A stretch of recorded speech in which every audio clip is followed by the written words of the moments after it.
Chapter 1. Sea God Island, a realm forgotten by the mainland, is an isolated sanctuary where the Sea Soul Masters revere the Sea God Temple as their holy ground, devoutly honoring the Sea God for generations. In the blink of an eye, 6 years have elapsed since Ye Xiaofeng was reborn here. Surrounded by the boundless ocean, the island's simple yet united inhabitants, the Sea Soul Masters, live in harmony. Each day, Ye Xiaofeng finds solace by the shore, gazing at the vast expanse of the sea, which brings a refreshing clarity to his spirit. The island's residents hold him in high esteem, likely due to his unique origins. He recalls 6 years ago, when he was in his 3rd year of university. One fateful afternoon, amidst a fierce thunderstorm, he was on his way back to the dormitory with lunch when he received a phone call. At the very moment he answered, a bolt of lightning struck, plunging him into unconsciousness. When he awoke, he had been reborn. His mother, Poseidon, revealed that the sea god had manifested his presence, and a divine light descended upon the sea god temple, illuminating the entire island. From that moment, she conceived. This extraordinary news quickly spread throughout the island, with all the residents believing that the sea god had bestowed his blessings, heralding the arrival of a divine child. The significance of this event reached even the Spirit Hall, where Pope Bibidon had been discreetly observing. Sea God Island had long been a source of her apprehension. While others recognized the 2 peaks of the soul world, they were unaware of the hidden heaven that Sea God Island represented. To assert control over Sea God Island, one must subdue this heaven, yet none could suppress her, not even the 2 peaks of the soul world. For Bibidon, Poseidon's pregnancy represented an once-in-a-lifetime opportunity, aptly described as seizing the moment to exploit her fragility. Thus, she issued a papal decree, dispatching elders Ye, Mei, and Yuguan, along with 3 titled Daw, 10 soul Daw, and 50 soul saints to Sea God Island under the pretense of establishing a spirit academy. Their intention was to provide the island's children with systematic education in soul knowledge. However, after discussions with Poseidon and the 7 sacred pillars, the island's leaders collectively rejected the Spirit Hall's overtures. When Ye Xiaofeng was born, the Spirit Hall launched a surprise attack on Sea God Island. Yet, Poseidon was not to be trifled with. As a 99th level ultimate attack type titled Douluo, she swiftly repelled the assaults of 5 titled Douluo from the Spirit Hall. The 7 sacred pillars joined a fray alongside the island's soul masters. Sea God Island belonged to the Sea Soul Masters, and the ambush proved disastrous for the Spirit Hall. They had underestimated the strength of the island, which boasted 7 formidable titled Douluo. In a critical moment, Ye, Mei, and Yuguan unleashed their martial soul fusion technique, the polar stasis domain. Ultimately, 2 titled Daw from the Spirit Hall perished, 1 sustained grave injuries, and the remainder suffered total annihilation. Only elders Ye, Mei, and Yuguan managed to retreat, albeit with significant losses. However, the aftermath of this battle left Poseidon in a precarious state, inducing fears of premature labor.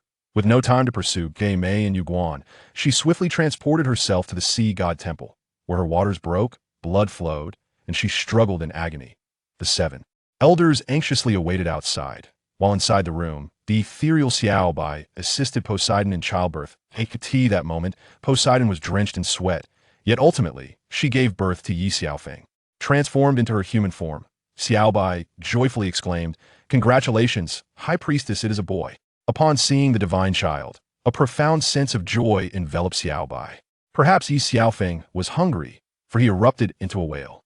Xiaobai, filled with excitement, swiftly cradled him and presented him to the sea god, Douluo Poseidon.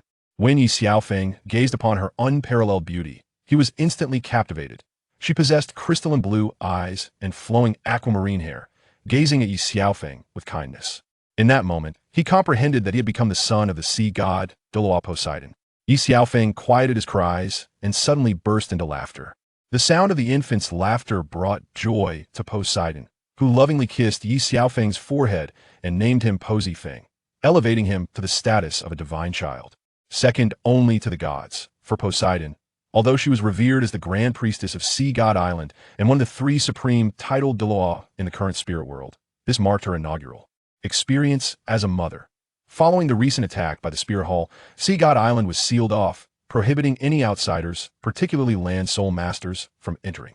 Poseidon spent each day by Ye Xiaofeng's side, occasionally allowing Xiaobai to take him out to play, as they lived a carefree existence. Finally, upon reaching the age of 6, Elder Haima approached Poseidon with a suggestion. "My lady, this year the children will awaken their martial spirits. I am uncertain as to where the ceremony should be held. Elder Haima gently inquired. Has this not always been your responsibility? Poseidon replied, countering Haima's query. In previous years, the awakening took place beneath the 7 holy pillars, but this year the divine child must also awaken his martial spirit. Thus, I dare to suggest that we hold the awakening ceremony in the Sea God Hall. Elder Haima awaited Poseidon's final decision. Although Elder Haima was not the most powerful among the 7 titled Douluo, he had earned Poseidon's utmost trust. He was responsible for most matters on Sea God Island. However, hosting the awakening ceremony in the Sea God Hall was of immense significance, transcending his usual authority, and Elder Haima dared not overstep his bounds. Given the divine child's unique status, holding the ceremony in the Sea God Hall could be unprecedented, garnering the people's support for the divine child. Then let it be, as you suggest, this year's awakening ceremony for all the children on the island will be held in the Sea God Hall, and you shall oversee it, Poseidon, pleased with. Elder Haima's proposal, consented. Elder Haima convened the other 6 elders of the 7 holy pillars, instructing them to disseminate this information within their respective jurisdictions. On the day of the awakening, a throng of people gathered at the Sea God Hall's plaza, a sanctuary long yearned for by all on Sea God Island, representing the utmost honor for the children awakening that day. Poseidon, accompanied by Ye Xiaofeng, executed a spatial displacement, instantly appearing atop the highest steps. Today, Poseidon donned a crimson robe, adorned with a silver crown encrusted with gemstones, her azure hair cascading gracefully behind her. She resembled a stunning woman in her 30s, yet her aura exuded an innate nobility and elegance, timeless and intrinsic. In her right hand, she wielded a 3-metal golden scepter, intricately carved with magical runes, its apex embellished with a golden-hued gem. Salutations to the high priest and to the divine son. The 7 elders of the 7 sacred pillars stood upon the central steps, bowing slightly in reverence to Poseidon and Ye Xiaofeng. Bow before the high priest and the divine son. The gathered populace below the square beheld Ye Xiaofeng and immediately knelt in homage. Poseidon, disinclined toward mundane formalities, gently waved her hand, prompting them to rise. She smiled down upon them, as if the very square beneath the sea god's temple flourished in response to her joy. That I hereby declare the awakening ceremony officially commenced. The high priest shall now address you. Elder Haima proclaimed with palpable excitement, his enthusiasm echoed by the jubilant crowd. People of the sea, through the benevolence of our sea god, our island has thrived in prosperity. The arrival of the divine son signifies the sea god's expectations of us. The awakening of martial souls shall now commence, and the 7 elders shall awaken your martial spirits. Poseidon spoke with gentle warmth. Subsequently, Poseidon took Ye Xiaofeng's hand and gracefully approached the sea god temple, followed by the 7 elders, who marched in 7 lines with the awakened children, trailing behind. Upon reaching the sea god temple, the elders took turns awakening the other children, continuing from morning until noon, until at last, it was Ye Xiaofeng's turn. Ye Xiaofeng approached Elder Haima, who was to awaken his martial soul. Uncertain of what the first awakening entailed, he felt a twinge of anxiety. Divine son, there is no need for trepidation, simply relax your mind. Elder Haima reassured him with a smile. At that moment, all gazes were fixed upon Ye Xiaofeng. Even Poseidon felt a pang of nervousness, for he was her only child, and all eagerly anticipated his awakening of the sea god's martial soul. Suddenly, Elder Haima emitted a peculiar light toward Ye Xiaofeng's body, causing him to levitate in the air. Time seemed to stretch, and Elder Haima's expression shifted from a smile to one of gravity. Poseidon, too, sensed something amiss with Ye Xiaofeng's form. Elder Haima, this awakening shall conclude here. I will personally conduct the awakening of my son's martial soul, Poseidon declared, not waiting for a response, as she took Ye Xiaofeng and departed the sea god temple, returning to her chamber. In her room, Poseidon attempted the awakening once more using the same method. Yet nothing changed. In that moment, Ye Xiaofeng comprehended that he was not the prophesied divine son, but rather a complete failure on Sea God Island. Mother, is it true that I cannot awaken my martial soul? Though he understood the futility of change, a glimmer of hope compelled him to voice the question. Xiaofeng, perhaps your constitution differs from others. It is possible that you may awaken next year. Poseidon comforted him gently. Ye Xiaofeng pondered that perhaps he did not belong to this world, which explained his inability to awaken his martial soul. He could not help but ridicule himself, questioning why others who traversed realms were granted extraordinary abilities, becoming the rare protagonists surrounded by beauty, while he found himself reduced to utter uselessness. Mother, why? Ye Xiaofeng lamented, unwilling to accept his fate. Feng'er, she replied, unable to provide a satisfactory explanation. If he had inherited her martial soul, he would have surely awakened the sea god's martial soul. Poseidon embraced Ye Xiaofeng tightly, aware of the tremendous blow this revelation had dealt him, yet wishing to shield her child from such profound sorrow. In that moment, Ye Xiaofeng yearned for solitude, breaking free from Poseidon's embrace and fleeing outside. Feng'er, Poseidon called after him, but Ye Xiaofeng only sought a moment of quietude by the sea, releasing his pent-up frustrations. Why was fate so unjust? Everyone else could awaken their martial souls, becoming sea soul masters. Even if he were to awaken a seemingly useless blue-silver grass martial soul, he could still become a formidable soul master with Poseidon's guidance. Instead, he was left as nothing more than a failure.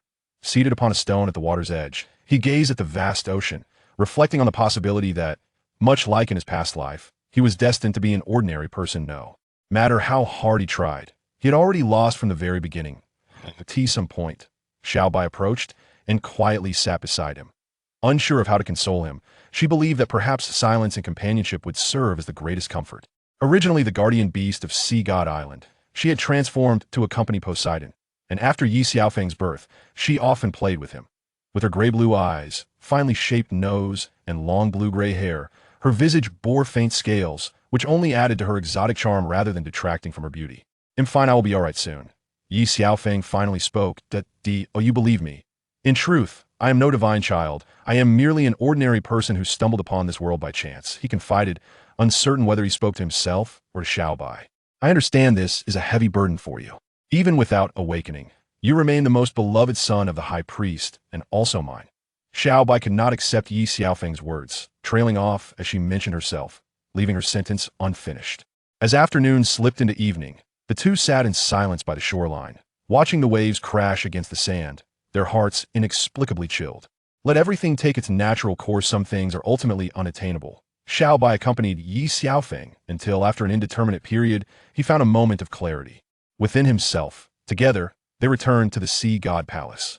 Ye Xiaofeng chose not to seek out Poseidon, instead retreating directly to his chamber for rest. However, as he lay in bed, tossing and turning, sleep eluded him. Suddenly, he heard the door gently creak open. Turning his head, he saw Poseidon enter, illuminated by the moonlight. In a flurry, he pretended to be asleep, wondering if his earlier escape from her embrace had made her resent his seemingly rebellious nature. She approached slowly, gently tucking the blanket around Ye Xiaofeng, her hand softly caressing his face.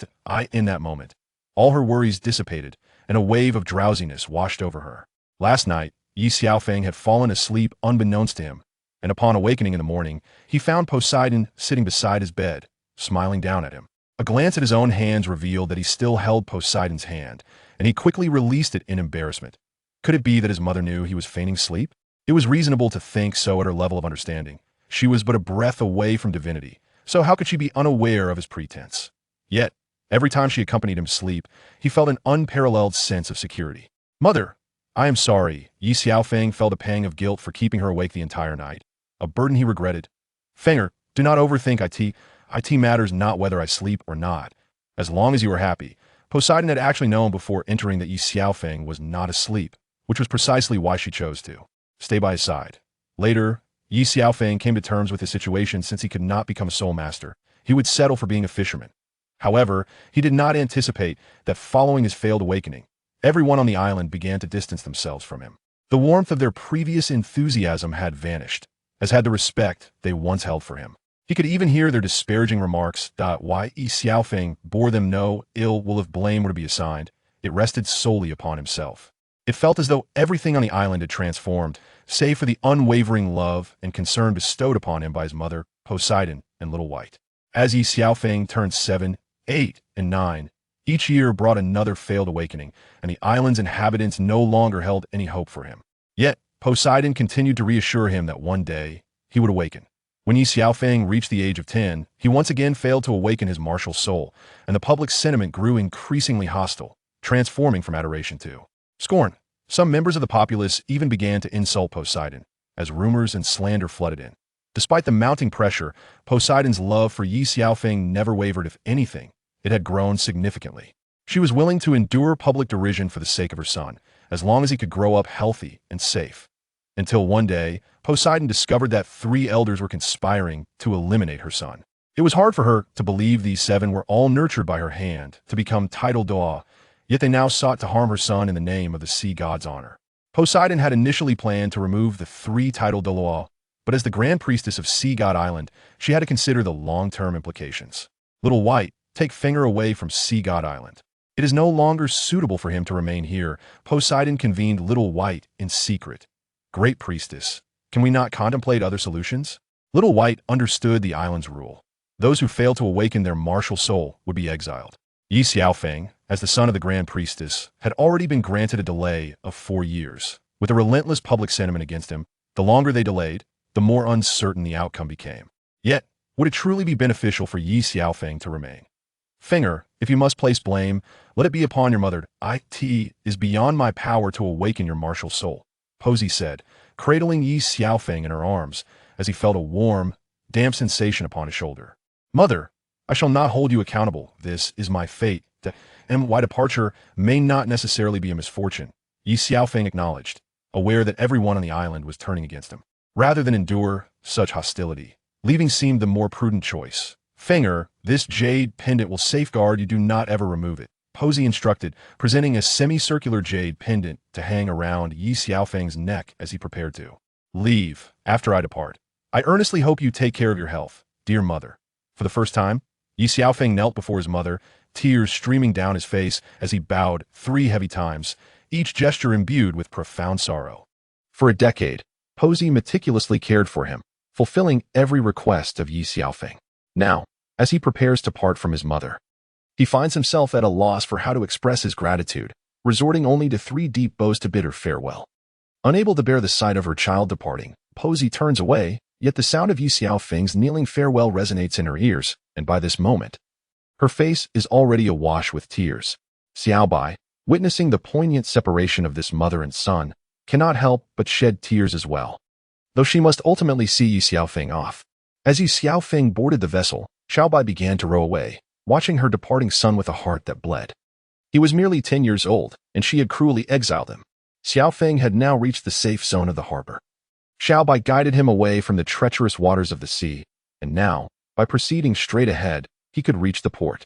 Sister Xiaobai, I will miss you, Ye Xiaofeng said as he embraced her.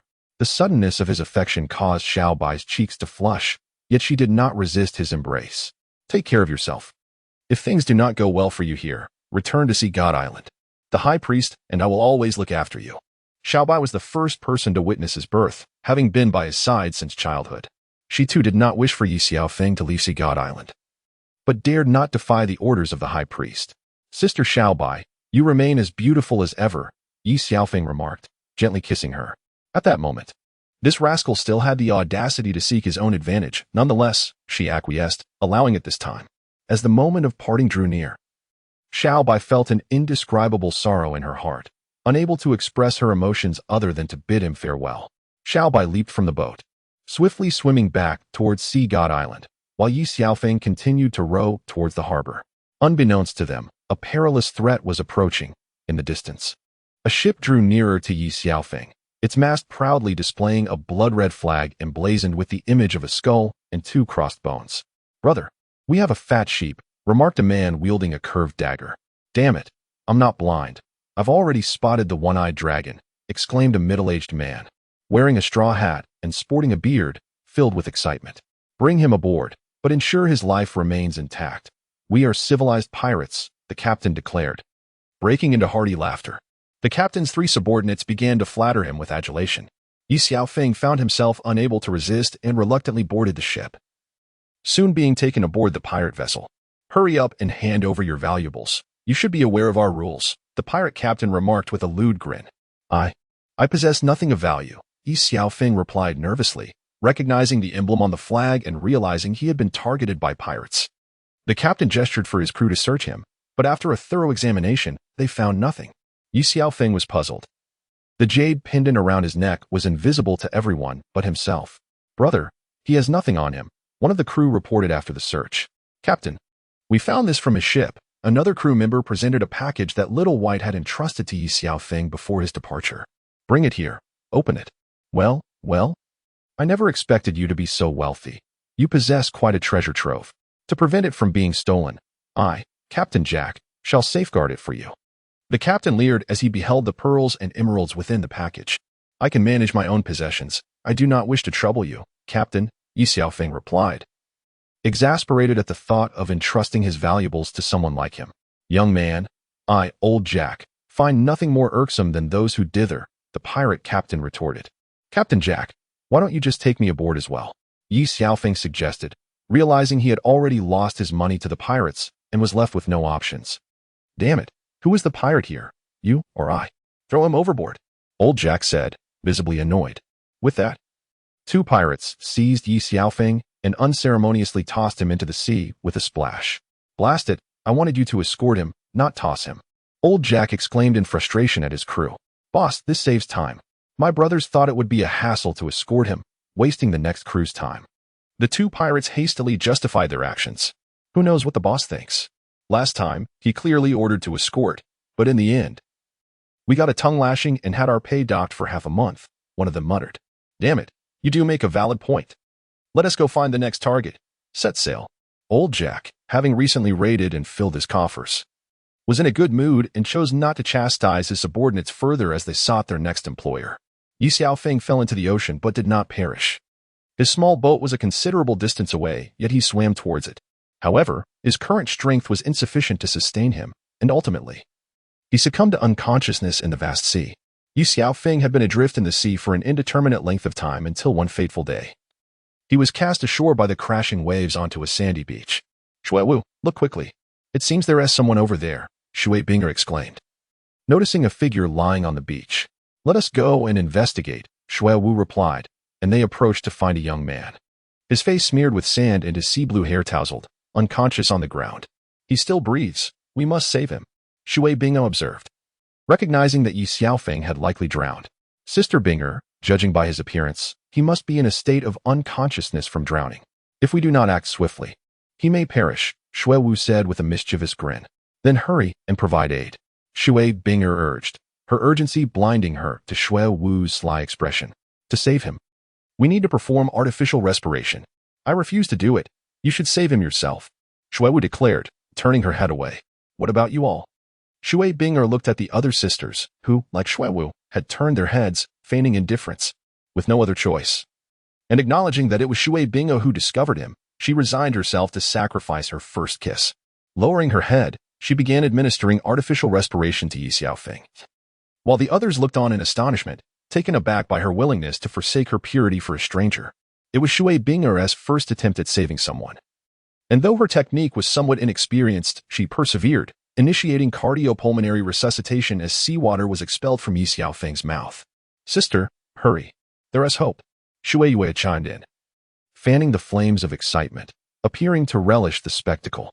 Just as Shui Binger delivered another breath, their lips met, and Ye Xiaofeng opened his eyes, feeling the warmth of the moment and licking his lips. At this sight, Shui Binger's face flushed crimson.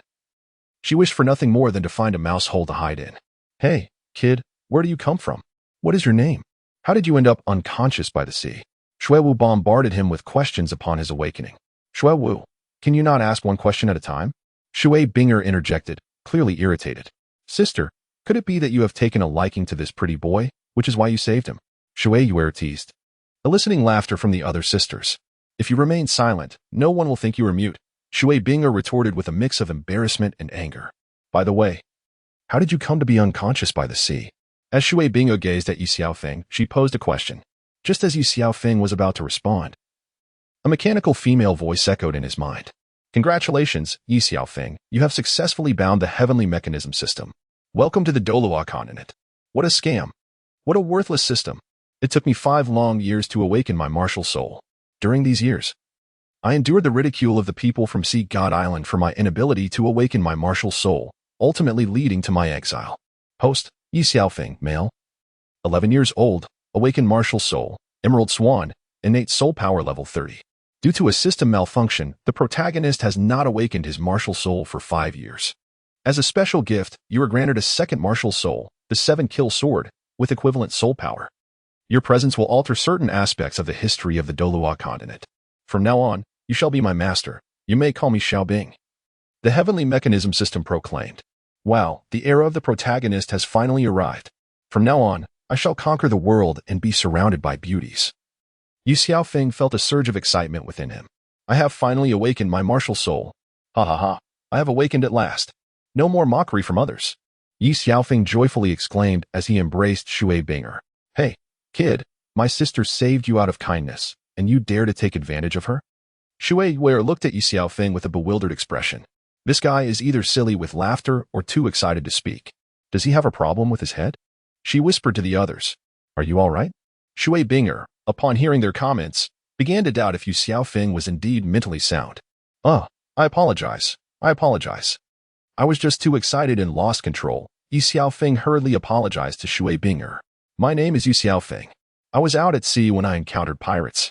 After they plundered my valuables, I was thrown into the ocean. You are already aware of the rest. Ye Xiaofeng recounted the events, omitting any mention of Sea God Island. I see. Hello, I am Shui Binger. This is my sister, Shui Yuer, and these are Shui Wu, Yu Hairo, Shenlu Yu, Gu Qingbo. And Xiu Shui Bingo introduced each of them to Ye Xiaofeng. Thank you for saving me, Ye Xiaofeng said sincerely. Kid, if you wish to express your gratitude, you should thank Sister Binger. She sacrificed her first kiss to save you, Shui Wu chimed in mischievously.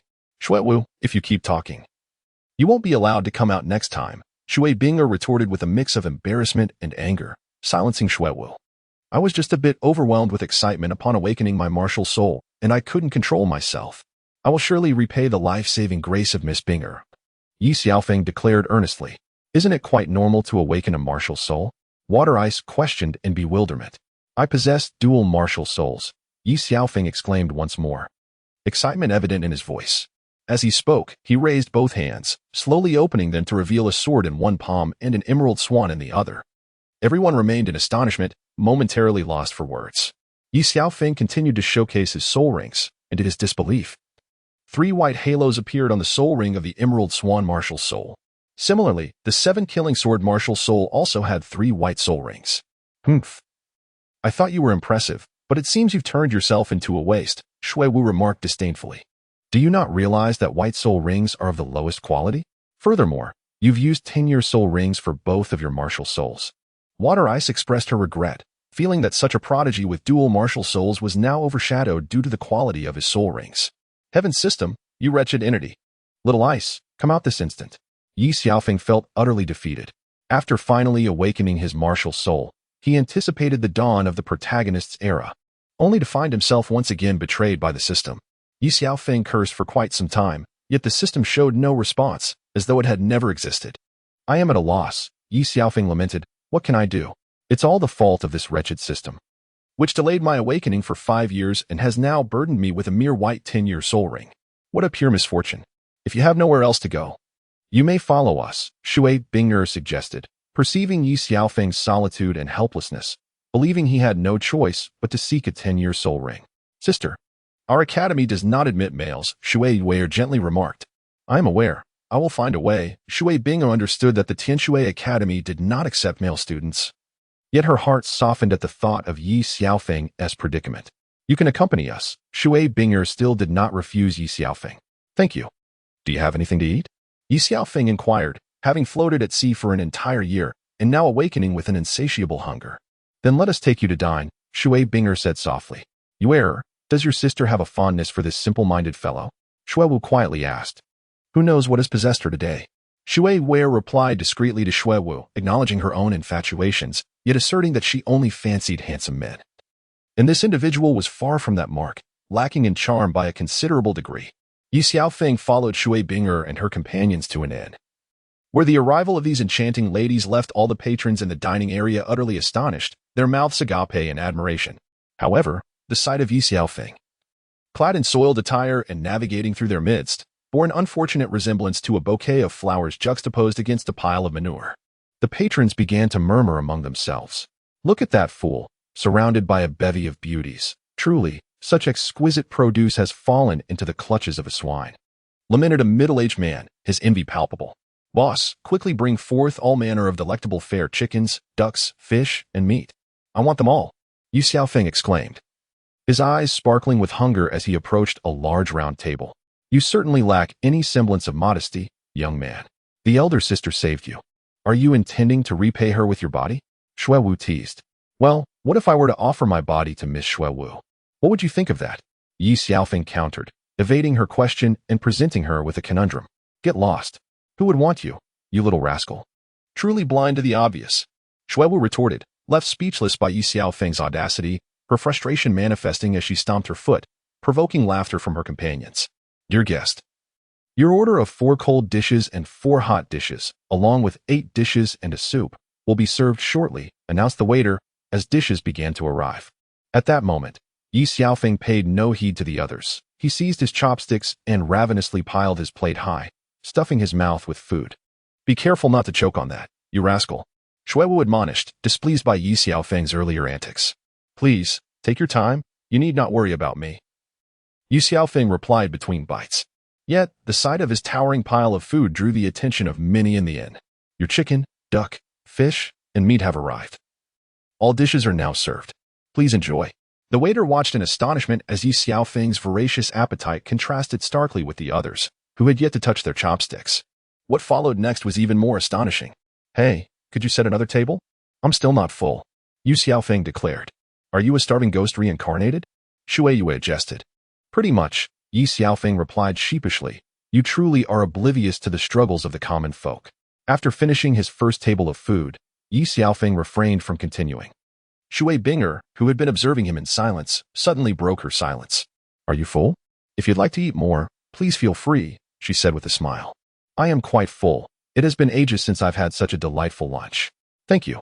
If you ever encounter difficulties, I will certainly do my utmost to assist you, Ye Xiaofeng expressed, recognizing Shui Binger as the first person to save him and feeling compelled to help her in return. That's fine, but with your current capabilities, you won't be able to assist me, Shui Binger did not outright refuse. I understand. That day will come, Ye Xiaofeng affirmed resolutely. After their meal, they rented 3 rooms, 2 for themselves and 1 for Ye Xiaofeng. Ye Xiaofeng returned to his room, summoned the innkeeper, took a warm bath, and changed into a fresh set of clothes, instantly transforming into a strikingly handsome figure, exuding vitality. The following morning, upon hearing a knock at the door, Ye Xiaofeng opened it to reveal Shui Binger. Ye Xiaofeng's handsome visage captivated Shui Binger, leaving her momentarily speechless. Binger, what brings you here? Ye Xiaofeng inquired. I just came to see you, Shui Binger replied, her cheeks flushed, her heart racing like a startled deer. To see me? Ye Xiaofeng exclaimed in surprise, pondering if this girl might have developed feelings for him. No, we are heading to the Sunset Forest to hunt soul beasts. I have reached level 30, and you may stay here while we acquire the soul rings, then I will escort you back to the academy, Shui Binger said shyly, her face still aglow. I was wondering why my sister had not returned. Turns out she was secretly meeting a handsome man, Shui Wu teased. Don't be ridiculous. Close your crow's mouth, Shui Binger retorted, a mix of embarrassment and anger in her tone. Hey, who are you? Just because you're a bit handsome. You think you can flirt with my sister so early in the morning? Shui Yue, momentarily failing to recognize Ye Xiaofeng, expressed her displeasure. Yue, it's me, Ye Xiaofeng said, scratching his head. Wow, I didn't expect such a transformation overnight. I hardly recognized you. Shui Yue began to swoon. Ye Xiaofeng's heart raced like a stampede of wild horses. In truth, I have always been like this. It is merely that you have failed to notice. This time, I wish to accompany you all, as I do not wish to be a mere consumer of your hospitality. I desire to contribute my share. What can you possibly do with your limited abilities? Do not hinder our progress, Shui Wu remarked, slightly troubled by Ye Xiaofeng's decision to join. Although he had already attained the rank of Soul Master, his strength was not particularly formidable, given that he possessed only 6 decades of soul rings. Rest assured, I shall not impede your efforts, Ye Xiaofeng asserted with unwavering determination. Then stay behind us and do not stray too far, Shui Binger said gently. Despite Ye Xiaofeng's lack of prowess, she did not dismiss him, recognizing his value as a healing soul master when the need arose. Let us set forth without delay. What are we waiting for? Ye Xiaofeng exclaimed with enthusiasm. Hey, kid, it's not you who will be hunting the soul beasts. Why are you more excited than us? Shui Wu replied, exasperated. Miss Shui Wu, please do address me by my name. I do not wish to be called Hey all the time, Ye Xiaofeng retorted, feeling discontented by such a moniker. Who knows your name? Over time, it has been forgotten, Shui Wu feigned forgetfulness. Then do remember, Miss Shui Wu. My name is Ye Xiaofeng. You may call me Yi Xiao or Yi Gongzi, he declared, brimming with self-admiration. Young Master Yi, I have encountered many shameless individuals. Yet none as audacious as you, Shui Wu said with a mischievous grin, eliciting laughter from the group. However, Ye Xiaofeng remained entirely unfazed by her mockery.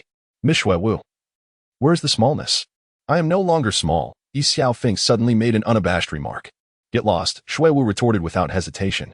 All right, let us depart. Shui Binger quickly interjected, lest these two continue their banter indefinitely.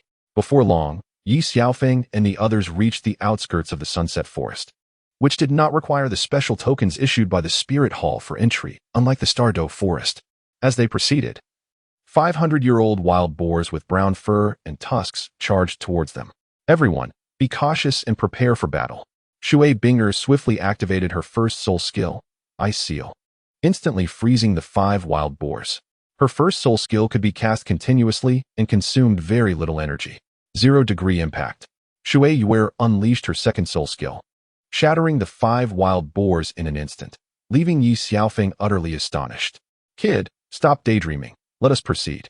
We are here to help the eldest sister find her soul ring, Shui Wu teased, noticing Ye Xiaofeng's stunned expression at their effortless slaughter of the beasts.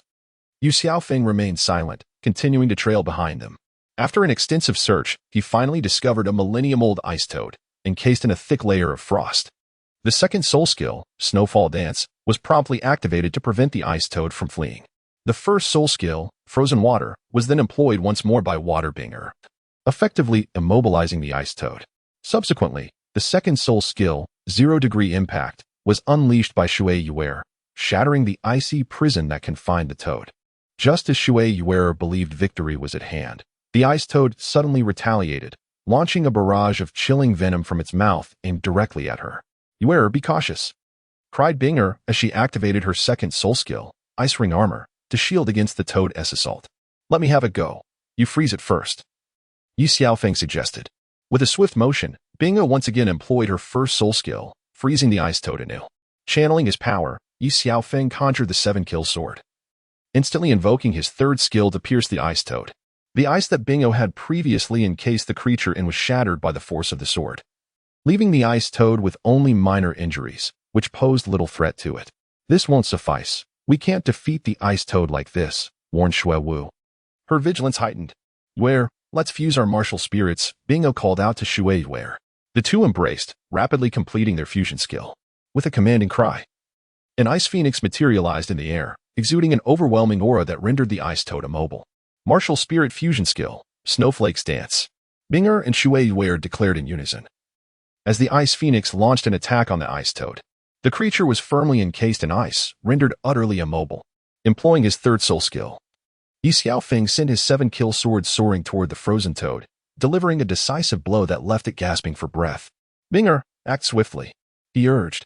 Ye Xiaofeng, with a flick of his wrist, tossed the 7-kill sword to Shui Binger, who deftly caught it and swiftly dispatched the millennia-old ice toad.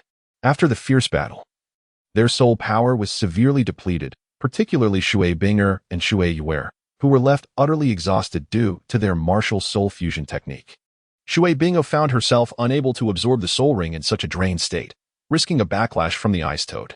The first soul skill, Blessing, which was Ye Xiaofeng's Emerald Swan's initial ability, could heal and restore soul power to the group with minimal personal consumption. Under Ye Xiaofeng's treatment, Shui Binger and the others regained their initial combat state. To be safe, let us absorb the soul ring first while the rest of you remain vigilant, Ye Xiaofeng instructed. Although it was not his place to command, his words were sound, and everyone protected Shui Binger as she absorbed the soul ring. Sitting cross-legged beside the ice toad, she began the process, and soon a purple halo emanated from the creature, gradually transferring to her. After a brief moment, Shui Binger stood up, and beneath her feet appeared 2 yellow rings and 1 purple ring. Sister, what ability does your third soul skill bestow? Shui Yuer inquired, rushing to Shui Binger's side. The repelling ice ring can create a forceful barrier that expands outward from my center, inflicting damage while pushing opponents away, Shui Binger replied calmly. This way, we can interrupt the onslaught of aggressive soul masters during battle, Shui Wu analyzed coolly. Indeed, but it's thanks to you that we succeeded, young Master Yi. Shui Binger acknowledged, realizing that without Ye Xiaofeng's assistance, their hunt for the ice toad would have incurred grave losses. Miss Binger, there is no need for such politeness. It was my duty to assist you, Ye Xiaofeng said, secretly pleased, for it was his first time aiding others. Let us return now that you have acquired your soul ring, Shui Binger declared, having achieved their objective. Shui Wu and Shui Yuer were still at level 28 and did not require hunting soul beasts, while the others were at levels 27 and 26.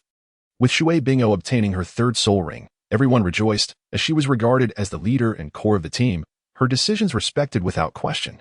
Wait a moment. Ye Xiaofeng suddenly interjected. What is it? Shui Binger and the others, about to leave, were halted by his interruption. Congratulations, host Ye Xiaofeng, for successfully assisting Shui Binger in acquiring her third soul ring. All soul rings cultivation increases by 100 years, and your soul power level rises by 5 levels. A mechanical voice announced. Wow, Xiaobing, you can finally use it normally. Ye Xiaofeng exclaimed joyfully. Host Ye Xiaofeng, your words are disrespectful. Hints. You are rewarded with a lightning strike, Xiaobing responded, and a bolt of lightning descended from the heavens towards Ye Xiaofeng. After the strike, Ye Xiaofeng's hair stood on end, his body emitting smoke, and his face turned blackened, leaving only his eyes and teeth visible. Young Master Yi, what calamity have you brought upon yourself that even the heavens refuse to spare you? Snow danced awkwardly as he uttered, What the hell? Did I truly provoke you to strike me with lightning for merely uttering a single phrase? Ye Xiaofeng's mind was in turmoil, a cacophony of thoughts racing through. Are you all right? Shui Bingo inquired with concern. I'm fine, let us return, Ye Xiaofeng replied, evidently wishing to keep the matter of his soul ring from the knowledge of others. Upon returning to the inn, Ye Xiaofeng swiftly refreshed himself and changed into a different attire. At that moment, a knock was heard at the door. Ye Xiaofeng opened the door to find Shui Bingo standing there. What is the matter? Aren't you going to let me come in for a while? Shui Bingo said with a smile. Of course, how could that be? Do you have something to discuss, Miss Binger? Ye Xiaofeng asked, puzzled. Is it not permissible for me to simply come and see you if I have no business? Shui Binger teased him playfully. Certainly, haha, Ye Xiaofeng replied, pouring a glass of water for Shui Binger and sitting down, forced to accompany her with a smile. Now that we're alone, you may speak freely, Shui Binger said as she moved to the table and took a seat, her demeanor shifting dramatically. Miss Binger, what are you saying? I can't comprehend. Ye Xiaofeng realized she was inquiring about the events of the day, but preferred to keep it a secret. Must I conceal things even from you? Shui Binger said, her expression revealing her displeasure. Aye, then you must promise to keep it confidential. Ye Xiaofeng understood that it was only a matter of time before Shui Binger and the others uncovered the truth. Look, Ye Xiaofeng continued, as the soul rings beneath his feet transformed from 10-year white rings to a century-old ring. How is that possible? Are you a soul beast transformed into a human? Shui Bingo gazed at Ye Xiaofeng, astonished at the sight of his 2 martial spirit soul rings. It was unprecedented for 6 10-year soul rings to upgrade to century rings in merely a day. Miss Binger, do I appear to you as a soul beast that has taken human form? Ye Xiaofeng smiled as he spoke. This matter must not be known to others. Shui Binger said nervously. I understand, but Miss Binger is not just anyone, Ye Xiaofeng replied, remembering how Shui Binger had saved him. From now on, just call me Binger. There's no need to address me as Miss, Shui Binger said, her cheeks slightly flushed. Binger, then you shall call me Xiaofeng, Ye Xiaofeng said with a smile. Xiaofeng. Thank you for helping me obtain the soul ring today, Shui Binger said, unsure of what else to express, merely seeking to fill the silence. Binger, you saved me. It is only right that I assist you, Ye Xiaofeng declared, patting his chest. Please refrain from constantly mentioning your debt of gratitude. Let us simply be friends. Shui Binger replied. Binger, I was unable to awaken my martial spirit at the age of 6. I attempted for 4 years without success, and my mother had no choice but to send me away from home. Later, I encountered pirates along the way, and at that moment, I believed I was doomed. However, fate intervened, and I was ultimately saved by you. Ye Xiaofeng reminisced about the ridicule he faced on Sea God Island, forced into exile. In his hand, he crushed the cup he held, the shards cutting into his palm, blood flowing freely, yet he felt no pain, which startled Shui Binger. For the first time, she realized how difficult life had been for this boy of her age. Ye Xiaofeng, who seemed so cheerful and engaged in playful banter with Shui Wu, concealed deep emotional scars. At that moment, her heart ached involuntarily. She took out a handkerchief from her pocket and gently wrapped it around the wound on Ye Xiaofeng's hand. No one will bully you again, Shui Binger said, holding his hand with both of hers. gradually calming Ye Xiaofeng's turbulent emotions. Just then, the door was kicked open. "Young Master Yi, have you seen my elder sister?" Shui Wu entered, her eyes widening in surprise at the sight of Shui Binger holding Ye Xiaofeng's hands. "I didn't see anything intimate. I didn't see anything at all," she exclaimed, rushing back to her room. Upon seeing Shui Wu burst in, Shui Binger quickly withdrew her hands, but the moment was still witnessed by Shui Wu, who noticed Binger's face turning as red as a ripe apple. "Xiaofeng, you should rest." "I'll take my leave now," Shui Binger said, wishing to escape the situation, employing the age-old tactic of retreat. "Shui Wu, didn't you go to find my sister? Why did you return alone?" Shui Yuer and the others, noticing Shui Binger's return without her sister, sent Shui Wu to search for her. And now Shui Wu had returned alone.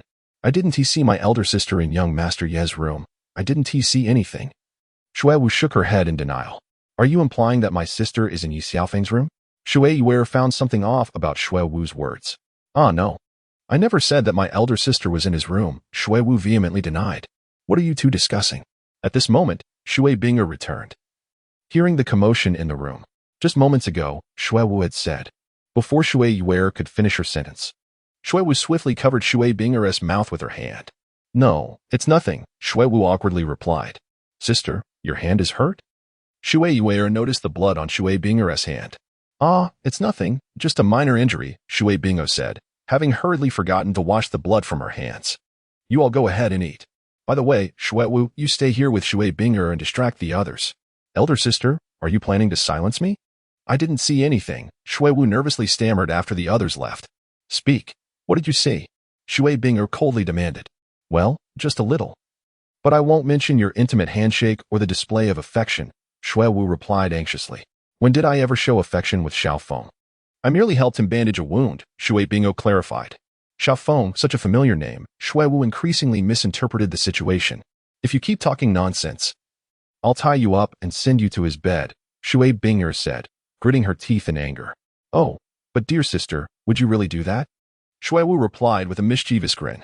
Just as Shui Bingo was about to strike Shui Wu, knowing she could not let Shui Bingo succeed, swiftly turned and fled. Meanwhile, Ye Xiaofeng had just exited his room and saw Shui Yuer and the others, but he did not spot Shui Binger and Shui Wu. "Miss where are your sister and Miss Shui Wu?" he inquired. "They are in the room talking. We should head down first," Shui Yuer replied. Noticing the injury on Ye Xiaofeng's hand. "Your hand is injured?" Shui Yuer remarked, recognizing the handkerchief on his hand. "No," Ye Xiaofeng said, turning his injured hand away. "Give it here. Why are you hiding it?" Shui Yuer recalled Shui Wu's earlier words and recognized the familiar handkerchief. "You'd better confess. What is the extent of your relationship with my sister?" Shui Yuer asked curiously. "Ah, Shui Binger and I are just friends. Please don't misunderstand," Ye Xiaofeng replied. However, this explanation only fueled further speculation. One called out for Binger, the other for Xiaofeng, how intimate they seemed. This was overheard by the approaching Shui Wu. Ye Xiaofeng was unsure how to respond. "Young Master Yi, quickly call out for Yuer," Shui Yuer teased. "Go away, what young Master Yi?" "Xiaofeng. Call out for Wuer," Shui Wu said directly, causing all the sisters to burst into laughter. Ye Xiaofeng was filled with suspicion, pondering what had caused this group of sisters to behave so irrationally today. "Silence!" Shui Bingo exclaimed, witnessing the earlier scene, unable to contain her amusement and exasperation. Ultimately, this chaos stemmed from the antics of that mischievous girl, Shui Wu. "Eldest sister, if you feast upon the meat, surely you should leave a bowl of broth for your sisters. This is simply outrageous. Sisters, do you not agree?" Shui Wu continued to incite the group. "Enough of the idle chatter, let us eat. I doubt any amount of food can silence your incessant prattle," Shui Binger remarked, exasperated by her sisters. She took a seat at table 9, with Ye Xiaofeng beside her and Shui Wu on the other side, while the rest of the group settled in as well. Shui Wu raised her hand, and the server immediately understood, hastily approaching. "Young master, please bring forth the finest meats and dishes available," Shui Wu commanded. "Certainly. Please hold on for a moment, and I shall bring it to you," the server replied before turning to leave. "Oh, and do bring an extra plate of lamb kidneys," Shui Wu added, casting a sly smile at Ye Xiaofeng. "Miss, allow me to recommend our signature dish, the tiger whip, which is even more delectable than lamb kidneys. Would you care for a serving?" the server suggested, glancing between Shui Wu and Ye Xiaofeng, who was surrounded by a gaggle of young ladies. clearly understanding the implications. Let us have it all. I am in need of some nourishment, Shui Wu declared, her words laced with jest. Upon hearing Shui Wu's remark, Shui Yue nearly choked on her drink. All right, let's add another serving of lamb kidneys and the tiger whip to table 9. The server announced loudly. The others wished for nothing more than to find a mouse hole to hide in, bewildered by Shui Wu's recent peculiar behavior. Pray tell, Shui Wu, do you truly require nourishment? You do not appear to be a frail individual, Ye Xiaofeng inquired, perplexed. Please refrain from calling me miss. It feels too formal. You should simply refer to me as Shui Wu, she replied, her sentence interrupted. You may call me Yue, and you can refer to me as Xiaofeng. The lamb kidneys and tiger whip are meant to bolster your vitality, Shui Wu said with a mischievous grin directed at Ye Xiaofeng. Ah, Shui Wu, please cease your antics. Let us focus on our meal, Ye Xiaofeng urged, hastily falling silent. Engaging in conversation with Shui Wu had become increasingly absurd. With Ye Xiaofeng no longer speaking, Shui Wu lost interest, and the once lively table fell into a tranquil silence as everyone focused on their respective dishes. Our signature dish has arrived. The server announced loudly at table 9, eager for the entire establishment to take notice. Shui Wu promptly took the lamb kidneys and tiger whip the server brought and placed them in front of Ye Xiaofeng. Xiaofeng, do taste and tell me how it fares. Shui Wu continued to stoke the flames of conversation. Perhaps it is best to let it go. I am quite full, Ye Xiaofeng promptly declined. Sister, you must persuade Xiaofeng. After all, he is still growing, and this cannot be overlooked. Shui Wu directly pointed her finger at Shui Bing'er. You insolent girl. Silence yourself. Speak again, and I shall ensure your mouth is torn asunder, Shui Bing'er retorted, her face flushed with indignation. Since everyone has had their fill, let us disperse and attend to our own matters. Ye Xiaofeng wished to leave, unable to withstand the relentless onslaught from Shui Wu. After the crowd dispersed, Shui Wu lingered in her seat. Shui Yue, noticing her reluctance to depart, inquired curiously, by the way, Shui Wu, are you not returning? I am merely awaiting the bill. If you would settle it, I shall take my leave, Shui Wu replied with utmost seriousness. Suddenly, I remembered that my clothes remained unwashed. Shui Yue, unwilling to settle the bill, hastily concocted a lie to escape. Once all had returned, Shui Wu unexpectedly broke into a mischievous smile. Young man, please take these 2 dishes and an additional 2 jugs of fine wine to the gentleman in the room we just left, and then summon my sister Shui Bing'er. Stating that young Master Yi is in need of her presence, Shui Wu chuckled slyly, having already tampered with the wine. Miss, the innkeeper appeared somewhat troubled. This gold soul coin is for the meal. If you can complete the task, the remaining one is yours to manage. Shui Wu generously produced 2 gold soul coins from her pocket. I assure you, the task you have entrusted will be completed, the innkeeper, realizing he could earn a gold soul coin himself, quickly changed his demeanor. After all, with money, even the most obstinate of challenges could be overcome. A month's salary was merely 1 gold soul coin. To earn an entire month's wage for a simple task was an opportunity too good to pass up. As darkness fell, the innkeeper carried the dishes Shui Wu had instructed earlier to Ye Xiaofeng's door and knocked gently. Upon seeing Ye Xiaofeng open the door, he said, Young Master Yi, Miss Bing'er has asked me to bring this to you. There were too many people earlier for her to speak. Very well. Place it on my table, Ye Xiaofeng replied, eyeing the restaurant's signature dishes with skepticism, unsure if they were truly sent by Shui Bing'er. Yet had no choice but to believe the innkeeper's delivery. If young master has no further instructions, I shall take my leave, the innkeeper stated, noticing Ye Xiaofeng's silence. Was it truly her who had arranged this delivery? Ye Xiaofeng began to imagine the scenario. After the innkeeper departed from Ye Xiaofeng's room, he found himself at Shui Bing'er's door, knocking once more. Upon seeing her open the door, he said, Miss Bing'er, young Master Yi wishes to share some heartfelt words. Might you be able to visit him? The innkeeper maintained an innocent demeanor, observing that Shui Bing'er remained unmoved. He began to retreat strategically. Certainly, young Master Yi remarked that if Miss Bing'er encountered any difficulties, she should consider that he had never spoken the words of the evening. There is no trouble at all. You may descend first, and I shall follow shortly. Miss Shui Bing'er pondered the words of Ye Xiaofeng, even though night had fallen. She proceeded onward. As the innkeeper departed, a slight smile graced his lips, his task accomplished, a gold soul coin secured. As for the matters concerning Ye Xiaofeng and Miss Shui Bing'er, they were of no concern to him. It was all the directive of Shui Wu. I am utterly exhausted. I shall retire now, Shui Wu said to Shui Yu, simultaneously extinguishing the lamp. Sister Shui Wu, Do you not usually stay up the latest? Shui Yu inquired. A bit perplexed. I've already stated that I am tired. You should rest early as well, she replied, pulling Shui Yu toward the bed to sleep. Meanwhile, Miss Shui Binger arrived at Ye Xiaofeng's door and gently knocked. Ye Xiaofeng opened the door. Binger, what brings you here? He asked. Oh, nothing. I merely came to see you, Shui Binger replied, somewhat speechless. Were you not the one who invited me? Upon entering, she noticed the food on Ye Xiaofeng's table and felt her cheeks flush slightly. This fellow, who had feigned innocence during the day. Could it be that Shui Wu was indeed correct, and Ye Xiaofeng needed to replenish his strength? You seem rather thin. You ought to nourish yourself, Shui Bingo delicately suggested. Thank you for your concern, Ye Xiaofeng replied, a touch of embarrassment in his voice. Thus, they engaged in conversation, exchanging words until the late hours of the night. Shui Yu fell asleep, and suddenly, Shui Wu opened her eyes, quietly donned her clothes, and exited the house. Xiaofeng, do not blame Shui Wu and the others. They can be a bit mischievous, but they possess kind hearts, Shui Bingo spoke gently. How could I? I consider them all my good friends. Ye Xiaofeng replied with a smile. Here, why aren't you eating? Shui Bingo said, her face reddening. Ah, I completely forgot about it, Ye Xiaofeng admitted. He had no intention of eating initially, but since it was brought by Binger, and now that she had mentioned it, he felt it inappropriate to refuse. As he ate the lamb kidneys, he also poured 2 cups of wine, and they began to drink together, though it was their first time drinking. The atmosphere compelled them to down their cups in unison, alleviating any awkwardness. A splendid performance was about to unfold.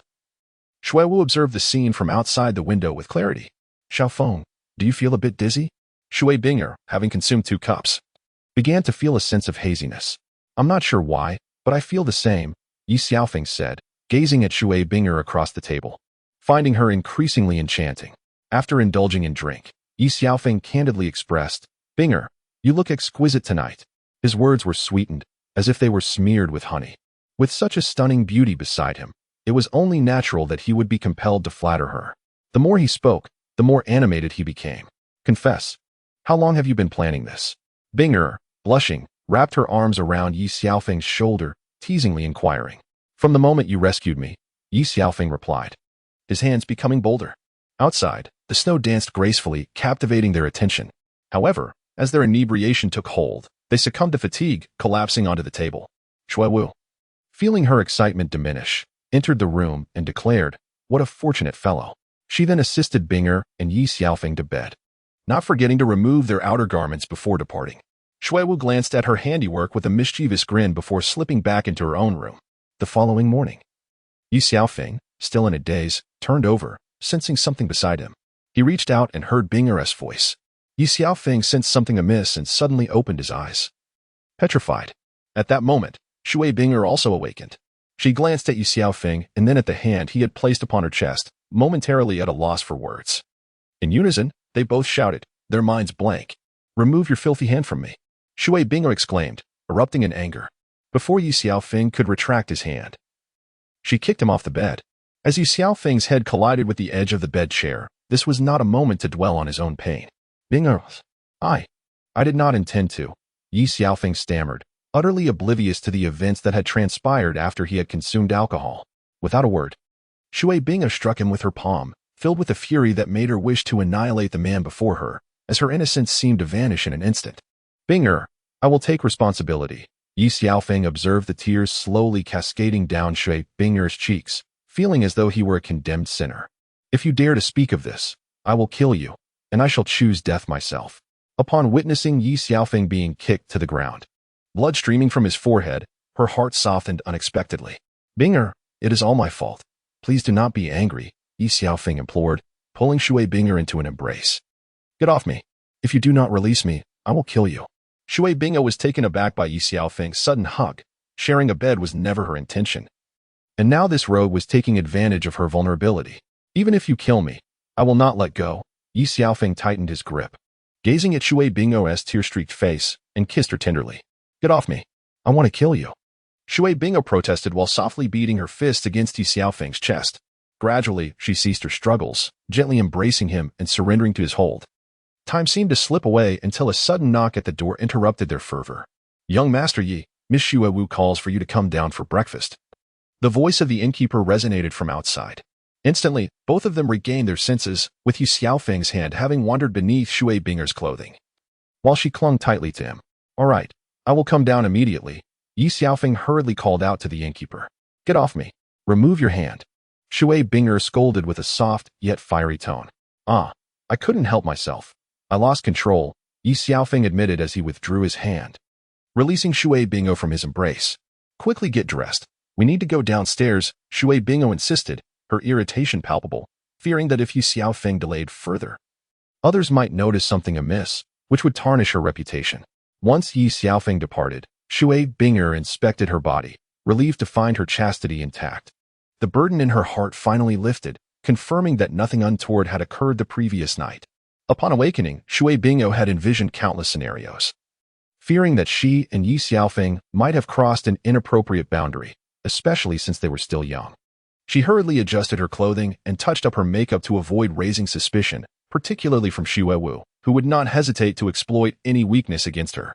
Downstairs, everyone was gathered for breakfast. Ye Xiaofeng approached the table, where Shui Yuer noticed the injury on his forehead. "Xiaofeng, how did you get hurt?" Shui Yuer asked with concern. "It was merely an accident. I fell and hurt myself," Ye Xiaofeng replied, embarrassment staining his cheeks. "You really have a knack for bringing up the wrong topics. Perhaps our esteemed young master Yi went out in the dead of night and engaged in some unsavory business, only to be beaten up," Shuwu remarked nonchalantly, sipping her drink, all the while reveling in her amusement. "Xiaofeng, you truly wouldn't be." Shuewu's insinuation drew the attention of everyone towards Ye Xiaofeng, leaving Shui Yuer with a hint of doubt about the truth of Shuewu's words. How could that be? "I, Ye Xiaofeng, am not the sort to engage in such disgraceful acts." Ye Xiaofeng shot a venomous glance at Shuwu, wishing his glare could obliterate her. "And yet you have remarkably hit the nail on the head. What are you all discussing?" Shui Binger tidied herself up and approached. "It's nothing. We're just having a casual chat," said Shuewu with an expressionless face. "Sister, where have you been? We haven't seen you all night," Shui Yuer inquired, a hint of concern in her voice, having not spotted Shui Binger while she slept and upon waking in the morning. I couldn't sleep last night, so I went out for a stroll." Shui Binger's words immediately sparked unease in her, her speech unparalleled in its sincerity. "Sister, if there's anything troubling you, you can share it with us. We are here to help alleviate your worries," Shui Yuer replied with genuine concern. "Indeed, elder sister, if anything is amiss, please confide in us. We will share your burdens. Even if we cannot assist, there is always Xiaofeng. Wouldn't you agree, young master Yi?" Shuewu glanced meaningfully at Ye Xiaofeng and Shui Binger. Yes, Ye Xiaofeng quickly responded, while Shui Binger's cheeks flushed like ripe apples. "I suppose you all haven't eaten yet. Let's hurry and have a meal." Shui Binger, unsure of what to say, swiftly changed the subject. Shui Wu found the situation increasingly amusing, yet she craved further entertainment. Just as everyone was dining, Shui Wu reached beneath the table and gently touched Shui Binger's thigh, instantly retracting her hand and feigning innocence as if to say, "I am merely eating." Shui Binger misinterpreted Ye Xiaofeng's actions, believing he dared to tease her in the presence of so many, and in retaliation, she fiercely pinched his thigh. Ye Xiaofeng winced in pain yet restrained himself from voicing his discomfort. What madness possessed this girl to inflict pain upon herself? Was she perhaps seeking some form of thrill? "Xiaofeng, are you feeling unwell?" Shui Wu inquired with a concerned expression, though inwardly she reveled in delight. After all, she had just caressed the thigh of the big sister, and she could not possibly let Xiaofeng escape unscathed. "Let us return to school today," Shui Binger suggested. "Big sister, can't we stay a few more days?" "It's such a rare outing," Shui Wu quickly interjected, her thoughts lingering on the fact that she was not yet satiated with fun. Returning to school would thwart her plans to tease the two. "No, we cannot delay any longer. You both need to cultivate and reach level 30, Shui Binger stated rationally.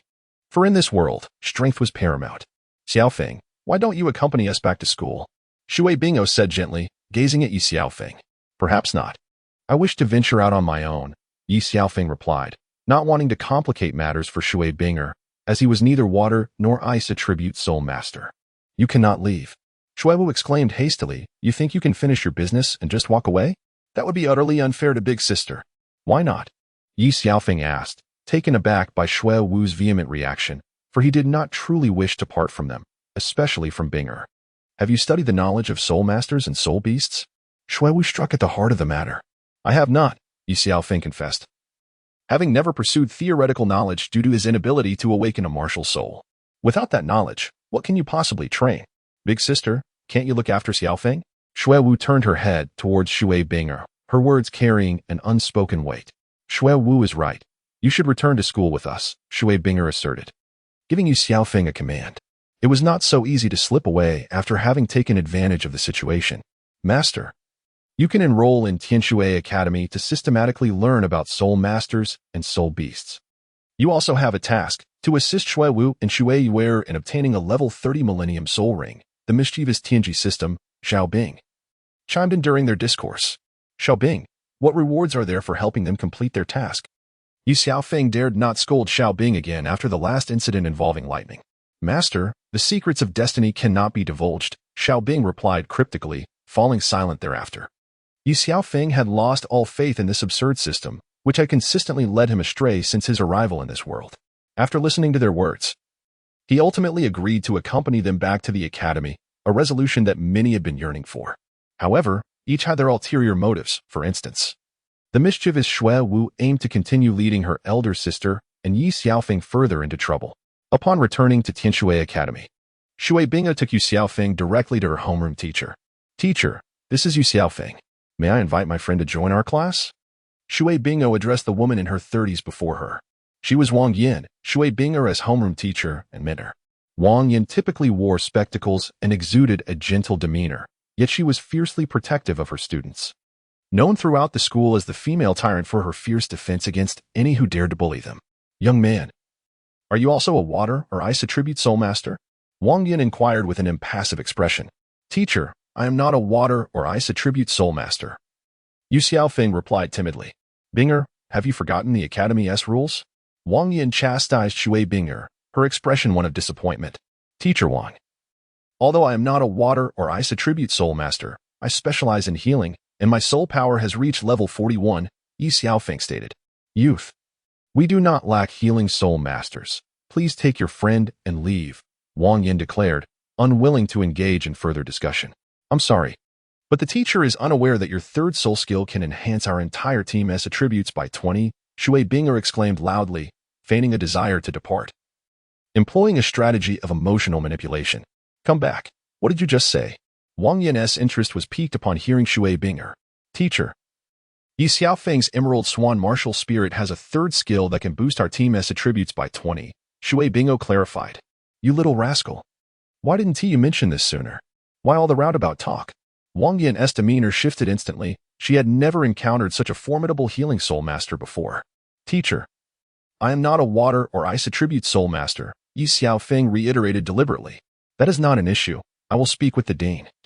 Wang Yin surmised that she had stumbled upon a treasure. I lack theoretical knowledge and practical experience, Ye Xiaofeng continued languidly. Those are not concerns. I can assist you with all of that, Wang Yin reassured him, believing that his stated issues were easily resolvable. Enough with the pleasantries. If you have any matters to discuss, address them directly with Binger, and she will assist you. Wang Yin expressed her desire to avoid trivial matters. By the way, young man, have you considered taking on a mentor? I am Wang Yin, a 76th level assault-type soul master with the Titan Snow 8 martial spirit. Become my disciple, and you shall enjoy a life of luxury. Wang Yin unleashed her formidable charm, brimming with industry jargon, unwilling to miss such a promising student. Teacher Wang, the student hasn't considered the apprenticeship yet, Ye Xiaofeng replied with an awkward smile. Young man, Shui Bingo is my disciple. You mustn't let this golden opportunity slip away, Wang Yin said with a mischievous grin, observing the two. If gentle persuasion fails, then we shall resort to leveraging my disciple's allure. Teacher, what nonsense are you spouting? Shui Binger exclaimed, her face instantly flushed with embarrassment at her teacher's words. Young man, think carefully before you respond to me. There is no need to rush. Wang Yin cautioned Ye Xiaofeng. If soft tactics are ineffective, then we shall take a firmer approach. Teacher, aren't you concerned he might run away, considering he is your student? Shui Bingo interjected hastily before Ye Xiaofeng could speak. Binger, return to the classroom for now. I will join you shortly, Wang Yin instructed, ushering Shui Bingo away. Young man, winning Binger over is no simple feat. Wang Yin realized from their earlier conversation that Ye Xiaofeng held significant sway in Shui Bingo's heart. Teacher, I understand. I will prove myself through my abilities, Ye Xiaofeng declared resolutely. I look forward to that day. Do not let me down, Wang Yin replied earnestly. I understand, Ye Xiaofeng affirmed, his resolve unwavering. It's time for class. Come with me to the classroom, Wang Yin said, leading the way without giving Ye Xiaofeng a chance to respond. Ye Xiaofeng followed Wang Yin into the classroom, and his jaw dropped in astonishment. He was surrounded entirely by girls, with not a single male student in sight. Aside from Shui Binger and her few companions, the others gazed curiously at Ye Xiaofeng, wondering about the sudden appearance of a handsome newcomer. Please introduce yourself, Wang Yin said with a calm demeanor. Hello everyone. My name is Ye Xiaofeng, a healing soul master with the martial spirit of the Emerald Swan. If any of you are injured, feel free to seek my assistance, Ye Xiaofeng stated succinctly. The class erupted into applause. By the way, Shui Wei and Shui Wu tend to chatter too much during lectures, so you should sit beside your sister. Ye Xiaofeng, please take a seat in Shui Wei's place. After the applause subsided, Teacher Wang immediately assigned the seats. Shui Wei could only seat in silence, for it was Shui Wu who spoke the most. Unbeknownst to them, Ye Xiaofeng had unwittingly offended her on his very first day, she thought. If you wish to be near Binger, I shall intervene. Ye Xiaofeng sensed that Teacher Wang was being somewhat unreasonable. However, he had no choice but to obediently return to his designated seat, though he found solace in the fact that Binger sat in front of him. Sitting next to Shui Wu felt oddly uncomfortable, yet he could not articulate why. All right, let us commence the lesson, Wang Yin declared, her demeanor shifting to one of seriousness. There are 10 types of soul masters: the assault type, agile type, control type, defense type, healing type, support type, food type, summoning type, strength type, and range type. A formidable battle team requires 5 components: support soul masters, healing and food types, provide sustenance, assault soul masters annihilate foes, agile soul masters scout, defense soul masters withstand attacks, and control soul masters manage every aspect of the battle. Teacher, what about the other types? Shui Wei interjected. Of course, what I mentioned was merely an example. Other types can also be categorized based on their unique attributes. For instance, if a summoning master conjures a defensive entity, they should develop along defensive lines. If they summon a powerful entity, they should pursue an assault strategy, Wang Yin explained, her irritation evident at being interrupted, yet she continued to clarify. Does anyone else have questions? Wang Yin asked. Teacher, if one's attack power reaches its zenith, is it unnecessary to employ elaborate techniques? Ye Xiaofeng inquired innocently. Perhaps. Wang Yin mused quietly, taking a moment before responding thoughtfully. However, Ye Xiaofeng, while having imagination is commendable, I would personally advise you to remain grounded. She recognized Ye Xiaofeng as a healing type, noting that even upon reaching the title of Douluo, the healing type would still compensate for any shortcomings in attack power. Wang Yan's words elicited laughter from the entire class, mocking Ye Xiaofeng's lofty aspirations, with only Shui Binger and her close friends regarding him with anticipation. All right, everyone. You may study independently. Should you have any questions, feel free to ask me, Wang Yin said gently. Upon hearing her words, Shui Wu perked up with renewed energy. Exchanging glances with Ye Xiaofeng, yet he remained unresponsive, which provoked Shui Wu's ire. Stealthily, Shui Wu reached behind Shui Binger, tugging at her hair tie with a sharp pull that caused her discomfort.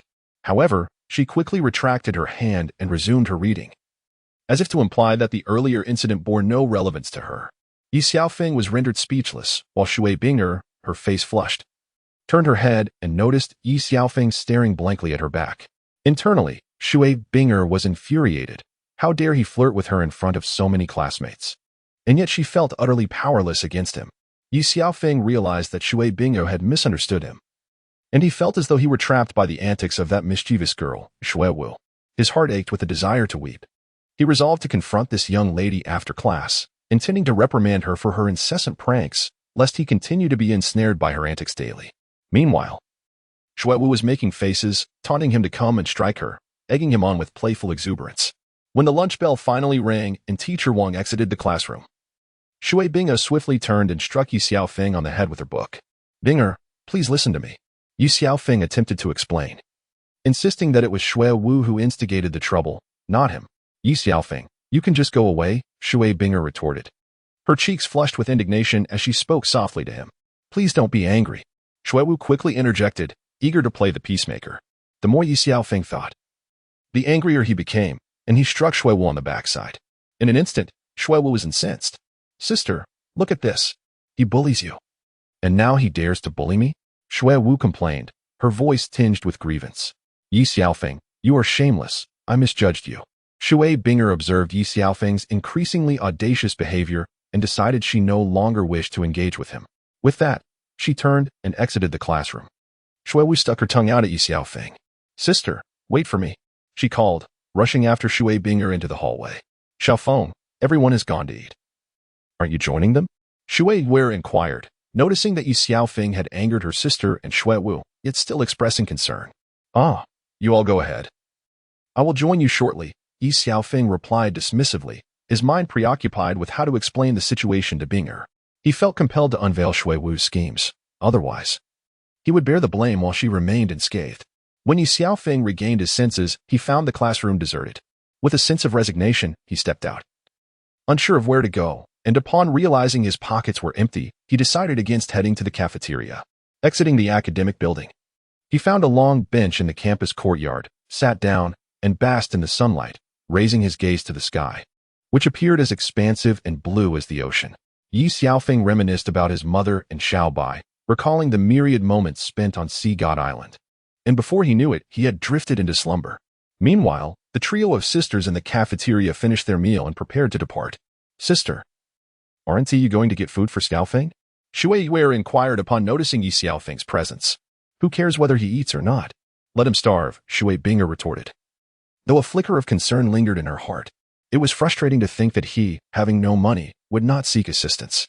Observing this, Shui Wu gently tugged at Yu's sleeve, prompting an immediate understanding. She hurried to the window to pack a meal for Ye Xiaofeng. Eldest sister, although that fellow is rather exasperating, he still deserves to eat. What if he were to starve? Shui Wu echoed Shui Binger's words, suggesting that they should just let him starve, to spare themselves from his incessant bullying. Upon seeing Yu return with food, Shui Binger turned and exited the cafeteria. The two proceeded to their classroom, which was deserted, and even the sports field yielded no sign of life. Shui Wu, do you think I upset him, causing him to leave in a fit of anger? Shui Binger anxiously inquired about Ye Xiaofeng. Surely not. He doesn't seem the type. Perhaps we should search elsewhere before jumping to conclusions, Shui Wu reassured her. Ultimately, the trio arrived at the square, where they found Ye Xiaofeng peacefully napping on a bench. Ye Xiaofeng, you truly have a knack for relaxation, Shui Wu couldn't help but exclaim in annoyance. You all, what brings you here? Ye Xiaofeng awoke, startled by her words. Do you have any idea how long we've been searching for you across the campus while you blissfully slumber here? Shui Yu remarked, blunt as ever, though her words held a grain of truth. This is your meal. We've been hunting for you for ages. My legs are about to give out. Shui Yu tossed the lunchbox at Ye Xiaofeng before plopping down beside him. Thanks. I must have dozed off inadvertently. Ye Xiaofeng quickly accepted the meal and began eating. Shui Wu and Shui Binger joined him on the bench. He finished his meal swiftly, then pulled out the handkerchief Shui Binger had given him to bandage his injury, wiping the grease from his lips. The two girls exchanged glances, noticing the earlier gesture, and turned to Shui Binger, who flushed as she realized they were watching her. Now that you've finished, let me show you to your dormitory. Shui Binger promptly shifted their focus. They soon arrived at a courtyard with a sign reading Peach Blossom Garden. It appeared to have been uninhabited for quite some time, with weeds overtaking the ground. Nevertheless, the courtyard boasted 4 rooms, each furnished adequately, requiring only a thorough cleaning for immediate occupancy. Xiaofeng, for now, you shall reside in Peach Blossom Garden, as the dormitory is fully occupied, Shui Binger explained, a hint of awkwardness in her voice. It's no bother. I prefer tranquility. You all can go about your business. I'll manage here, Ye Xiaofeng replied, indifferent to his accommodations, as long as he had a place to stay. Shouldn't we lend a hand? Shui Wu suggested. That would be splendid. Just one of you stay to assist me, while Binger and Yu can take their rest. Ye Xiaofeng finally managed to entice Shui Wu into helping him. All right then, good luck, Shui Wu. Yu smiled at her, before she and Shui Binger headed back to their dormitory. Wu, you start by tidying the room, while I tackle the weeds in the courtyard, Ye Xiaofeng said, grinning at Shui Wu. Who are you calling Wu? It's your room, not mine. If anyone should clean, it should be you, Shui Wu retorted, displeased that he was passing off the task onto her. You asked me to call you Wu. Are you now trying to backtrack? Ye Xiaofeng pressed forward, standing before Shui Wu. The two could hear each other's breaths, and Shui Wu, feeling anxious, said, Please don't do anything reckless. If you dare to be foolish, I will scream for help. Go ahead and shout, Ye Xiaofeng replied with a wicked smile. Ice and Moon just left, and the dormitory is so far away. Even if you were to scream until your throat is raw, no one would come to your aid. Please, don't be unreasonable. I can help you clean, can't I? Shuewu capitulated. If you continue to deceive me, be wary of the consequences. I might just strip you of your clothes and toss them into the campus. Ye Xiaofeng said mischievously. You wouldn't dare? If you act out, I will report you to my sister. Shuewu clutched at her last hope. I am not afraid of her. You should be more concerned about your own safety. Ye Xiaofeng clearly had no intention of letting Shuewu off the hook. I will go help you clean the room right away, Shuewu said, slipping into the room. Ye Xiaofeng no longer teased Shuewu. Instead, he cleared the weeds from the courtyard while Shuewu tidied up the rooms inside. Hey, could you please fetch me some water? Shuewu said to Ye Xiaofeng. As Ye Xiaofeng observed Shuewu diligently tidying up the room, he refrained from commenting on her efforts and proceeded to fetch water with a bucket. Once he departed, Shuewu revealed a long-lost smile, expressing her thoughts with a playful tone. You still have much to learn. With a flick of her wrist, she discarded the cloth she had been using and exited the space. After a while, she returned to the dormitory with an air of confidence. Shuewu, what brings you back? Shueyu inquired with curiosity. Xiaofeng found me to be a hindrance and sent me back, requesting his elder sister to assist him. Shuewu replied with a hint of exasperation. Then take a moment to rest. I shall go offer him my help, Shui Bingo said, not casting any blame on Shuewu. With that, she left the dormitory and made her way toward Ye Xiaofeng's residence. Ye Xiaofeng returned with water and, upon entering the room, noticed the rag on the floor, which reminded him that Shuewu had run away. With a resigned smile, he picked up the rag and resumed tidying the room. Just then, Shui Binger returned. Binger, you're here. Ye Xiaofeng greeted her with a smile. Hand me the rag. You should go tidy up outside, Shui Bingo said, refraining from reproaching Ye Xiaofeng for his earlier actions. As Shui Bingo took the rag, Ye Xiaofeng grasped her hand. Bingo, are you still angry with me? He inquired, looking into her eyes. Silly, if I were angry, I wouldn't be here helping you. Now, go on with your tasks. Shui Bingo interrupted him just as he was about to proceed with the next step. After Shui Bingo returned, Ye Xiaofeng felt at ease. One cleaned indoors while the other took care of the outdoors. They worked diligently from noon until afternoon and finally managed to tidy everything up. The bed still lacked sheets and bedding, as well as toiletries. At that moment, Shui Yuer and Shuewu returned. Perfect timing. You two go buy some essential supplies. Shui Binger instructed them. In front of Shui Binger, Shuewu dared not behave as she did with Ye Xiaofeng, but after a moment, she recalled something. Sister, you two should tidy up the other rooms, Shuewu said with a smile directed at Shui Binger, who appeared somewhat perplexed. Then you should go ahead, Shui Bingo encouraged. Continuing her own tasks. By evening, Shuewu and the others returned. Why did you buy so much? Shui Binger observed that what they brought was clearly more than enough for just one person. Sister, we discussed it and decided to move here as well. Shuewu said with a chuckle. Sister, it's so dull here for Xiaofeng alone. Perhaps you could speak with Teacher Wang. Shui Yuer began to plead with Shui Binger. All right, I'll communicate with the teacher, Shui Binger replied, somewhat exasperated. You all moved in, and yet you're still discussing it? She thought, visibly annoyed. Hey, we came to keep you company, and you're not helping, Shuewu said, speaking rather rudely to Ye Xiaofeng. Once you're done tidying, go wait for me in the cafeteria. I need to speak with Teacher Wang, Shui Bingo said resignedly. Yay! Shui Yuer and Shuewu exclaimed, clapping their hands in delight. Teacher, I've arranged for Ye Xiaofeng to stay in Taohua Garden, Shui Bingo quietly informed Wang Yin. Currently, the male and female dormitories are full, so placing him in Taohua Garden is quite suitable. However, it has been unoccupied for a long time, Wang Yin considered. Teacher, we have cleaned it thoroughly and it's ready for habitation, Shui Binger quickly assured her. Excellent, that puts my mind at ease. I understand. You may leave now, Wang Yin said, returning to her work. After a while, Wang Yin noticed Shui Binger still lingering and inquired curiously, Binga, why haven't you left yet? Teacher, can we move in together? After all, the dormitory is crowded, which disrupts the cultivation, Shui Binger murmured, her head lowered. It is not permissible.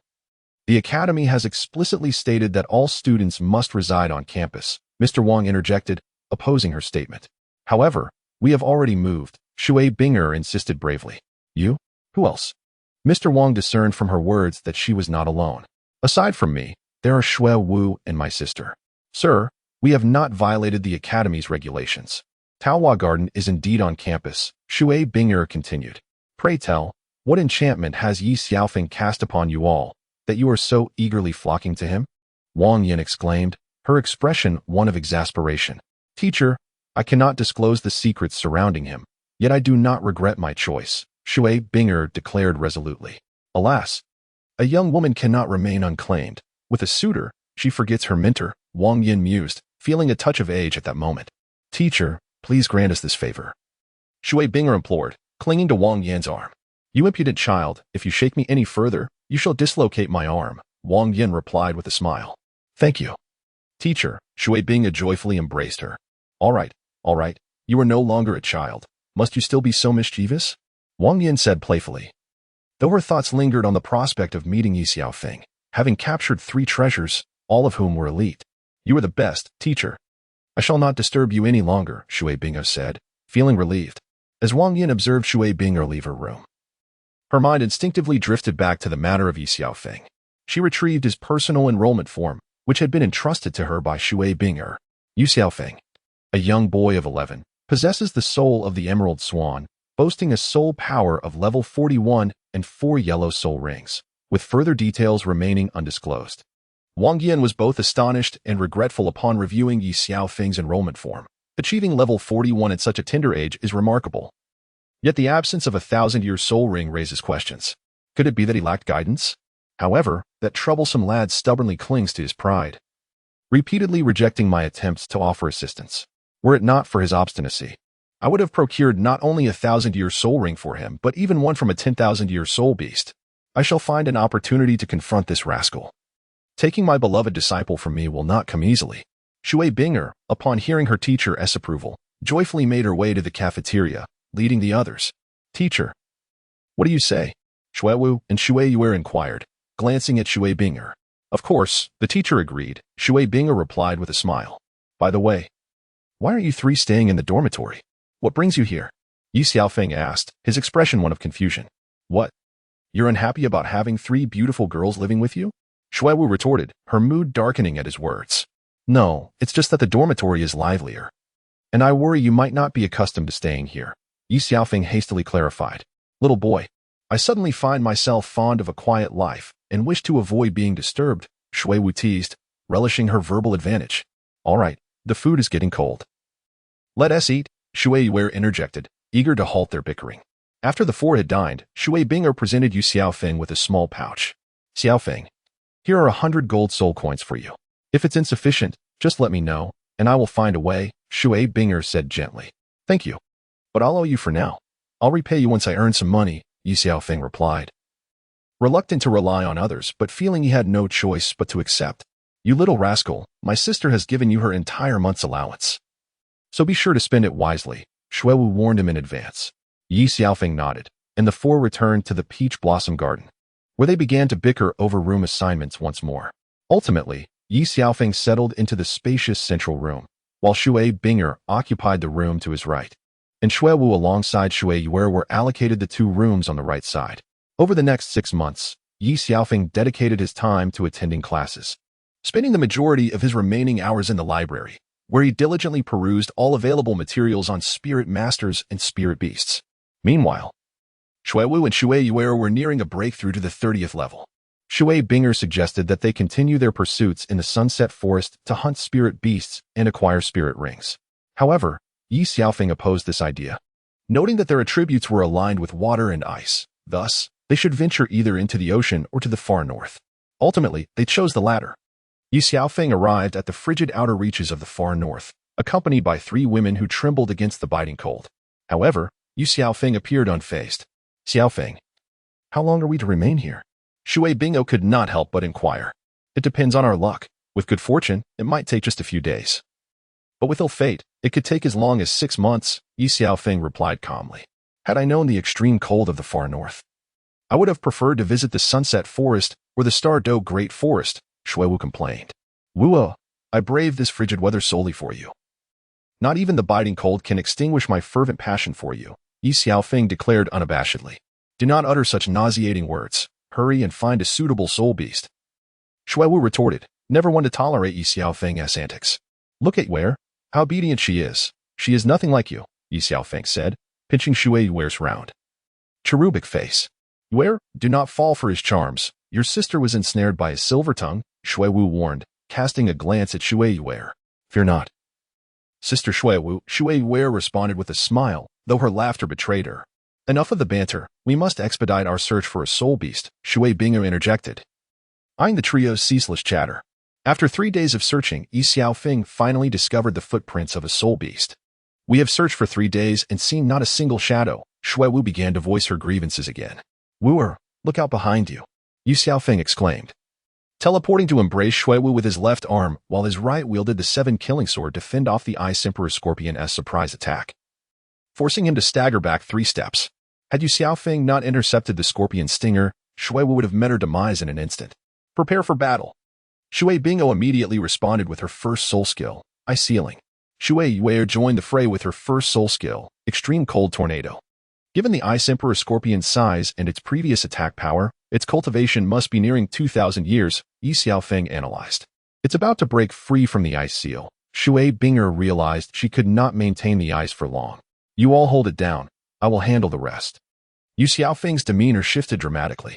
Xiaofeng, be cautious, Shuiwu expressed her concern, aware of the gravity of the situation despite their usual playful banter. Do not worry. I shall not perish so easily. I have yet to marry you 3, Ye Xiaofeng replied with a smile. Forget what I just said. I wish the Ice Emperor Scorpion would end your life instead, Shuiwu shot back angrily, irritated by his audacity. With a flourish, Ye Xiaofeng executed his second soul skill, sweeping the troops, as he swung the 7 killing sword towards the Ice Emperor Scorpion. In that very moment, as the scorpion broke free from the ice seal, Ye Xiaofeng's blade met its body, but it defended itself with its pincers. This enraged the Ice Emperor Scorpion, which charged directly at Ye Xiaofeng. Second soul skill, Falling Snow. Shuiwu sought to impede the scorpion's speed. First soul skill, Ice Sealing. Shui Bingo promptly encased the Ice Emperor Scorpion once more. Second soul skill, 0-degree impact, Shui Yue announced. Third soul skill, Sword to the Throat. Ye Xiaofeng thrust towards the Ice Emperor Scorpion. This series of coordinated attacks inflicted significant damage upon the creature, which, realizing it was outnumbered, attempted to flee. Do not let it escape. Leave the rest to me. Ye Xiaofeng glared fiercely at the Ice Emperor Scorpion. With his third soul skill, Sword to the Throat, the surroundings fell silent, rendering the Ice Emperor Scorpion immobile. Ye Xiaofeng advanced, delivering a devastating blow that gravely injured the beast. Xiaofeng, how has your soul ring transformed into one of 100 years? Shuiwu inquired, astonished. Having been too engrossed in battle to notice earlier, you two may as well pretend you have never seen it, Shui Bingo remarked coldly. Although Shuiwu intended to press for clarity, she refrained, respecting her elder sister's authority. You two deliberate on who will claim the soul ring first, Ye Xiaofeng suggested, uncertain. As both had achieved level 30. Sister Shuiwu, you go first, Shui Yue smiled. No, you should go first. Who knows? There may be an even better soul beast awaiting me. Shuiwu insisted, unwilling to take advantage, acknowledging that the Ice Emperor Scorpion was already a remarkable find. Yet, she felt no regret in yielding to Yue, who she regarded as a sister. Yue, I shall concede this time. Sit down and absorb it, Ye Xiaofeng said, pleased to witness their mutual deference. Xiaofeng, am I truly capable of absorbing a 2,000-year soul beast? The moonlit night cast a gentle worry upon Yue, as she feared her inability to absorb such a precious spirit ring. Do not fret. I am here, Ye Xiaofeng reassured her, providing a comforting precaution. Let us proceed. For we must also seek out Shuiwu. Taking the sword from Ye Xiaofeng's hand, Shui Yue, without hesitation, plunged it into the body of the Ice Emperor Scorpion, then settled down to absorb the spirit ring. A purple spirit ring emerged from the creature's form and gracefully transferred to Shui Yue, who began the slow process of absorption. Beads of sweat forming upon her brow. Binger and Shuiwu held their breath in anxious anticipation for Yue, yet Ye Xiaofeng activated his healing abilities, ever ready to assist her.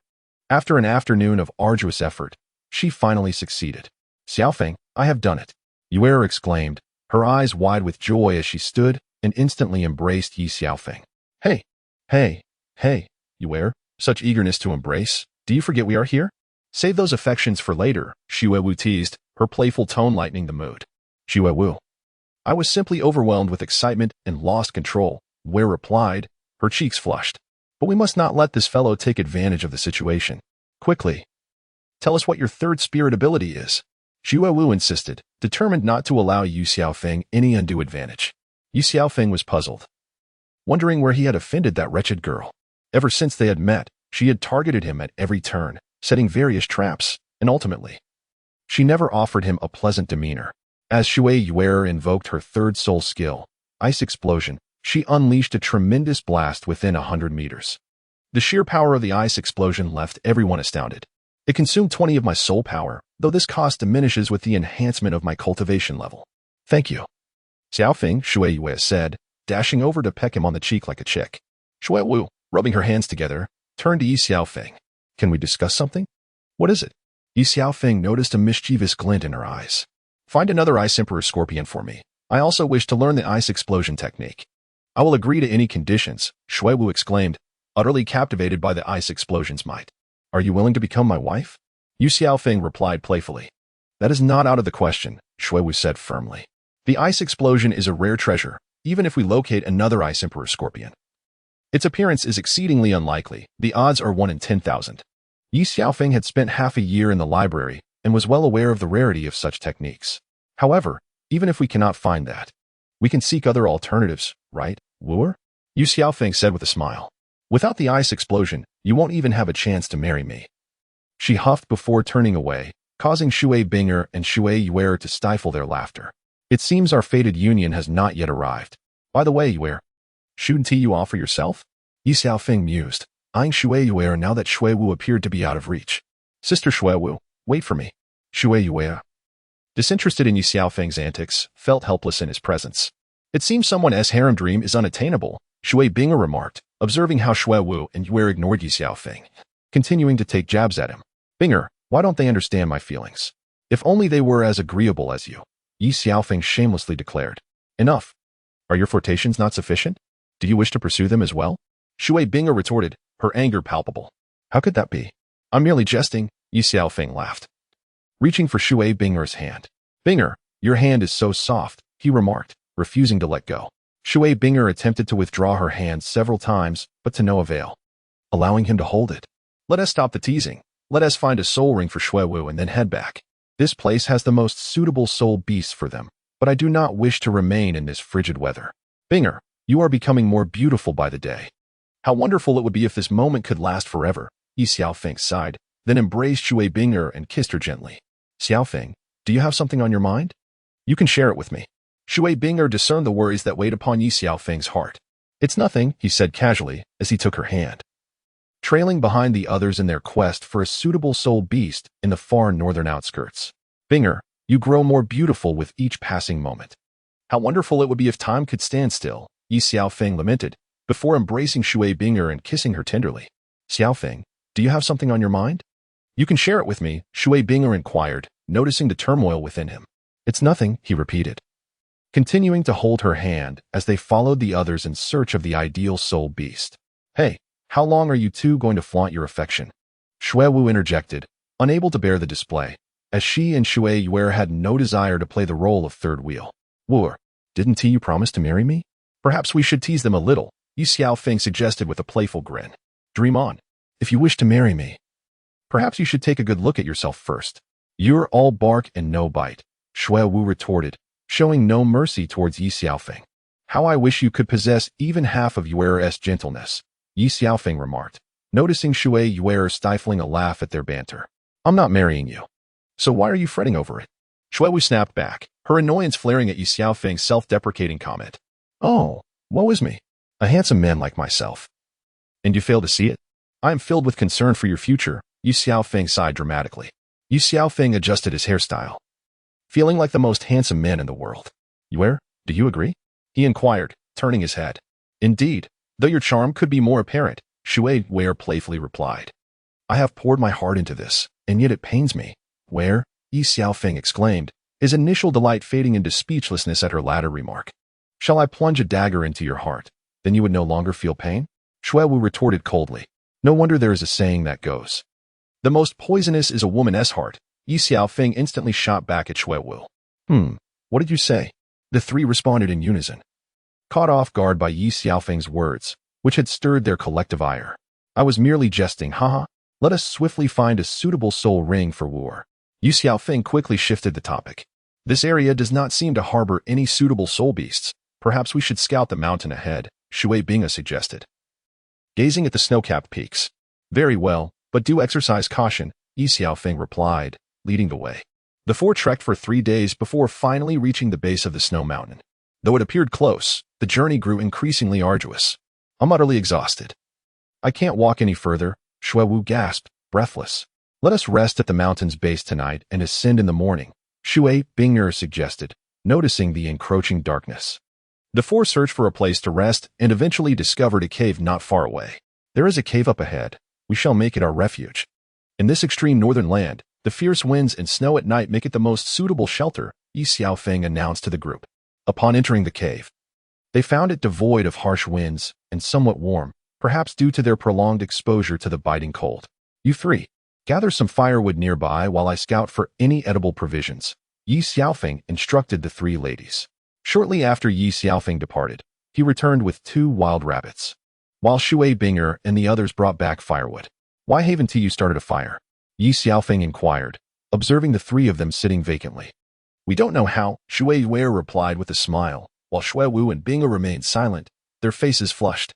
Ye Xiaofeng directly employed the primitive method of fire starting by friction, exerting tremendous effort to finally ignite a flame. He then continuously blew upon it, ultimately succeeding in kindling the fire. Ye Xiaofeng had finally cleaned the wild rabbit, preparing to roast its meat. You scoundrel, how dare you kill the rabbit? Shui Wu exclaimed in anger. Then you can eat your rations without concern for us, Ye Xiaofeng replied, not wishing to engage in a war of words. As he spoke, he skewered the 2 wild rabbits on a branch and slowly rotated them over the fire. I won't eat it, humph, Shui Wu retorted, visibly upset, before pulling out her rations and taking a fierce bite. At that moment, the rations were frozen solid, resembling a stone, making them nearly impossible to chew. After several unsuccessful attempts, in frustration, she threw the rations towards a distant rock. They struck the stone but remained utterly intact. What offense have your rations committed? Go retrieve them, Ye Xiaofeng teased. Mind your own business. If you want them, go fetch them yourself.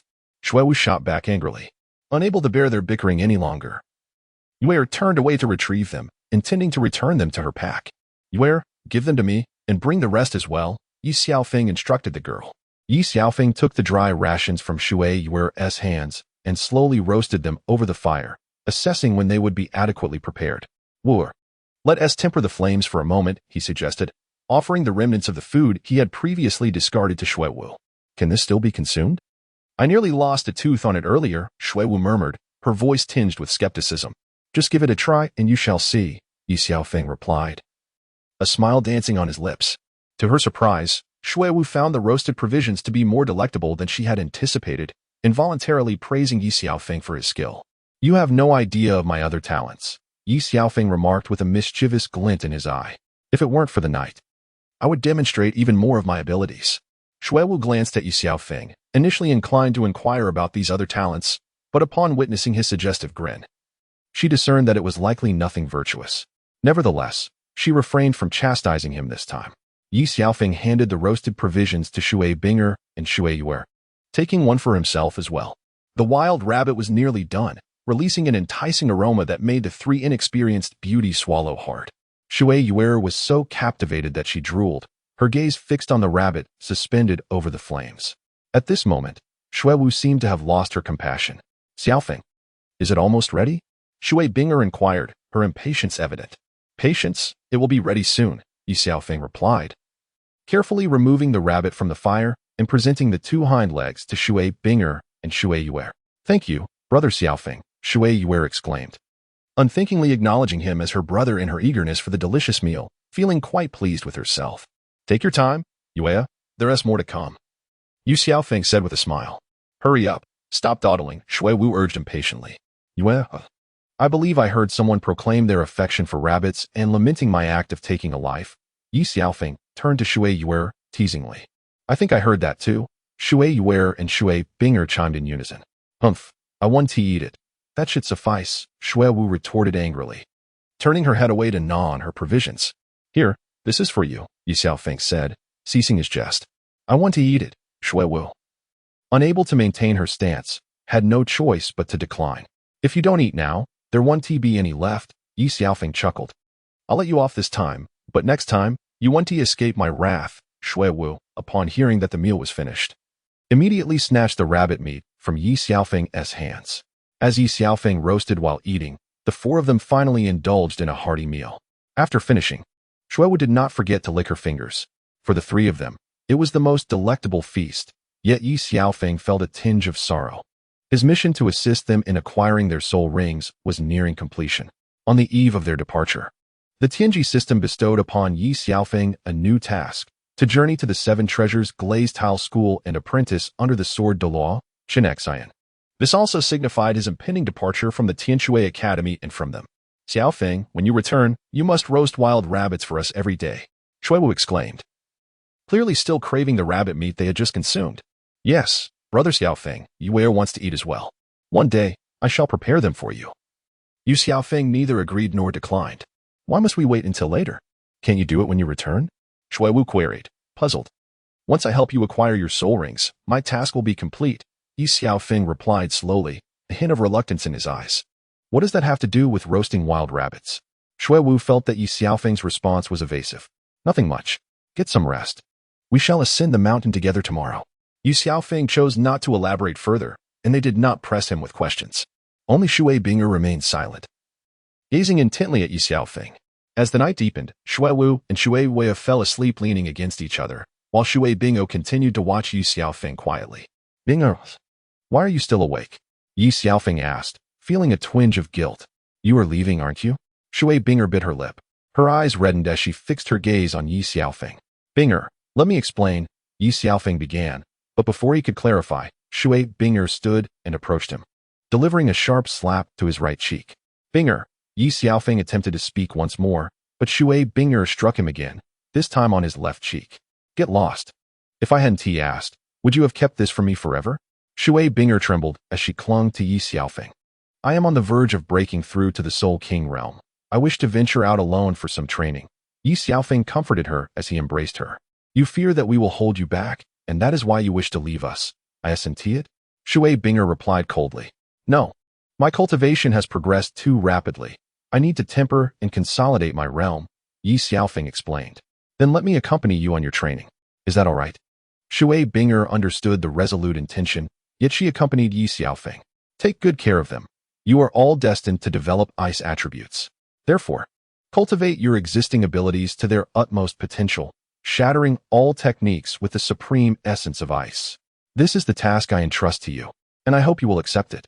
Ye Xiaofeng had analyzed their team for quite some time, and this was the conclusion he reached. Rest assured, I will take good care of them. Should the need arise, you can always return to us. Shui Binger longed to accompany Ye Xiaofeng on his departure. But after hearing his words, she acquiesced. Do not worry about me. I shall return swiftly. It is getting late. You should rest. With that, Shui Binger embraced Ye Xiaofeng's arm and gradually fell asleep, leaning against his shoulder. Ye Xiaofeng gazed at them with immense joy, as they gradually became an inseparable part of her heart. The following morning, Shui Wu awoke and opened her eyes to find Shui Binger nestled in Ye Xiaofeng's embrace, who was still fast asleep. Thinking she was imagining things, Shui Wu rubbed her eyes, but the sight remained unchanged. The two were entwined in slumber. Hastily, she roused Shui Wu. Just as Shui Wu was about to scold Shui Wu, she was interrupted as Shui Wu pointed in a certain direction.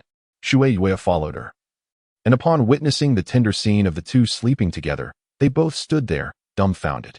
Soon, Ye Xiaofeng awoke and caught sight of Shui Wu and Shui Wu staring at them with a rather mischievous expression, as if they understood everything in an instant. Ye Xiaofeng stirred slightly, rousing Shui Binger, who had completely forgotten that she had fallen asleep in his embrace the previous night. What are you two looking at? Shui Binger blinked her eyes open to find Shui Wu and Shui Wu gazing at her, feeling quite uncomfortable. Elder sister, did you sleep particularly well last night? Shui Wu inquired with a mischievous grin. It was all right, Shui Binger replied, still somewhat dazed. Sis, how long do you plan to sleep in Xiaofeng's arms? Shui Wu remarked, observing her sister still nestled against Ye Xiaofeng, her tone tinged with exasperation. Shui Binger finally realized she was still in Ye Xiaofeng's embrace and hastily sat up. Elder sister, did you call out all night and still haven't had enough? How about you and I step outside to give you two some space? Shui Wu teased. If you keep spouting nonsense, Just wait and see how I handle you, Shui Binger retorted, her cheeks flushed from the playful banter. Once Shui Binger had risen, Ye Xiaofeng shrugged his shoulders, feeling a bit sore from remaining still throughout the night. Get yourselves ready. Let us head up the mountain, he said, stretching his limbs as he stepped outside. Upon exiting the cave, the biting cold still lingered, yet every effort was worth it for the sake of obtaining a soul ring. After a morning of climbing, they discovered a snow-capped peak where a 2,000-year-old Snow Lotus blossomed. Indeed, it was true that one could find treasures without much effort after traversing great distances. Prepared for battle, Ye Xiaofeng initiated the first soul skill, Cloud of Darkness, followed by Rain of Snow from Shui Wu. The first soul skill, Extreme Cold Storm, was unleashed by Shui Yuer. We cannot resort to violence against it, otherwise we won't be able to obtain the soul ring. Binger, restrain it, Ye Xiaofeng urged as he noticed the ancient Snow Lotus attempting to flee. With her first soul skill, Shui Binger sealed all escape routes. Wu, hurry. Ye Xiaofeng gripped the 7-kill sword, his gaze fixed intently on the Snow Lotus. Should it try to escape, he would not hesitate to strike. The ancient Snow Lotus was not as tyrannical as the Ice Emperor Scorpion and was quickly vanquished by Shui Wu. The process of absorption was relatively gentle and smooth, leading to swift success. Sister Shui Wu, what is your third soul skill? Shui Yuer asked curiously. Behold, my third soul skill, Falling Snow, Shui Wu announced. As thousands of ice spikes materialized in the sky, raining down upon the ground like a barrage of arrows. How impressive, Shui Yuer marveled, recognizing that this ability rivaled her own ice explosion. Congratulations, Master, for successfully assisting Shui Wu and Shui Yuer in acquiring their third soul rings. You have been rewarded with a simulated soul ring skill and an increase of 5 levels in soul power, came the voice of Xiaobing. Ye Xiaofeng advanced to the 40th level Spirit Master rank, and beneath his feet, for 1,000-year purple spirit rings gradually ascended, leaving Shui Wu and Shui Yuer utterly astonished. Shui Binga was also slightly surprised, yet she possessed a modicum of knowledge regarding Ye Xiaofeng's secrets. Xiaofeng, you, Shui Wu stammered, taken aback and at a loss for words. I have a skill that simulates spirit rings, capable of mimicking not only those of 1,000 years, but also those of 10,000 and even 100,000 years, Ye Xiaofeng replied with a smile. Soon, the 4 spirit rings at his feet transformed into black rings of 10,000 years, followed by vibrant crimson rings of 100,000 years. So that is how it is. I knew a person like you could not possibly be so formidable, Shui Wu remarked, her disbelief palpable. However, your skill of simulating spirit rings is quite impressive in its ability to intimidate, she added, delivering a playful jab. Hey, I assist you in obtaining spirit rings. And you can't even muster a thank you? Why must you always oppose me? Ye Xiaofeng lamented, exasperation evident in his voice. It seems you didn't really contribute much, did you? Shui Wu teased, clearly unwilling to let Ye Xiaofeng off the hook. Indeed, Ye Xiaofeng had not taken action. He was merely ensuring that the 1,000-year Snow Lotus did not escape. Humph, you have quite the thick skin, Shui Wu muttered under her breath. Now that our mission is complete, let us hurry back to the academy, Shui Wu said with a cheerful smile. Then let us return. Please remember to keep my secret. Ye Xiaofeng said, glancing at Shui Binger. She nodded in agreement, yet internally felt a twinge of sadness, for returning to the academy signified Ye Xiaofeng's departure from her life. On the journey back, conversation among the group dwindled significantly, and Shui Binger remained silent throughout. Upon arriving at the Peach Blossom Garden, Shui Wu and Shui Yuer seemed revitalized. It feels wonderful to be back. I never want to return to that desolate place in the extreme north, Shui Wu complained. I feel the same way. I'm going to take a hot shower, Shui Yuer chimed in, echoing Shui Wu's sentiments. I'll join you, Shui Wu said with a smile. How about I offer you both a complimentary bath? Ye Xiaofeng suggested mischievously, relishing the thought. Get lost. The two retorted in unison, turning away to their respective rooms. Haha. Just kidding. Don't take it too seriously, Binger, Ye Xiaofeng called out, but when he noticed that Shui Wu and Shui Yuer were ignoring him, he turned to engage Shui Binger. However, she did not afford him the chance, retreating to her room without a glance back. Alone in the vast courtyard, Ye Xiaofeng entered his room, retrieved a jar of wine, and settled onto a bench beneath the peach tree. A gentle breeze swept through, causing petals to cascade like falling snow. As he sipped his wine and gazed at the sky, an overwhelming sense of sorrow enveloped him. He had hoped to drown his sorrows in drink, only to discover that it only deepened his melancholy. As he drank to the point of intoxication, He dreamt of Shui Binger appearing before him. Binger, what brings you here? Ye Xiaofeng, inebriated, slurred. Is it not permissible to come and admire the peach blossom tree? Shui Binger replied with a smile. I thought you came to keep me company, huh? Ye Xiaofeng responded with a sorrowful grin. Now that I can accompany you, don't you wish to share something with me? Observing Ye Xiaofeng's intoxicated state, Shui Binger seized the opportunity to delve into the depths of his heart. What do you wish to inquire about? I am willing to divulge anything, Ye Xiaofeng continued in his haste. Why must you leave? I have stated that I seek to grow stronger. Only by attaining strength can I protect those I cherish. You are already remarkable, possessing a twin martial soul and extraordinary talent. In the future, you will undoubtedly ascend to the rank of title Douluo. Shui Binger comforted him, recognizing his exceptional abilities and the inevitable place he would hold among the title Douluo. Binger, await my return, Ye Xiaofeng said, drunkenly embracing Shui Binger. She refrained from further questioning and quietly held him until he succumbed to slumber. Gently, she assisted him to his room and laid him upon the bed. Shui Binger remained by his side, quietly watching over him, and unknowingly drifted into sleep. In the deep of night, Ye Xiaofeng awoke to find Shui Binger peacefully asleep. Rising, he lifted her in a princess carry to the bed, tucked her in, caressed her gentle face, and tenderly kissed her forehead. As he turned to depart, tears began to cascade down Shui Binger's cheeks. Throughout the ordeal, Ye Xiaofeng feigned intoxication and slumber, yet Shui Binger was not entirely unfeigned in her pretense either. They both wished to spare each other from sorrow, yet circumstances dictated otherwise. Ye Xiaofeng found it difficult to let go of Shui Binger, just as she could not sever her ties with him. Alas, reality was merciless, leaving them no alternative but to choose this path. Ye Xiaofeng slowly made his exit, gently closing the door behind him. Ye Xiaofeng stepped out of the room, glanced at the doors of Shuiwu and Shuiwei, and left the peach blossom garden without looking back. The academy was deserted in the dead of night, and Ye Xiaofeng made his way directly to the main gate. Upon exiting the school grounds, he soon found himself in a wooded area. At that moment, he suddenly sensed a murderous aura surrounding him. Without warning, an icy spear lunged toward Ye Xiaofeng from behind, but he swiftly dodged the lethal strike. Who goes there? Ye Xiaofeng demanded, spotting a figure shrouded in a mask. And who might you be? The masked individual retorted. I am a student of Tianshui Academy. I implore you to show mercy, Ye Xiaofeng replied, realizing from the voice that the assailant was a woman. If you are indeed a student, you could have sought permission during the day. What mischief do you intend under the cover of night? The masked figure interrupted, disregarding Ye Xiaofeng's words. With a flick of her wrist, she unleashed her second soul skill, Ice Palm, attacking without granting Ye Xiaofeng a chance to explain. In response, Ye Xiaofeng deployed his 7-kill sword to defend against the onslaught of her second soul skill, sweeping through thousands. How is this possible? Then I shall ensure you do not leave here alive, the masked woman declared, her interest in Ye Xiaofeng growing. With her third soul skill, Ice Fist, she pressed her attack. Ye Xiaofeng could tell that her strength far exceeded his own. If he allowed her to dictate the pace, he would surely perish. He resolved to shift from defense to offense.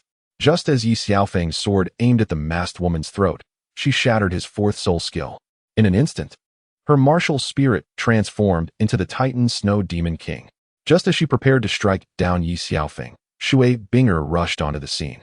She unleashed a flurry of skills. Her first soul skill, Ice Seal, her second, Ice Ring Armor, and her third, Resistance Ice Ring, all in rapid succession to shield Ye Xiaofeng from the Titan Snow Demon King's ferocious assault. Binger, what are you doing here? You must leave at once, Ye Xiaofeng urged, acutely aware that the opponent was a soul master above level 70, and escape was impossible against such a formidable martial spirit. Kid, you are quite fortunate indeed. I will grant you one opportunity. Only one of you shall survive, the masked individual taunted. Let her go. Once she is safe, you may do as you wish. Ye Xiaofeng replied, feeling a sense of satisfaction at Shui Binger's arrival to his aid, indifferent to his own fate. Are you truly unafraid of death? The masked woman asked, astonished, as she expected Ye Xiaofeng to abandon Shui Binger in a bid for self-preservation. Fear is a natural instinct, but I have no other options, Ye Xiaofeng admitted, resigned. Teacher, have you had your fun yet? Upon witnessing the martial spirit transformation, Shui Binger recognized her mentor, Wang Yan, and her heart melted at Ye Xiaofeng's words. Wishing to put an end to her teacher's torment of him. Teacher? Ye Xiaofeng could hardly believe his ears.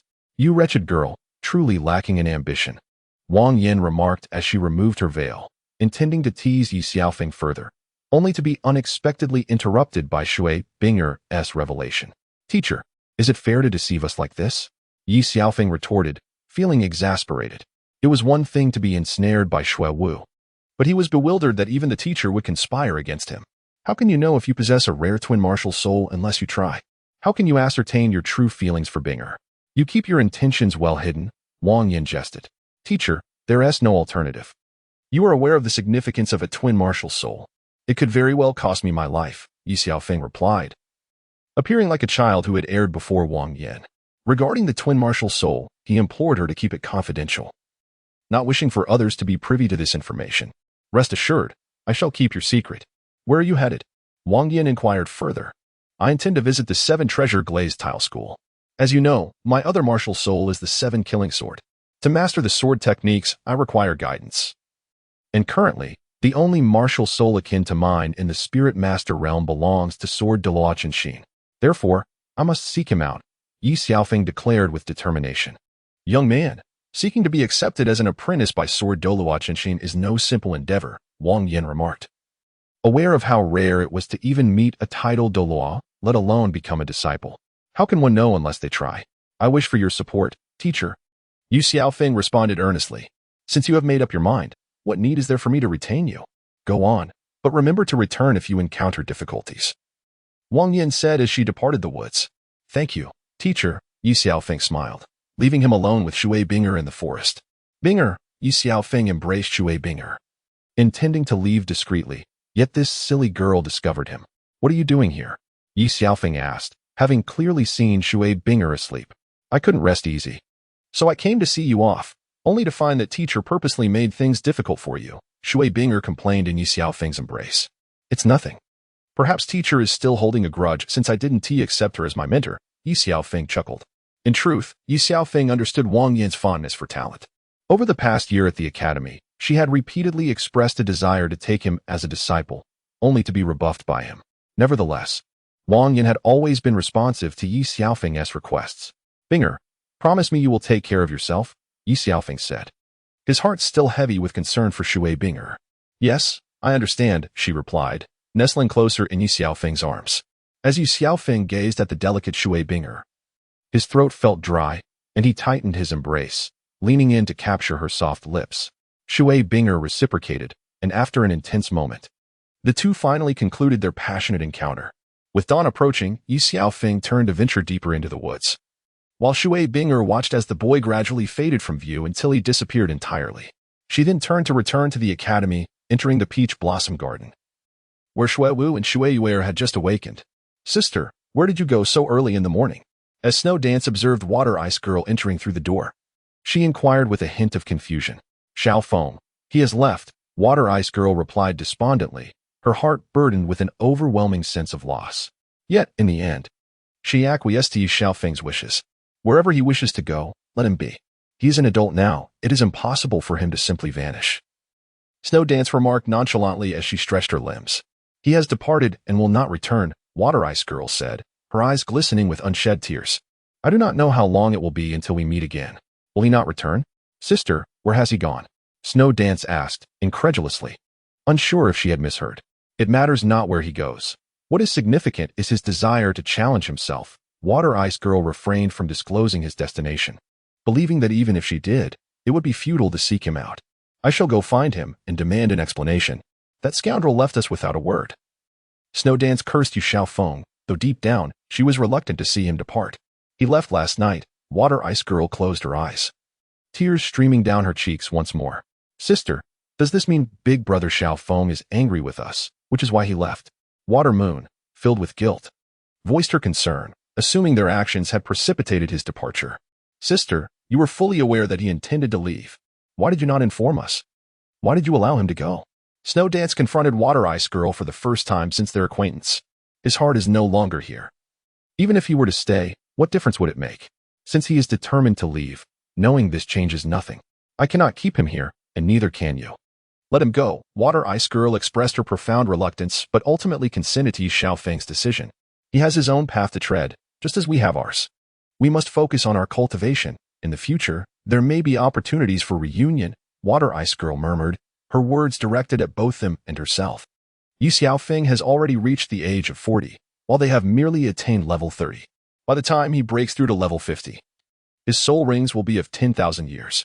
Even if they were to meet again, the disparity between them would only grow wider. However, Shui Binger refuses to concede defeat. She is determined to devote herself to more arduous training, aspiring to one day be able to assist him. The departure of Ye Xiaofeng has ignited Shui Bing's determination, which is precisely what Ye Xiaofeng hoped to witness. He firmly believes that Shui Binger possesses the capability to lead them effectively. Ye Xiaofeng arrived alone in the capital of the Heavenly Dou Empire, where bustling commercial streets thrived with a ceaseless flow of people and vehicles, creating an atmosphere of vibrant liveliness. Ye Xiaofeng had been traveling for several consecutive days and felt rather fatigued. He arrived at an inn, resembling paradise on earth, seeking a moment of respite. The inn's first floor catered to dining, while the second and third floors offered accommodations. "Young master, will you be dining or seeking lodging?" The innkeeper, upon observing Ye Xiaofeng's attire, perceived him to be a wealthy young gentleman and immediately greeted him with a warm smile. "I desire both sustenance and shelter, however, dear innkeeper. Is it customary to converse while I remain standing?" Ye Xiaofeng teased the innkeeper. "Please forgive my oversight. This way, if you will." The innkeeper gestured towards a seat. A servant, quick to comprehend, promptly brought over a teapot. The innkeeper graciously accepted the teapot from the servant's hands and poured a cup of tea for Ye Xiaofeng. "I am Li Baochai, the innkeeper of this paradise. May I inquire how to address you, young master?" Li, the innkeeper, said with utmost respect and a smile.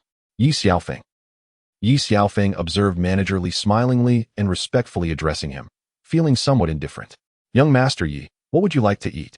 Our establishment offers an abundance of delicacies from the sky and the earth.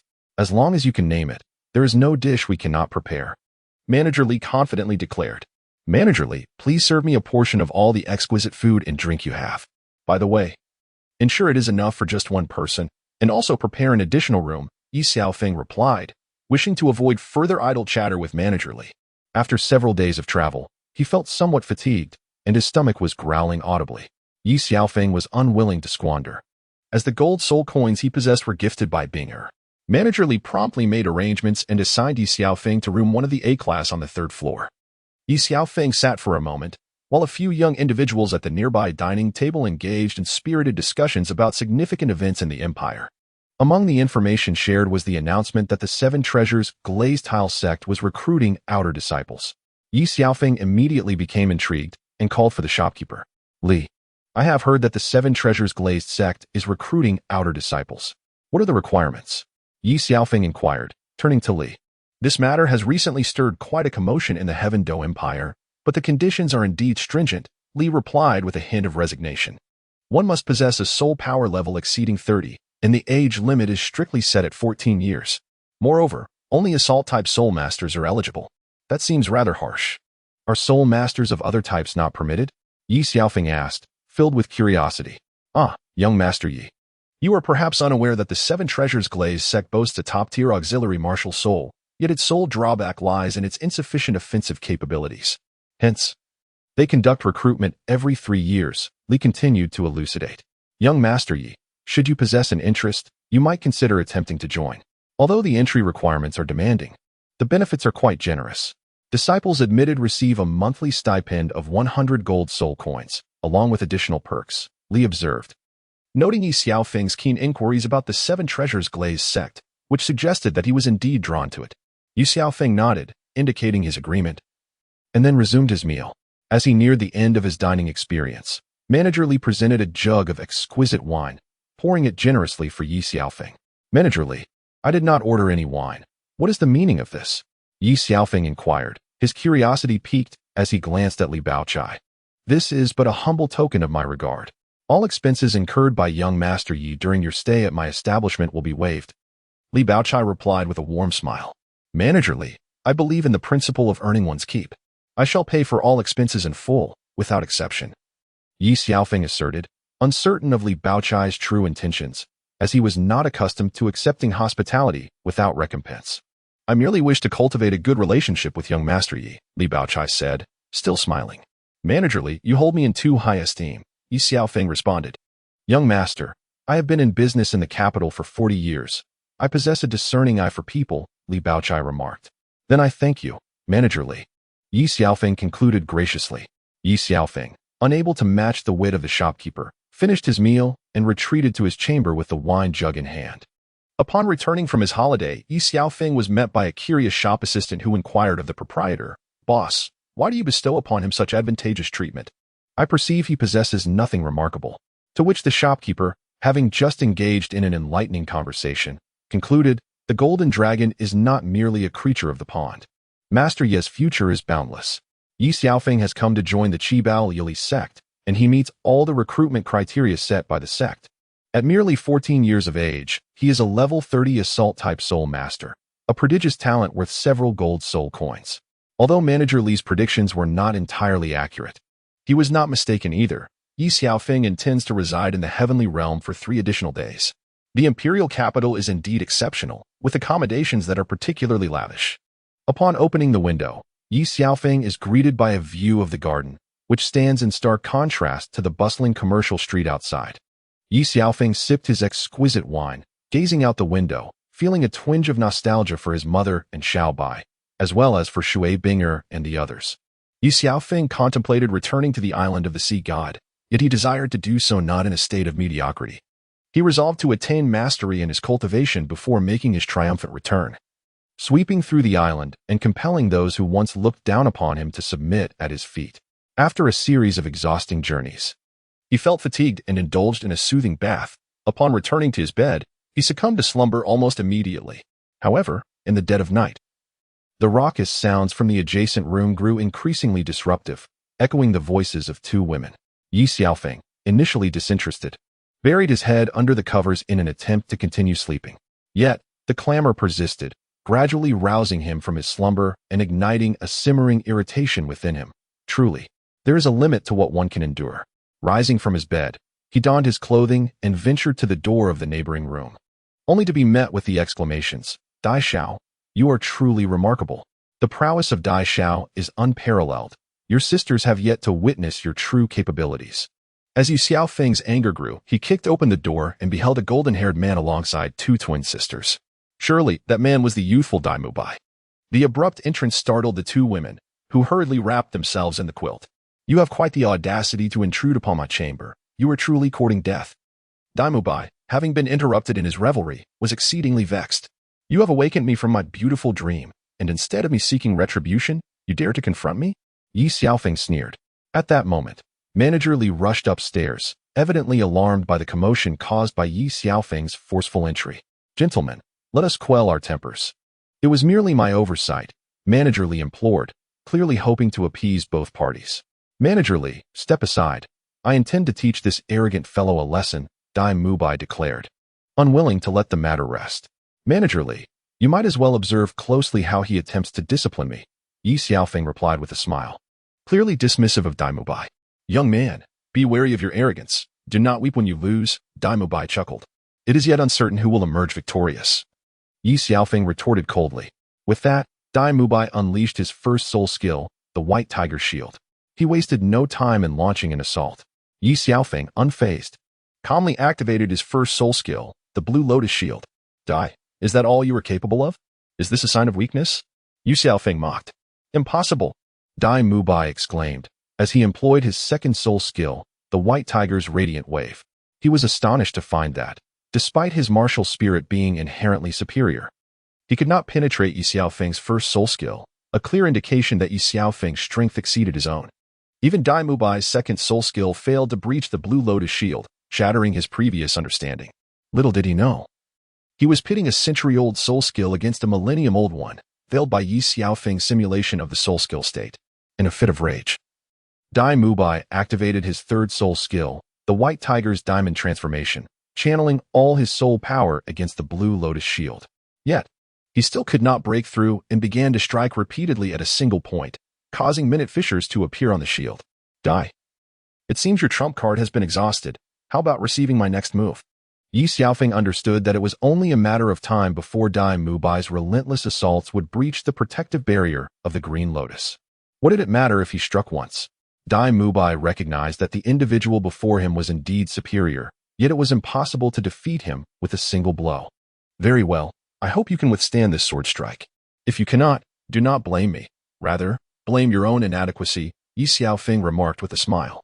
With his second soul skill, sweeping through thousands of armies, Ye Xiaofeng summoned the 7 kills martial spirit, slowly raising the sword in his hand. All of his soul power coalesced into this single strike. In his white tiger titan transformation, Dai Mubai attempted to withstand it. But the sword's power had nearly reached a level akin to that of a 10,000-year spirit. Ultimately, he could not endure it and was propelled backward 10 meters, collapsing to the ground with blood trickling from the corner of his mouth. The wooden floor bore deep gashes from the sword's impact, and Li, the manager, was astonished by Ye Xiaofeng's strength, contemplating the need for repairs lest the building collapse. Dai Xiao, if you must kill, then do so. We implore you to spare Dai Xiao. The twin sisters, seeing Dai Mubai injured, disregarded their own safety to protect him. Fear not, I am unscathed. Dai Mubai slowly rose, wiping the blood from his lips. Dai Xiao, you have trained them well. I did not expect they would sacrifice themselves for you. Ye Xiaofeng observed the twins, then glanced at Dai Mubai, acknowledging the young man's fortunate circumstances. I am Dai Mubai, a level 31 assault system soul master. May I inquire your name, brother? If possible, I would like to extend an invitation to join our Shrek Academy. Dai Mubai bore no grudge. Instead, he offered an olive branch. I am Ye Xiaofeng. As for Shrek, let fate decide. Ye Xiaofeng noted Dai Mubai's extroverted disposition, appreciating his ability to adapt. Since Brother Yi has his own plans, I shall take my leave. Dai Mubai conceded his defeat, feeling it inappropriate to linger further. Dai Xiao, it is late. Why rush to leave? Why not sit down for a few drinks? Having fought with Dai Mubai, Ye Xiaofeng felt his anger dissipate and found the young man agreeable, wishing to befriend him. Brother Yi, if you have such an inclination, I would be honored to share a few drinks with you. Dai Mubai, true to his princely nature, showed his willingness to engage. Please, this way. Li, the manager, quickly guided them, eager to witness this outcome. They soon arrived at a private room, where Li promptly ordered drinks and instructed his staff to prepare. Dai Xiao, truly a promising youth, Ye Xiaofeng remarked, eyeing the twins beside Dai Mubai with a sly grin. If Brother Yi is interested, you might wish to experience it, after all. Encountering twin beauties is quite rare, Dai Mubai proudly declared, glancing at the lovely companions. While Dai Mubai displayed generosity, Ye Xiaofeng humbly replied, a gentleman does not covet another's love. Internally, he mused that using what Dai Mubai had already experienced seemed inappropriate. Dai Xiao, you are quite mischievous, the twin sisters, adorned in purple, playfully chided, their allure ever present as they surrounded Dai Mubai. With the 2 enchanting beauties accompanying them, the atmosphere became increasingly intoxicating. And after several rounds of drinks, everyone had indulged sufficiently. Brother Yi, take your time with your drink. I shall take my leave for now and continue our revelry another day. Dai Mubai, cradling the twin sisters, returned to the new room of the Jiazi number. Ye Xiaofeng chuckled softly and continued to sip his drink, suddenly feeling a twinge of envy towards Dai Mubai, who truly knew how to indulge in life, unlike himself, who adhered so strictly to the path of righteousness. Aside from a brief embrace and a kiss with Binger, he had done nothing else. Meanwhile, upon returning to his room, Dai Mubai unleashed his primal instincts, which the twin sisters found utterly irresistible.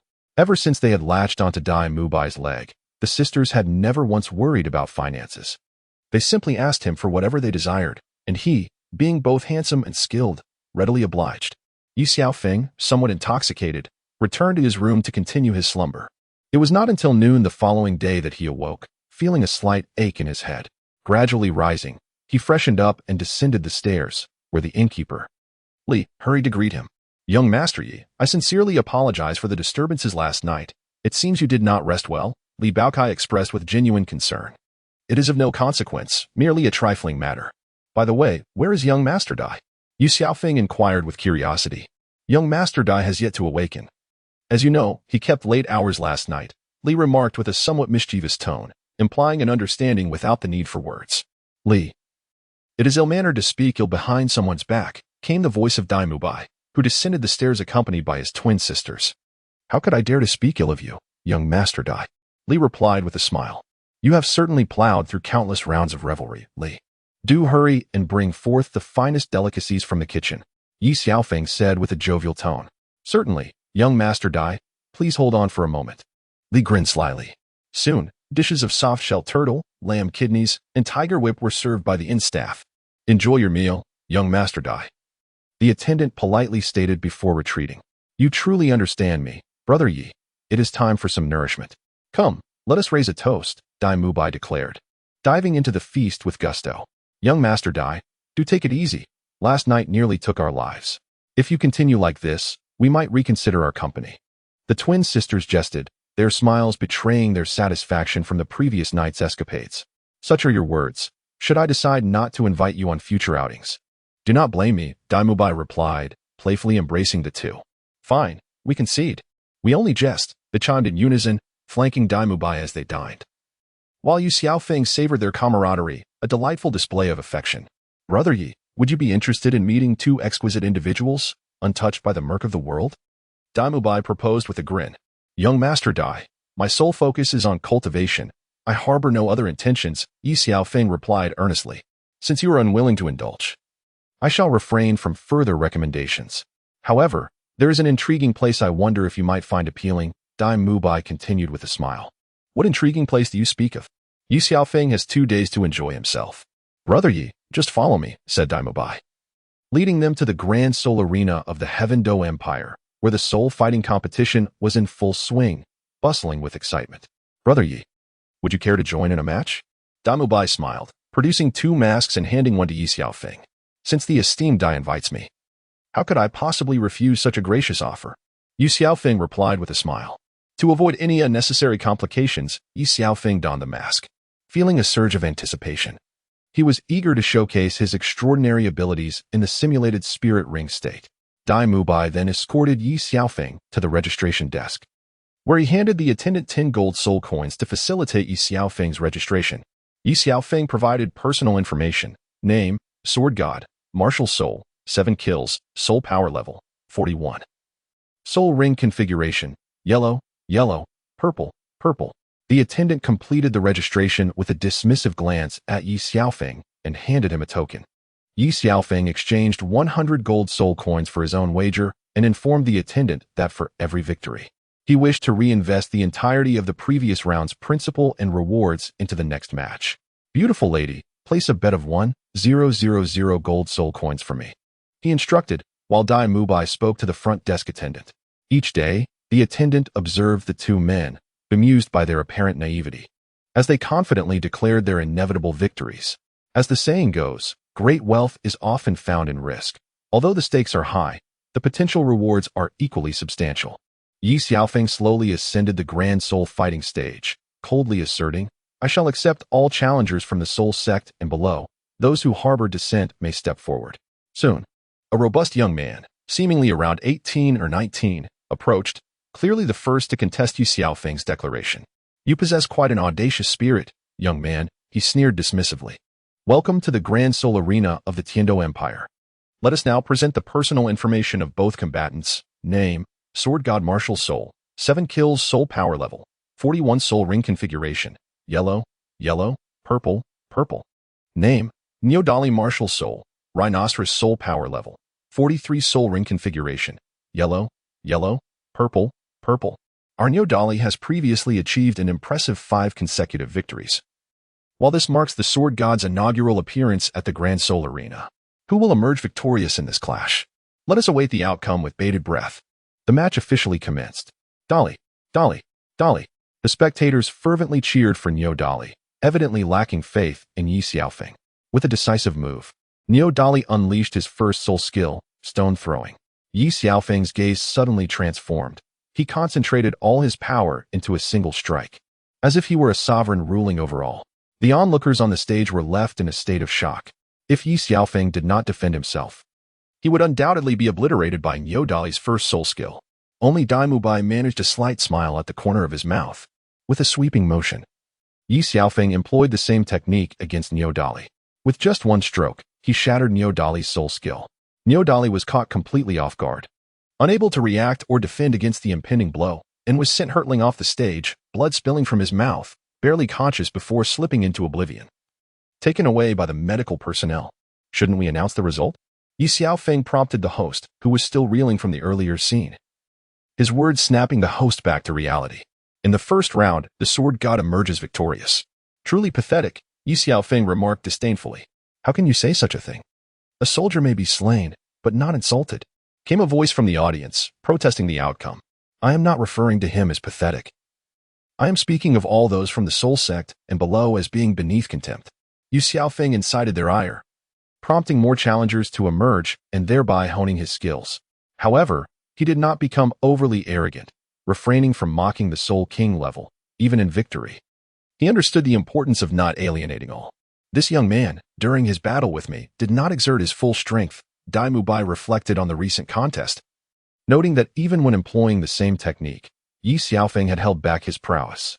Could it be, Dai Xiao, is Ye Gongzi truly that formidable? The twin sister inquired, struggling to believe it. Indeed, yet in certain aspects, I surpass him, Dai Mubai replied with a sly grin. In what regard?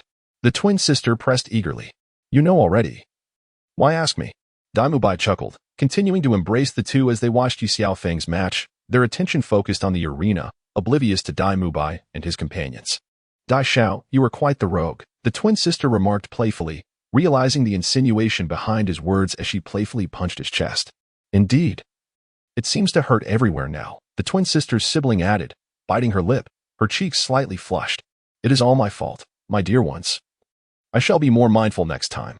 How about a reward of 1,000 gold soul coins for each of you? Dai Mubai proposed with a smile. Dai Xiao, you are merely trying to tease us. You wagered all your money. Where would the funds for us come from?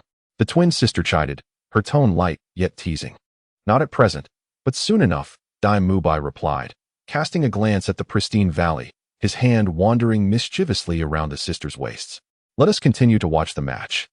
We shall relish our time later, he said, his gaze returning to the contest unfolding before them. Now, let us witness the second match. Who shall take the stage this time? The host announced. Let us view the grand screen. Name, Yu Xiaohu, Martial Soul, Blue Lightning Tyrannosaurus Rex, Soul Power Level, 44. Strong Attack System Soul Sect. Soul Ring Configuration, Yellow, Yellow, Purple, Purple. Yu Xiaohu challenges Ye Xiaofeng. The bout begins. Boy, your skills seem impressive. I wonder if your strength matches, Lei Xiaohu scoffed, accustomed to the scorn of others as the top beast martial soul. You'll find out soon enough. I hope you are not as inept as the previous challenger, Ye Xiaofeng replied, fully aware of the Blue Lightning Tyrannosaurus Rex's might, yet confident of his own superiority. First soul skill, Thunder Dragon Claw, Lei Xiaohu declared, launching an immediate assault. First soul skill, Green Lotus Protection, Ye Xiaofeng opted for defense. Look, everyone. Yu Xiaohu's first soul skill seems utterly ineffective against the Sword God's Green Lotus Protection. Are plant soul rings truly this powerful? The host commented on the unfolding duel. Is the Blue Lightning Tyrannosaurus Rex merely capable of this? How disappointing, Ye Xiaofeng taunted further. Is that so? Allow me to demonstrate the true power of a top-tier beast spirit, one that is far beyond the comprehension of someone like you, Yu Xiaohu declared with indignation, as others greeted him with utmost courtesy. With his second soul skill, Thunderous Might, and his third soul skill, Wrath of Thunder, Yu Xiaohu unleashed a relentless assault that shattered Yu Xiaofeng's Azure Lotus shield. I shall make you pay for your earlier transgressions, Yu Xiaohu continued his onslaught. With his second soul skill, Sweep of 1,000 Armies, and his fourth soul skill, Thunder Dragon's Head, Yu Xiaohu sought to prevent Ye Xiaofeng from executing his second soul skill. In this riveting clash, the two warriors found themselves evenly matched, with Yu Xiaohu resorting to his fourth soul skill to counter the second soul skill of the Sword God. The host, witnessing the fierce confrontation, noted that both combatants had been forced back 3 meters from the intensity of their strikes. I have witnessed your prowess. Now, allow me to unveil my ultimate technique. Ye Xiaofeng remarked with a smile, though his gaze had shifted. With his third soul skill, Throat Cutting Strike, and his fourth soul skill, Thunder Dragon's Head, he prepared to engage. Ye Xiaofeng's 7-kill sword flew through the air like an arrow, effortlessly breaking through Yu Xiaohu's assault and sending him sprawling. Lying on the ground, Yu Xiaohu's mouth bled profusely as he attempted to rise, but despite several attempts, he remained unable to stand. In the second match, the Sword God emerged victorious. Whispers rippled through the crowd below, speculating on the Sword God's sudden appearance and remarkable strength, as even the formidable Blue Electric Tyrannosaurus Rex had suffered a crushing defeat. Dai Xiao, young Master Yi is truly formidable, they murmured. Fortunately, young Master Yi did not unleash his full power against us that day. The twins gazed in awe at Ye Xiaofeng's prowess. To be honest, I find that fellow increasingly inscrutable, one remarked, but the stronger he becomes, the happier I am. Dai Mubai chuckled. Indeed, the more powerful he is, the wealthier Dai Xiao will become. The twins concurred, sharing the hope that Ye Xiaofeng would continue to grow stronger, as it would mean more riches for Dai Xiao, leading to greater rewards for themselves. In due time, if Dai Xiao was pleased, their rewards would surely exceed a mere 1,000 gold soul coins. The competition stretched from morning until afternoon, with Ye Xiaofeng achieving an impressive 9 consecutive victories. Manager. If the sword god continues this way, we cannot afford the losses, the overseer reported to the manager, should he win the 10th match. The Soul Arena will incur a deficit exceeding 2 million gold soul coins. The betting returns for Ye Xiaofeng and Dai Mubai have multiplied, prompting the audience to place their bets on the sword goddess victory. Go and summon Exile, the manager declared, unwilling to witness Ye Xiaofeng's continued triumph. He was a businessman with responsibilities towards the Soul Arena. However, Exile was a solitary figure, not one to act impulsively, the steward remarked. Just inform him that if he wins this round, the Soul Arena will privately reward him with 200,000 gold soul coins, the manager continued to say. In another chamber, Ye Xiaofeng and Dai Mubai were engaged in a clandestine discussion. Brother Ye, we have secured 9 consecutive victories. The next match may pit you against Exile. He wielded the martial soul, fire dragon spear, and achieved 10 consecutive wins in the Soul Arena 6 months ago. He has previously defeated a level 52 Soul King at level 48. Dai Mubai expressed some hesitation. Such an opponent is a rare opportunity. How else can one refine their swordsmanship? Ye Xiaofeng countered. Dai Xiao, if you wish to withdraw from further betting, you may claim your winnings, he reassured. Understanding Dai Mubai's perspective, as he was undeniably correct from a rational viewpoint. Brother Ye, should you wish to proceed, I shall accompany you to the end. Dai Mubai resolutely asserted, clearly intent on not being underestimated by Ye Xiaofeng. Dai Xiao, fortune favors the bold, though risks abound. The potential rewards are substantial. Ye Xiaofeng remarked with a smile. Meanwhile, the steward escorted Exile to the manager's office, where Exile demanded a reward of 500,000. The steward could not acquiesce, so he sought assistance from the manager. Exile, I can fulfill your request, provided you emerge victorious. The Soul Arena can also aid you in obtaining a Millennium Soul Ring, the manager stated earnestly. I understand, but I shall not accept defeat, Exile replied, fortified by his extensive experience and unique self-assurance. The audience in the stands grew increasingly numerous, fervently cheering for both competitors. Currently, Exile's odds stood at 1-2, while the sword god Ye Xiaofeng's odds were at an impressive 1-8-5. In other words, 2/3 of the spectators favor Ashin, while the remaining third lean towards the sword god, Ye Xiaofeng. Ladies and gentlemen, a true Pinnacle showdown is about to commence. Who shall emerge as the undisputed champion of this competition? Now let us welcome the sword god, who has achieved a remarkable 9 consecutive victories today. Sword god, sword god, sword god. And now, please welcome Ashin, who boasts an impressive history of 10 consecutive victories. Today, who shall claim the title of the true undisputed champion? Ashin, Ashin, Ashin. The audience on both sides is fervently cheering, eagerly anticipating the upcoming climactic final. Now, let us direct our attention to the grand screen. Sword God versus Ashin. Name, Sword God Martial Spirit. 7 kills, soul power level. 41 soul ring configuration. Yellow, yellow, purple, purple. Name, Ashin Martial Spirit. Fire Dragon Spear soul power level. 55. A formidable assault type weapon soul master soul ring configuration. Yellow, yellow, purple, purple, black. Upon observing Ashin's soul ring configuration, his supporters eagerly increased their stakes. While some of the Sword God's supporters, anticipating a potential loss, decided to place their bets on Ashin. The odds for Ashin shifted from 1-2 to 1-3, while the Sword God's odds climbed from 1-3 to 1-5. Now, let both sides prepare. The 10th match of the Pinnacle Showdown in the Soul Fighting Arena officially begins. Kid, given your potential, I advise you to concede while you still have the chance. Ashin declared confidently, believing in his superiority over Ye Xiaofeng, despite recognizing his strength. Old man, perhaps you should be more concerned about yourself. What if you lose? Ye Xiaofeng replied with a smile, though he remained vigilant, unyielding in the face of his formidable opponent. Kid, I'll let you make the first move, otherwise you might not get another chance, Ashin retorted coldly. As your senior, you should take the lead, Ye Xiaofeng continued to smile. With his first soul skill, Spear like a dragon, Ashin summoned a fiery red spear, thrusting it towards Ye Xiaofeng. In response, Ye Xiaofeng employed his first soul skill, Azure Lotus Shield, to block the attack. The spear's tip struck against the azure barrier, igniting sparks, yet it failed to breach the defense. Kid, your first soul skill is quite impressive, but I see you can still withstand the assault. With his second soul skill, Yellow Dragon emerges from the mountain. Ye Xiaofeng attempted to penetrate Ashin's protective barrier. Yet he underestimated the resilience of Ye Xiaofeng's defense, which was fortified by a millennium soul ring, though appearing as a century-old yellow soul ring in this simulated state. Old man, have you not eaten? Is this all the strength you possess? Ye Xiaofeng coldly remarked, youngster, your joy is premature. The third soul skill, 100 steps to penetrate the yang, unleashed a swift strike, as Ye Xiaofeng refrained from further defense. The third soul skill, a sword to seal the throat, rapidly lunged towards Exile. In midair, the tips of the gun and sword clashed, resulting in a stalemate between the two.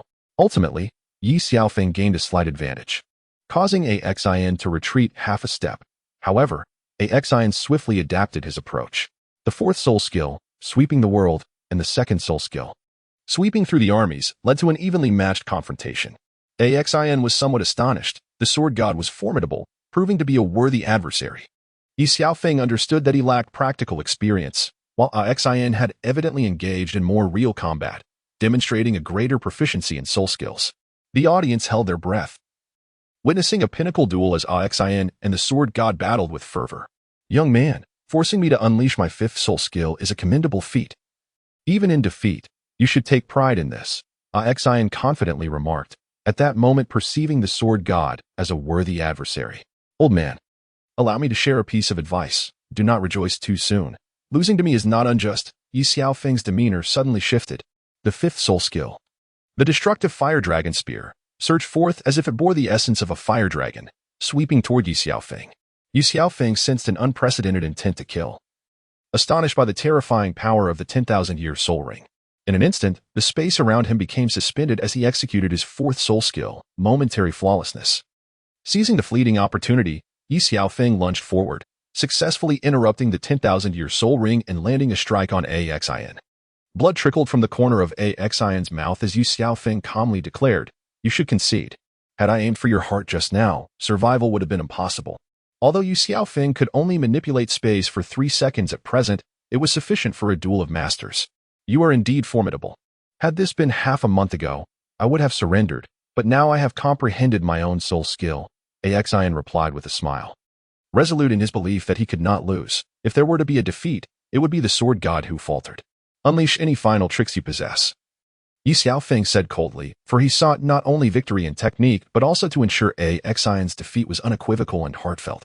Sword god, should you withstand this strike, I shall acknowledge you as my superior from this day forth, Exile proclaimed, as he seemed to merge with the fire dragon spear in a display of unity.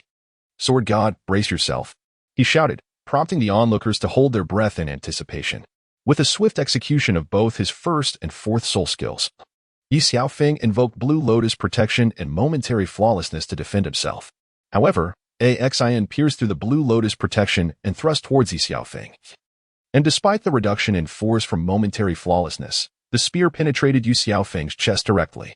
Blood trickled slowly from Ye Xiaofeng's lips as he uttered, you have lost. A declaration made by Exile, whose soul abilities had been entirely depleted. Is that so? Ye Xiaofeng replied, gripping the fire dragon spear tightly with his left hand while thrusting the 7-killing sword towards Exile's chest with his right. How could this be? How are you? Exile's eyes widened in disbelief as he gazed at Ye Xiaofeng, struggling to comprehend how the sword god could still retaliate and inflict harm upon him despite his overwhelming assault. What transpired on the battlefield? The audience, witnessing this moment, remained uncertain as to who emerged victorious. How is it possible that the sword god retains such strength even under such a fierce attack? The host proclaimed loudly. You have won, Exile said slowly, his clothes stained crimson with blood. Both combatants simultaneously withdrew their weapons, and Exile, fatigued, fell to the ground. Ye Xiaofeng realized in his heart that he too had lost, for Exile had not succumbed in spirit or acceptance. In the 10th round, the uncrowned king, the sword god, sword god, sword god, sword god. The audience erupted in cheers, captivated by the spectacle, which would undoubtedly spread throughout the entire Tiando Empire. Are you all right? Dai Mubai rushed to meet Ye Xiaofeng as he slowly descended from the arena. This is not the time for conversation. We should return. Ye Xiaofeng insisted as they made their way back to their chambers in the Soul Arena. Upon entering, Ye Xiaofeng collapsed, blood spilling onto the floor. Brother Ye, what has happened to you? Dai Mubai quickly supported him. I am fine. Just close the door quickly, Ye Xiaofeng urged, as the twins, startled by the scene, hurried to shut the door.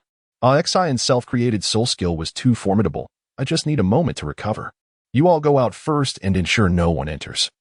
Ye Xiaofeng, wounded but resolute, managed to convey. All right, you rest. Call me if you need anything. I will be just outside, Dai Mubai said, ushering the twin sisters out. Ye Xiaofeng's first soul skill, Blessing, had been employed to send Dai Mubai and the others away, as he wished to conceal his other martial soul from their gaze. Under the healing power of the Emerald Swan martial soul, he quickly regained his strength, though the toll of 10 consecutive battles left him somewhat weakened.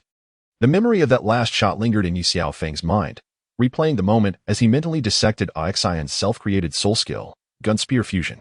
Unbeknownst to him, he entered a state of enlightenment. Dai, do you think Yigongzi has been inside for 3 days without a sound? Could something have gone awry? Perhaps we should check in, just in case, someone suggested. Dai Mubai listened to the words of the two individuals, finding their reasoning quite valid. It had been 3 days. To continue waiting could lead to unforeseen consequences, and surely Brother Yi would not hold him accountable. After careful consideration, Dai Mubai slowly opened the door and entered. Brother Yi. He began, only to find Ye Xiaofeng seated by the bed, utterly motionless. Dai Xiao, young Master Yi. Shu. Dai Mubai observed the scene before him and pondered for a moment. It was evident that Ye Xiaofeng had entered a state of enlightenment, and he signaled to the others to refrain from disturbing him. Brother Yi must have reached a profound state of comprehension. Indeed, it is a blessing in disguise, Dai Mubai remarked with a sense of awe. Is enlightenment truly remarkable? Asked the twin sister, for they were not soul masters themselves. Enlightenment is the aspiration of every soul master. A rare occurrence that one may encounter only once in a lifetime, Dai Mubai expressed with profound admiration. Let us wait outside and ensure we do not interrupt Brother Yi. He suggested, leading the two sisters out. Dai Xiao, have you ever experienced enlightenment? One asked. Is there even a need to inquire? Dai Xiao must have experienced it. The other chimed in, engaging in playful banter, though Dai Mubai felt slightly awkward. It is said that enlightenment is indeed a rare opportunity, he reminded them. Although Dai Mubai had attained the rank of Soul Master, he had yet to experience such a moment. Dai Xiao, how long does enlightenment typically take? The twin sisters continued to press for answers. With a hint of exasperation, Dai Mubai remarked that the longer one experiences natural enlightenment, the better. At that moment, the manager of the great fighting arena approached. Esteemed guest, may I kindly request your assistance in introducing me to the sword deity? The manager inquired with great courtesy. Manager, I have already informed the steward that the sword deity is currently incapacitated due to injury and is unable to meet with anyone. I will notify you once his condition improves, Dai Mubai replied calmly. If the esteemed guest requires medical attention, the great fighting arena has healing spirit masters willing to offer their services free of charge, the manager expressed. Understanding the sword deity's formidable prowess and the importance of fostering connections. At this moment, it is unnecessary, but we will need to rent this room for a while longer. Dai Mubai stated politely, recognizing the propriety of speaking respectfully in another's domain. That is entirely agreeable. Should you have any needs, I am here to assist. The manager responded with a smile. Very well, I shall inform you when he awakens, Dai Mubai mused, somewhat curious about how the manager knew his name, but reasoning that thorough inquiry would yield such knowledge. Then I shall not disturb you any further. You may also rest in the adjacent room, the manager remarked. Having noticed Dai Mubai's vigil outside the door, and thus arranged for his subordinates to provide them with a place to rest. For days passed, and in the afternoon, Ye Xiaofeng awoke from his enlightenment. Dai Mubai and the others were still waiting outside. As Ye Xiaofeng attempted to rise from the bed, his body felt a bit stiff, causing him to tumble directly to the floor. Hearing the commotion from within, Dai Mubai and the others hurriedly entered, finding Ye Xiaofeng sprawled on the ground. Brother Yi, are you all right? Dai Mubai asked with concern. I'm fine. My leg just cramped, Ye Xiaofeng replied, embarrassed as he picked himself up. What time is it? Ye Xiaofeng wondered, feeling somewhat weak yet invigorated upon awakening. Brother Yi, you have been in the state of enlightenment for 7 days, Dai Mubai said enviously. having heard of rare talents who achieved enlightenment only for 2 or 3 days, while Ye Xiaofeng had managed an entire week. Truly extraordinary. At that moment, the voice of the celestial mechanism system, Xiao Bing, echoed again, Master, congratulations on reaching the state of enlightenment for 7 days, exceeding the expectations of the celestial mechanism system. You are hereby rewarded with the eye of the divine demon. Ye Xiaofeng's eyes instantaneously transformed, one a deep gray brimming with boundless destructive power, while the other glowed a vibrant green, radiating an infinite essence of life. In an instant, Dai Mubai was struck by the gaze of Ye Xiaofeng's demon eye, succumbing to unconsciousness. Dai Xiao, what has happened to young Master Yi? The twin sisters were perplexed, unsure of the unfolding events. Do not approach him. Allow me a moment. Ye Xiaofeng urged as he witnessed Dai Mubai's plight. He promptly retracted his demon eye and discreetly activated the first soul skill of his Emerald Swan martial spirit, bestowing a healing blessing upon Dai Mubai. What has befallen me? Dai Mubai murmured as he regained consciousness under Ye Xiaofeng's ministrations. Yet, upon meeting Ye Xiaofeng's gaze once more, he was overwhelmed by pain and fell unconscious again. Perhaps you have been overexerting yourself lately. A brief respite will suffice, Ye Xiaofeng offered, deflecting any further inquiry. Dai Xiao, you frightened us terribly, the twins exclaimed, their anxiety nearly bringing them to tears. Without Dai Mubai, their joyful existence seemed to hang in the balance. Esteemed guest, greetings. I am Luo Xiaodian, the manager of the Soul Arena, announced Luo Xiaodian, who, upon learning of Ye Xiaofeng's awakening, hastily set aside his duties to approach. Greetings. May I inquire what brings Manager Luo to us? Ye Xiaofeng asked with curiosity as Luo Xiaodian neared. Here is a diamond badge from the Soul Arena, along with 2 exclusive purple gold cards for the Soul Arena's treasury. Your total capital and rewards have been deposited into these cards, amounting to 189, 650, and 18, 096. 500 gold soul coins respectively. Thank you, Manager Luo, Ye Xiaofeng replied gratefully. Ye Xiaofeng smiled as he accepted the badge and 2 purple gold cards, while Luo Xiaodian displayed a fleeting expression of heartache, one that was swiftly caught by Ye Xiaofeng. It remains to be seen whether the Sword God would be inclined to join the Imperial Soul Arena. If you are willing, we shall provide you with soul rings of the highest quality for 10,000 years. Luo Xiaodian was reluctant to lose such a prodigy. With proper nurturing in the Soul Arena, it is conceivable that a formidable assault-type title Douluo may emerge in the future. Ye Xiaofeng's astonishing prowess has captivated even Luo Xiaodian. At level 41, he triumphed over Exile, who is at level 55, showcasing a combat strength that rivals that of an average Soul Emperor. Ye Xiaofeng's potential for growth is boundless. I apologize, Manager Luo, but I am accustomed to freedom and currently have no such intentions. Ye Xiaofeng does not require a soul ring. If there are no further matters, we shall take our leave. I urge you to contemplate this decision carefully, for the gates of the Soul Arena will always remain open for you. Luo Xiaodian is reluctant to lose such a prodigy. Ye Xiaofeng ceased his discourse, exchanged garments with Dai Mubai and the others, and departed from the Grand Soul Arena, making his way to the Heavenly Inn. Managerly, prepare the finest dishes in a private room, Dai Mubai instructed the innkeeper, speaking in an air of mystery that Ye Xiaofeng paid no heed to as he ascended the stairs. Managerly chuckled slyly, presenting an expression of understanding, while Dai Mubai, embracing the twin sisters, followed suit upstairs. Brother Yi, we have struck gold this time, Dai Mubai remarked, reveling in the unexpected fortune they had amassed from the arena's losses. Ye Xiaofeng grinned, feeling a profound sense of satisfaction. Indeed, I too did not foresee such a windfall from the Grand Soul Arena, he replied, his heart brimming with delight. Dai Mubai, you promised us, the twin sisters chimed in, you can keep an eye on us. After all, we are yours. Dai Mubai found himself momentarily at a loss for words. I am in a generous mood today. I shall grant each of you 100,000 gold soul coins, ensuring you will never want for anything, he proclaimed, the notion of such wealth sparking envy in their eyes. Master Dai, we desire not riches, but your kindness. The sisters replied in unison, believing that Dai Mubai's affection was of greater value than mere currency. Rest assured, the promise will not diminish. Nor will my affection for you wane. Make sure to fill your bellies well. We have a busy evening ahead, he suggested with a playful smirk. Having spent the last 7 days watching over Ye Xiaofeng, nearly driven to madness by the restraint. You are insufferable, Master Dai. Young Master Yi is still present. The elder twin playfully admonished him. Not to worry, continue your revelry, but if you wish to engage in a fierce contest, do retreat to your chambers. I cannot bear witness to your theatrics before my eyes, Ye Xiaofeng jested. Ye Xiaofeng felt an immense joy within, for he had attained a profound insight into the way of the sword and unexpectedly acquired the eye of the divine demon, along with nearly 200,000 gold soul coins. Brother Yi, I wish to transfer 1 million from my card to you, as my gains are largely due to your influence on Daimubai, he expressed, recognizing the value of forging a bond with Ye Xiaofeng. For him, money was merely a numerical representation. I appreciate your generosity, but I must decline. I have already received a bonus of 200,000 gold soul coins and do not wish to incur any debts of gratitude. Once one owes a favor, it must eventually be repaid. I currently possess sufficient gold soul coins and do not require any further assistance. I recall when Binga gifted me 100 gold soul coins, which represented her monthly allowance. Now that I am financially stable, I am contemplating ways to send her some support. Very well, Brother Yi. Should you require anything, do not hesitate to ask, Daimubai replied, refraining from insisting on the matter. Dai Xiao, it has been 7 days. How have the recruitment efforts for the 7 Treasures Glazed Tile School progressed?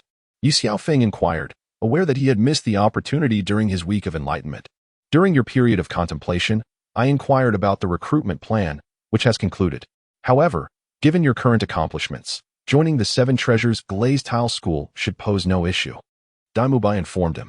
Very well, I shall visit tomorrow, Ye Xiaofeng concluded, choosing not to dwell further on the matter, recognizing that haste would not alter the situation. He decided to indulge in a hearty meal and a good night's rest before proceeding.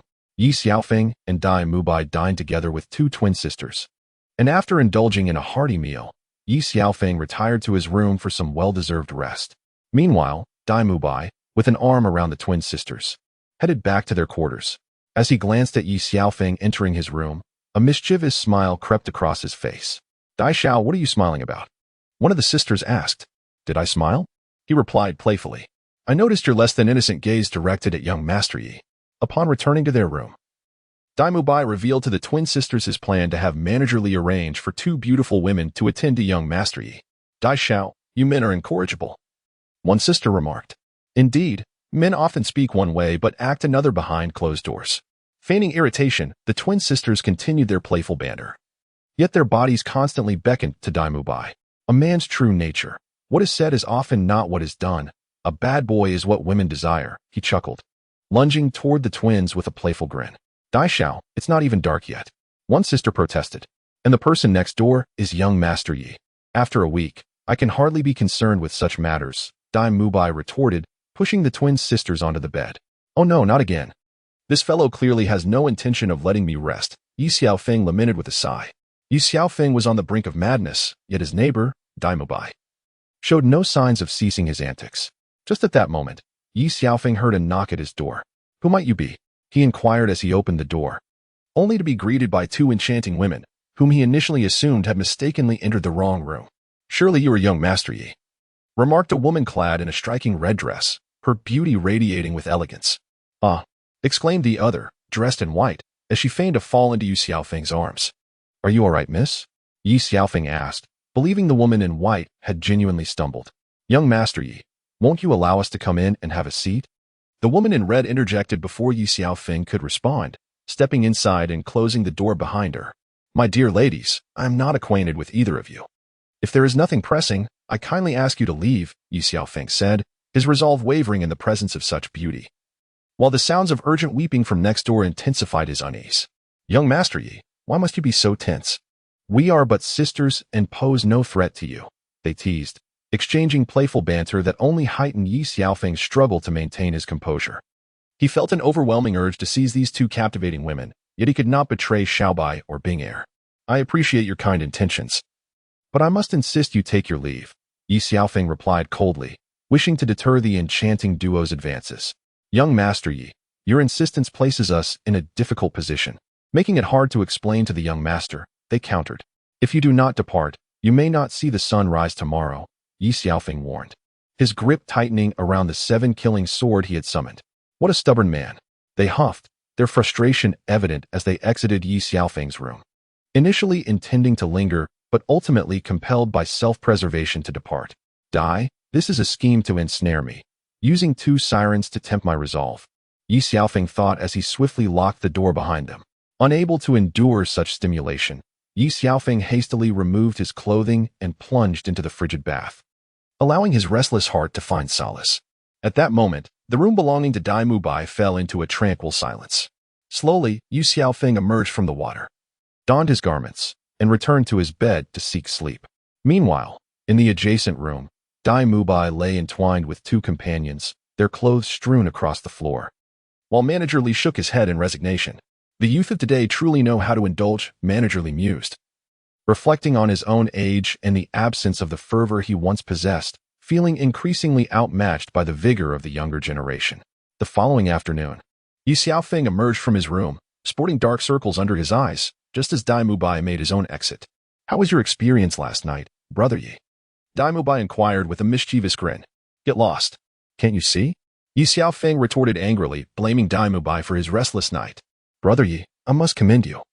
Those two beauties are still lost in slumber, I presume," Dai Mubai remarked, giving a thumbs up, clearly misunderstanding Ye Xiaofeng's words. "Get lost. It's all your fault that I couldn't sleep well," Ye Xiaofeng fumed, growing increasingly irritated. Brother Ye, I have a matter to attend to, so I shall not accompany you to the Seven Treasures Glazed Tile School," Dai Mubai replied with an awkward smile, hastily making his exit.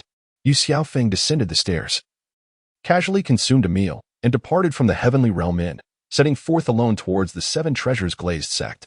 By the afternoon, Ye Xiaofeng finally arrived at the Sect. "Who goes there?" asked the guards. "I am Ye Xiaofeng, a long-time admirer of your esteemed Sect. I wish to join your ranks and kindly request that you relay my intentions," he replied, striving to exhibit his admiration for the Seven Treasures Glazed Sect. The guards abruptly interrupted, stating, "The recruitment of disciples has concluded. If you wish to join, you must wait until the next opportunity." Ye Xiaofeng, feeling a sense of urgency, responded, "I cannot afford to wait 3 years. I implore you to grant me a chance. Unappreciative, begone. Do not linger here and disturb us," one guard impatiently retorted. Ye Xiaofeng, undeterred, thought, "What if I insist on entering?" He resolved to take a firmer stance against the two guards. "How dare you create a ruckus before the gates of the Seven Treasures Glazed Sect? You are courting death," the guards, angered by Ye Xiaofeng's defiance, stated. Without waiting for them to unleash their martial spirits, Ye Xiaofeng executed a single strike, sending both guards sprawling to the ground. At that moment, a middle-aged man emerged. "Who are you?" he inquired. One of the guards, eager for assistance, exclaimed, "Master, you must intervene. This young man attacked us without provocation." "Young man, this is not a place for your reckless behavior. Why did you injure these guards?" The middle-aged man, maintaining his composure, asked. "I wish to join your esteemed sect. It is one thing for these guards to refuse my request, but to demand that I leave is unacceptable," Ye Xiaofeng asserted boldly. "Youth, the recruitment has already concluded. We shall overlook this incident, but you may return in 3 years," the master replied, choosing to let the matter slide, preferring peace over conflict. "But I, Ye Xiaofeng, do not wish to wait 3 years," he boldly stated to the master. "If you can withstand 3 strikes without falling, I will grant you the opportunity to serve in our sect," the middle-aged man replied coldly, clearly attempting to dissuade Ye Xiaofeng. "Master, why not consider an alternative approach?" Ye Xiaofeng, sensing an opportunity, suggested with a smile. "What method do you propose?" Intrigued by Ye Xiaofeng's audacity, the master inquired. "Let it be 3 strikes. If you remain unscathed after my 3 attempts, I shall take my leave. Conversely, if I succeed, I shall be permitted to join." Ye Xiaofeng proposed, inspired by a newfound understanding. "You are quite bold, which I find appealing. Very well, if you can make me step back even once, I will concede victory to you," Master Lei declared, his demeanor serious. "An opportunity one cannot refuse. Prepare yourself, Master Lei," Ye Xiaofeng replied with a mysterious smile. Ye Xiaofeng, undeterred by the 3-level disparity, swiftly unleashed 2 soul powers, despite their rapid consumption. In the face of a formidable adversary, this was undeniably the wisest course of action. The true form of the firewolf, Master Lei, showed no signs of leniency. With his 4th soul skill, Instantaneous Phantom, and his 3rd soul skill, Sword Throat Closure, he remarked, "Young man, you have truly surprised me." Master Lei was taken aback to find Ye Xiaofeng's martial soul somewhat familiar. Even more astonishing was the realization that Ye Xiaofeng's soul skill had momentarily dulled his reflexes. Fortunately, in the state of his martial soul's true form, he avoided sustaining any injuries from Ye Xiaofeng. Ye Xiaofeng underestimated the formidable strength of the martial soul true body. Despite his relentless attempts with 2 soul skills, he could not even budge the master, Lei. It seemed he had no choice but to resort to his ultimate technique. Prepare yourself, master. Let the boy unleash whatever he has. I shall withstand it all. The soul skill, sword and man as one, was a creation of Ye Xiaofeng. Derived from his comprehension of Exile's technique of human and gun unity, further refined into his unique soul skill. He channeled all his soul power into the 7 kills sword, merging his own state of mind with the blade. This boy exudes a hint of murderous intent, mused Lei, standing resolutely in his martial soul true body state. Prepare to receive my strike. Ye Xiaofeng swiftly pierced the body of Lord Lei Yuetang. Instinctively, he unleashed his soul power, causing Ye Xiaofeng to be forcefully propelled away. Ye Xiaofeng was sent flying 10 meters away, hastily using his sword to support himself as he knelt on the ground, blood slowly trickling from the corner of his mouth. He gently wiped it away with his hand before rising to his feet. I have lost, Ye Xiaofeng declared, unwilling to engage in further conversation, and turned to leave. Wait. It is not you who has lost. Rather, it is I who has succumbed, sighed Master Lei, taken aback. He had not anticipated that such a young child could compel him to unleash his soul power beneath the manifestation of his martial spirit. If the sect learned of this, how would he face them? Master, does this mean I can still join the sect? Ye Xiaofeng was reluctant to depart, for he had a mission to accomplish. And without taking Sword Douluo as his master, he could not fulfill his task. Indeed, here is your token. From now on, you shall be a member of the 7 Treasure Glazed Tile School, and you must adhere to its directives, Master Lei replied. Furthermore, regarding your earlier actions, it was evident that Lei did not wish for their conversation to be divulged, for it would bring him great embarrassment.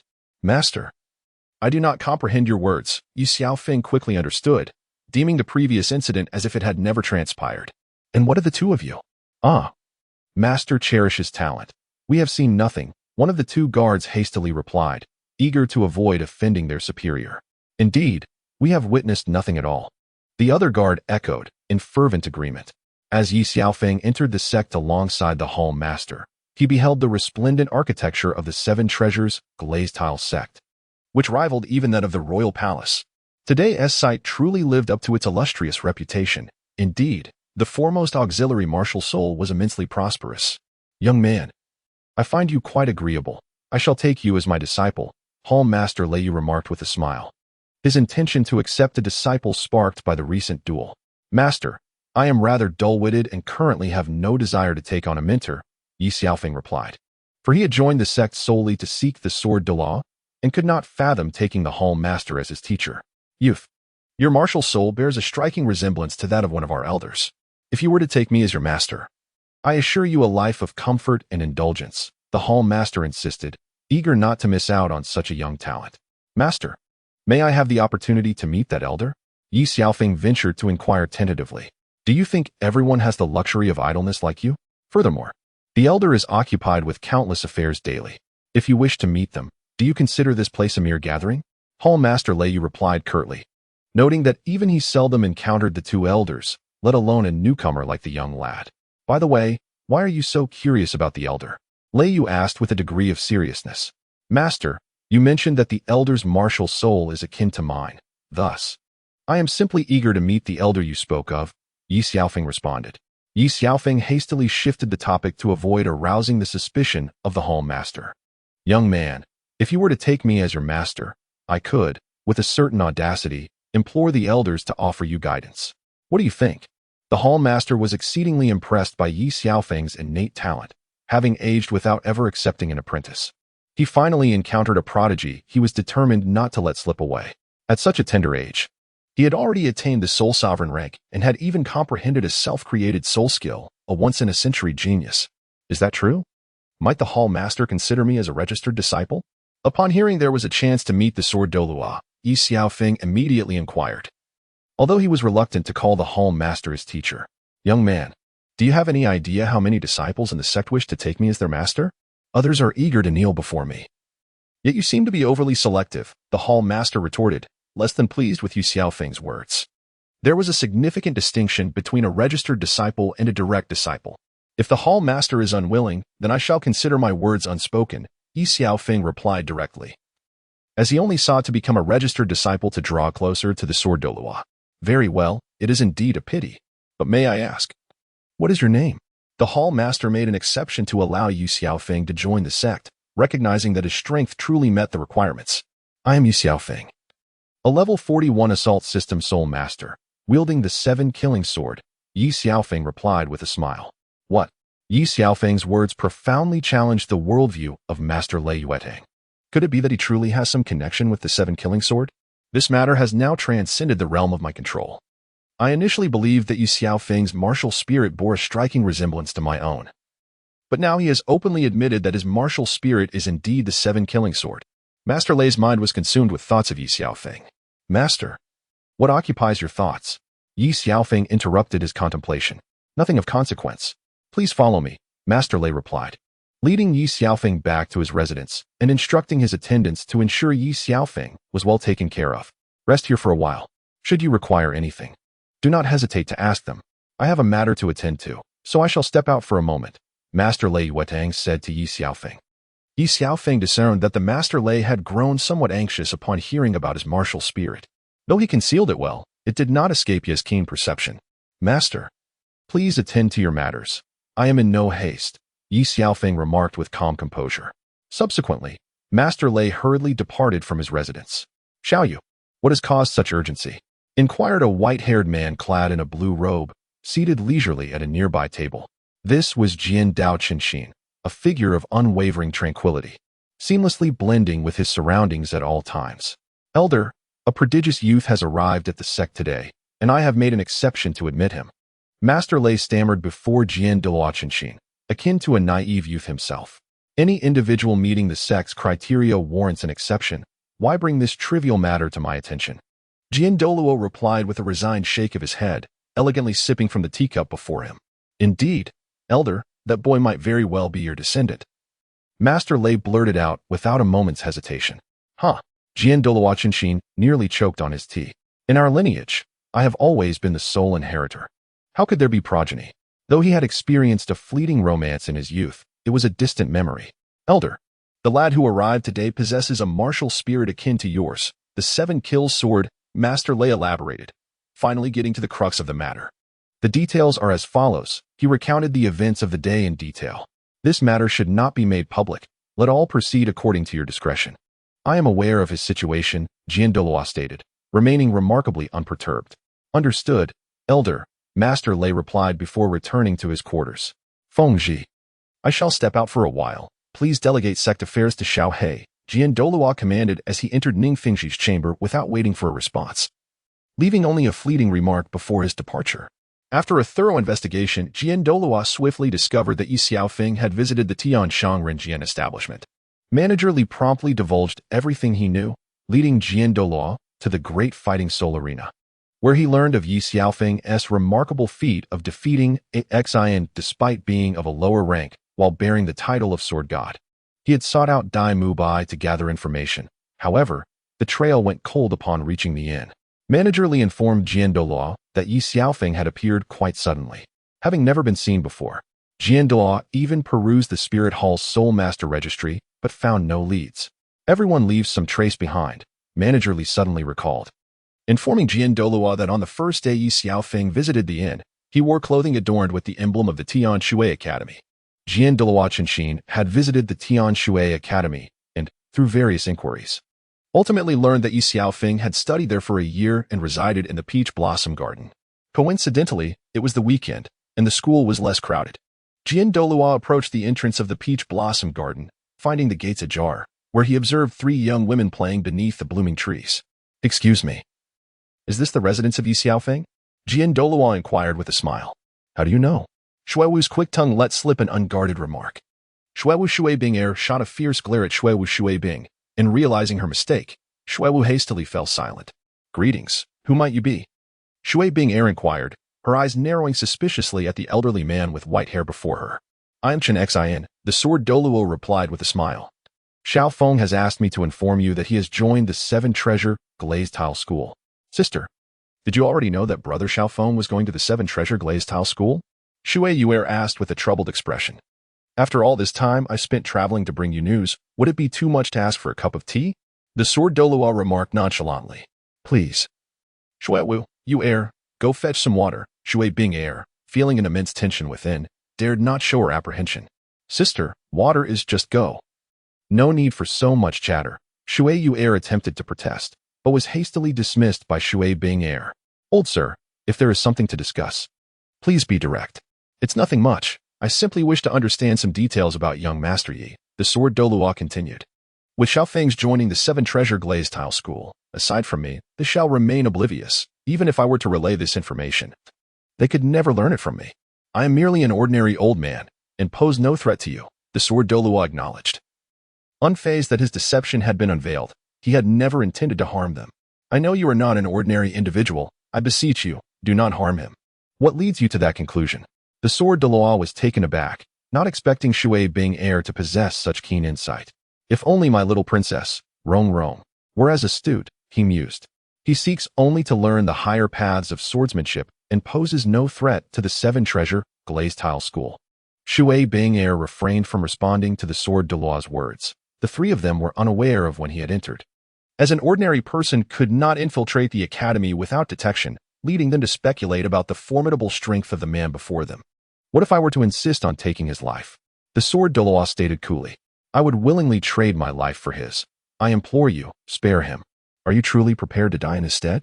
The sword Douluo was slightly astonished, surprised by the willingness of another to sacrifice themselves. Proceed. Shui Bing heir closed her eyes, awaiting the arrival of death.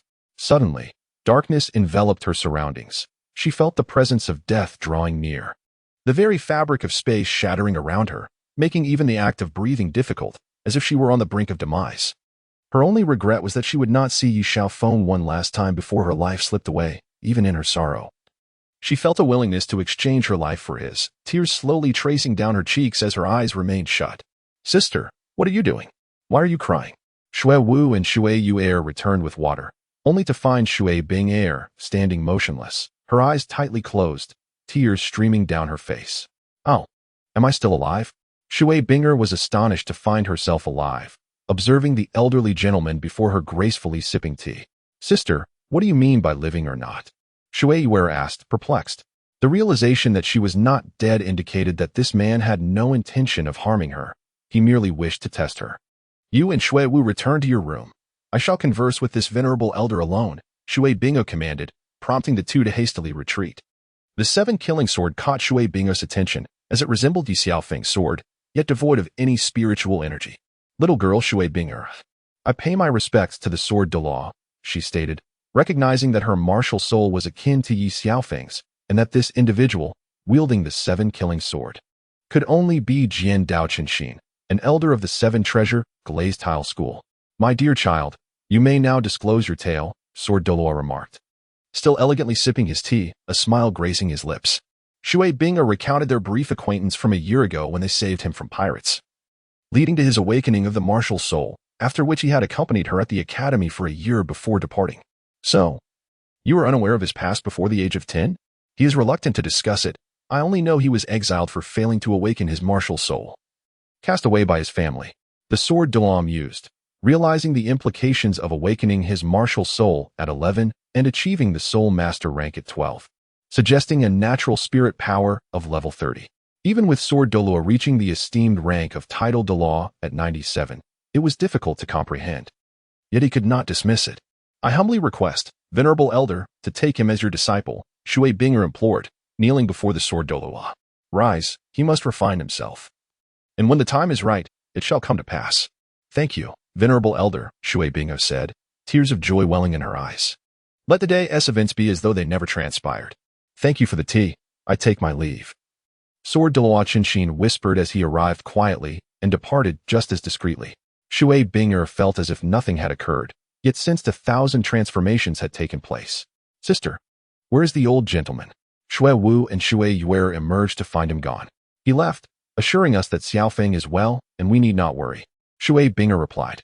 Since Ye Xiaofeng's departure, she had not enjoyed a moment of peace, constantly fretting over him, but now a sense of relief washed over her. Today's events must not be spoken of to anyone.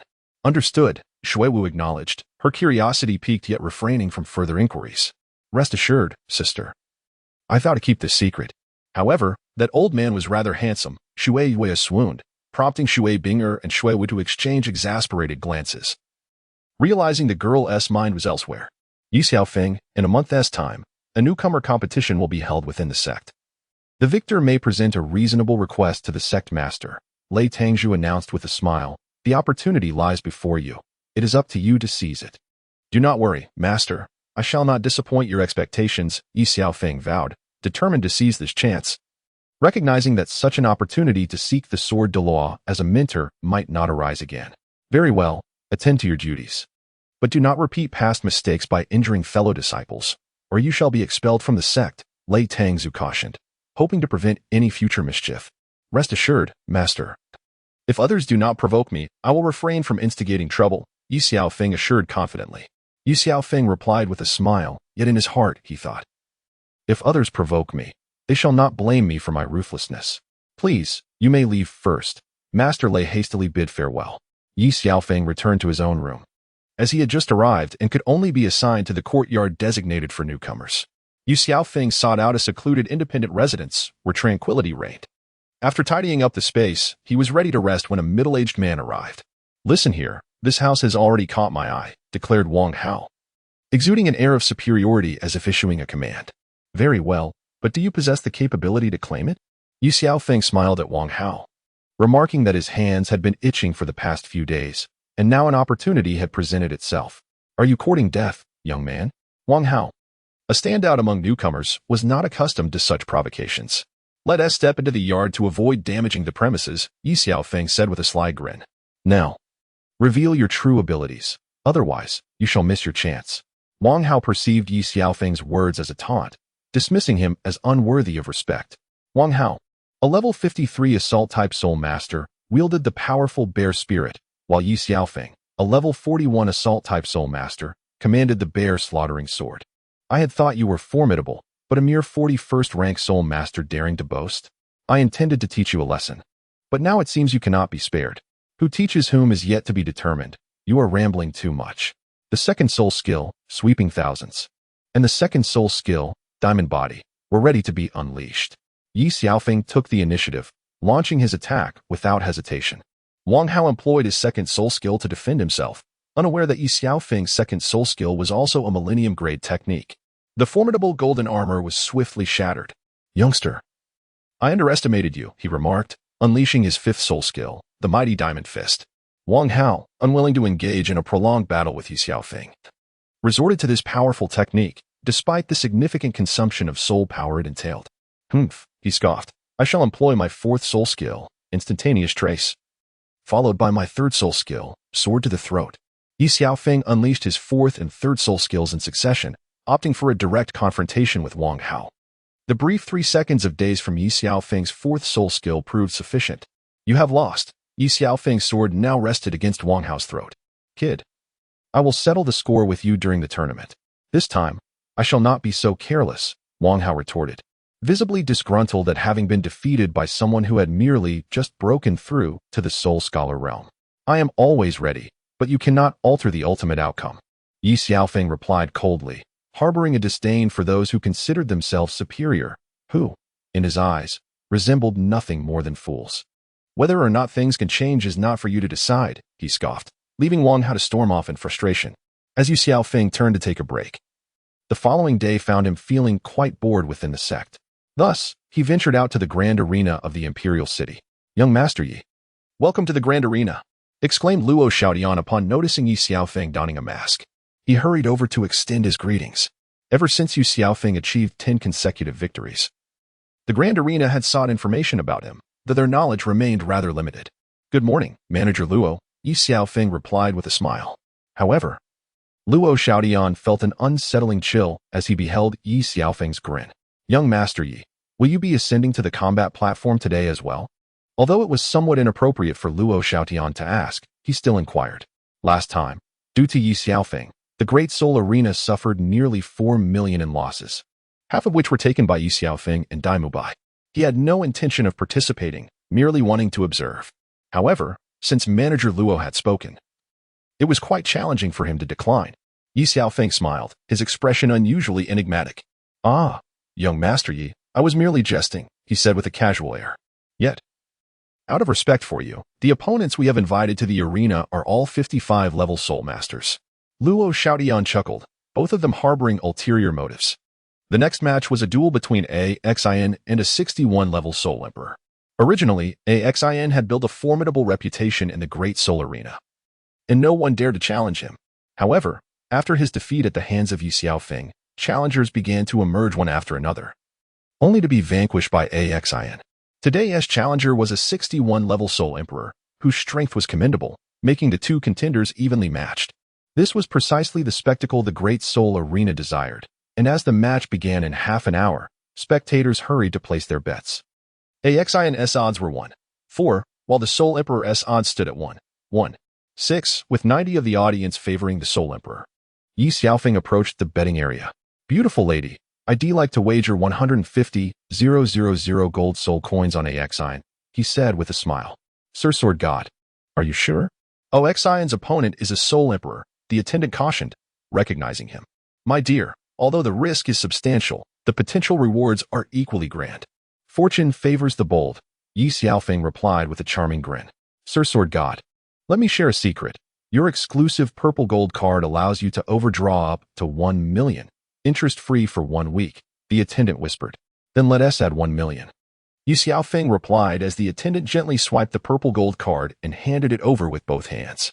"Please take care of your card," the attendant said politely. Her beauty evident. Ye Xiaofeng smiled slightly and turned to leave. "Manager, the task is complete," the attendant reported to Luo Xiaodian after Ye Xiaofeng's departure. "Excellent. This time, I'll ensure Exile loses everything," Luo Xiaodian thought, still brooding over the money Ye Xiaofeng had won last time. "Ladies and gentlemen, the grand duel of the day is about to commence," the announcer declared. "Let us take a look at the big screen. Exile versus Tian Hu name. Exile martial spirit. Fire dragon spear soul power level. 57. Assault type weapon soul master soul ring levels. Yellow, yellow, purple, purple. Black name. Tian Hu martial spirit. Saber-toothed tiger soul power level. 61. Assault type soul master soul ring levels. Yellow, yellow, purple, purple, black, black. Now, let us invite the two contestants to the stage for the official commencement. Exile, I advise you to concede. You can't even handle a soul zone. What face do you have to fight me? Tian Hu taunted. After his encounter with Ye Xiaofeng, Exile's reputation had plummeted. Yet he did not succumb to despair but instead leveled up by 2 ranks in just half a month. "I do not feel ashamed of my defeat, on the contrary. This loss has allowed me to rectify deficiencies in my marksmanship," Exile reflected. After his defeat, he contemplated deeply for half a day, and although it was brief, it was sufficient for him to refine his self-created soul skills, resulting in consecutive level-ups. "Let me see how much you have progressed." Tian Hu initiated the attack with his first soul skill, Fire Claw Tiger. Exile followed suit, launching his first skill, Dragon Spear. Believing that the best offense is a swift defense, attacking to protect himself. Unexpectedly, Exile exhibited even greater strength than before. Would he be able to redeem himself in this match? The announcer exclaimed excitedly. Tian Hu unleashed his second soul skill, Demon Tiger Transformation, while Exile, caught in a defensive position, could only respond to his attacks. Even at level 61, Tian Hu struggled to harm Exile, who had faced numerous life and death situations, infusing each of his moves with lethal intent, even against a more formidable opponent. As the battle escalated, Exile deftly countered with his third soul skill, 1,000 Steps Through Yang. Tian Hu underestimated Exile, who executed every move with deadly precision, forcing Tian Hu to utilize his Millennium Soul skills. Exile, unwilling to prolong the encounter, resolved to end the battle swiftly. Tian Hu, taken aback by Exile's relentless pressure, hastily activated his fourth soul skill for defense. Yet Exile still managed to inflict damage upon him, as his Millennium Soul skills could not withstand Exile's 10,000-year techniques. Exile, you've pushed me to this extent. You have every reason to take pride in that. I retract my previous words, concede, Tian Hu said earnestly. Realizing Exile had exhausted his soul skills, while he still had his 6th skill in reserve. "Let me see how powerful your 6th skill truly is." "I hope you do not disappoint," Exile replied coldly, his resolve unwavering. "You seek death. I shall grant it to you," Tian Hu retorted, angered by Exile's refusal to yield. As the decisive moment approached, Ye Xiaofeng observed the unfolding battle with keen interest. Let us discover who will emerge victorious. The announcer continued to build anticipation amidst the crowd's fervent cheers. Tian, who unleashed his sixth soul skill, Demon Tiger Annihilation, confident that victory was imminent. Bring it on. My soul skill merges man and spear, Exile declared, casting aside fear as he unified with his weapon, embodying the essence of both. Activate the energy shield, the announcer shouted, recognizing the immense power that was being unleashed, fearing the arena would collapse if the shield was not engaged. What is happening? Everything has become invisible. Who emerged victorious? A cloud of dust obscured the view of two individuals, leaving the audience in the stands in a state of astonishment. You have lost, Exile said coldly. How could this be? Tian, who refused to accept the reality that he had been bested by Exile, convinced of his own superiority. Nothing is impossible, Exile retorted, as he withdrew the gun that had been embedded in Tian, whose shoulder, turning to depart. I cannot possibly lose. You shall perish. Tian, who, consumed by rage, lost his composure and sought to eliminate Exile. Since you seek your demise, I shall not spare you, Exile declared, delivering a swift counterstrike as the fire dragon gun pierced Tian, whose heart. Tian, whose hands hovered in the air, yet he was a moment too slow, collapsing onto the stage, barely clinging to life. No one anticipated Tian, whose defeat, nor his attempt to retaliate. The onlookers mused that even if they had been in his position, they would have eliminated Tian, who, though none possessed Exile's swiftness. In this contest, Exile emerged triumphant. The crowd erupted in cheers for Exile, who, upon hearing the host declare his victory, coughed up blood, hastily using the fire dragon gun to steady himself. Though he had won, it had not come without its challenges. Exile, weary and battered, slowly descended from the fighting platform. His victory brought tears to some, with others contemplating despair, while a few reveled in joy, unable to contain their delight. Thank you so much, beautiful one. Without your guidance, today's triumph would not have been possible. Ye Xiaofeng hurried to the service area front desk and exclaimed to the female attendant, it's a classic case of making a fortune without investment. I overdrew 1 million with the Great Fighting Spirit Arena card, and now I've won 4,600,000. After repaying the overdrawn amount, I still have 3,750,000 left. Manager, quickly, someone come. Manager Luo has fainted. Ye Xiaofeng was smiling with delight, reveling in the fruits of his victory, when suddenly, a voice called out from a distance. Ever since Ye Xiaofeng entered the Grand Soul Arena, Luo Xiaodian has found himself perpetually beset by misfortune, as if Ye Xiaofeng were a harbinger of calamity. His presence alone seemed to guarantee Luo's ill fate. Initially, Luo intended to deceive Yi into losing 1 million, leaving him destitute and unable to repay the debt, thus compelling him to join the Grand Soul Arena. However, reflecting on the enormity of his miscalculation, he realized that if this continued, he would no longer be able to hold onto his managerial position. Manager Luo, is it really necessary to be so dramatic over a mere handful of worthless coins? Ye Xiaofeng chuckled with a sense of schadenfreude. In your eyes, are those just a handful of worthless coins? Luo Xiaodian was so incensed by Ye Xiaofeng's words that he fainted once more. Ye Xiaofeng disregarded Luo Xiaodian, turning away with the purple gold card in hand. The Sect's newcomer competition was still more than half a month away, and Ye Xiaofeng found himself at the entrance of the Heavenly Realm Inn without even realizing it, unaware of young Master Ye's esteemed arrival. I am remiss in not offering a proper welcome, said Manager Li, hastily flattering Ye Xiaofeng upon seeing him. Manager Li, I trust you have been well. Ye Xiaofeng, in a cheerful mood, graciously indulged in flattery towards Manager Li, which naturally brought him joy. Please, Master Yi, come this way. Manager Li promptly ushered Ye Xiaofeng to a private room, exchanging a knowing glance with the waiter. The waiter, instantly comprehending, swiftly brought forth the establishment's signature dishes and fine wines. Manager Li, I did not mention dining, Ye Xiaofeng remarked. I merely noted that lunch is approaching. Hence my prior instructions, Manager Li replied. A favor without reason is often suspicious. I have heard that Master Yi is particularly attentive to the great dual spirit arena. Ye Xiaofeng casually remarked. Little did he expect that Manager Li had matters of significance to discuss. Occasionally wandering about, it seemed Manager Li had heard of young Master Yi. A mere stroll could yield a fortune of millions, and we have become close friends. Perhaps you could take me for a casual stroll another day. What do you say? Manager Li was quite concerned about Ye Xiaofeng, for the young man had captured the attention of a notable figure from the Seven Treasures, Glazed Tile Sect. heralding a future brimming with potential. Ever since Ye Xiaofeng earned $1 million alongside Dai Mubai, Manager Li had longed to accompany him on his ventures. And today's $1 million left him feeling quite envious. From dawn till dusk, he served every guest with the same diligence as before, earning merely 1,000 gold soul coins in a day, while Ye Xiaofeng amassed millions. Manager Li, I still believe you are better suited as an innkeeper. What if you lose and find yourself unable to afford even a pair of trousers? There is always another opportunity, young Master Yi. Wouldn't you agree? Manager Li eagerly interjected, though Ye Xiaofeng was now unwilling to heed his words. Manager Li, you consider me a close friend. Yet your words put me in a difficult position, Ye Xiaofeng responded, appearing quite troubled. Are you attempting to take advantage of me? Young Master Yi. What do you think of this inn? Manager Li asked with genuine enthusiasm. Quite splendid, Manager Li, but what do you mean by that? Ye Xiaofeng wondered if the old man intended to gift the inn to him. If young Master Yi is fond of it, I would gladly offer it. Manager Li replied with a smile. Manager Li, you have declared us to be close friends. Discussing money in such a manner truly strains our relationship.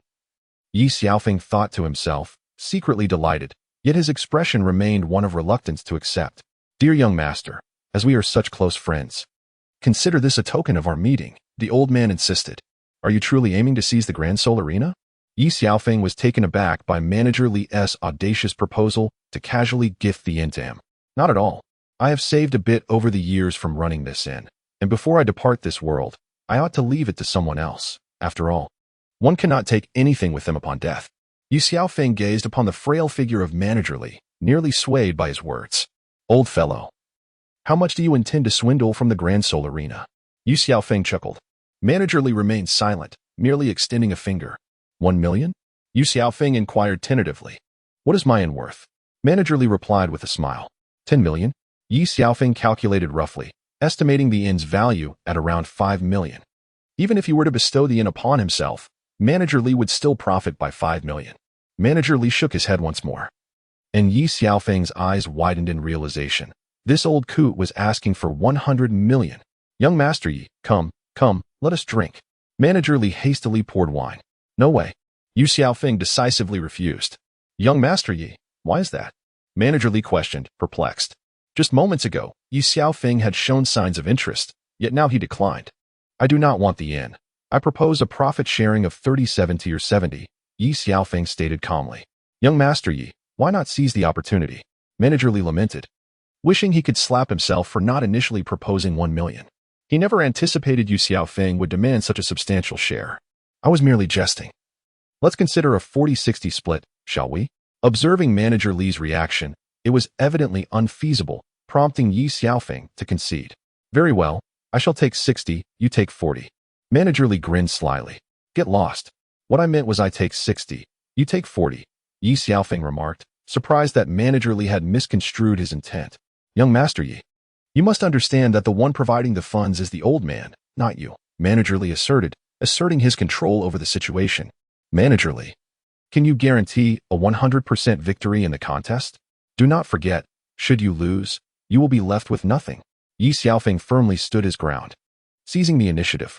As long as you can assure a 100% win, I shall abide by your terms. Manager Li relented a step before Ye Xiaofeng. Manager Li, we shall proceed as you say, 60 for me, 40 for you, and just grant me the inn. Ye Xiaofeng had his own plans. Thus conceding 2/10 for the sake of the inn. How about this? Let us split 50-50, and the inn shall be yours. Once we win the money, I shall depart. Manager Li initially felt a tinge of displeasure over Ye Xiaofeng's larger share, but upon receiving this offer, his discontent dissipated, and he began to regard Ye Xiaofeng with newfound respect. Manager Li, should you yield to me, I would ask for naught, Ye Xiaofeng remarked, sipping his drink while addressing Manager Li. Young Master Yi, I am aware that you shall undoubtedly carve your place in the future of the soul world. Whether I live to witness that day is another matter entirely. Manager Li could hardly fathom yielding to him without cause, after all. Wouldn't it be more delightful to enjoy a carefree life after winning the money? Ye Xiaofeng concentrated the essence of the 7-kill sword, which swiftly pierced through the heart of Manager Li. Young Master Yi. Manager Li never anticipated that his demise would come at the hands of Ye Xiaofeng. Ye Xiaofeng swiftly drew the 7-killing sword and unleashed his first soul skill, Blessing. He utilized his second martial soul to heal the wound of Manager Li, completing the process in an instant. Manager Li felt as though he had just awakened from a dream. The healing made his body feel more invigorated than before. How do you feel, Manager Li? Ye Xiaofeng inquired with a smile. Young Master Yi, could it be that you possess dual martial souls? Manager Li asked in astonishment. Having encountered countless individuals throughout his life, he found it hard to believe the reality before him. Did you not witness it yourself? As long as I am alive, you shall not perish, Ye Xiaofeng declared confidently. Young Master Yi, I, Li Baochai, am willing to submit to you, Manager Li conceded. Realizing he had witnessed something he ought not to have. Even if Ye Xiaofeng chose not to kill him, he understood that he would not be easily spared. Given his advancing age, nothing was more precious than his own life. Submitting to Ye Xiaofeng would only yield him benefits. Why not embrace such an opportunity? At this juncture, it was imperative to devise a comprehensive strategy. Ye Xiaofeng understood that the people of the Great Soul Arena were not foolish enough to fall for the same trick twice. And he recognized that Luo Xiaodian would not be easily deceived again. Meanwhile, Luo Xiaodian found himself berated by Xue Qinghe of the Tiando Empire, feeling utterly defeated. What had transpired over the past 2 days? His right eyelid twitched incessantly. From today onward, do not permit Ye Xiaofeng to engage in any gambling activities, Luo Xiaodian resolved. Preemptively placing Ye Xiaofeng on his blacklist. Ye Xiaofeng was troubled by how to deceive Luo Xiaodian when he heard some good news. Exile had issued a challenge to him, and a battle in the Great Soul Arena was set for 3 days later. 2 days later, Luo Xiaodian sent someone to invite Ye Xiaofeng.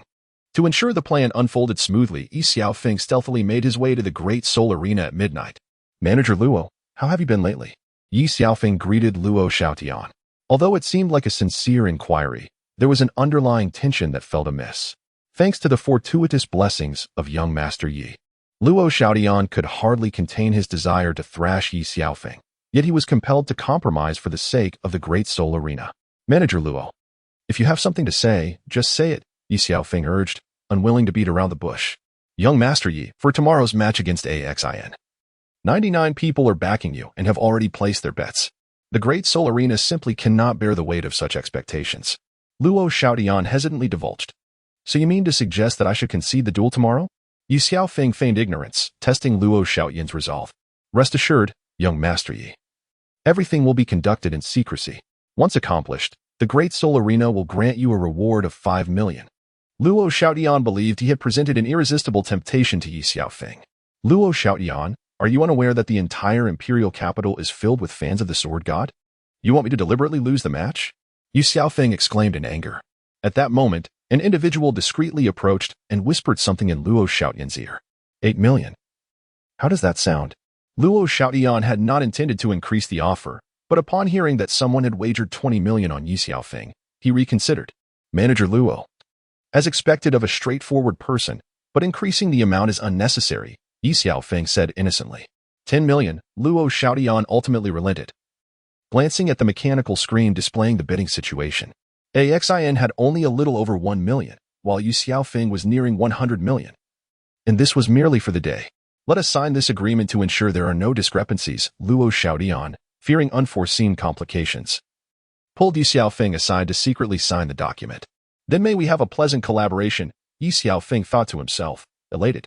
Unbeknownst to him, Luo Xiaodian assumed that Ye Xiaofeng had rejected his goodwill for the sake of his so-called fans, not realizing that Ye Xiaofeng was merely dissatisfied with the amount being offered. After finalizing the agreement, Ye Xiaofeng proceeded to the betting area of the Great Soul Arena. Hello, beautiful. Please place a bet of 5 million on Exile for me tomorrow, Ye Xiaofeng cheerfully instructed a female attendant, determined to play his part. Even if the Great Soul Arena would impose restrictions. I'm sorry, young Master Yi, but due to regulations established yesterday, you are not permitted to participate in the betting. The attendant smiled, yet Ye Xiaofeng perceived a glimmer of schadenfreude in her expression. Just wait. I will go find Manager Luo. Ye Xiaofeng stormed off in a huff to confront Luo Xiaodian. Luo Xiaodian, what the hell is your meaning? Ye Xiaofeng forcefully kicked open the door to Luo Xiaodian's office. Young Master Yi, please temper your anger. Due to your previous performances, the higher-ups have afforded you special consideration. I ask for your understanding. Luo Xiaodian quickly attempted to calm the fury emanating from Ye Xiaofeng. Consideration? How am I to understand that? Ye Xiaofeng showed no regard for Luo Xiaodian's placation. Young Master Yi, even without gambling, you could still secure 10 million. Why become enraged over such trifles? Luo Xiaodian, seemingly aware of Ye Xiaofeng's impending outburst. Maintained a smile as he sought to soothe. Is there truly no way? Ye Xiaofeng inquired, not yet resigned to his fate. Young Master Yi, this is beyond my jurisdiction. It is dictated by my superiors, and I am powerless to change it. Perhaps I could accompany you for a stroll to ease your mind? Luo Xiaodian attempted to appeal to their camaraderie, secretly reveling in his success. That will not be necessary, Ye Xiaofeng retorted, storming out. Ye Xiaofeng, look at you now. Luo Xiaodian revealed a long-lost smile, finally having managed to trip Ye Xiaofeng up. Someone, follow him. Luo Xiaodian remained concerned that Ye Xiaofeng might find alternative means to engage in gambling. Ye Xiaofeng returned directly to the Heavenly Inn, disregarding everyone else. His actions were as ordinary as indulging in food and drink. Li, bring me more wine. Ye Xiaofeng bellowed, tossing the empty wine jug out of the private room. Young Master Yi, please calm down. I will attend to it immediately, Li, the innkeeper, promptly replied, hastening to the young master's room. Li, I am quite displeased. Today, I intend to drink to my heart's content. Ye Xiaofeng continued to proclaim loudly, as if addressing an audience. Young master, I beg your forgiveness for my inadequate hospitality. Li, the innkeeper, quickly apologized. Once everything was arranged satisfactorily, Ye Xiaofeng softly remarked, then I shall immerse myself in it half an hour before the commencement. Li let out a lecherous chuckle and then retreated from the private chamber. After consuming alcohol, Ye Xiaofeng stumbled back to his room to rest. The following day, as noon approached, he groggily made his way to the Grand Soul Arena. It was common knowledge in the capital that Exile was challenging the sword god to redeem himself. With merely an hour left until the competition commenced, there was palpable anxiety regarding the return of the sword god. To date, a staggering 3 million had been wagered on Exile, while an astounding 260 million had been placed on the sword god, including a deliberate 50 million from Xue Qinghe and a direct 100 million from Prince Xuexing to counter Xue Qinghe's bet, with Douluo also contributing 50 million. The current odds for both competitors were as follows. Exile, 1, 113, sword god, 1, 1, 5. Ladies and gentlemen, the match is set to begin in just over half an hour. Let us welcome Exile to the stage with a round of applause. However, the audience's clapping seemed rather lackluster, as if they had just finished lunch. Now, let us invite the sword god. Before the host could announce it, the audience erupted into thunderous applause and cheers. As all eyes focused on the combat platform, Li Baochai placed a staggering 120 million on Exile, completing his wager in the final minute. Instantly, Exile's odds plummeted to 1, 5, 6, while Ye Xiaofeng's odds rose to 1, 3, 2. Ladies and gentlemen, let us turn our attention to the large screen. Both competitors are champions with 10 consecutive victories at the Grand Soul Arena. Exile had narrowly lost to the sword god in their last encounter. In this pinnacle battle, can Exile turn his defeat into victory? The crowd chanted fervently, sword god, sword god, sword god, and Exile, Exile, Exile. The atmosphere was electric, as both sides rallied for the impending climax of the competition. Now, let us observe the large screen. Sword god versus Exile. Name, sword god martial soul, 7 kills soul power level, level 41 soul ring configuration, yellow, yellow, purple, purple. Name, Exile martial soul, fire dragon spear soul power level, level 57, an assault type weapon soul master soul ring level, yellow, yellow, purple, purple, black. Exile. We meet again, Ye Xiaofeng said with a smile, gazing across at his opponent. I shall make you suffer a crushing defeat in this round, Exile replied coldly. Then let me see if you possess the ability to do so, Ye Xiaofeng retorted with a smile, unconcerned by Exile's words. Ladies and gentlemen, the Pinnacle showdown has officially commenced. By the way, aren't you going to place a bet on your future disciple? I've already wagered 50 million from a luxury suite at the Grand Soul Arena, Douluo remarked to Sword Douluo as they both watched the large screen. I prefer to be rational. I want to believe in a windfall from the heavens, Sword Douluo replied, seemingly aware of more than he let on. You coward. After the Sect competition, I'll have him change his allegiance to me as his master, Douluo scoffed at Sword Douluo. What could you possibly teach him? Sword Douluo countered. Anything you can teach, I can teach. What you cannot teach, I can still impart, Douluo asserted confidently. On what grounds? With the 7 kills sword in my hand, the Sword Douluo consistently outmatches the Douluo in strength, leaving the latter with nothing but empty words. Humph. The Douluo fell silent, continuing to watch the match. Have you not noticed an intriguing issue? While sipping tea, the sword Douluo suddenly posed a question. What does that mean? The bone Douluo, momentarily taken aback by the sword Douluo's remark, struggled to comprehend. The odds for this Pinnacle duel, just an hour ago, starkly contrast with the current figures. The sword Douluo's words struck true. Isn't it even better? The odds for that lad have risen compared to before, leaving the bone Douluo bewildered. Half an hour ago, someone placed a bet of 120 million on that kid, Exile, while the sword Douluo remained unfazed, leisurely sipping his tea. Who possesses such wealth to divert their funds from your disciple and invest in Exile instead? Truly foolish. Had that money been graciously offered to me, I might have guaranteed a worry-free later life, lamented the bone Douluo, filled with regret and ire. I just passed through the betting area and discovered that individual to be Manager Li from the heavenly realm. The sword Douluo remarked with a faint smile towards the bone Douluo. That old fellow is evidently risking all his resources. The bone Douluo was aware of Manager Li, as every dish at the heavenly realm is a culinary masterpiece. From my understanding of Manager Li, he is never impulsive. And I also know that my disciple is in cahoots with him. The sword Douluo chuckled, relishing the situation. Do you mean your disciple? The bone Douluo finally realized he had been tricked. No, to be precise, everyone had been ensnared by Ye Xiaofeng and Manager Li. The sword Douluo was privy to some details of this affair. Where are you headed? The sword Douluo inquired as he observed the bone Douluo preparing to leave. I must recover my losses. By the way, lend me 100 million. I shall return it to you later, the bone Douluo hurriedly replied. Though he was wealthy, 50 million is still no trifling sum. It is too late. Do you not know that betting closes half an hour before the finals commence? The sword Douluo reminded the bone Douluo. Why did you not inform me sooner? The bone Douluo exclaimed, his teeth clenched in frustration. Originally, he had come out of boredom, but, upon hearing the rumors, had decided to place his own bet. Exile and Ye Xiaofeng were evenly matched. However, at that moment, Exile unleashed his self-created soul skill. The soul skill, human spear unity, third soul skill, one sword to seal the throat. Saw Exile's fire dragon spear hurtling towards Ye Xiaofeng, who swiftly countered with the 7 kills sword. The two remained evenly matched, causing the audience to hold their breath, concerned for Ye Xiaofeng, but even more for the potential returns he could bring, just as they were at a stalemate. The 7 kills sword in Ye Xiaofeng's hand shattered in an instant, and the fire dragon spear pierced directly into Ye Xiaofeng's left shoulder. Ye Xiaofeng spat blood and collapsed directly onto the Grand Soul Arena.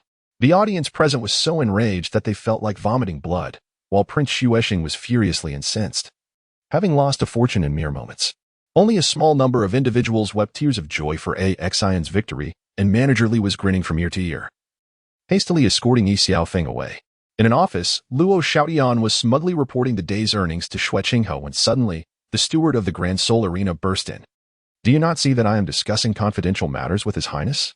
Luo Xiaodian angrily slapped the steward across the face. Manager, in the last minute before betting closed, someone wagered 120 million on Exile to win, the steward stammered. What? Repeat that. Luo Xiaodian, in disbelief, yanked the steward closer by his collar. According to today's odds, we lost 670 million to that individual, the steward whispered once more. Luo Xiaodian, you truly are something else, Xuexing said coldly, her desire to eliminate him growing. Your Highness, this truly has nothing to do with me. I beg for your mercy. Grant me another chance. Luo Xiaodian quickly knelt, pleading for forgiveness. Go. Find out who placed the bet. I want to know every detail. If you cannot, you will have to face the consequences, Xuexing's teeth clenched in frustration.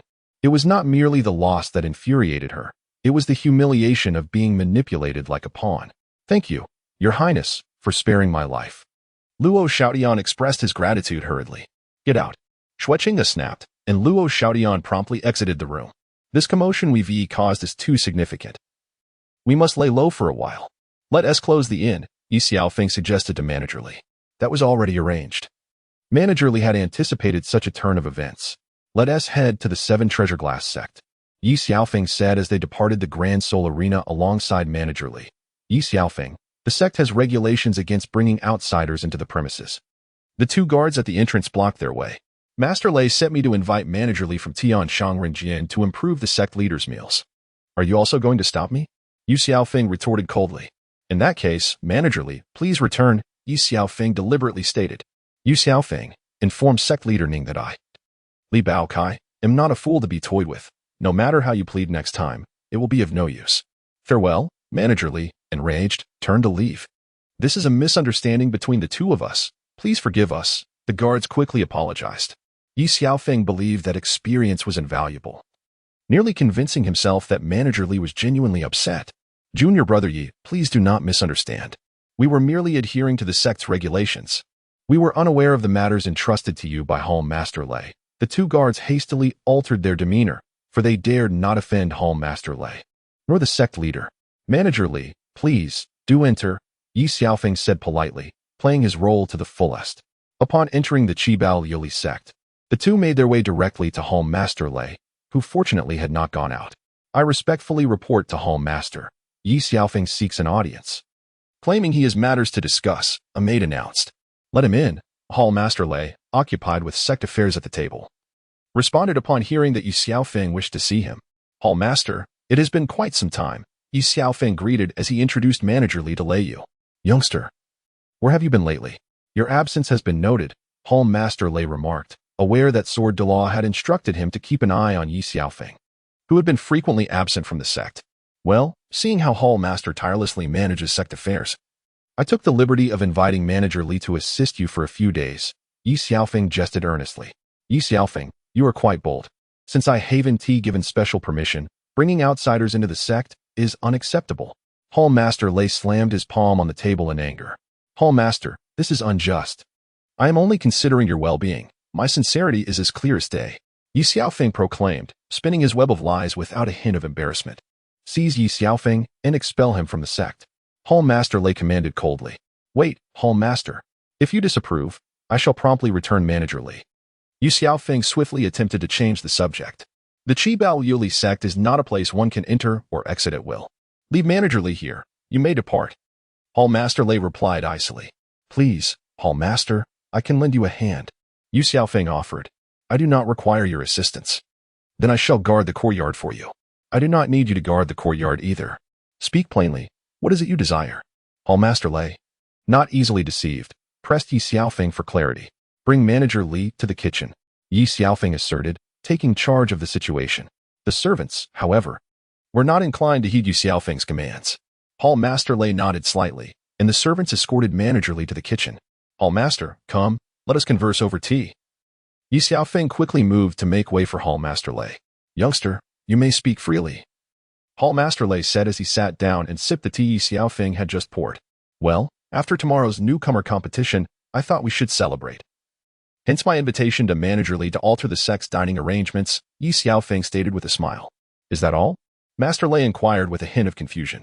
Indeed. It is about this matter, Ye Xiaofeng responded with a smile. This issue seems rather challenging, Master Lei expressed, appearing somewhat troubled. Master, this is merely a small token of my esteem for you, Ye Xiaofeng remarked as he produced a check for 100,000 gold soul coins. Young man, my motivations do not stem from monetary gain. The sect leader has decreed that I must not overstep my authority, Master Lei reiterated to Ye Xiaofeng. Come, Master. Savor the exquisite delicacies from the heavenly realm. Ye Xiaofeng quickly shifted the focus upon the dishes that were served. Indeed, they are splendid, in the entire imperial capital. When it comes to gastronomy, none can rival the heavenly realm, Master Lei commented while enjoying his meal. Master, let us drink, Ye Xiaofeng eagerly attended to him, not neglecting to flatter. Young man, speak candidly. I am not so foolish as to be deceived. Lei Yu, as the master of the Seven Treasures Glazed Tile sect, was certainly not naive. Master, it is this way. I found myself in a minor predicament with Manager Li, and we have sought refuge within the sect for the time being. Through these culinary delights, I hope you might introduce me to the elders, Ye Xiaofeng revealed, having waited until Master Lei was well-fed and content. However, this statement, if overheard by Luo Xiaotian, would likely cause him considerable distress. How could the sum of 672 million be reduced to a mere trifle, in Ye Xiaofeng's words? Master, once the task is accomplished, I shall present you with another gift. Ye Xiaofeng continued with a smile. Young man, understand this. This money is not for my personal gain. Master Lei accepted the check from Ye Xiaofeng and tucked it into his pocket. I comprehend, Master. You will utilize these funds to manage connections on my behalf. Please, do not hesitate. This is our rightful expenditure. Ye Xiaofeng spoke with a demeanor of supplication, yet both were keenly aware of the underlying meaning that remained unspoken. That is good to know. Now go, prepare well for tomorrow's competition, leave the rest to me, and rest assured, Lei Yu, having received the check for 100,000, felt a sense of satisfaction within. Ye Xiaofeng hurried to the kitchen, taking away Masterly and returning to his residence, carrying with him a portion that rightfully belonged to him. Previously, Ye Xiaofeng had instructed Masterly to prepare a share for him as well, to be taken back upon his return. How has the matter progressed? Masterly inquired urgently. The task has been accomplished, Ye Xiaofeng replied. However, in order to secure the funds, we require the assistance of the 7 treasures glazed sect. Otherwise, neither of us shall receive a penny, and we may even risk our lives. Ye Xiaofeng understood that in order to secure financial support from the imperial-backed Grand Soul Arena, he needed a formidable ally. However, to cultivate such alliances, one must be willing to pay the appropriate price. Young master, wealth is merely a means to an end. One must utilize it judiciously, declared Manager Li, addressing Ye Xiaofeng as young master out of respect. It seemed that a significant concession was inevitable. Although Ye Xiaofeng was reluctant to concede so much to the 7 treasures glazed sect, he endured the sacrifice for the sake of reclaiming the funds. After all, those who aspire to achieve greatness must not be overly concerned with trifles. The following morning, the grand competition commenced as scheduled, with all new disciples eagerly awaiting in the plaza. The top 3 contenders in this novice contest would be rewarded handsomely. However, the specifics of the rewards were intentionally shrouded in mystery by the Hall Master. Now, all participants, please gather for the drawing of lots, the Hall Master, Lei, announced. The numbers in your hands are assigned at random, irrespective of your strength or background. The first 50 numbers will compete against the last 50, and so on, until the top 3 contestants emerge. Do you all understand?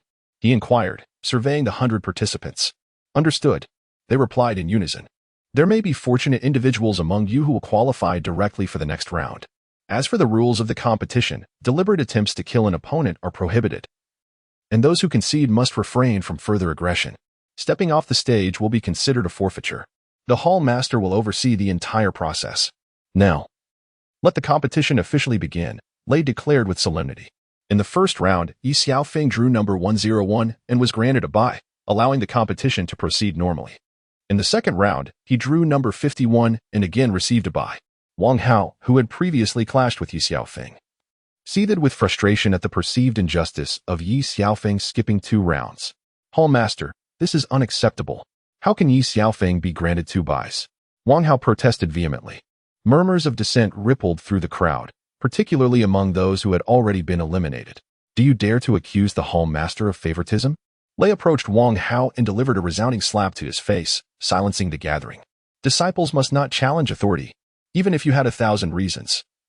You would not dare oppose the Hall Master, he admonished. If your luck fails to match that of others, do not blame them. Instead, prove your worth through strength. As the third round approached, Ye Xiaofeng drew number 13, while Wang Hao drew number 26, as if fate itself had orchestrated the match. Next match, Wang Hao versus Ye Xiaofeng. What, has the draw been rigged? Wang Hao ascended the arena, coldly declaring that he sought to avenge past humiliations. Facing you is akin to having a bye. Do not overestimate your own worth. Upon hearing Wang Hao's words, Ye Xiaofeng naturally refused to concede verbally. Do you think I would be as careless as before? Wang Hao, filled with a desire to eliminate Ye Xiaofeng, was resolute.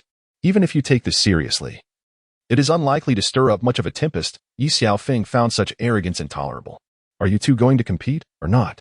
If you do not, I shall regard you both as having forfeited, the Hall Master observed, as the audience urged the two to duel. To their surprise, the pair engaged in a war of words on the stage, prompting even Hall Master Lei to intervene. Very well, let the battle commence. Second soul skill, sweeping the armies. Ye Xiaofeng smiled innocently at Hall Master Lei before abruptly shifting his demeanor and launching an offensive. Second soul skill, diamond body. Wang Hao quickly defended against Ye Xiaofeng's assault. Yet Ye Xiaofeng effortlessly breached Wang Hao's defenses. How is this possible? Ye Xiaofeng shattered Wang Hao's protective barrier with a single strike. The spectators began to murmur among themselves. 7 Kill truly deserves its reputation as the mightiest attacking spirit. Hall Master Lei nodded in satisfaction, having attempted to take Ye Xiaofeng as an apprentice on multiple occasions, only to find him steadfastly devoted to his own master, Chen Xian. Now, bring forth your strongest power and engage me in battle. Ye Xiaofeng regarded Wang Hao with disdain.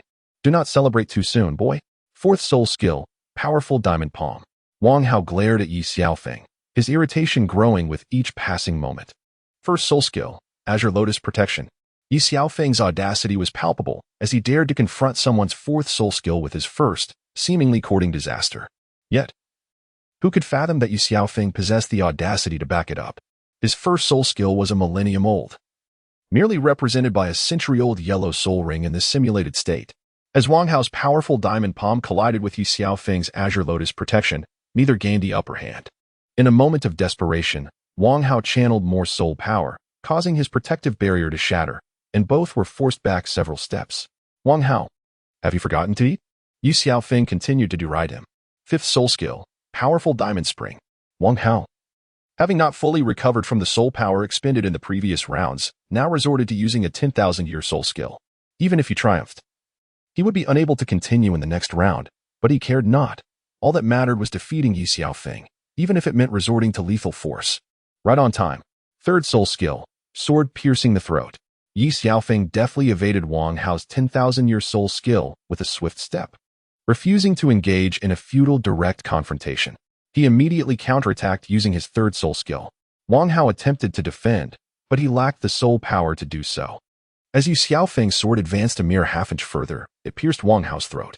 Before he could concede, Ye Xiaofeng delivered a kick that sent him tumbling from the stage. As Wang Hao fell, blood gushed from his mouth, and he lost consciousness, rendered nearly lifeless. Hall Master, Ye Xiaofeng has violated the competition rules. I propose that his eligibility be revoked. An onlooker, witnessing Wang Hao's dire condition, seized the opportunity to report, hoping to prevent Ye Xiaofeng from participating in subsequent matches. The formidable presence of Ye Xiaofeng was not a favorable circumstance for them. Even the emperor remains calm. Why are you, a mere eunuch, so anxious? If there is to be a complaint, it shall be from Wang Hao, and if he chooses to voice it, I shall acquiesce. The onlookers gazed at Wang Hao, who lay unconscious, and then turned to Ye Xiaofeng's words, rendered utterly speechless. Look, Wang Hao has no objections. What business is it of yours? Ye Xiaofeng retorted angrily towards the crowd below. Master, observe, Ye Xiaofeng disregards martial ethics, spouting nonsense. Ye Xiaofeng, please be mindful of your tone. This is not the outside world, but a sect competition, where camaraderie comes first and competition second, the master stated gravely. Though internally he conferred that Ye Xiaofeng was indeed justified, he still felt compelled to placate the crowd. Master, first, Wang Hao did not concede. Second, he is not deceased. So how could I be in violation of the competition rules? Ye Xiaofeng responded defiantly, embodying a spirit of indifference. Since there has been no breach of regulations, Ye Xiaofeng may continue to participate in the competition. However, do exercise caution to avoid seriously injuring others, the master decreed. Ye Xiaofeng had not violated any rules, and thus the master held no authority to revoke his eligibility. As the third match concluded, 13 participants remained, and the next round would commence in the afternoon. Although one fortunate individual would advance directly to the next stage. As the fourth round began in the afternoon, Ye Xiaofeng drew number 3, lamenting that fortune could not favor him indefinitely. What, are you searching for a fight? The individual who had previously suggested disqualifying participants now boastingly revealed that he had drawn number 13. Even if you have a bye, there is no place for you among the top 3. What are you so proud of? Ye Xiaofeng's words were undoubtedly a slap in the face. Let us see you win this match first, retorted number 13 defiantly. Next match, number 3 versus number 4. Master Lei bellowed. Ye Xiaofeng ascended the stage directly, yet the figure of the fourth contestant remained conspicuously absent. If the fourth does not make an appearance, I shall expel him from the sect, thundered the furious Master Lei. Such a person would lack the spirit to fight in the face of an enemy attack. I am Lu Yuan. I implore you, senior brother Yi, to show mercy. Lu Yuan had initially believed he could secure a victory, but upon realizing his opponent was Ye Xiaofeng, and recalling Wang Hao's dismal fate, his fighting spirit evaporated in an instant. Rest assured, I shall indeed show mercy. Prepare yourself. Ye Xiaofeng, observing Lu Yuan's capitulation, was disinclined to be overly harsh. Second soul skill, Sweeping Through the Legions. I concede. Before Ye Xiaofeng could make a move, Lu Yuan hastily conceded defeat. The spectators looked upon Lu Yuan with disdain, branding him a coward for surrendering without a fight. Master, Lu Yuan's capitulation tarnishes the spirit of the competition. I implore you to expel him from the sect. Hey, the master hasn't even spoken yet. Why are you shouting? Are you attempting to compel the master into action? Ye Xiaofeng could no longer tolerate the foolishness and directly countered with the authority of the master. Master, I dare not. Enough of the noise. Lu Yuan, recognizing his inability to prevail, has chosen to concede, which does not contravene the rules of the contest. Master Lei was disinclined to listen to their bickering. The competition resumed as Master Lei continued to oversee the matches. Following another round of battles, only 7 competitors remained. Just as Master Lei was about to commence the next round, a voice called out. Ning Fingji approached slowly, flanked by Sword Douluo and Bone Douluo. Greetings, Master. Master Lei hurried to extend his welcome. Greetings, Master. The others promptly knelt in reverence. There is no need for excessive formalities. Let the competition proceed. Ning Fingji had arrived to observe the finals, recognizing the necessity for new blood within the sect, a matter crucial to its future. Ning Fingji and the 2 elders took their seats at the dais, observing the disciples below. Ye Xiaofeng gazed at the Master Ning, whose face resembled a polished jade. With a straight nose and square jaw, exuding an air of refined elegance and warmth. Clad in a pristine white robe, untouched by dust. He appeared to be in his 40s, with gentle eyes that made him seem like an ordinary man. His soft black hair cascaded down his back in a casual manner, devoid of any artifice. In stark contrast stood the Sword Douluo Chinchin, who presented as an elderly figure adorned in a spotless white robe, his hair and beard completely white. His silver locks were neatly arranged behind him, and his countenance bore an ancient charm, with skin as delicate as a newborn's. His expression was rather indifferent, and his eyes seemed to perceive nothing around him, standing there quietly, as if he were one with his surroundings. The Bone Douluo's attire appeared as though it were supported solely by a skeletal frame. His muscles and skin were withered, and his eye sockets were deep set. The 2 elders flanked Master Ning, creating a striking contrast. Lei Yu, let these 7 ascend the stage, and the one remaining shall be the champion. The Bone Douluo remarked lightly from the platform, his gaze fixed on Ye Xiaofeng. The intense scrutiny of a Super Douluo made Ye Xiaofeng uncomfortable. He wondered how he had possibly offended him, yet recalled that he had never encountered the Bone Douluo nor wronged him. Master, this. Lei Tangzhu was at a loss for what to do, knowing that the decision ultimately rested with Ning Fingji. Let us proceed as Uncle Gu suggests. As for the rules, there are none, Ning Fingji replied with a faint smile. Do you all understand? If you wish to concede, now is the time, Lei Yu stated gravely. Aware that a lack of rules could lead to dire consequences, the remaining 7 showed no signs of retreating, all making their way to the stage. While the previous number 13 cast a malevolent glance at Ye Xiaofeng, the competition officially begins, Lei Tangzhu announced. Ladies and gentlemen, I trust you have witnessed Ye Xiaofeng's prowess. Thus, I propose we first eliminate him from the stage, and then the 6 of us shall engage in combat. What say you? The previous 13th spear was aimed directly at Ye Xiaofeng. It sounds like a splendid suggestion, remarked a rather effeminate man. I concur, another voice chimed in. Ye Xiaofeng. If blame is to be placed, it lies upon oneself for failing to restrain his own impulses. Today, I, Chongqing, shall impart a lesson upon you. When the trees stand tall in the forest, the wind shall inevitably bring them down, the 13th man declared, irate. What is this? A bunch of trash dares to unite against me? Ye Xiaofeng replied with a cold smile directed at the crowd. Just so you know shortly, I shall render you inferior to refuse. Chongqing was unfazed by Ye Xiaofeng's words, aspiring to join forces against him to redeem their past failures. Oh, by the way, I refer not solely to you. In my eyes, the others hold no distinction from refuse either. Ye Xiaofeng's words incited indignation among the masses. Ye Xiaofeng, previously I felt a tinge of guilt for contemplating a united front against you, yet your arrogance has dispelled that sentiment. Today, I, Han Lei, shall teach you a lesson in humility. Han Lei seethed with fury at Ye Xiaofeng's remarks.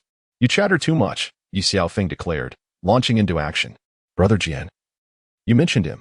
Though this young lad may be somewhat arrogant, he possesses the merit to back it up, Ning Fingji observed, gazing at Ye Xiaofeng below. Master, this fellow is indeed worthy of cultivation. Allow me to take him under my wing, and I shall nurture him diligently, Bone Douluo interjected, emphasizing the importance of cultivation. Brother Bone. His martial soul is akin to Brother Jian's, both possessing the 7 killing sword, Ning Fingji remarked, puzzled by Bone Douluo's unusual enthusiasm today. Master, I've heard that He Air has been swindled out of 50 million. The conversation awkwardly shifted. No, disregard is nonsense. Bone Douluo's composure faltered. If the master learned that he had been duped by that scoundrel Ye Xiaofeng, how could he face anyone? Ning Fingji, unfazed by the 2, returned his focus to the match. They launched a joint assault, and though they sustained injuries, Ye Xiaofeng remained unscathed, seemingly inexhaustible in his soul power. Changxing once more allied with the other 5 to attack. Powerful Golden Palm, Nether Sword Chi, Blade of the Gale, Shield of the Black Tortoise, Fire Dragon's Inferno. Spear of Vengeance. 6 combatants surged forward against Ye Xiaofeng. Azure Lotus Protection, sweeping through the legions, Ye Xiaofeng swiftly countered with his first soul skill. And as the protective barrier shattered, he instantly retaliated with his second soul skill. Ye Xiaofeng bypassed the others directly, launching an assault on Changsheng at the rear. He had endured long enough, and this time, he drove his sword into Changsheng's left chest and kicked him off the arena. This young man was decisively ruthless, a reflection of his age. The Bone Douluo on the stage, witnessing Changxing's near collapse, couldn't help but admire Ye Xiaofeng's methods. Uncle Bone. This world ought to be this way. To avoid being bullied, one must be stronger than others. Ning Fengji observed Ye Xiaofeng without much surprise. However, the lad exhibited some peculiarities. Judging from the recent battle, his first and second soul rings rivaled the fourth soul rings of others in terms of age. The Sword Douluo's remarks were indeed incisive. The match has concluded. A simple inquiry will clarify everything. Bone Douluo was intrigued, noting that despite being a century-old soul ring, it could compare with those of a millennium. Everyone harbors their own secrets. As long as they serve the sect, there is no need to pry. I believe our sect will grow even stronger in the future. Ning Fengji gazed at Ye Xiaofeng. Realizing that the achievements of the 7 Treasures Glazed Tile School were not solely his own, but also owed much to Sword Uncle and Uncle Bone. Now, with Sword Uncle at level 96 and Uncle Bone at 95, they could reach levels 98 and 97 respectively under his support. In time, as he ages, Sword Uncle and Uncle Bone will also grow old, necessitating a powerful ally to assist Rongrong, which is why Ning Fengji contemplated nurturing Ye Xiaofeng. Only the 5 of you remain. You have flaunted your might long enough. Now it is my turn, Ye Xiaofeng declared coldly. 4th soul skill, Instantaneous Trace. 3rd soul skill, Sword Seal Throat. Ye Xiaofeng initially employed his 4th soul skill for control, followed by an offensive with his 3rd soul skill. His 5th soul skill, the Black Tortoise Shield, provided him with formidable defense, while his 4th soul skills, the Nether Clone and the Gale Mirage, enhanced his agility. The others attempted to resist. Yet it was already too late. 3 individuals stood against Ye Xiaofeng's assault, while the remaining 2 were forcefully ejected from the arena. I concede. I had just utilized a Millennium Soul skill in combat, depleting my soul power entirely, leaving me devoid of any fighting capacity, thus withdrawing from the contest. Now, only the 3 of us remain. If you possess any ultimate techniques, now is the time to deploy them, lest you lose your chance. In accordance with your suggestion, Lin Fei, let us combine our forces to eliminate him. How about splitting the reward equally between us? Han Lei remarked as he cast a glance at Lin Fei. That suits me perfectly. Lin Fei immediately unleashed his Millennium Soul skill, the 5th soul skill, Hellfire Inferno. Simultaneously, Han Lei activated his 5th soul skill, the Blade of Gale. Observing the situation, the Bone Douluo chuckled as he anticipated how the young man would withstand the combined onslaught of 2 Millennium Soul skills. Relishing the prospect of Ye Xiaofeng's defeat, especially since he had previously deceived him out of his money, Ye Xiaofeng hastily deployed his 4th and 1st spirit abilities to defend against the onslaught, realizing that, no matter how formidable he was, it was impossible to withstand the Millennium Spirit abilities of 2 opponents wielding 10,000-year techniques. In an instant, he was forced back to the edge of the arena. Half kneeling on the ground, blood slowly trickling from the corner of his mouth. Ye Xiaofeng, concede.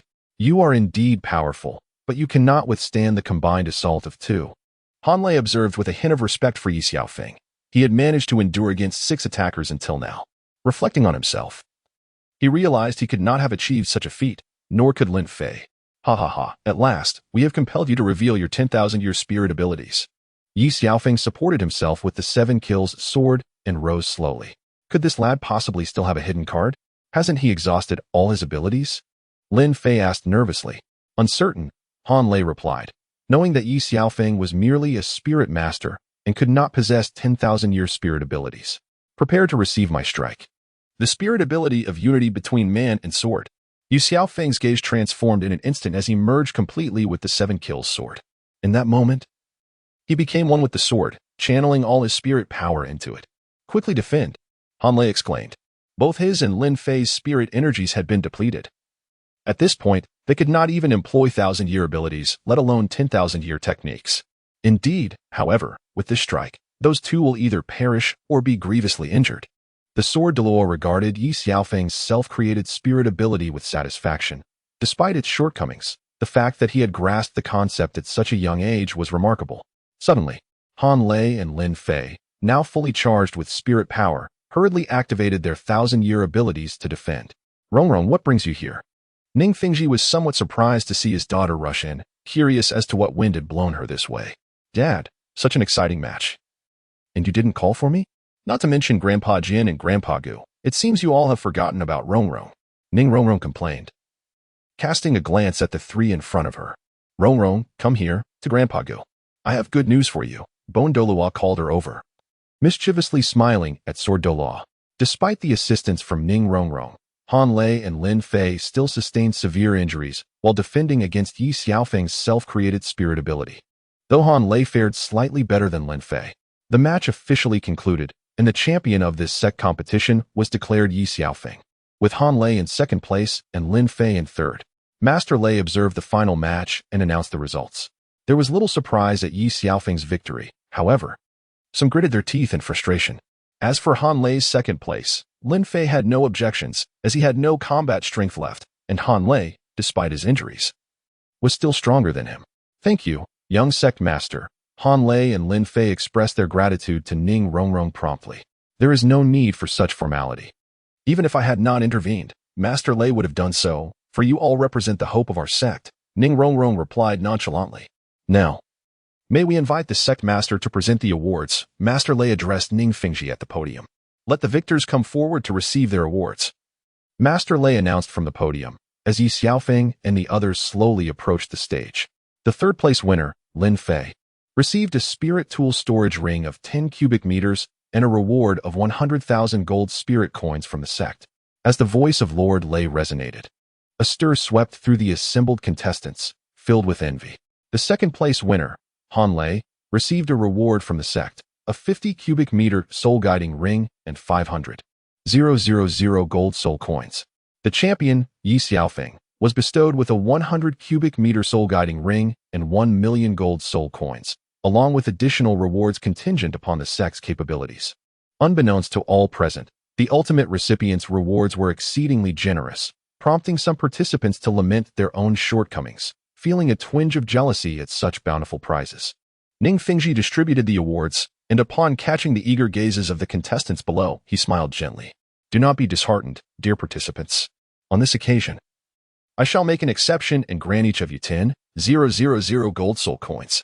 I hope you will strive harder and serve the sect better, Ning Fengji remarked, his gaze warm and inviting. To him, this sum was trivial. His true aim was to win the hearts of his followers. We pledge our unwavering loyalty to the sect, the crowd declared, surprised by the unexpected bounty. Ye Xiaofeng, do you have any requests? You may address them to me. Ning Fengji turned his attention to Ye Xiaofeng. Honorable sect leader, may I have a word in private? Ye Xiaofeng replied, gathering his courage. Follow me, Ning Fengji said, turning to leave, with Ye Xiaofeng trailing closely behind. Everyone else, disperse and attend to your own matters, Lord Lei hastily instructed, realizing that Ye Xiaofeng desired a private conversation and choosing not to intrude. The remaining contestants reveled in their newfound fortune. 10,000 gold soul coins would sustain them for several years, allowing them to purchase finer items at the auction house. Ye Xiaofeng and the sect leader entered the conference room, accompanied by Sword Douluo and Bone Douluo, with Ning Rongrong also in attendance. Ye Xiaofeng, you may speak now, Ning Fengji said with a smile. Disciple, I hope that Elder Qinshin will take me as his apprentice, Ye Xiaofeng boldly declared once more. Young man, you truly have the audacity to make such a grand request. Do you think being a titled Douluo is so simple? You expect to be accepted as a disciple just like that, Bone Douluo interjected, still feeling disgruntled over being swindled out of 50 million gold soul coins. This is not within my authority. You should consult Sword Uncle's opinion on this matter, Ning Fengji remarked. Even as the sect leader, he could not compel the two elders to undertake something they were unwilling to do. What gives you the right to ask Sword Grandpa to take you as a disciple? Ning Rongrong chimed in, displeased. In fact, on their journey, Bone Douluo had conveyed several disparaging remarks about Ye Xiaofeng to Ning Rongrong through voice transmission. The sword is in my hand, young master, Ye Xiaofeng replied coldly.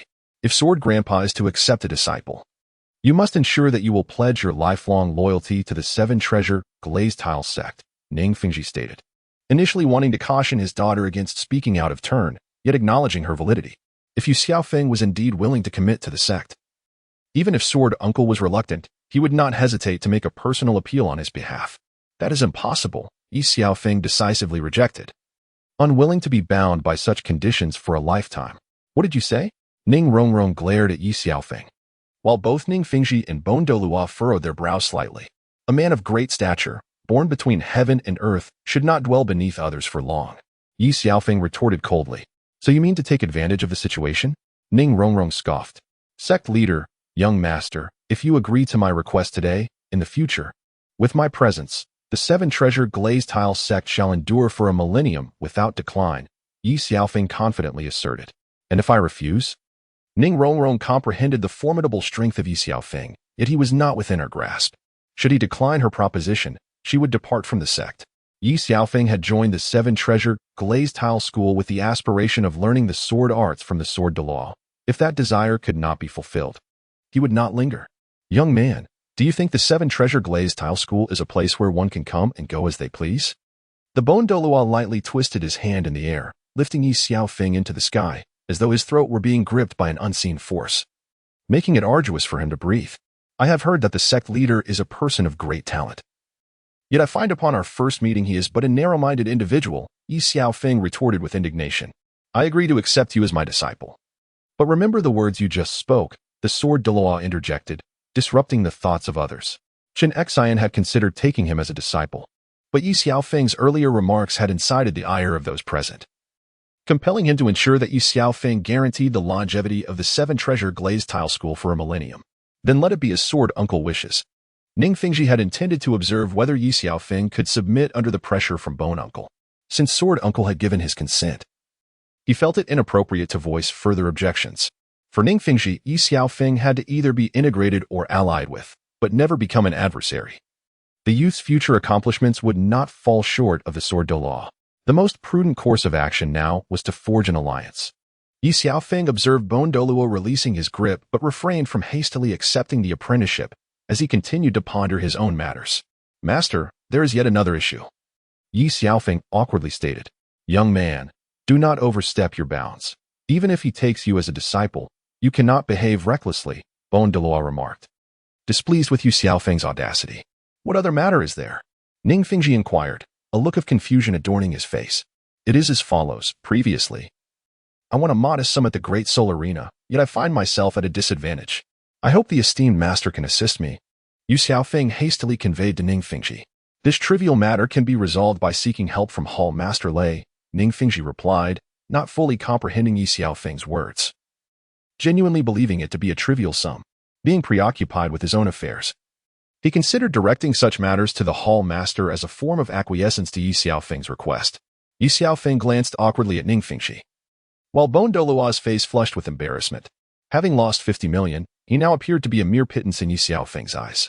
Chian Douluo looked on with a smirk, reveling in Bone Douluo's misfortune. Why haven't you gone down yet? Ning Fingji asked, casting a sidelong glance at Ye Xiaofeng.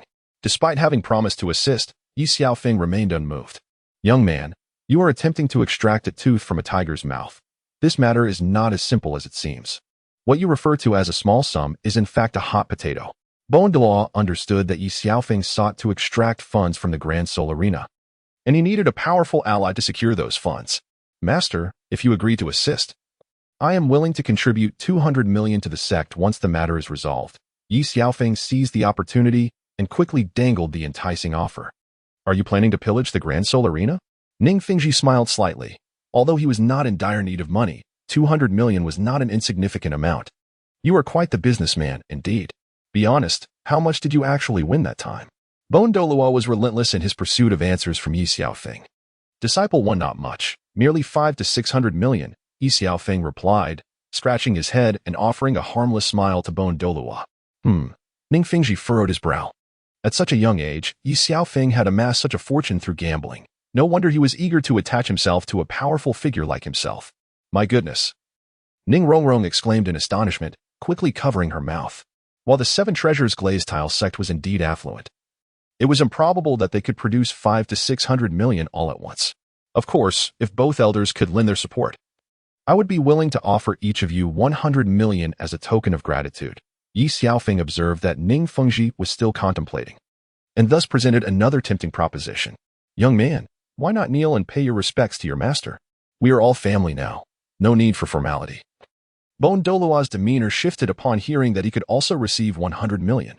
If Ye Xiaofeng were to grant him that sum, not only would he recover the 50 million he had lost, but he would also gain an additional 50 million, saving face in the process. Disciple, Ye Xiaofeng, pays his respects to the master. Sensing the unspoken agreement from Douluo, Ye Xiaofeng promptly knelt on one knee before Douluo Continent. There's no need for excessive courtesy. Do not be constrained by worldly rituals. Douluo Continent, having reached his level of enlightenment, viewed all matters with an open mind. Congratulations, master, on successfully taking on a disciple. Soul power level has increased by 5 levels. The voice of the Tianji system's little ice echoed once more. Ye Xiaofeng held a disdain for this troublesome system. It only appeared when tasks were to be completed, offering brief exchanges before falling silent, leaving him unable to reach it. Since that is the case, let this matter be handled by Uncle Jian. Ning Fengji was swayed by Ye Xiaofeng's allure. Even though the Grand Soul Arena was backed by the royal family, that still had to be settled. 400 million was no small sum.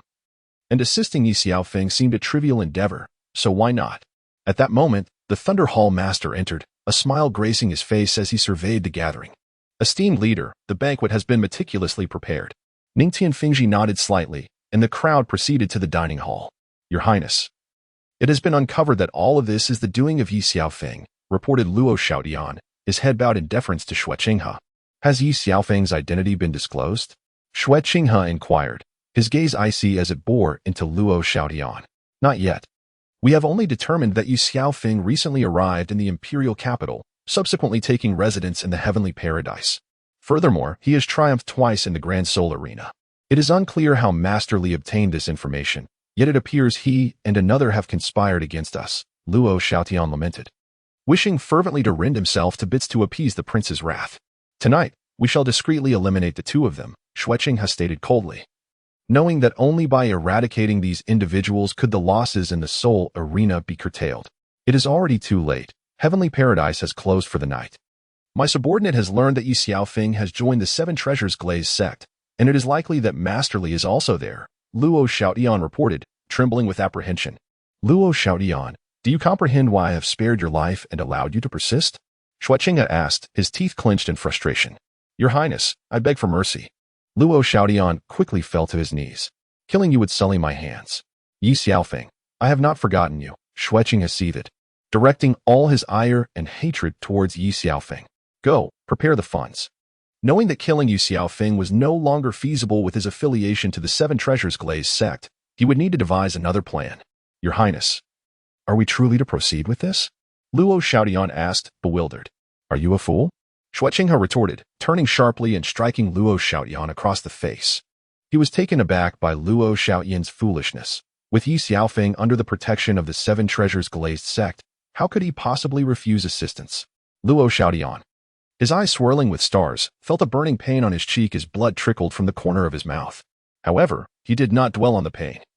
As long as he survived, Xue Qinghe's slap was a trivial matter. I shall attend to it immediately. Luo Xiaodian scrambled out of the room. The banquet this evening was rather delightful, with Douluo savoring the dishes, sensing that the fare was distinct from the usual. Reporting to Elder. Today is the Sect's grand competition.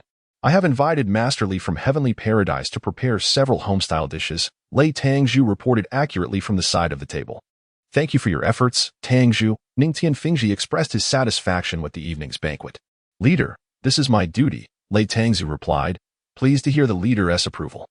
After the banquet, Ye Xiaofeng sought an audience with Master Li. Upon seeing Ye Xiaofeng enter, Master Li hastily inquired, Young Master, how did the matter unfold? For the time being, all is well. Tomorrow morning, you may return to the inn for normal operations. Ye Xiaofeng smiled at Manager Li. Indeed. I will make the necessary arrangements, replied Manager Li, who then hurried back. Ye Xiaofeng also retired to his room to rest. The following day, Ye Xiaofeng sought out the sword Douluo Continent. As he approached the door, it opened automatically before he could knock. perhaps indicating that Qinshin was aware of his arrival. Disciple. I pay my respects to my master, Ye Xiaofeng greeted, this time not kneeling but rather placing his hands together in front of him, bowing slightly. There is no need for excessive formalities, the sword Douluo remarked as he sat comfortably in his chair. With a gentle gesture of his hand, Ye Xiaofeng found himself suspended in midair, a radiant light infusing his body, enveloping him in a warm and indescribably pleasant sensation. Your innate talent and foundation are commendable, the sword Douluo declared, withdrawing his hand as Ye Xiaofeng slowly descended to the ground. Satisfied, the sword Douluo resumed sipping his tea. Thank you for your kind words, master. Ye Xiaofeng responded, feeling a surge of joy at the praise. Now, it is time to discuss the origins of your martial soul, the sword Douluo said, waving his hand to conjure a protective shield of white light around the room. He was acutely aware that Ye Xiaofeng was neither his descendant nor a member of the sword sect.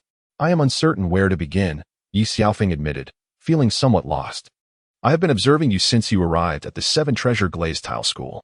Later, I visited Tian Shui Academy and spoke with those 3 young ladies. They informed me of your circumstances, the sword Douluo observed with a slight smile directed at Ye Xiaofeng.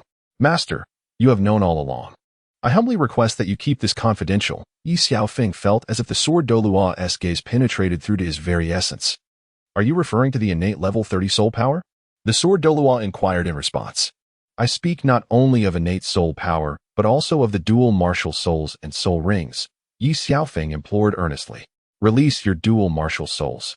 The sword Douluo thought, already astonished within but maintaining a composed exterior. Ye Xiaofeng manifested his 2 martial souls. And while the sword Douluo expressed little astonishment at the 7 killing sword, he was utterly taken aback by the emerald swan martial soul. It was a pity that the sword Douluo, Chen Xin, observed Ye Xiaofeng's dual martial souls, a rarity among the current era's prodigies. He noted that both of Ye Xiaofeng's martial souls were imbued with additional powers. Master, look, Ye Xiaofeng is not simulating his spirit rings. He directly displays 8,000-year purple spirit rings. Upon witnessing Ye Xiaofeng's dual martial souls, even the sword Douluo Chen Xin, at the pinnacle of the title Douluo realm, could not suppress his excitement. The sight of 8,000-year spirit rings profoundly altered the sword Douluo's worldview. How is this possible? The sword Douluo stood abruptly from his seat and approached Ye Xiaofeng, grasping his shoulders with urgency. I do not know. Every time my spirit power reaches a bottleneck, the spirit rings naturally appear, and their ages increase, Ye Xiaofeng replied earnestly. But I just examined your body. You are indeed human. The sword Douluo was filled with skepticism, having discovered too many inconsistencies in Ye Xiaofeng. Master, how could you be confused? I have always been human, Ye Xiaofeng said with a smile, unaware of the gravity of the situation. Who else knows of this matter? Ye Xiaofeng's secret was monumental, should it come to light. Others would undoubtedly pursue him relentlessly to uncover the truth. Apart from Binger and her companions, no one was privy to this knowledge, as he had confided in no one. Fenger, your secret is too significant. You must deal with them, the sword Douluo stated calmly. No, master, they will not tell anyone. I implore you spare them. Ye Xiaofeng was acutely aware of the magnitude of his secret. If revealed, it would surely cause an uproar throughout the spirit world, especially within the spirit hall. They indeed have not disclosed anything, including to me, the sword Douluo remarked with a smile as he regarded Ye Xiaofeng. Master, are you deceiving me? Ye Xiaofeng's heart raced with turmoil, shocked by the sword Douluo Chen Xion's cunning nature, filled with treachery. I have tested her. That girl is exceedingly wary. However, young man, you seem to have quite the fortune with the ladies, the sword Douluo chuckled lecherously. Master, I beg you to spare them. They saved my life. I cannot repay kindness with malice. Though Ye Xiaofeng was reluctant to believe that the sword Douluo would harm them, he recognized that to protect his secret, it was not entirely implausible. Is it merely a matter of saving your life? Sword Douluo, with a knowing smile, retorted to Ye Xiaofeng. Master, is this not a commonplace occurrence? Ye Xiaofeng could only respond with a reluctant smile. Do not mention this matter to anyone, not even to those close to you. Continue your cultivation as you have been. As for your personal matters, handle them yourself, sword Douluo specifically advised Ye Xiaofeng. The disciple understands. Thank you, master. Although Ye Xiaofeng knew that sword Douluo had caught him off guard and learned his secret, he still trusted that sword Douluo would keep it confidential. Moreover, he realized that without sufficient strength, it was wise to conceal his brilliance. Not every encounter could be escaped unscathed. Sword Douluo had observed Ye Xiaofeng's demeanor yesterday. He had revealed too much in front of the sect leader, and without SWORD-Douluo's intervention, he might have faced assassination. I joined the Seven Treasures Glaze sect to master the supreme swordsmanship, and I hope to earn your favor, Master, Ye Xiaofeng declared as he knelt on one knee. There is no need for such kneeling in the future. Since I have accepted you as my disciple, I shall impart the ways of the sword to you. However, do not forget what I mentioned earlier, SWORD-Douluo said, gazing calmly at Ye Xiaofeng. Master, within my capabilities, I shall ensure the sect's prosperity for a millennium. Ye Xiaofeng asserted confidently, believing it was only a matter of time before he reached the pinnacle of cultivation. Master, how did you join the sect? Ye Xiaofeng inquired, reflecting on SWORD-Douluo's strength and the feasibility of founding a sect. My father, Qin Jianjun, also known as the Supreme Douluo, single-handedly established the Sword Sect. The sect was not weaker than the current top 3 sections. When my father was at level 98, he encountered his strongest adversary, a peerless being at level 99. Out of respect for my father, this extraordinary opponent exerted his full strength. They battled for 3 days and nights. But ultimately my father was gravely injured and succumbed to his wounds 3 days later, SWORD-Douluo recounted, his expression betraying no sorrow. And what happened thereafter? Ye Xiaofeng asked, intrigued by the unfolding tale. After my father's demise, the Sword Sect's power plummeted and many enemies came knocking. I faced them in battle. But outnumbered and only just having broken through to the SOL-Douluo realm, I was unable to withstand them. In the end, I fled with only a handful of survivors. Eventually being rescued by Fengxi, SWORD-Douluo continued. He could have perished alongside the sect, but the elders chose to self-destruct to create an opportunity for his escape, leaving a scar on his heart and becoming a source of ridicule for Bone Douluo, who incessantly called him a coward. Master, if one day I establish my own power, would you support me? Ye Xiaofeng spoke with great tact. I grasp your meaning. However, I cannot abandon the 7 Treasure Glaze Tile School. For Fengxi has shown me kindness. Yet, should you ever find yourself in peril, I shall still lend you my aid. The SWORD-Douluo faces his own dilemmas, which is why he hesitates to depart from the 7 Treasure Glaze Tile School. Perhaps, after the demise of the Sword Sect, this school shall become his sanctuary. Thank you. Master, Ye Xiaofeng refrained from further elaboration, for the SWORD-Douluo too has his burdens. Witnessing his loyalty and sentimentality brought him joy. Would he be able to rest easy if the SWORD-Douluo were to leave so readily? By the way, Master, to what level have you ascended in your cultivation? Ye Xiaofeng was aware that SWORD-Douluo Qinshin had already achieved the rank of title Douluo, but he was uncertain of his current cultivation stage. I have reached level 96. After attaining the title Douluo rank, it is not merely talent that can be compensated through diligence. Rather, it is a matter of comprehension. I have been stuck at level 96 for a decade. Without a deeper understanding, it is challenging to break through to the next realm, the SWORD-Douluo articulated bluntly. Master, I am merely speculating. What if, one day, a peerless powerhouse of level 99 were to assist you? Ye Xiaofeng gazed at SWORD-Douluo Qinshin, pondering in his heart what realm his mother might help the master to achieve. Perhaps it could elevate you by 1 or 2 levels, yet reaching level 99 is improbable. You did not grasp my earlier words. It is through one's own comprehension that breakthroughs can be made, the SWORD-Douluo considered, simultaneously pondering the possibility of a matchless Douluo assisting him, which might enable him to ascend 1 or 2 levels, attaining the realm of his father. I see. Ye Xiaofeng remarked thoughtfully. Do you believe that a peerless Douluo is as common as a candy bean? There are only 2 such figures across the continent. Qian Daolu of the Spirit Hall, who is also the adversary that killed my father, and Tangchen of the Haotian sect, who has vanished from the soul world for 30 years with no one knowing his whereabouts. Haha, I was merely speaking whimsically. Ye Xiaofeng deflected with a smile. Master, should we not take a stroll? Ye Xiaofeng smiled at the SWORD-Douluo. It is indeed time to breathe in some fresh air.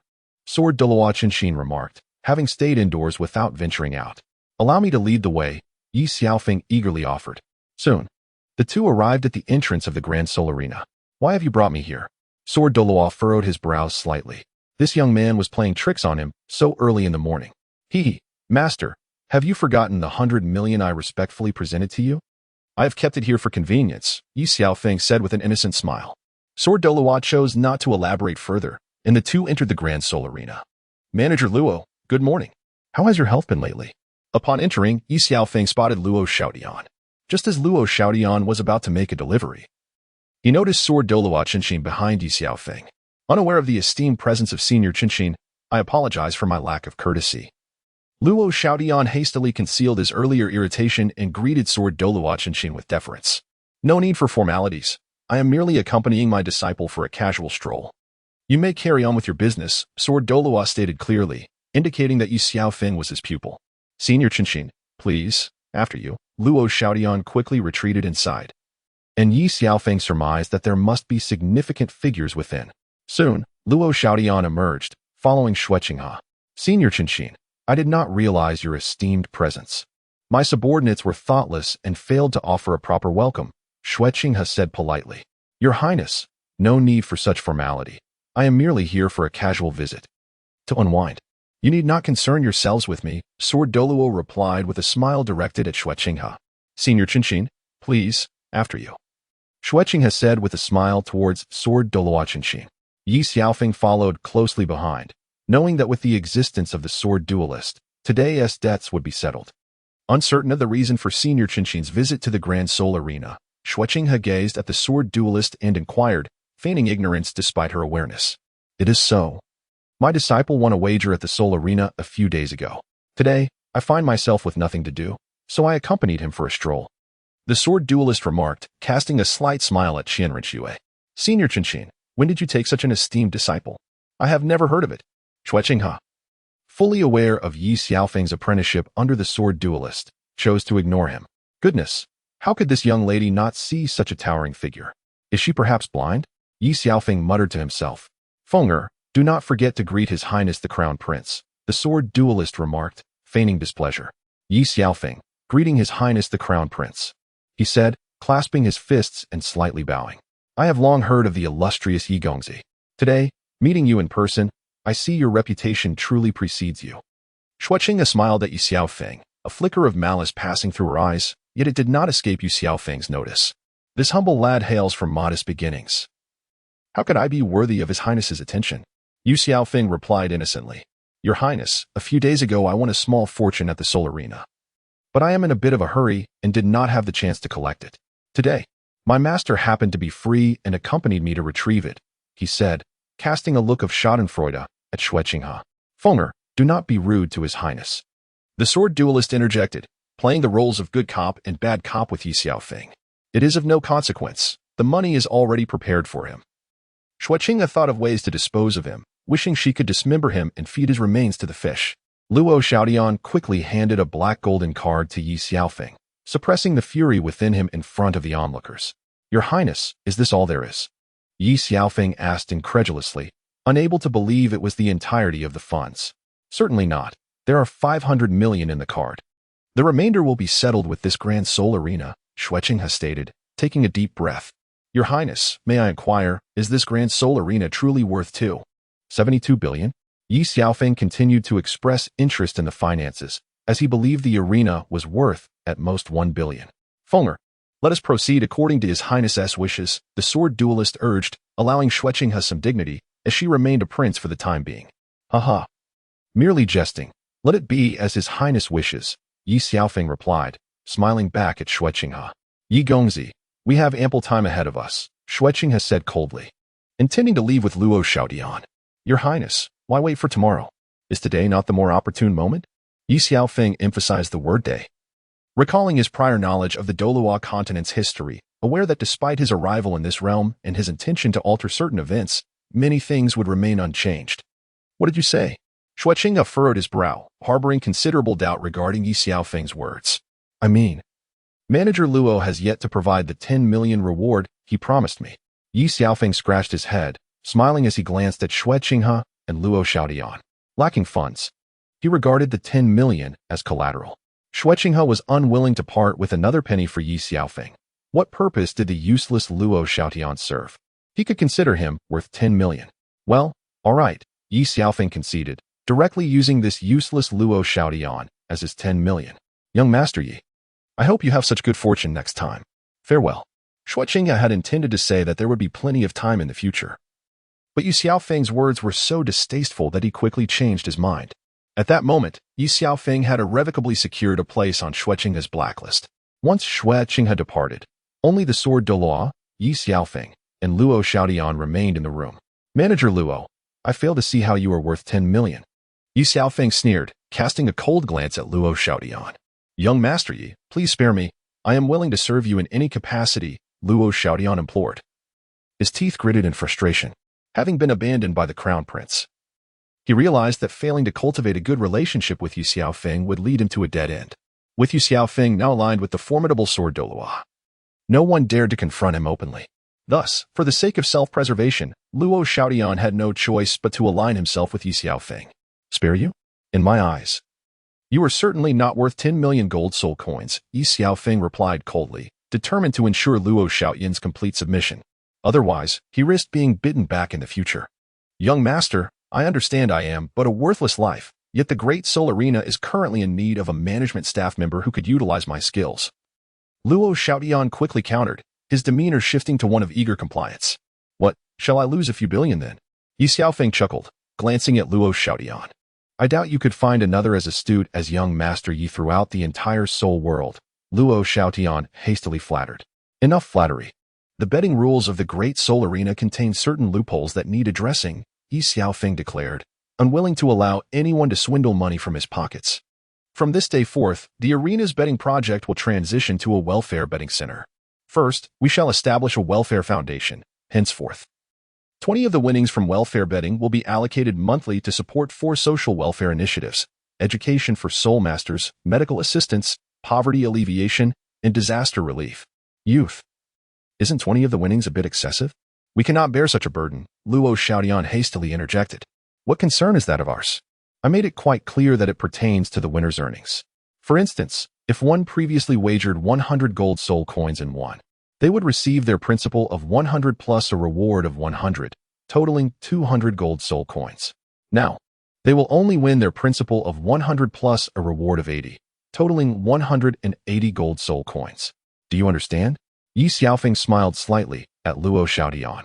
Brilliant. Why did I not think of that? Luo Xiaodian gently tapped his forehead. Upon witnessing this scene, the sword Douluo couldn't help but admire Ye Xiaofeng, recognizing not only his benevolent nature but also his remarkable business acumen. In truth, Ye Xiaofeng was well aware that he merely transplanted the lottery rules from his previous life. The essence of gambling here was quite akin to that of lottery. The difference lay solely in the destination of the profits. One filled the state's coffers, while the other enriched his own. Nevertheless, the 20% yield remained consistent. Secondly, a new regulation was introduced. Every ticket purchased for the gambling benefits would cost 100 gold soul coins, with the 20% yield still contributing to the welfare foundation. Ye Xiao, isn't that a bit pricey? Luo Xiaodian murmured softly. What is the matter? Are you refusing your salary? Are the other staff members also foregoing their wages? Ye Xiaofeng, in need of funds to bolster his strength, was resolute in his decision. Not at all, it's not expensive in the slightest. Luo Xiaodian quickly responded with a smile, initially fearing punishment, now eager to curry favor with the prospect of a salary. Thirdly, the registration fee for each participant in the arena competition, whether for singles, pairs, or teams, would be elevated to 10,000 for each entry, with victors entitled to 5% of the competition's earnings. Fourthly, to ensure fairness in the matches and to prevent any collusion, opponents would be randomly assigned from the Grand Soul Arena, ensuring that no soul master would exceed their opponent by more than 1 rank. Fifthly, regarding challenges. If the disparity in the betting amounts between both parties was excessively vast, the gambling benefits for that match could be nullified, with the principal amount returned, though the ticket fee would not be refunded. That will be all. Prepare the announcement today, and we shall release it in 3 days, Ye Xiaofeng concluded, offering a benign smile to the sword Douluo and Luo Xiaodian. Oh, by the way, how much was Manager Luo's salary previously? Ye Xiaofeng glanced at Luo Xiaodian. Previously, it was approximately around 10,000 each month, right? Luo Xiaodian replied hesitantly, the use of approximately sounding somewhat enigmatic. The previous 10 million does not need to be repaid. From this month onwards, your salary will be elevated to 100,000 per month, while the other attendants will receive a fixed 10,000 monthly. Additionally, there will be attendance and performance bonuses. Ye Xiaofeng believed that the most straightforward way to motivate employees was through monetary incentives. Thank you, Ye Xiao. I will not disappoint your expectations. Luo Xiaodian expressed his gratitude fervently, nearly moved to tears. However, you must understand that everything I provide you with can just as easily be taken back, should you dare to betray me. Ye Xiaofeng. with his back turned to the sword.Duel, suddenly shifted his gaze at Luo Xiaotian, the intensity of his stare reminiscent of a harbinger of death. Rest assured, Ye Xiao. From this moment forth, my life belongs to you. If you direct me east, I shall not dare venture west. Luo Xiaotian quickly declared his loyalty upon sensing the gravity in Ye Xiaofeng's eyes. Manager Luo, you are already one of my own, so there is no need for such tension. I was merely jesting, Ye Xiaofeng replied, his methods of persuasion undeniably effective. Thank you, Ye Xiao, Luo Xiaotian said, a cold sweat breaking out on him. Go, divide the funds into 2 portions, 1 billion and another 2 billion, Ye Xiaofeng instructed, handing Luo Xiaotian a black gold card. Without hesitation, Luo Xiaotian took the card and promptly proceeded to handle the transaction, finding the transfer between cards far more convenient than the cumbersome gold soul coins. Fenger, if you continue to develop like this, in a few years, you could command the wealth of the entire empire, the sword.Duel remarked, impressed by Ye Xiaofeng's business acumen. Soon, Luo Xiaotian returned with several cards divided as instructed, and while he looked on with envy, he did not dare covet them. As lunchtime approached, Ye Xiaofeng turned to the sword.Duel with a smile. Master, I've heard that the heavenly realm is quite splendid. Indeed, yesterday's home-cooked meal was delightful. The sword.Duel replied, reminiscing with closed eyes. Manager Luo, proceed with my plan. Master, please, Ye Xiaofeng's focus was entirely on the sword.Duel. By pleasing him, his own strength would only grow. Master, your next task is to study the sword path with the sword.Duel and successfully complete a kill to finish the task. Ye Xiaofeng once again heard the voice of the heavenly mechanism system, Xiao Bing, initiating a new mission. By the way, could you refrain from appearing and disappearing without a trace? Can't we communicate more regularly? Ye Xiaofeng expressed his disdain towards the virtual image of Xiao Bing. Do you dare to scold me, master? How could you? Xiao Bing retorted, adopting a childlike demeanor. Ah, of course not. I was merely speaking casually, do not be upset. Ye Xiaofeng quickly softened his tone. If you dare to scold me again, I will strike you down with lightning, humph. Xiao Bing declared before vanishing in a huff. Ugh, I knew this ridiculous system would betray me. Luckily, I'm clever. And why does a robot have to act like a girl? Truly absurd. Ye Xiaofeng began to grumble internally. Fenger, what are you daydreaming about? Are you perhaps thinking of those 3 girls? Jian Duluo deliberately jested with Ye Xiaofeng. Ah, master. How could that be? I am merely contemplating how to better master the swordsmanship. Ye Xiaofeng hastily began to fabricate a tale, conjuring a lie and then embellishing it with another. Well, it's commendable that you possess such intent. Let us proceed. Jian Duoluo reluctantly accepted the far-fetched narrative spun by Ye Xiaofeng. Soon, the two arrived at the establishment known as Tianshang Renqian, where Manager Li spotted them from a distance. I was unaware that Senior Qinshin and young Master Yi would grace us with their presence. I beg your pardon for the lack of proper welcome. Manager Li promptly began to flatter them. The home-style dishes from yesterday were quite to your satisfaction, Master. Ye Xiaofeng remarked with a smile, giving Manager Li a playful wink. Indeed, indeed. Please, both of you, ascend to the upper floor. Manager Li quickly led Jian Duoluo and Ye Xiaofeng to a private room. Manager Li, you understand? Ye Xiaofeng said with a knowing smile. Rest assured, young Master Yi. I shall ensure that Senior Qinshin is thoroughly pleased, Manager Li acknowledged, recognizing that Ye Xiaofeng's wink indicated the receipt of funds. Fenger, your rapport with Manager Li is rather extraordinary. Jian Duoluo deduced from their exchange that their relationship was indeed special. Hee, Master, nothing escapes your discerning eye. Since my arrival in the imperial capital, I have become quite familiar with Manager Li. After all, I did win a couple of rounds previously. And Manager Li was eager to lend me 100 million. Ye Xiaofeng responded innocently, smiling as he poured wine. To be able to borrow 100 million so casually. Why not ask Manager Li to lend me 100 million as well? Jian Duoluo teased, amused by the audacity of the young man. By the way, this is for you, Master. Ye Xiaofeng promptly retrieved a black gold card worth 100 million from his soul guide ring, gifted to him by Luo Xiaotian. You may keep this and consider it a token of my respect, he offered. Jian Duoluo, not lacking in wealth, recognized Ye Xiaofeng's pressing need for funds. Master, with your esteemed status as a super Duoluo, wouldn't a 100 million be a rather modest token of appreciation? Ye Xiaofeng, with an unabashed grin, remarked. If you find the offering insufficient, feel free to request more next time. As the sword.Duoluo savored his drink, he found amusement in Ye Xiaofeng's flattery, however. Upon hearing the latter part of the statement, his expression darkened, taken aback by his disciple's audacious demands. Not at all, not at all. Ye Xiaofeng quickly stowed the black gold card into his soul guide artifact, acutely aware that if his master were to reclaim it, who could say when he might receive a proper gift upon their next encounter? It was quite possible that he might not receive one at all. Managerly, yesterday's meal was not satisfying enough, you understand. At that moment, the Bon Douluo arrived downstairs. Apologies for not extending a warmer welcome, esteemed elder. Please, do come in. Managerly promptly greeted the Bon Douluo. Do you wish to dine alone, or would you prefer to join the esteemed Shinshi? Manager Li inquired as he accompanied the Bon Douluo to the second floor, feeling slightly apprehensive. Catering to such influential figures was paramount. To serve poorly could lead to persistent troubles. What is this coward doing here? The Bon Douluo called out loudly to Manager Li, directing his words for the Sword Douluo's ears. Why is it that you, the dim-witted one, can come, but I cannot? The Sword Douluo continued to sip his drink elegantly, disregarding the others around him. As Ye Xiaofeng observed the Bon Douluo entering slowly, he noticed the shopkeeper Li trailing behind, wearing an expression of embarrassment. Upon arriving, he was greeted by the presence of Elder Bone, a timely encounter indeed. Ye Xiaofeng swiftly diverted the conversation to prevent any further verbal sparring between the two. Li, why are you still dawdling? Hurry and bring the wine, and let us have all the signature dishes. He urged the shopkeeper once more. Understood, I will be right back. Li replied, visibly relieved as he hurriedly exited to close the door. Elder Bone, please take a seat and enjoy some wine, Ye Xiaofeng said, taking on the role of a gracious host as he poured a drink for the Bon Douluo. Why are you not at the Sect? What brings you here? Chian Douluo inquired, clearly displeased by the intrusion of Bon Douluo. This establishment is not yours. If you can come, why can't I? Bon Douluo retorted defiantly.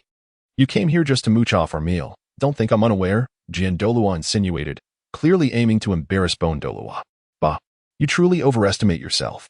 I have seen shamelessness, but you take the cake. You clearly saw me approaching and rushed in ahead of time. Bon Douluo shot back, his words ringing true. Black fool, you would be better off in the Sect. I know your looks are not your fault, but scaring people during the day is entirely on you. Chian Douluo provocatively sought to enrage Bon Douluo. Coward, do not resort to personal attacks. You're half buried in the ground already, yet you still flaunt your pale face. You're not much better than me, Bon Douluo retorted, expressing his disdain for Chian Douluo's comments on his appearance.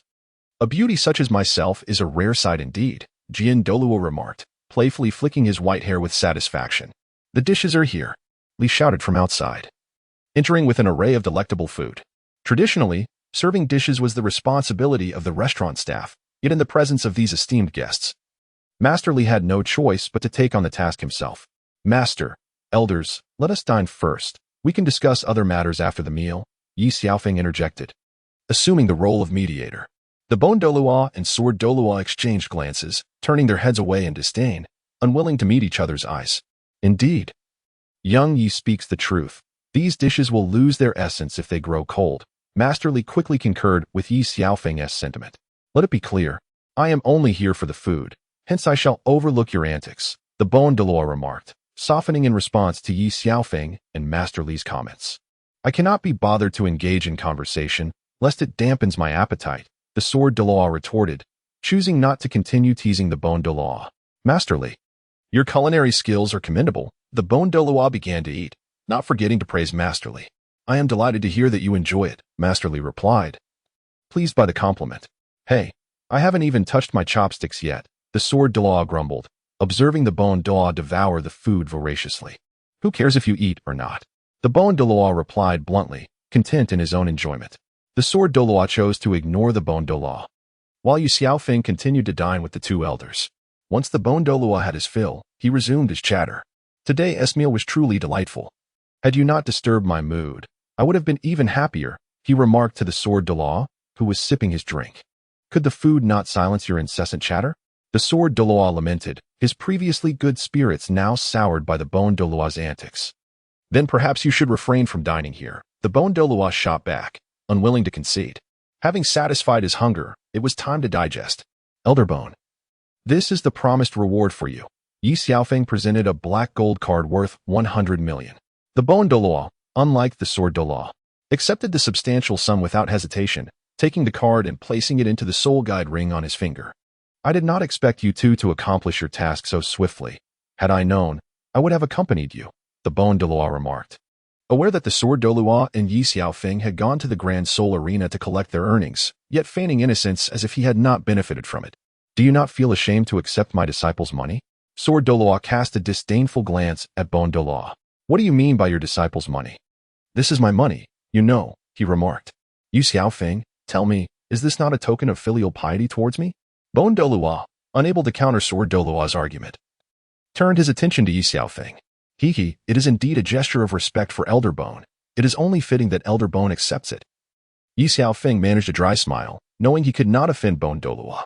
Consider yourself clever, Bone Douluo said, accepting 100 million. Dismissing the previous loss of 50 million from his mind, as the money would eventually return. Fair and I are returning to the sect. You need not follow. Sword Douluo remarked coolly to Bone Douluo after finishing his meal. Go your way, I shall go mine. Besides, the sect is not solely dictated by you, Bone Douluo retorted, his teeth gritting in irritation at Sword Douluo's words. Very well, you return to the sect first. I will take Fair to the auction house for a while. Sword Douluo said with a cunning smile. Who wishes to accompany you? Really, Bone Douluo huffed as he stormed off. Fair, let us explore the auction house. Sword Douluo had no intention of returning to the sect so soon. Master, why do you and Elder Bone always bicker upon meeting? Ye Xiaofeng observed, noting how both were revered title Douluos yet behaved like children. When we were both at level 95. We made a wager on who could break through to level 96 first. He lost, Sword Douluo explained nonchalantly. Since then, Bone Douluo had managed most matters of the sect, allowing Sword Douluo to enjoy a more leisurely life. Over time, their exchanges had evolved into a habitual banter, and going days without it left them uneasy. Let us go. Soon you shall understand his true nature, Sword Douluo said with a smile at Ye Xiaofeng before turning to leave the heavenly realm. Bone Douluo chose not to follow them, but returned directly to the sect, suddenly struck by a thought, a sly smile creeping onto his face. Grandpa Bone, where have you been? We couldn't find you all afternoon, Ning Rongrong questioned upon seeing Bone Douluo. After savoring the delicacies from Managerly yesterday, I felt unsatisfied.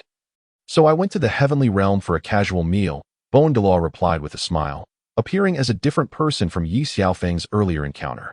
He regarded Ning Rongrong as if she were his own granddaughter. Humph, Grandpa Bone no longer cherishes me, sneaking off to eat without taking me along. Ning Rongrong pouted in displeasure. While I was dining in the heavenly realm, guess whom I encountered? Bone Douluo exclaimed with a look of surprise meant for Ning Rongrong. Whom did you see? The words of Bone Douluo immediately captivated Ning Rongrong. I saw your grandfather Jian dining secretly with his precious disciple in the realm of heaven and earth, and after finishing his meal, he flashed a sinister smile.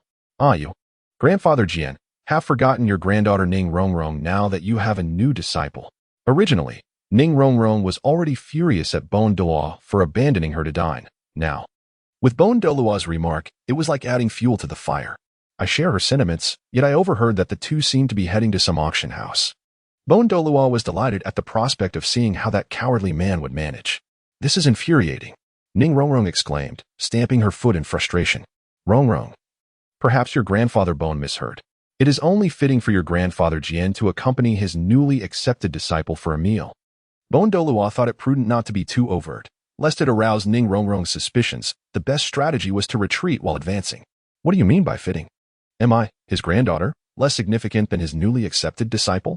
Ning Rongrong began to tear up, looking at Bone Douluo with a pitiful gaze. How about this? Grandfather Bone will accompany you to the auction house. Whatever you wish to purchase, Grandfather Bone will buy it for you. Bone Douluo intended to use this precious granddaughter to deal with Jian Douluo and Ye Xiaofeng later. I want to see what Grandfather Jian will buy for him. Ning Rongrong said, still fuming. Then let us hasten, or they will have already made their purchases, Bone Douluo remarked, observing Ning Rongrong. Throughout her life, both Bone Douluo and Jian Douluo had indulged Ning Rongrong's every whim. Even her father, Ning Fengji, did not dare to intervene. Over time, this had fostered a somewhat arrogant disposition, though not excessively so. Though Ning Rongrong was initially upset with Bone Douluo, his embellishments had entirely redirected her anger towards Jian Douluo and Ye Xiaofeng. When Jian Douluo and Ye Xiaofeng arrived at the imperial capital's auction house, the venue was teeming with people, all vying for coveted items, even willing to bid above the item's worth. Ladies and gentlemen, I am Lingling, the auctioneer for today. We shall commence with our first item, a soul guide storage ring with a capacity of 50 cubic meters, starting at a bid of 500,000 gold soul coins. With minimum increments of 50,000 gold soul coins, set a female auctioneer in a cheap howl, showcasing the soul guide storage ring to the crowd. I bid 550,000. A middle-aged man immediately called out. Bidder number 22 has placed a bid of 550,000. Is there anyone else willing to bid? Lingling smiled at the audience. 600,000 gold soul coins. 650,000 gold soul coins. 800,000 gold soul coins. Ye Xiaofeng regarded the soul guide item, the storage ring, with appreciation, considering it an excellent gift for Binger, as they had yet to acquire such a ring, and the inconvenience of storing items was evident. With a gentle smile, he raised the bid card for 1 million gold soul coins. The current bid for item number 22 had reached 1 million. Would anyone dare to offer a higher sum? This was indeed a rare opportunity. As the auctioneer, Lingling's duty was to maximize the selling price of each item, thereby enhancing her commission.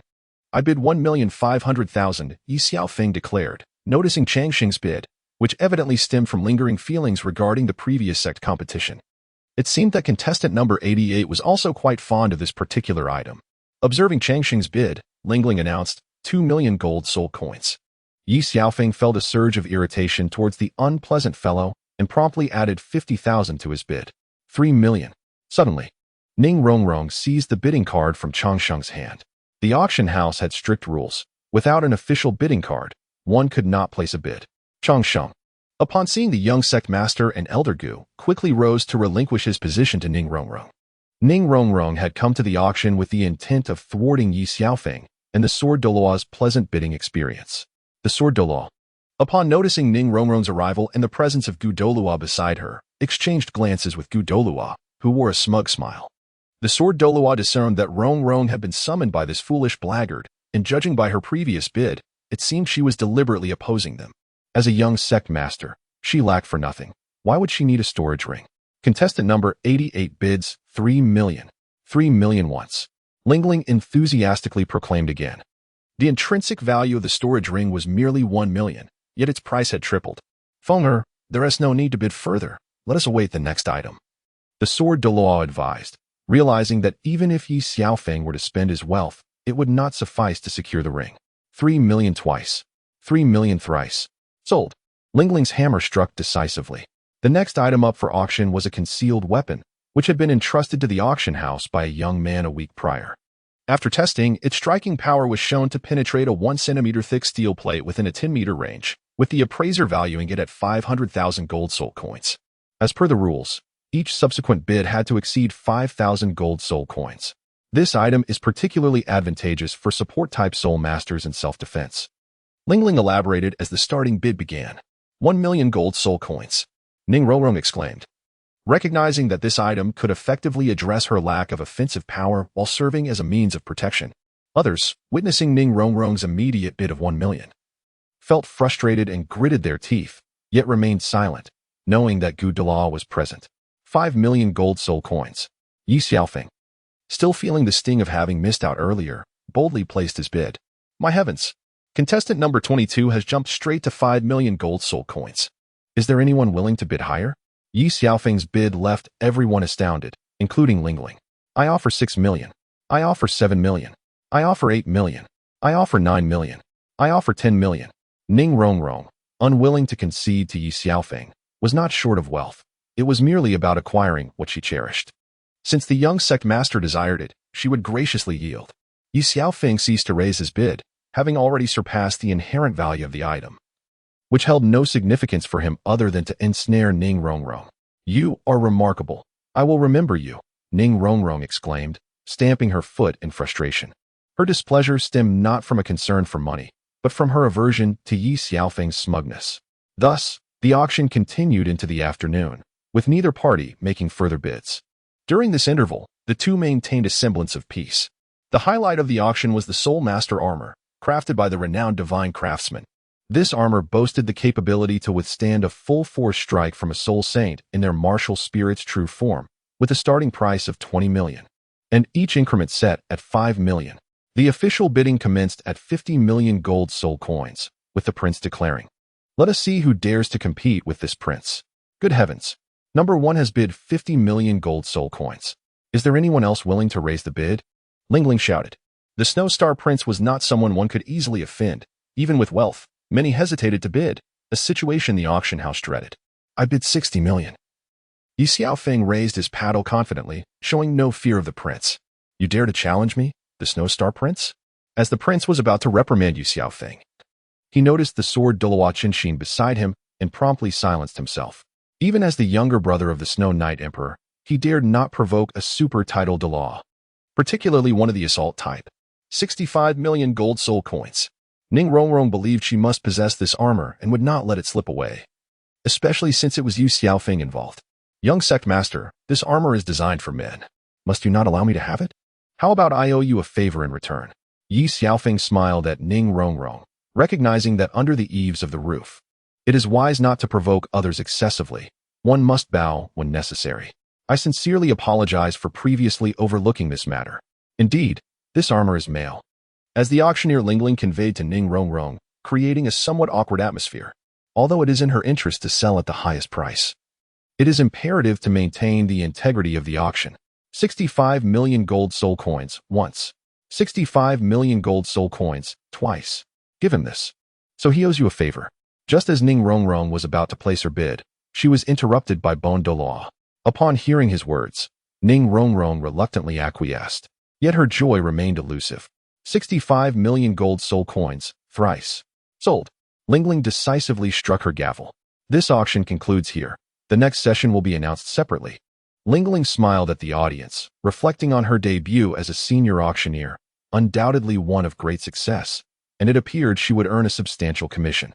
Ye Xiaofeng paid the fee and successfully obtained the armor, accompanied by the sword Douluo, evoking envy from others who dared not express their jealousy, even with 1,000 bold hearts. Rongrong, what brings you here? The sword Douluo smiled at Ning Rongrong.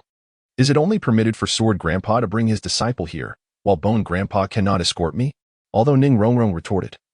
She dared not unleash her temper on the sword Douluo. Rongrong, had I known you wished to come, I would have brought you along. The sword Douluo maintained his smile, unfazed by Ning Rongrong's little tantrum. Rongrong, let us depart. Do not heed the words of that cowardly man. Bon Douluo, feeling displeased, hurried to take Ning Rongrong away, fearing the truth would be exposed. Young Sect Master, do not rush off. Let us all visit the heavenly world together, Ye Xiaofeng suggested, hoping to ease the tension between them. You stay to one side. Rongrong, Bone Grandpa will take you to sample the culinary delights of Manager Li. Bon Douluo, almost caught in a lie, quickly sought to charm Ning Rongrong. The sword Douluo shook his head in resignation. This foolish boy must have been speaking ill of him to his little granddaughter, yet he couldn't help but smirk slyly. Fenger, it is getting late. We should return. The sword Douluo said, glancing at Ye Xiaofeng before turning to follow Ning Rongrong and Bon Douluo. Hey, you two tailing behind. Why are you following Rongrong and me? Bon Douluo glared at the sword Douluo and Ye Xiaofeng, displeased. This isn't your establishment. If I can come, why can't I? The sword Douluo retorted directly. Bon Douluo felt irked, realizing that his earlier words had been turned against him by the sword Douluo. Forgive my lack of hospitality upon your arrival. Manager Li quickly greeted the four of them. Manager Li, I brought my granddaughter to sample your cuisine. Do not let me down. Bon Douluo smiled at Manager Li, recognizing that he had not offended him, and thus had no reason to be upset. By the way, it's just the two of us. Bon Douluo chuckled slyly. You blind fool, there are clearly four of us. Must you insist on saying there are only two? Do you not have enough money? The sword Douluo teased Bon Douluo in front of everyone. You speak nonsense. A dignified title Douluo being accused of being unable to pay for a meal? It's fortunate it is you making the jest. Had it been anyone else, they would have met their demise, Bon Douluo retorted, watching the two bicker at the entrance. Ning Rongrong couldn't help but laugh. Gentlemen, let us move to a private room. This place is becoming crowded, Manager Li interjected. Unable to bear the sight of two esteemed titled Douluos from the Seven Treasure Glazed Tile School squabbling at his inn's entrance. News of it would surely become the hottest headline. The four proceeded to a private room for lunch, and due to Ning Rongrong's presence, Manager Li opted for tea instead of serving wine. Rongrong, what did that foolish boy say to you? The sword Douluo inquired, smiling at Ning Rongrong. Hey, do not assume ill intentions. Do not attribute lowly thoughts to a noble heart. Bon Douluo interjected anxiously, seizing the opportunity to speak before Ning Rongrong could respond. Can't you both head to the auction house? Why can't we go together? The Bon Douluo promptly responded with a series of questions. Ladies and gentlemen, please take your time. The dishes will be served shortly. Manager Li poured tea for the 4 individuals and then hurriedly stepped outside.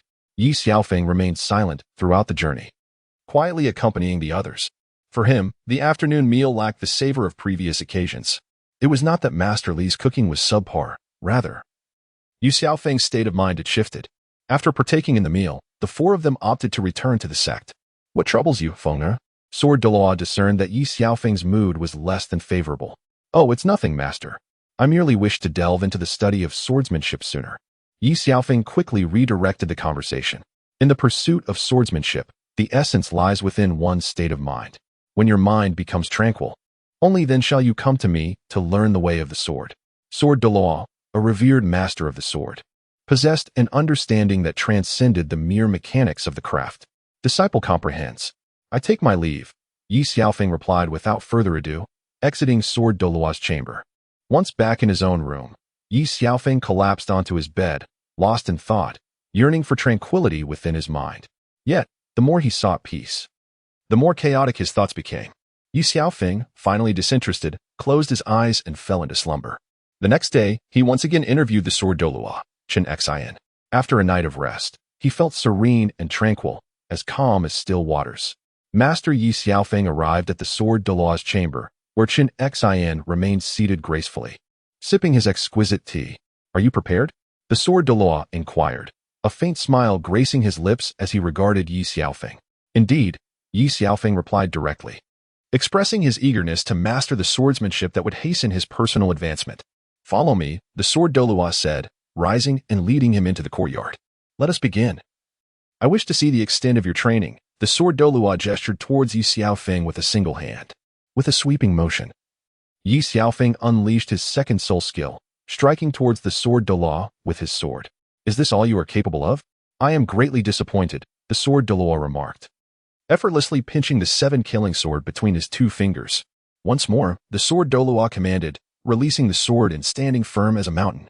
With a swift thrust, Ye Xiaofeng employed his 3rd soul skill, aiming for a decisive strike. Yet, the Douluo merely flicked his finger, deflecting Ye Xiaofeng's proud soul skill as if it were a child's plaything in the presence of an adult. His 4th soul skill, Momentary Trace, was Ye Xiaofeng's pride, capable of sealing the surrounding space, its duration extending with his rising level. Just as Ye Xiaofeng lunged towards the Douluo, the latter invoked his 2nd soul skill, Spirit Sword Guardian, effortlessly repelling Ye Xiaofeng's assault. Even though the 2nd soul skill of the sword-fighting Douluo is a century old, Ye Xiaofeng finds himself unable to breach it, leading to a profound blow to his confidence. Your heart is in disarray, the sword-fighting Douluo remarked coolly. I am not. You are. Your journey thus far has been excessively smooth, fostering a sense of complacency that has rendered you arrogant. The sword-fighting Douluo spared no mercy, each word piercing through Ye Xiaofeng's pride. I am not. The soul skill of human sword unity is something I comprehended after observing Exile's self-created technique of human gun unity. Since grasping this unique skill, Ye Xiaofeng has ascended to the Soul Sect, now possessing the capability to challenge Soul Kings. At present, he has reached level 45, enabling him to contend with opponents of the Soul Emperor level. It is time for you to awaken, the sword-fighting Douluo declared, as he concentrated the 7-kill sword in his hand. When Ye Xiaofeng launched his attack, the sword-fighting Douluo effortlessly countered, sending him crashing into the nearby water pool. Do not forget, there are always greater beings beyond the realm of mortals, he said, glancing at Ye Xiaofeng submerged in the water. With the guidance of his master, Ye Xiaofeng clambered out of the water, thoroughly shaken by the experience. Let me see how strong your protective shield is. The sword-fighting Douluo observed Ye Xiaofeng's attire and waved his sleeve, instantly drying it. Without further ado, Ye Xiaofeng activated his 1st soul skill, preparing for the impending assault. My body is like a sword. The soul rings of the sword-fighting Douluo descended slowly from the air, forming a composition of 2 yellow, 2 purple, and 5 black rings.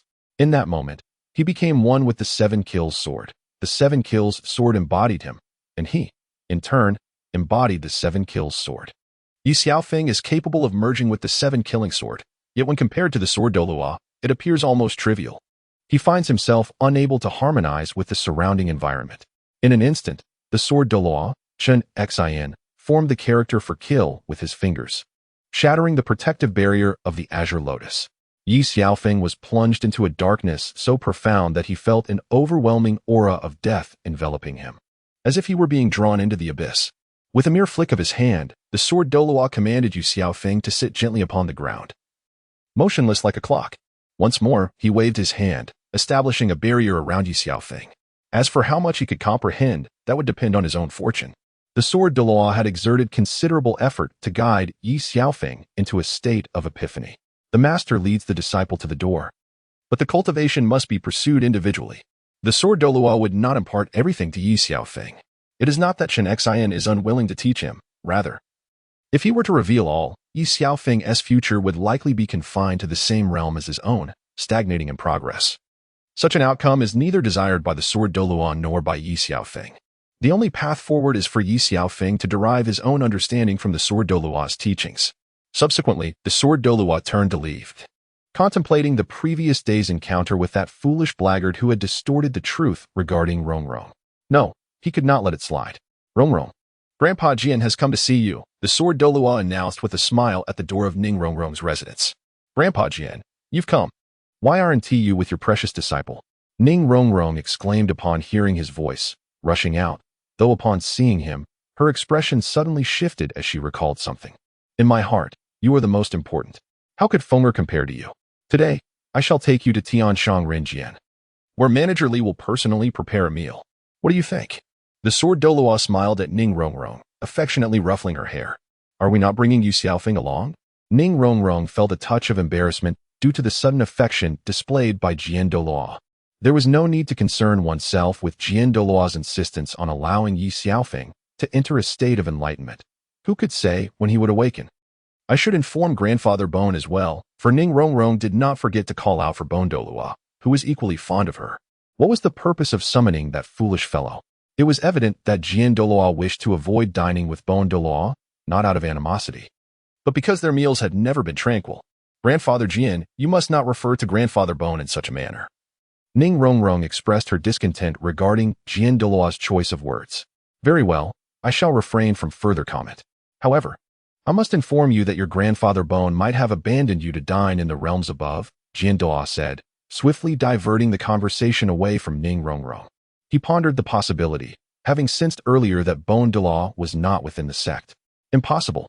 Grandfather Bone is not that kind of person, Ning Rongrong interjected, firmly rejecting the notion that Bone Douluo could act in such a manner.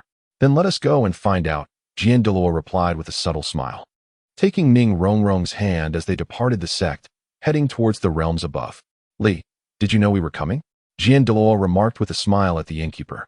Li, I was unaware that Senior Qinshin and Miss Ning were also here. I apologize for not extending a proper welcome, Li said promptly, smiling at the two. What do you mean by saying you were unaware? Are we not welcome? Jian Douluo deliberately posed the question to Li, though it was primarily for Ning Rongrong's benefit. Not at all. Your arrival brings great honor to our establishment. What I meant to convey was that Elder Gu has also arrived, Li quickly clarified, unaware of Ning Rongrong's situation. Ah, I see. Rongrong, did you hear what Li just said? Jian Douluo deliberately inquired about Ning Rongrong. Old Bone, it's perfectly fine for you to dine alone. After all, given your age, forgetting about me is quite understandable. You did neglect to bring me along yesterday. Ning Rongrong felt embarrassed and sought an excuse, unwilling to appear foolish before Jian Douluo. Li, could you please ask that dimwit about why he came alone today and why he did not bring the young master? Jian Douluo seized this splendid opportunity. For it was Bone Douluo who had used Rongrong to vex him. Isn't that inappropriate? Li, the manager, sensed something amiss and felt a tinge of embarrassment.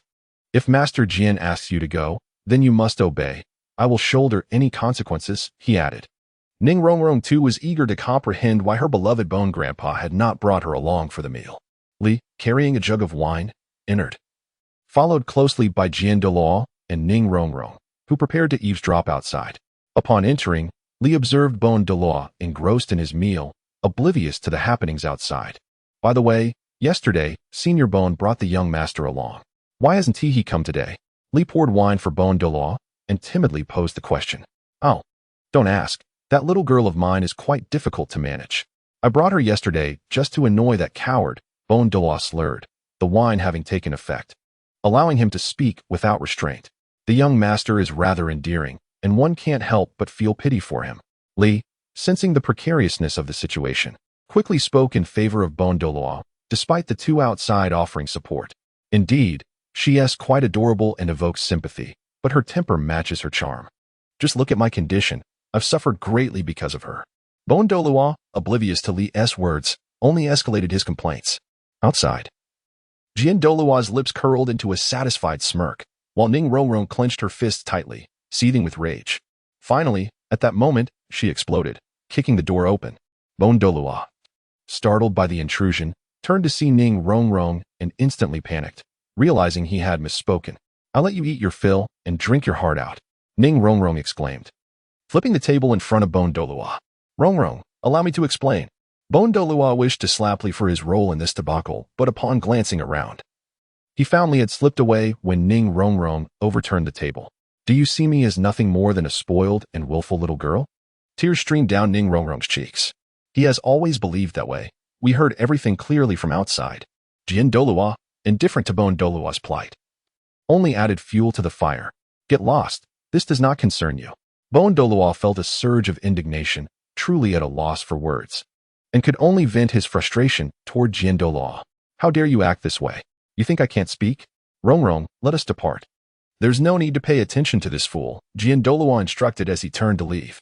Rongrong, listen to me. You cannot blame Grandpa. Surely he and Li have conspired against me, Douluo hastily interjected. No need for explanations. I understand, Ning Rongrong replied coldly. Just as long as you do. Douluo believed Rongrong comprehended his words and had forgiven him. Master Jian, let us go, Ning Rongrong said, taking Jian Douluo's hand in a bid to leave. Step aside. Please. No, wait. I was wrong. What would you like? I shall grant it. Douluo grasped Jian Douluo, reluctant to let Ning Rongrong depart. Li, come out. Douluo, unable to express his ire toward Ning Rongrong, turned to Jian Douluo and Li. Rongrong is unhappy today. Thus, this tavern need not exist any longer, Douluo declared in anger, ultimately blaming Li for the predicament. Please, everyone calm down. The private room next door has been prepared with a feast. I invite you all to take your seats. Li managed a smile, having sensed that trouble was brewing, and hastily arranged a banquet in the adjacent room. Rongrong, let us go, Douluo said, pulling Ning Rongrong along, who found herself unable to resist and followed him. By the way, weren't you already full? You ought to return. I can keep Ning Rongrong company here while Jian Douluo bids you farewell. Who claims I am satiated? To be honest, I am far from full. It is none of your concern. Douluo vented his grievances upon Jian Douluo. Yet, Jian Douluo had long grown impervious to Douluo's temper. No matter what you say, I shall remain unperturbed. In the adjacent room, Douluo's hour-long tirade finally came to an end, during which Jian Douluo elegantly sipped his wine and enjoyed the spectacle, his heart brimming with delight. Ning Rongrong was quite satisfied with the lunch arranged by Manager Li. After an hour of Douluo's relentless coaxing, her anger had dissipated. The three then returned to the Sect, but Douluo was troubled by the incident, realizing it had been meticulously orchestrated by Jian Douluo to embarrass him. By the way, where is your precious disciple? Douluo had not spotted Ye Xiaofeng all day. Since he has pledged to be my disciple, I must impart some knowledge to him. Otherwise, should he lose a duel outside, I lack the kind of face you possess to endure such humiliation. Jian Douluo glanced at Douluo, a subtle smile gracing his lips. Coward, if you harbor discontent, challenge me to a duel instead of resorting to personal jabs. Be wary, for I might retaliate. Douluo was filled with rage, and it appeared the two were on the brink of a confrontation. Enough, Grandfather Grandfather Jian, why don't we go see him? Ning Rongrong was curious about what Jian Douluo had been teaching Ye Xiaofeng. The three entered Jian Douluo's courtyard, where Ye Xiaofeng remained seated, utterly motionless. This lad has evidently entered a state of enlightenment. Douluo was somewhat astonished to witness Ye Xiaofeng's progress. Grandfather Gu, what does enlightenment mean? Ning Rongrong had recently broken through to level 30 and had never experienced such a state. Enlightenment, in simple terms, is the profound understanding of one's craft. Take, for instance, the technique of distraction control that is closest to you. Should you achieve enlightenment in this area, mastering the techniques of the 3 portals of control, the 4 portals of constancy, the 5 portals of dispersion, the 6 portals of fulfillment, and the 7 portals of clarity will come naturally. Douluo regarded Ning Rongrong with a hint of regret. If only you had exerted a tad more effort in your training. Perhaps you would have mastered the 3 portals of control by now. Douluo looked at Ye Xiaofeng, then at Ning Rongrong, pondering the stark contrast between the exceptional child of others and his own. Does Grandfather Gu find Ye Xiaofeng impressive? Indeed. Do you also feel a desire to take him under your wing? How do you know? It is a pity that the lad is unwilling to become my disciple. Douluo glanced at Ye Xiaofeng, feeling a sense of regret for not having met him sooner, having been preempted by Chian Douluo. Humph. The more Ning Rongrong listened to Douluo, the more irked she became, stamping her foot in frustration. Rongrong, allow me to explain. I was merely making a comparison. No matter how talented that lad may be, he pales in comparison to my precious granddaughter. Douluo realized he had misspoken, even if he thought so. He should not express it before this little witch. When will he awaken? Hearing the Douluo plead for mercy, Ning Rongrong's anger subsided. Although she possessed a hint of capriciousness, it was undeniable that Ye Xiaofeng surpassed all others she had encountered. The duration required for enlightenment varied. Some achieved it in an hour, others in a day, some in a month, and a few even longer. However, the longer the time taken for realization, the more profound the understanding. The Douluo remarked to Ye Xiaofeng that he had been consistently overshadowed by the Sword Douluo, primarily because the latter had experienced a moment of enlightenment at the 95th level.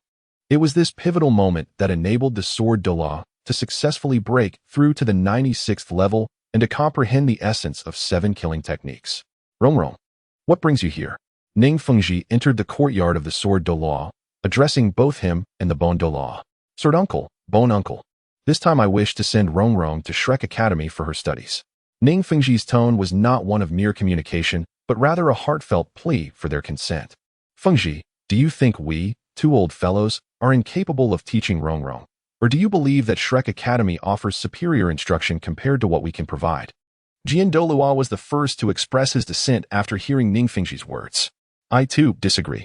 I am unaccustomed to Rongrong's departure. This time, Douluo found himself in agreement with Chian Douluo. Unexpectedly, you and I share the same sentiments this time, Chian Douluo remarked, somewhat astonished. For Douluo typically countered his decisions. Do not flatter yourself. My concerns are for Rongrong, not for you, Douluo retorted, casting a disdainful glance at Chian Douluo. Father, what is so remarkable about Shrek Academy? Ning Rongrong pondered aloud, weary of the confines of her sect.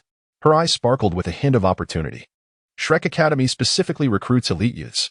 The principal is the renowned Flanders of the Golden Iron Triangle, and the esteemed theoretical instructor is Ye Xiaofeng, an honorary elder of the Spirit Hall and also a member of the Golden Iron Triangle, along with the formidable Zhao Wudre and several other distinguished teachers.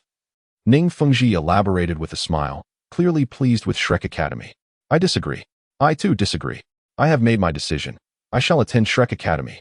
Just as Chian Douluo and Douluo united in their opposition and Ning Fengji found himself at a loss, Ning Rongrong's words shattered their consensus.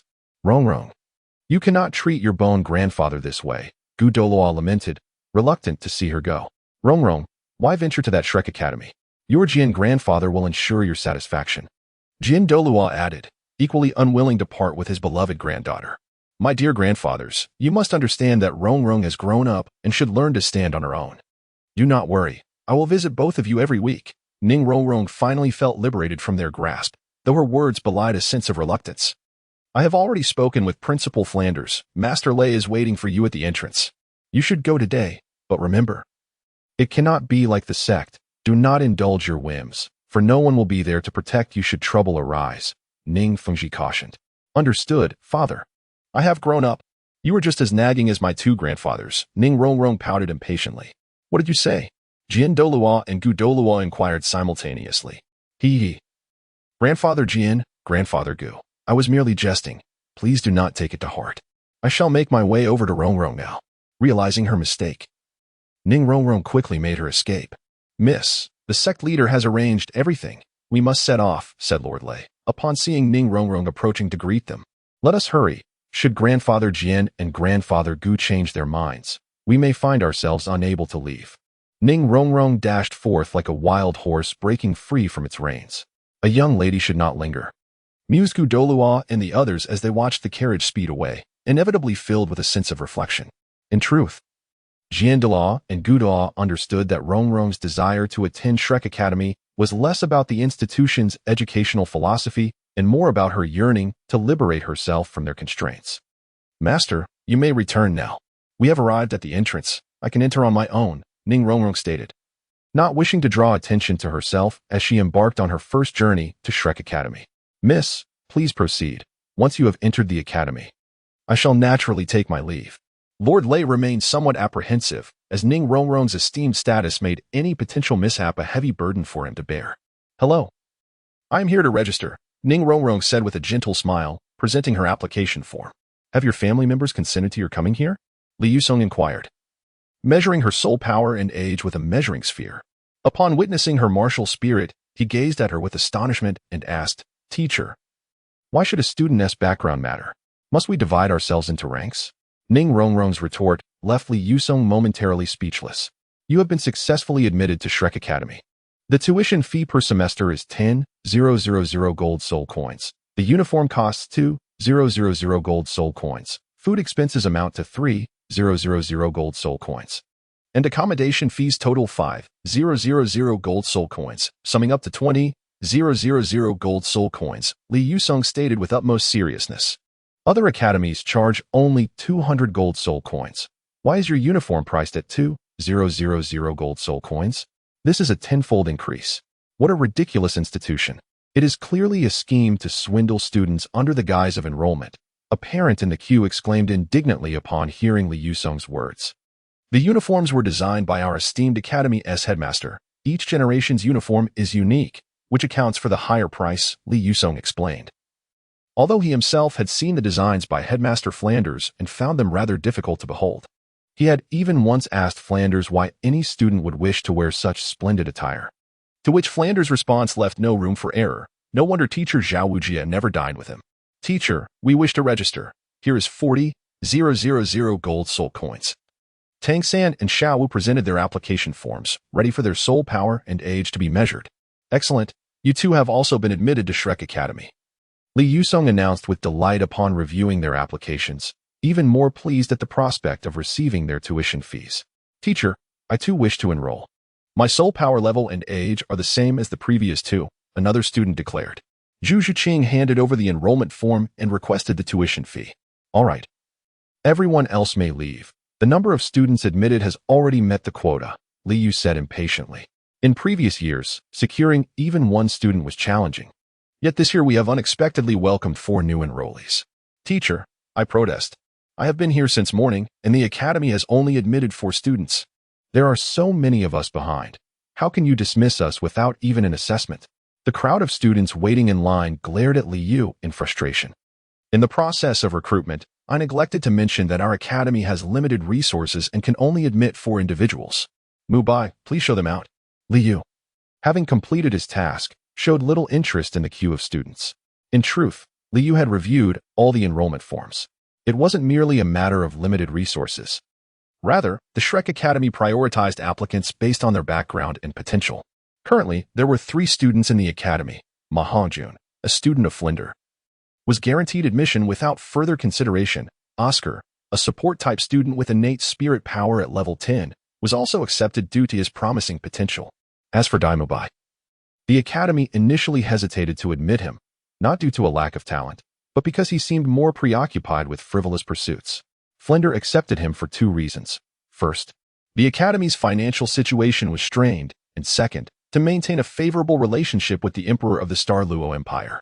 During today's recruitment, Flinder informed Li Yu of 2 candidates, a young lady from the 7 Treasure Glaze Tile School and Dai Mubai's fiancé Yi, along with 2 others who had formidable connections and could not be offended.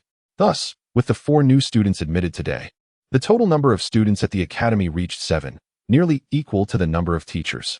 Mubai, please take them to arrange their accommodations. Everyone must gather at the playground by 7 o'clock tomorrow morning. Those who are late or absent will incur a fine of 10,000 gold soul coins. Li Yu instructed the newcomers before turning to leave.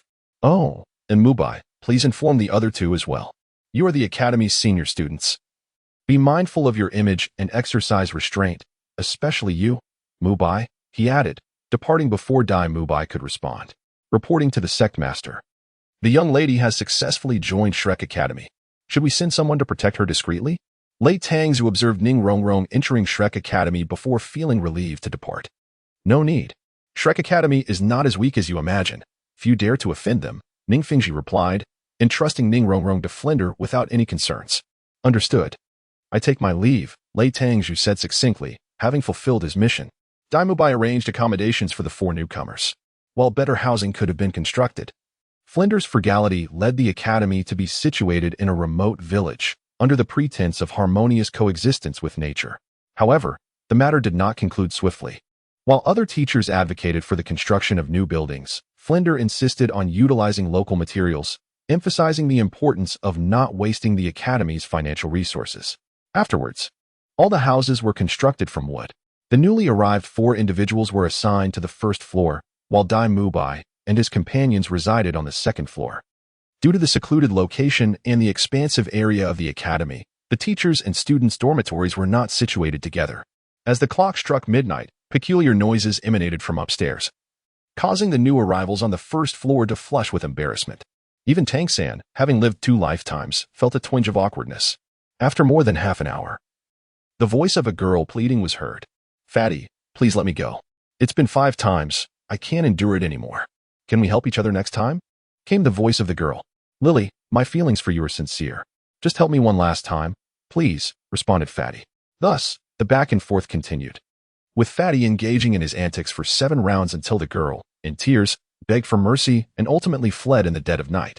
By now, it was well past midnight, and Fatty, feeling uneasy, chased after her. Daimubai and Oscar upstairs had already grown accustomed to Fatty's peculiar interests. Meanwhile, the other 4 newcomers, having just moved into the dormitory, felt somewhat out of place. With Fatty pursuing the girl, the dormitory finally fell into silence. It was uncertain when everyone drifted off to sleep, but it was Daimubai who awakened them in the morning. Typically an early riser, Tang San had overslept due to the previous night's events. When he awoke, dawn was fast approaching. After hastily washing up and tidying themselves, everyone departed the dormitory and headed towards the playground. Xiao San, I don't want to wear this outfit. The design is simply too ugly, exclaimed Xiao Wu, unable to suppress her critique upon seeing everyone as attire. This, Boss Dai, it's quite something these days, Tang San agreed with Xiao Wu, though he did not finish his thought. As Dean Flinder would say, this too is a form of training. The image of Flinder, both lecherous and miserly, floated through Daimubai's mind, yet one must bow their head beneath the eaves. By the way, why do you all have such dark circles under your eyes? Oscar inquired curiously, observing the newly arrived students. Shameless, Zhu Zhuqing turned her head away. So young yet so brazen, Ning Rongrong glared at Oscar in anger, who only realized the cause of the 3 girls' flushed faces after a moment. Who are you calling shameless? The happiness I provide is not something someone like you could ever experience, Fatty chimed in as he walked in from outside, having overheard Ning Rongrong's remark. We're all in the same school now. Soon we will be like family, Oscar quickly interjected, trying to mediate. Greetings, I am Flinder, the Dean of Shrek Academy. This year has been quite remarkable, as we have welcomed 4 new little monsters, Flinder remarked, looking at the 7 students, particularly satisfied with the new arrivals. Let me state a blunt truth up front. Since you have entered Shrek Academy, you must abide by its rules and regulations. I do not care how powerful your backgrounds may be. Any disobedience to the rules will result in expulsion. Do you have any questions? Flander directly imposed a stern lesson on the 4 new students. Dean, what are the rules and regulations here? Tang San timidly inquired of Dean Frank. You are Tang San, correct? That is a commendable question. The rules here dictate that all matters are at my discretion. My words are the law. Do you comprehend? Flander leered at Tang San and the other 3 new students. Tang San appeared as if struck by lightning, unable to regain his composure. Dean Flander, your language is so filled with jargon that anyone unfamiliar would mistakenly think you are a bandit claiming dominion over a territory. I understand that you may have significant reservations about the attire I designed. However, I must inform you that this is a form of cultivation for your character. If its ugliness offends you, it merely reflects the inadequacy of your own fortitude. Flander was quite pleased with his design. He had previously crafted garments for the teachers. And since the introduction of the faculty attire, the other instructors had suffered greatly. Ultimately, it was only due to Zhao Wuji's pleading that Flander relented and did not enforce the attire upon him, though the fee for the teachers' garments was still required 10,000 gold soul coins per semester, with Zhao Wuji being no exception. Such a hideous outfit, and you justify it with such grandiloquence. Xiao Wu, unable to temper her words, expressed her indignation openly. What did you say? Flander's glare could have incinerated her. Dean, Xiaowu's character is insufficiently robust. She needs your designed attire to cultivate her disposition. Wouldn't you agree? Tang San quickly attempted to smooth things over. Tang San, your ability to heed my words is commendable. The others should learn from you. And you, do not let it happen again. Flattered by Tang San's flattery, Flander decided to spare Xiao Wu from further reprimand. Your task for this morning is to run 10 laps around the perimeter of the academy. Those who do not finish by noon shall forfeit their lunch. Mubai, you shall lead the way. With that, Flander retreated. Mubai, along with the other 6, began to circle the academy. Initially, everyone was eager to participate, but as time wore on, Ning Rongrong struggled to keep pace, and the others began to slow as well. By noon, while the rest had completed their 10 laps, Ning Rongrong was still lagging behind, finishing her final lap only after the lunch hour had passed. Upon arriving at the dining hall, they found no food awaiting them. Exhausted and famished, the 7 sought out Flander in anger. You are a collective. If one cannot finish, you all share the punishment. Therefore, you shall find your own means of sustenance, Flander admonished from his office, reclining in a chair. Flander, you failed to arrange lunch. Do not use my shortcomings as an excuse. Ning Rongrong could no longer contain her frustration. As the esteemed heiress of the 7 treasure glazed tile school, she had never endured such indignity. Then why did you hold everyone back? Perhaps you should temper your temper. You are the weakest here. Were it not for your father's influence, I would not even consider you as a student. Flander added fuel to Ning Rongrong's fire. On what grounds do you make such assertions? Ning Rongrong was skeptical. Oscar is also a support type, yet he possesses a natural full spirit power of level 10. What do you think? Flander's response was incisive. I am too weary to engage in this discussion. Let us dine, Ning Rongrong conceded. For her hunger rendered her incapable of continuing the argument. Before long, the 7 of them arrived at a nearby town and sought refuge in an inn, where they indulged in a hearty meal. Ning Rongrong settled the bill, acknowledging her previous shortcomings. Subsequently, they returned to Shrek Academy, only to find Flander waiting for them at the entrance. Your performance at noon was profoundly disappointing, he declared sternly. Thus, I have decided that you shall be responsible for your own breakfast, lunch, and dinner. Of course, you may seek assistance from teacher Xiao Xian if you wish. After spending 2 hours in theoretical lessons under the master and another 2 hours in practical training with teacher Zhao Wujie, they were permitted to study freely with other instructors over the weekend. With that, Flander turned to leave. Principal, since we are to manage our own meals, might we request a refund for our meal expenses? Oscar ventured, a question that resonated with the consensus of the other 6. Oscar, are you itching for trouble? Do you think the provisions in the cafeteria come without cost? Are vegetables, eggs, and meat free of charge? Flander retorted with a barrage of questions, leaving Oscar speechless. Principal, I must admit my oversight. Upon hearing your words, I have suddenly gained clarity, Oscar said hastily, fearing Flander might hold a grudge against him. What about the rest of you? Do you still think a refund for meal expenses is in order? Taking the opportunity, Flander took a jab at the other 6, while the remaining ones followed suit and argued back. Teacher, your decision is truly wise. At this moment, Ma Hongjun echoed Flander's words, filling Flander's heart with delight. This lad truly deserved to be called his good disciple. With Ma Hongjun's agreement, the others could only nod in compliance, then shake their heads, no longer mentioning the matter of refunding the meal fees. In the subsequent days, the 4 newcomers learned from Dai Mubai and Oscar about the frugality and stinginess of Dean Flander. As time passed, despite their reluctance, they found themselves agreeing or echoing Flander's words. The Shrek's 7 monsters engaged in physical training every morning, followed by 2 hours of theoretical lessons and 2 hours of practical training each afternoon, diligently training day after day. A full month had elapsed, and Ye Xiaofeng was still in a state of enlightenment in the courtyard of the Sword Douluo Continent. Today, Sword Douluo came to check on Ye Xiaofeng's condition, hoping to see signs of awakening. Thus, Sword Douluo remained in the courtyard, waiting. At noon, Ye Xiaofeng's eyes fluttered slightly, and then his fingers began to move. When he finally opened his eyes, he found Sword Douluo standing before him, gazing intently. Master, Ye Xiaofeng called out before fainting again, about to collapse. Sword Douluo swiftly caught him in his arms. After a month of enlightenment, Ye Xiaofeng was severely exhausted, but fortunately, Sword Douluo was by his side. With one hand, Sword Douluo gently channeled soul power into him, placing a pill in his mouth. By the time Ye Xiaofeng awakened, he was lying comfortably in bed. Fenger, you are awake. How does your body feel? Sword Douluo looked at him kindly, as if he were gazing at his own child. Master, I am well. How long has it been? Ye Xiaofeng inquired, attempting to rise from the bed.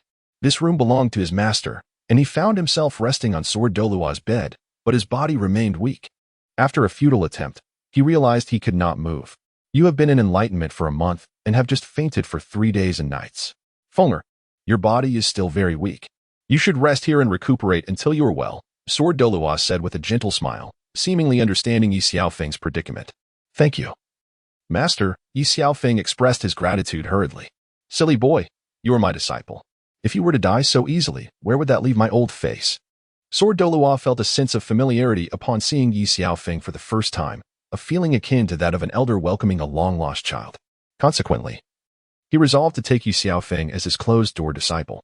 After more than a week of recuperation, Ye Xiaofeng's body had fully returned to its peak condition, and his aura had grown even more formidable. Fenger, let me see how much you have improved from this enlightenment, Sword Douluo said, disregarding Ye Xiaofeng's response and drawing his sword. Master, are you serious? Ye Xiaofeng quickly raised his 7-killing sword to defend himself, for even without using his martial soul, Sword Douluo's attacks were not something an ordinary person could withstand. Ye Xiaofeng had been steadfastly withstanding the onslaught of the Sword Douluo's attacks. He pondered that if this continued, his soul power would inevitably be depleted. Master, brace yourself. With a decisive spirit, Ye Xiaofeng invoked the soul skill, Human Sword Unity, conjuring the character for kill-in midair with his 7-killing sword, directing it toward the Sword Douluo. Remarkably, the Sword Douluo effortlessly caught the first character of kill with a single hand. Congratulations. Master, you have successfully comprehended the first character of the 7-killing sword. As a reward, your soul power level has increased by 5 levels. And all your soul rings have transcended to the 10,000-year mark. The voice of the heavenly mechanism system, Xiao Bing, resounded once more. As Xiao Bing's voice faded, 5 black 10,000-year soul rings gradually descended beneath Ye Xiaofeng's feet. Witnessing this spectacle, Sword Douluo Qinshin was utterly astonished. However, he quickly regained his composure, waving his hand to form a protective barrier around the courtyard, ensuring that no one could enter without his permission, unless they possessed greater soul power capable of forcibly breaching the barrier. Fenger. Though Sword Douluo Qinshin had heard Ye Xiaofeng mention that every breakthrough in his realm would correspondingly elevate his soul rings, the reality of witnessing it left him in awe. Master, it is not only this martial soul, the other one is equally remarkable. Ye Xiaofeng innocently released his second martial soul, the Emerald Swan, and once again, 5 black 10,000-year soul rings slowly descended from above his head. How is this possible? The secret of Ye Xiaofeng has profoundly altered the worldview of the Sword Douluo Qinshin. Not only Qinshin, but even the most exceptional powerhouses at level 99 would find their perspectives transformed upon witnessing it. Master, observe how Ye Xiaofeng has once again unleashed his martial soul in a simulated state, achieving the optimal soul ring configuration of 2 yellow, 2 purple, and 1 black. Remember, from this moment forth, regardless of the time or place, always release your soul rings as if in a simulated state. If you were not my disciple, I might even feel envious and wish to capture you to investigate the secrets you possess. The Sword Douluo is not jesting. The secrets surrounding Ye Xiaofeng are so conspicuous that they evoke envy in others. Master, I understand that Ye Xiaofeng is fortunate to have encountered the Sword Douluo Qinshin. Were any other title Douluo to conduct a thorough investigation, it would not only endanger himself but also implicate Binger and the others. Of course, your strength is sufficient to withstand title Douluo, allowing you the freedom to act as you wish, provided that you prioritize your own protection.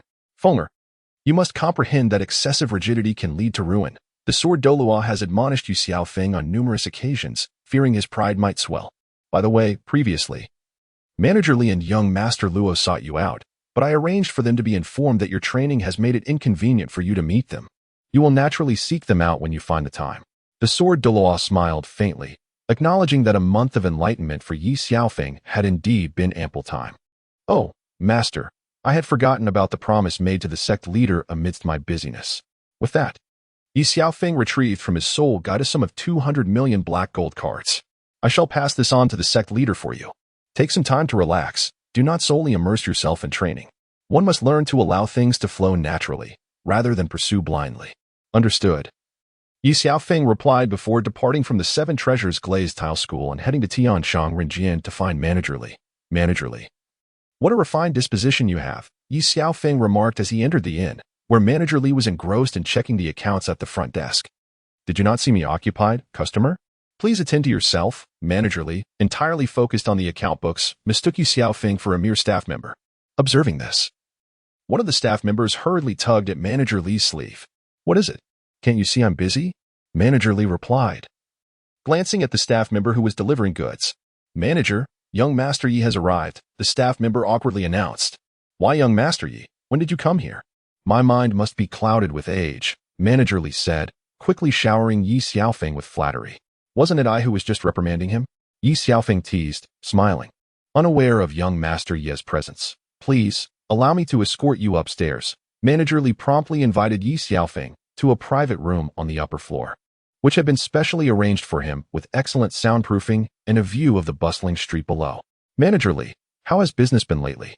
Ye Xiaofeng settled into his seat, a smile gracing his lips as he inquired of Manager Li. Sir Yi, this sum is scarcely sufficient, he remarked. Perhaps we could seek a lucrative opportunity at the Grand Soul Arena? Manager Li promptly poured wine for Ye Xiaofeng and summoned the staff to present the dishes. Having previously offered a substantial tribute of 400 million, Ye Xiaofeng found his own finances rather depleted. He recounted the details of the Grand Soul Arena endeavor to Manager Li. I see, since the Grand Soul Arena now belongs to us. I presume you have devised a plan to profit from it, Sir Yi? Manager Li smiled knowingly at Ye Xiaofeng.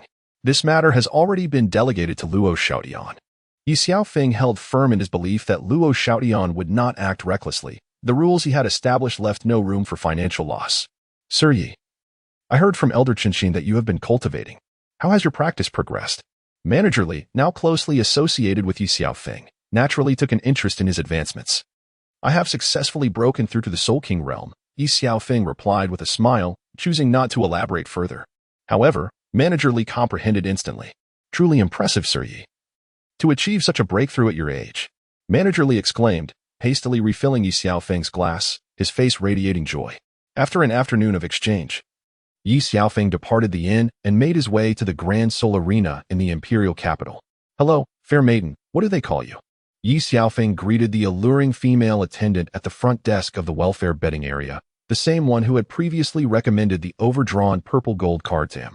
She was strikingly attractive, clad in a violet dress and a black leather jacket, with purple hair that stirred the heart. You dare return here? The attendant recognized Ye Xiaofeng at first glance, recalling how he had swindled a considerable sum under the guise of the sword god. Following that incident, the ownership of the Grand Soul Arena had changed hands, yet over a month had passed without sight of the new proprietor. All affairs were deftly managed by Manager Luo, whose salary had notably doubled. How could I not come? You have yet to share your name with me, Ye Xiaofeng replied, maintaining his charming smile. Hey, are you even going to buy a ticket? If not, step aside. We need to make our purchases, a disgruntled individual in the queue behind Ye Xiaofeng interjected, as they awaited their turn to invest in the welfare betting for the match. Indeed, take a moment to reflect on yourself. Is a person like you truly worthy of someone like Qingqing? Another impatient patron chimed in, clearly agitated by the wait.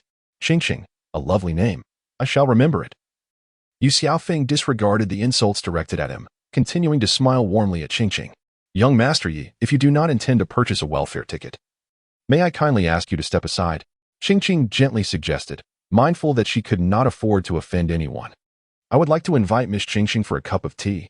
Might you grace me with your presence? Ye Xiaofeng's interest in her grew, though he intended merely to tease the young lady. Young Master Yi, do you not see that I am quite busy? I still advise young Master Yi to depart promptly. Qingqing found an excuse to decline. Then let us engage in a wager. I have faith that Miss Qingqing has the time. The golden soul coins contained within this purple gold card shall serve as our stakes. Should I lose, they will belong to you. Should I win, you need not do anything other than share a cup of tea with me. Xiaofeng smiled as he gazed at Qingqing. The onlookers resumed their verbal assaults on Ye Xiaofeng, yet he appeared oblivious to their taunts. Without waiting for Qingqing's response, he departed from the welfare gaming area. Ye Xiaofeng entered Luo Xiaoyan's office without knocking, finding him in an intimate moment with a beautiful woman. Get out. Who gave you the right to barge in unannounced? Luo Xiaoyan angrily turned to scold Ye Xiaofeng. Manager Luo, it's only been a month since we last met, yet your demeanor has deteriorated so drastically. Perhaps I should consider replacing you. Ye Xiaofeng's expression shifted significantly. Who do you think you are? The woman in Luo Xiaotian's embrace retorted sharply. Shut up. Get out. Luo Xiaotian, incensed, slapped the woman across the face. Stung. She shot a fierce glare at Ye Xiaofeng, sensing the shift in Luo Xiaotian's demeanor, and wisely exited the office. Why Ye Xiao? I didn't know you had arrived. Luo Xiaotian stuttered. Do I need to report my presence to you? Ye Xiaofeng replied, gazing at Luo Xiaotian with a questioning look. Ye Xiao. Things aren't as you perceive. Please allow me to explain. Luo Xiaotian's forehead beaded with cold sweat as he hastily knelt. Rise. How has business been lately? Ye Xiaofeng only intended to exert his authority over Luo Xiaotian and had no interest in further reprimanding him. Everything is running smoothly. Last month's net profit was 20 million, and the funds have been deposited into the account. Luo Xiaotian quickly reported the earnings of the Great Fighting Soul Arena, handing over a black card. Only 20 million? Just as Luo Xiaotian was reveling in his achievement, expecting praise for the monthly income, the harsh reality struck him. Ye Xiaofeng was not satisfied with the current profits, and thus did not accept the card. Since your last victory, there have been few bets of 10 million or more. So the earnings. Luo Xiaotian hastily explained. This isn't your fault. Keep the card for now, consider it a reserve for the Great Fighting Soul Arena. If funds run low in the future, simply approach Manager Li at Tianshang Renjian and mention my name. He will assist you. Ye Xiaofeng chuckled to himself. Perhaps already having left a psychological shadow from previous dealings. Understood, Ye Xiao. Please take your time. Ye Xiaofeng settled onto the sofa, prompting Luo Xiaotian to hurriedly serve tea. At this moment, Luo Xiaotian resembled a mere attendant at an inn, with the only distinction being his heightened attentiveness. By the way, please summon Miss Qingqing. Ye Xiaofeng smiled at Luo Xiaotian. Initially caught off guard by the mention of Qingqing, Luo Xiaotian took a moment to comprehend. She is currently at the front desk of the welfare gambling area. Ye Xiaofeng, noticing Luo Xiaotian's delay, offered a gentle reminder. All right, I'll call her right away. Luo Xiaotian finally understood, flashing an inappropriate grin at Ye Xiaofeng, as if to convey, Ye Xiao, I understand. Qingqing, come lie down in my office, said Luo Xiaotian as he approached the welfare gaming area. Manager, I'm quite busy here. Can we wait until later? Tomorrow at noon. There's a finals match between Exile and a level 65 Soul Emperor. So many investors will be present. I've already arranged for people to manage things here. Please, follow me. Luo Xiaotian smiled gently at Qingqing. Manager, if there's something to discuss, please do so now. Qingqing asked directly as she stepped closer to Luo Xiaotian. The boss wants to see you. Please accompany me. Luo Xiaotian led Qingqing to the office door. You may enter first. I have a few matters to attend to. He added, finding an excuse to leave. Watching Luo Xiaotian depart, Qingqing felt a surge of anxiety. After a moment's hesitation, she knocked on the office door and entered. Hello. Boss, Qingqing greeted, feeling intimidated by the sight of her superior. Hello, Ye Xiaofeng replied, noticing her downcast eyes, and intentionally deepened his voice. Boss. May I ask what the matter is? Qingqing remained shy, still unable to meet Ye Xiaofeng's gaze. I would like to invite you for a cup of tea. Ye Xiaofeng ceased teasing her and spoke in his natural tone. You wish to invite me for tea? Qingqing suddenly recalled something and looked up, her eyes widening in surprise upon recognizing Ye Xiaofeng. Is it really you? Of course, it is I. Did you not recognize me, Miss Qingqing? Ye Xiaofeng smiled gently at her. I do recognize you. I merely did not expect young Master Yi to be my boss. I was completely unaware. Qingqing said with a hint of self-deprecation. Well, now you know, don't you? Should I address you as boss or young Master Yi? Qingqing inquired, her demeanor shifting as she sought to bridge the gap between them. You may call me Xiaofeng or simply young Master Yi, as you prefer. I am not one to stand on ceremony, Ye Xiaofeng replied casually, as if conversing with a friend. I think it's best if I continue to refer to you as young Master Yi, like the others, Qingqing said softly. Then handed back the card Ye Xiaofeng had previously given her. Qingqing, may I now invite you for that cup of tea? Ye Xiaofeng smiled as he gazed at Qingqing, whose alluring figure captivated his attention incessantly. Qingqing nodded slightly, indicating her agreement. She intended to pour tea for Ye Xiaofeng, a thought he also entertained. At that moment, both reached for the teapot simultaneously, resulting in Ye Xiaofeng clasping Qingqing's hand. Oh, my apologies, he said politely, quickly retracting his hand. It's all right, Qingqing replied, her cheeks flushing. Yet she proceeded to pour tea for both of them. Why are we standing? Please, take a seat so we may converse, Ye Xiaofeng said amiably, maintaining a smile upon his face. Outside, Luo Xiaotian had been waiting for 3 hours, pondering the events transpiring within.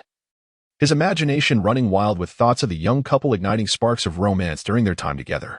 "Luo manager, please come in." Upon hearing Ye Xiaofeng's call, Luo Xiaodian hurriedly opened the door. In truth, Ye Xiaofeng had observed through his mystical eye that Luo Xiaodian had been lingering at the entrance, awaiting his summons. "Luo manager."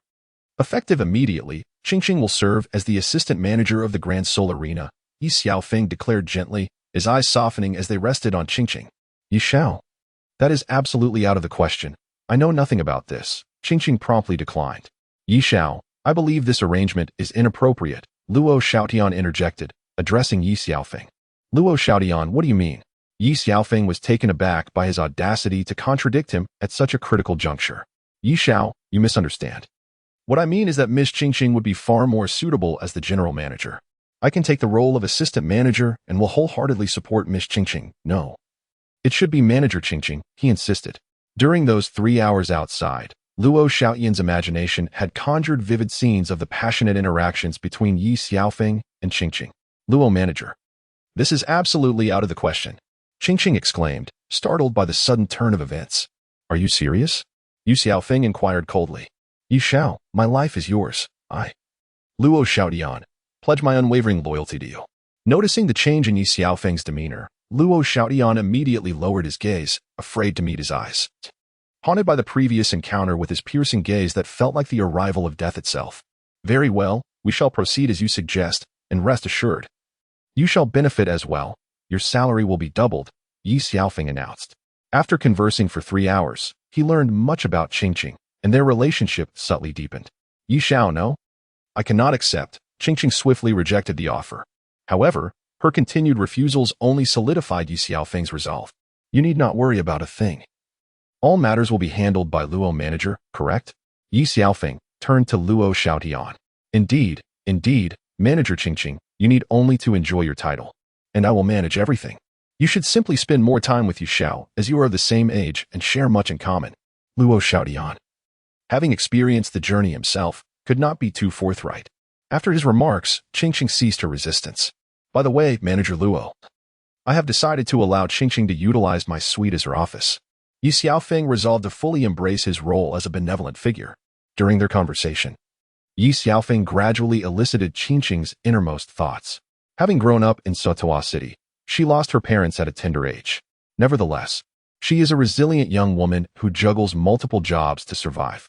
She has worked as a model, a trainee in a dance troupe, a server at the Sao Grand Soul Arena, and even utilized her martial soul to heal the injured in exchange for a modest fee. In her quest to buy a single vegetable, she would haggle tirelessly with vendors, all in pursuit of saving enough money to acquire a suitable soul ring.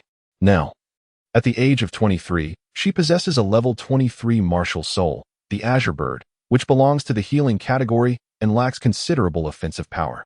Upon breaking through to the Great Soul Master realm, she arrived at the Imperial Capital's Grand Soul Arena, opting for a job in which she was proficient.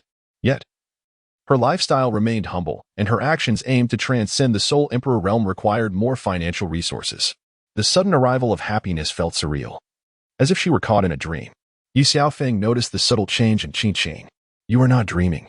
Everything is real," he said, stepping closer and playfully brushing her bangs aside. However, to Luo Xiaotian, it appeared as though the two were ostentatiously flaunting their affection, rendering him unable to bear the sight any longer.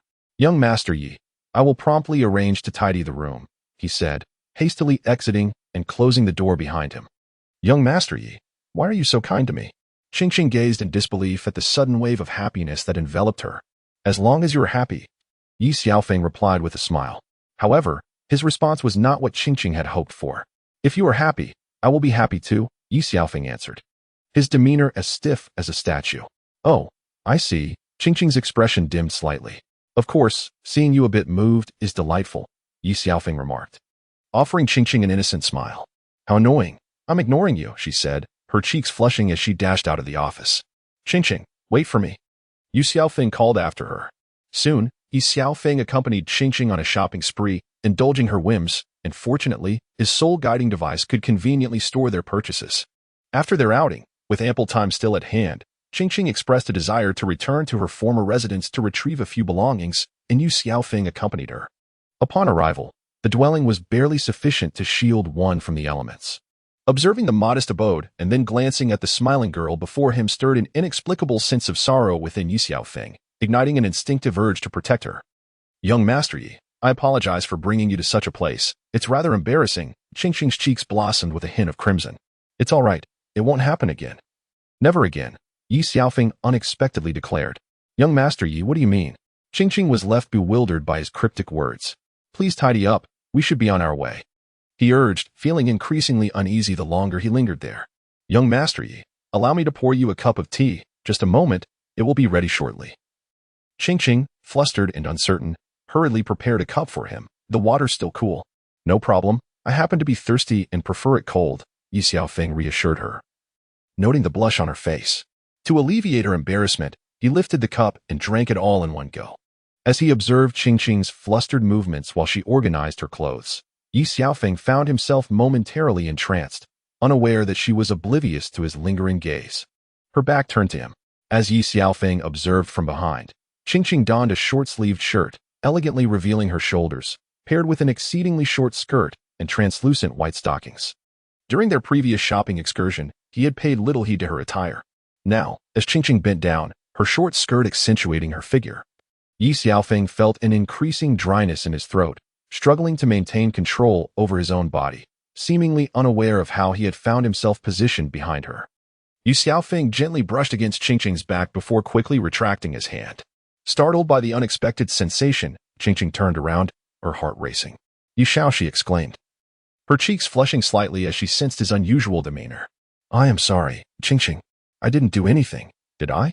Ye Xiaofeng stammered, his words faltering.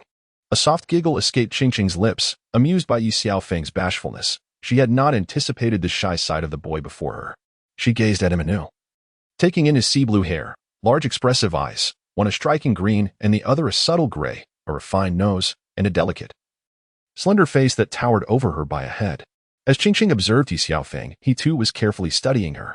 Unable to contain his emotions, he impulsively embraced her.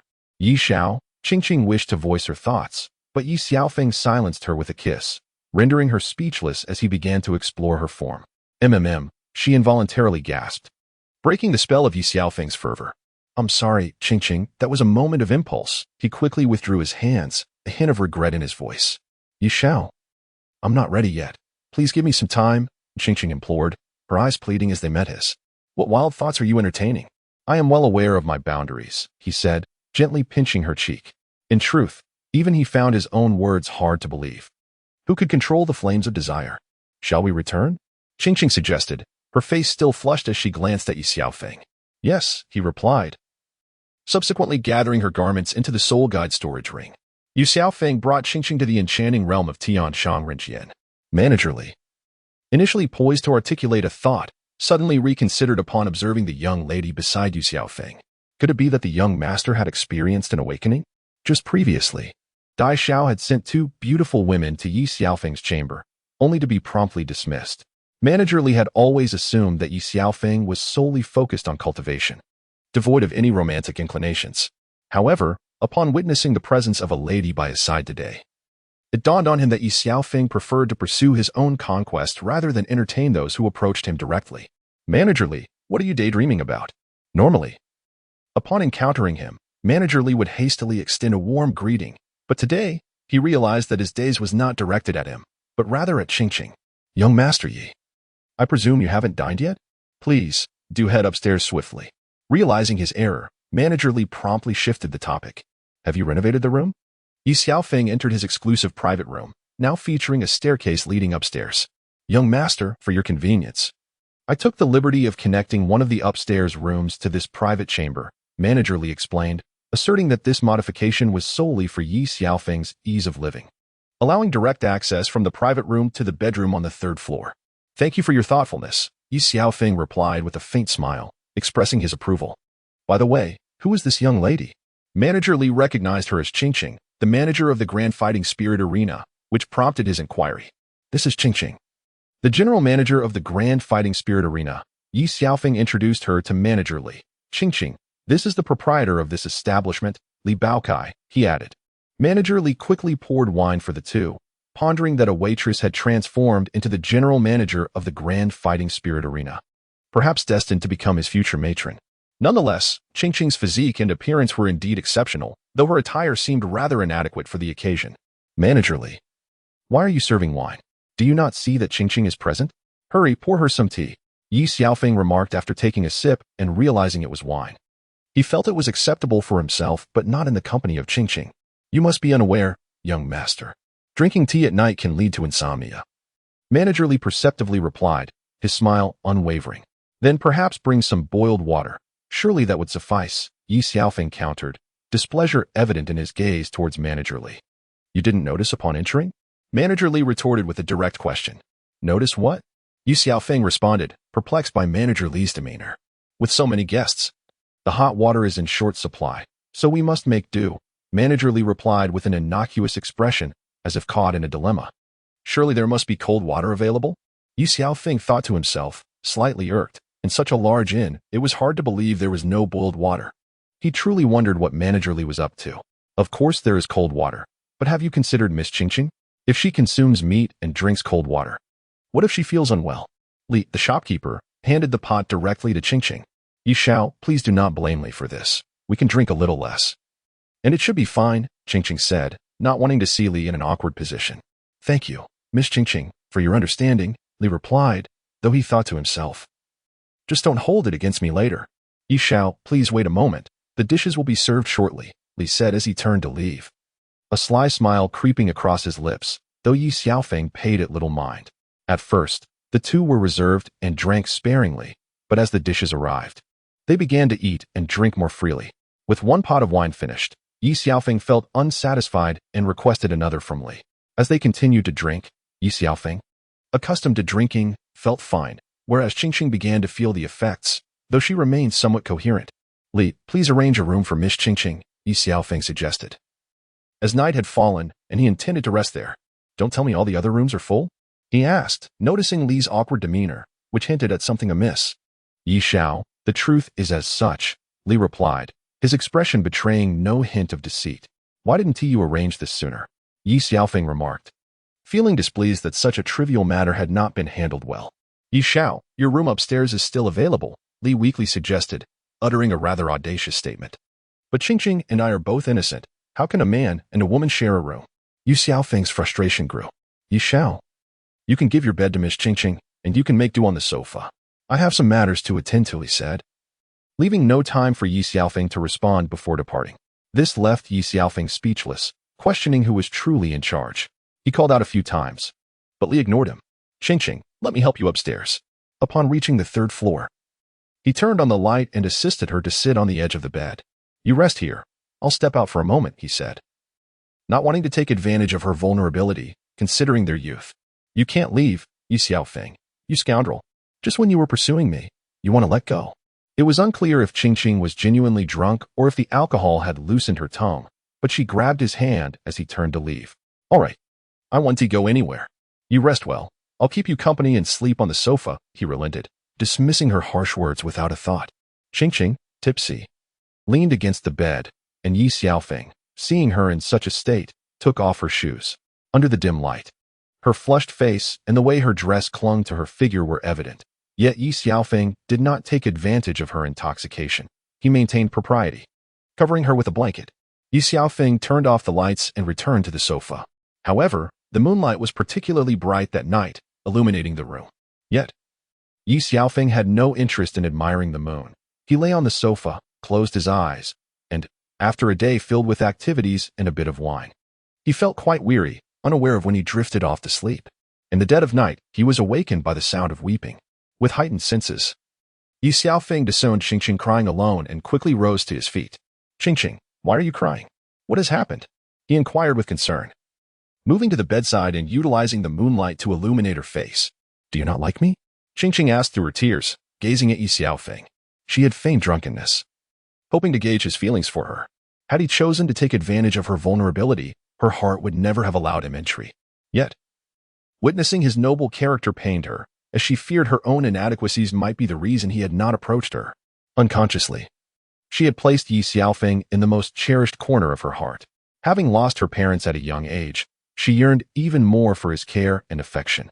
"No, how could you think that?" Ye Xiaofeng said, his heart inexplicably aching for her as he could not resist embracing her. However, this only intensified her sobs. He was at a loss for how to soothe her. "I'm afraid to sleep alone," Qingqing eventually murmured softly to Ye Xiaofeng, her tears having subsided. "Afraid of what?" "I'll sleep on the sofa," he replied, still not grasping her meaning. "Can you sleep with me?" she asked bashfully, biting her lip and burying her head deeper into his embrace. "Silly Qingqing, am I not keeping you company?" Ye Xiaofeng remarked, gently stroking her forehead. "Come sleep over here," she whispered, still hidden in his embrace, but her words were clear to Ye Xiaofeng.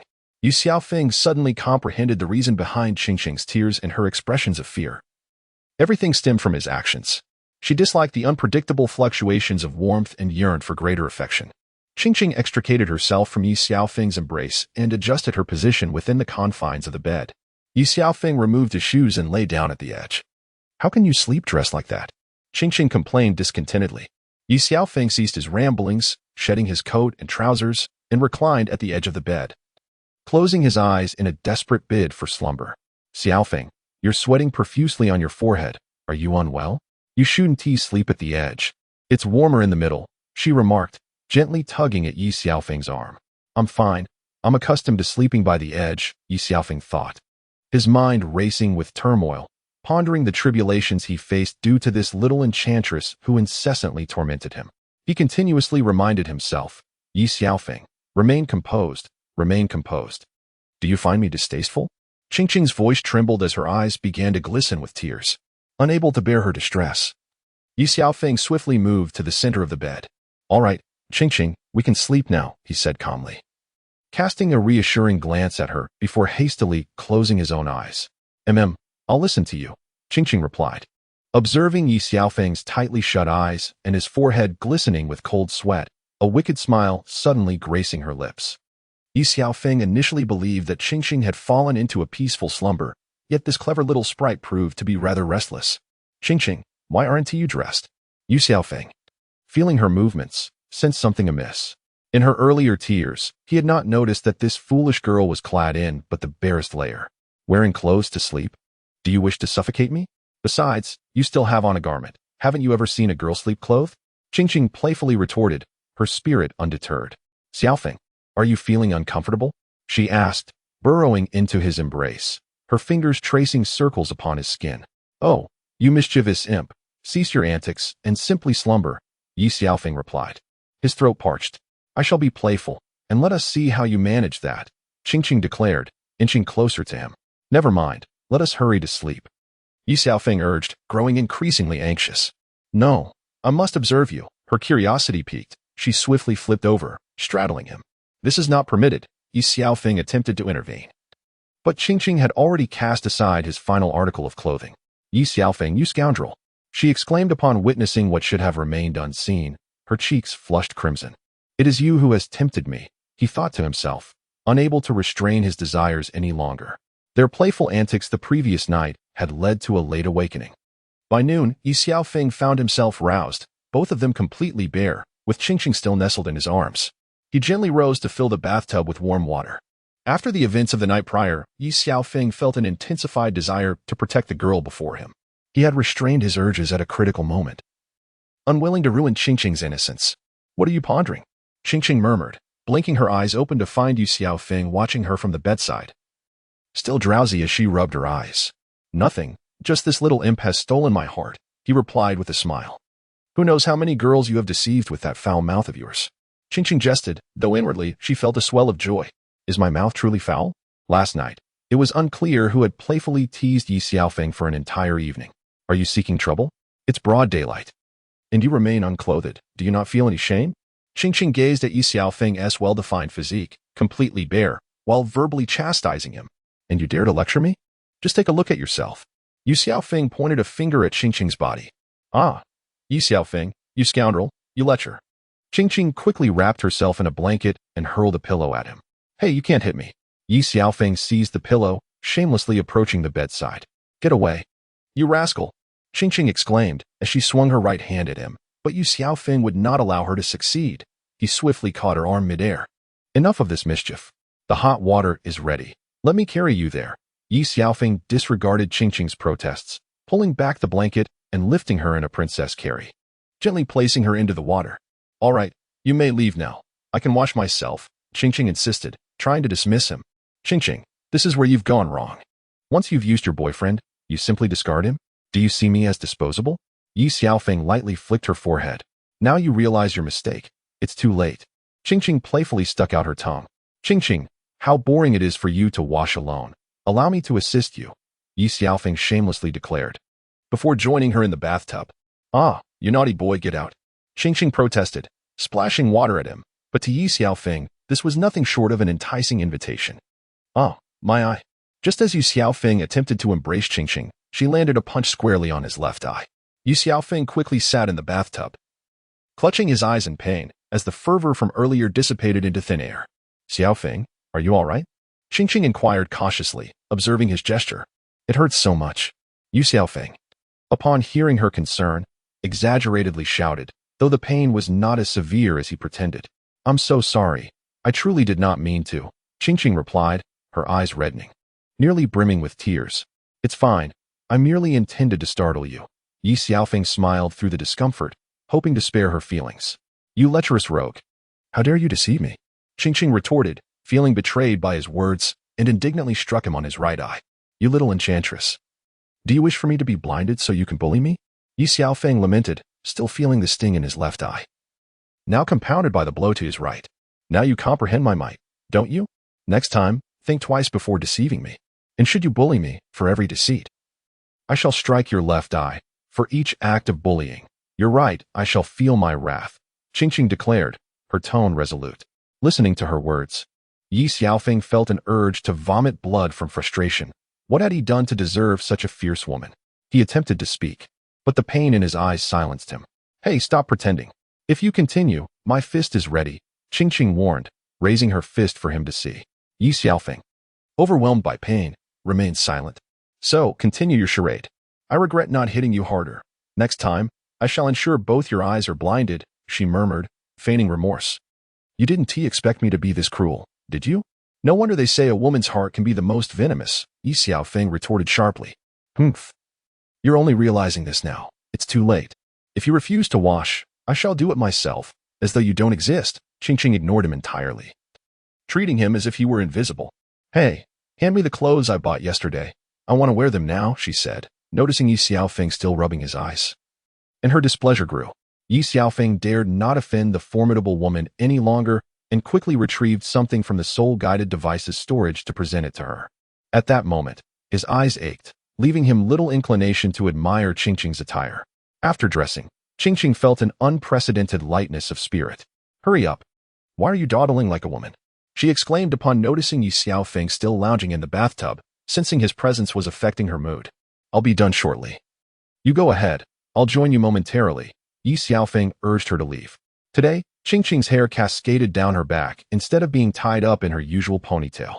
She had completely changed her outfit, adorning herself in high heels, a revealing long-sleeve top, and a form-fitting skirt, complemented by sheer black stockings.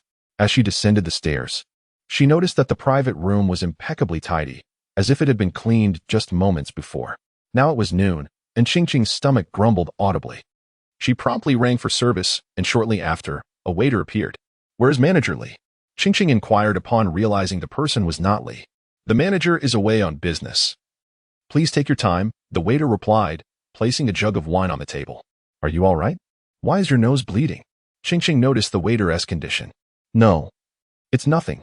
The weather has been hot, and I've been feeling a bit under the weather, he replied, hastily exiting after being captivated by Qingqing's presence, which was akin to that of a goddess. At that moment, Ye Xiaofeng emerged, fully dressed, and was momentarily dazzled by Qingqing's appearance. You've merely changed your outfit. But how is it? He began. Xiaofeng, why is your nose bleeding too? Qingqing asked, puzzled.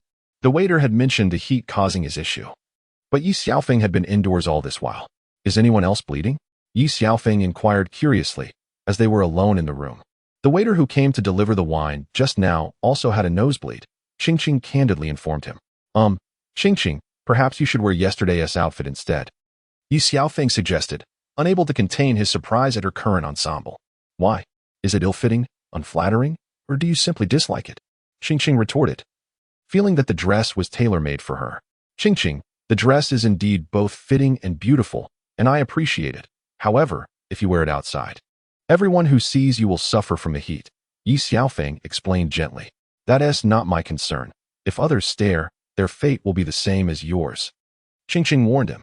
All right, I shall say no more. Wear whatever pleases you. Ye Xiaofeng acquiesced, feeling his eyes growing more painful as he tried to appease her. At that moment, a waiter knocked and entered, keeping his head down, fearful of bleeding again. Where's Manager Li? Ye Xiaofeng noticed the absence of the manager, who typically attended to his needs. Young Master Yi, what happened to your eyes? Upon hearing Ye Xiaofeng's words, the attendant lifted his gaze momentarily at Qingqing, quickly diverting his attention back to Ye Xiaofeng. It was better not to look. The sight was more alarming than one could imagine.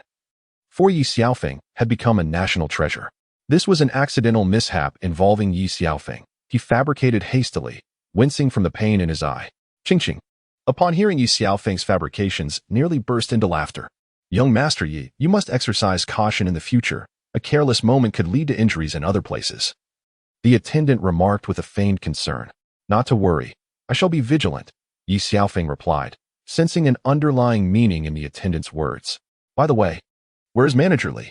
He inquired, having been sidetracked by the attendant's conversation. Manager Li had some matters to attend to and left in haste. Regrettably, without informing young Master Yi, the attendant explained earnestly. Understood, Ye Xiaofeng replied, choosing not to delve further. Although Manager Li was an ally, he deserved his own freedom.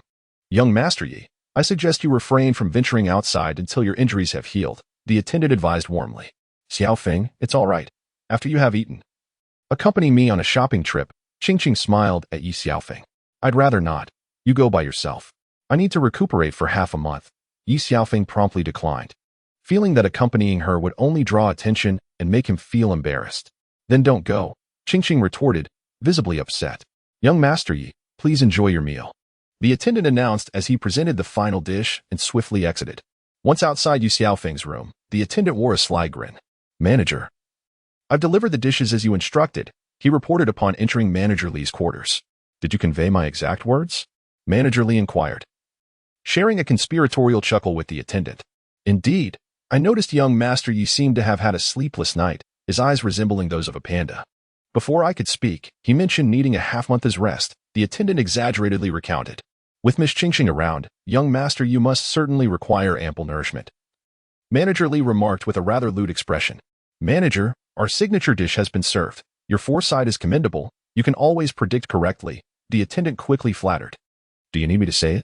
If I lacked such capability, how could I navigate the capital for decades? Ensure young Master Yi is well taken care of. Starting this month, you will receive an additional half-month's salary.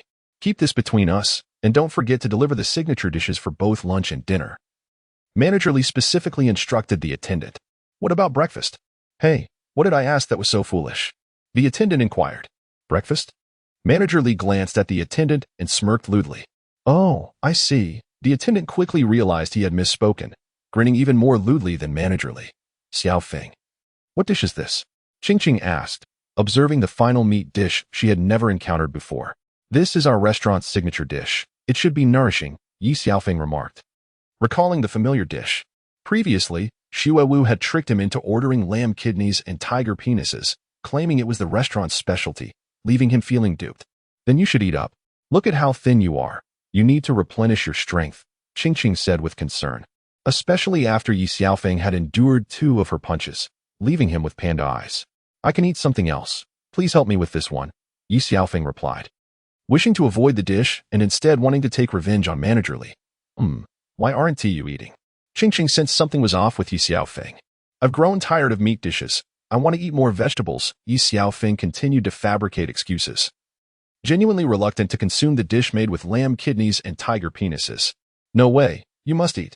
Qingqing exclaimed, using her chopsticks to pick up a lamb kidney and holding it to Ye Xiaofeng's lips. Well, I'll just take a tiny bite, Ye Xiaofeng said, closing his eyes and taking a bite of the lamb kidney she offered. Is it really that serious? Eating a meat dish feels like you're forcing me to consume poison, Qingqing teased. Xiaofeng, I shouldn't have at you. I lost control, she expressed with a hint of regret. But I've made up my mind. To show my apology, I'll feed you this signature dish. Qingqing said with an adorable smile. I'd rather you hit me a couple more times, Ye Xiaofeng muttered softly. Indeed. He would prefer to endure another bout of punches rather than eat this signature dish. What did you say? I've apologized, and you refused to accept it. Qingqing's eyes glistened with unshed tears. How could that be? I was angry with you to begin with, Ye Xiaofeng reassured her, realizing the silly girl had misunderstood him. You must finish it for me to believe you, Qingqing said, flashing another smile at Ye Xiaofeng. Are all women made of water? Your moods changed so swiftly. Ye Xiaofeng was taken aback by Qingqing's rapid emotional shifts. You're the one who's a woman. I'm still a girl since I'm not married yet, Qingqing replied, her face flushing. May I ask, Goddess Qingqing, who do you wish to marry? Ye Xiaofeng teased, looking at her playfully. What business is it of yours? I would never marry you, Qingqing exclaimed. Her face flushed with embarrassment and anger as she shot a glare at Ye Xiaofeng. I was merely asking, Ye Xiaofeng replied, utterly bewildered, pondering how swiftly a woman's mood could shift. You talk too much. My eyes can't feast on the food with your incessant chatter, Qingqing retorted, presenting the signature dish before Ye Xiaofeng, deftly using her chopsticks to feed him. Qingqing, why not have a bite yourself? Ye Xiaofeng suggested, offering her a morsel with his chopsticks, but she quickly turned her head away. No, this dish is solely for you today. You must finish it, she smiled at him, persistently feeding him until he had consumed every last bit. After their lunch, they indulged in some drinks, pouring another pot when the first was insufficient. Despite being acutely aware of her limited tolerance for alcohol, Qingqing kept pace with Ye Xiaofeng. Having spent a restless night together, Ye Xiaofeng contemplated a nap. Qingqing, let us return to our room, he said, smiling at her. You wicked scoundrel! How dare you think of such things in broad daylight? Qingqing exclaimed, playfully hitting Ye Xiaofeng's chest. What? I merely meant we should rest, he hurriedly clarified, wary of her misunderstanding. I meant I'm sleepy. I can sleep on the sofa. He added, eager to prevent further misinterpretation. Really? You must be joking. Qingqing replied, skepticism evident in her tone. Believe it or not, I'm going to sleep. Do not disturb me, Ye Xiaofeng said, dismissing her as he ascended the stairs to their room. Humph, if you wish not to be disturbed, then I shan't bother. Qingqing retorted angrily as she watched him retreat. After a while, a mischievous thought crossed her mind. Heeding her playful inclination, Qingqing ascended the stairs and entered the room. Ye Xiaofeng hadn't lied. He was indeed asleep on the sofa. To avoid waking him, she deliberately removed her high heels, padding softly to his side. Gently pinching his nose to obstruct his breathing, Ye Xiaofeng instinctively turned to breathe through his mouth, unaware of her intentions. Watching him sleep so soundly irked Qingqing. She resolved to playfully torment him. I will not be bested, she declared, using her long hair to tickle Ye Xiaofeng, who instinctively shielded his face with both hands. Ye Xiaofeng, unable to withstand the relentless tickling from Qingqing, turned over in bed and resolutely faced away from her. Since you refuse to let me tickle you, I shall tickle you instead, Qingqing declared as she began to tickle the soles of Ye Xiaofeng's feet. In the throes of slumber, Ye Xiaofeng found the tickling unbearable and instinctively executed a swift kick, reminiscent of the legendary Foshan shadowless kick, sending Qingqing flying. She landed with a thud on the ground. Clutching her chest in agony, a trickle of blood escaping from the corner of her mouth, a result of Ye Xiaofeng's unwitting strike during his dreams. Fortunately, Qingqing fell onto the carpet, a protective barrier laid by Manager Li, sparing her from further injury. As she lay there, tears streamed down her face. Ye Xiaofeng felt as if nothing had transpired. He turned around and reclined on the sofa, resuming his midday slumber. You scoundrel, I will take your life, Qingqing exclaimed as she rose, wiping a trace of blood from the corner of her mouth, and dashed to the sofa. You deserve this, she sobbed, her eyes flowing with tears like an unceasing tap, cascading down her cheeks. It seemed as though neither of them was willing to concede. The one who faltered first would be the loser.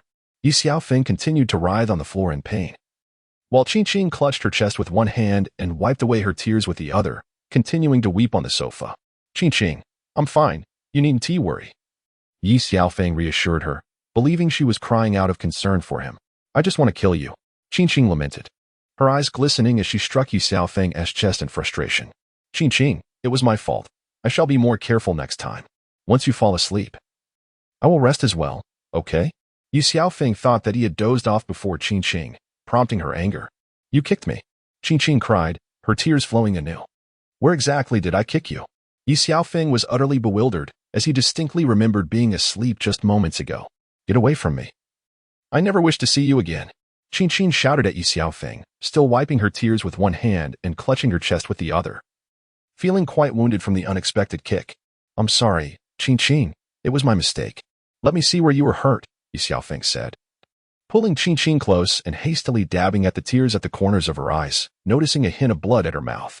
Ye Xiaofeng, you vile rogue. You kicked me in the chest and now seek to take advantage. Qin cried, unable to bear it any longer, attempting to free herself from Ye Xiaofeng's embrace. Meanwhile, the innkeeper, Li, was eavesdropping on the commotion from the neighboring room. What are you doing? He asked his assistant, who was tidying the last room. Shoo. Li signaled to him to be quiet. Isn't this the room next to young master, yes? The assistant whispered. You should leave. This doesn't concern you. Li hastily dismissed him. Let me listen too, the assistant persisted, leaning closer to catch the sounds from the adjoining room. You fool, you know nothing. Just go outside. Li replied, displeased. Though I, Xiao Yozi, have never been married, I still understand such matters. The assistant chuckled lewdly. In broad daylight. Young Master Yi is still frolicking with Miss Qin. His stamina is quite impressive, the assistant remarked. Did you not hear the previous sounds? From now on, let us change the signature dishes, and this room shall not be rented to guests anymore, Li instructed. His and the assistant's expressions growing increasingly lewd as they exited the room. Qin, let me see how serious your injury is. Please close your eyes, Ye Xiaofeng consoled her. Are you trying to take advantage of me?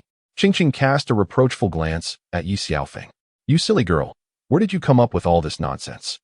Ye Xiaofeng was left speechless. As soon as Qin closed her eyes, Ye Xiaofeng utilized the first soul skill of his second martial spirit, the Emerald Swan, to heal her.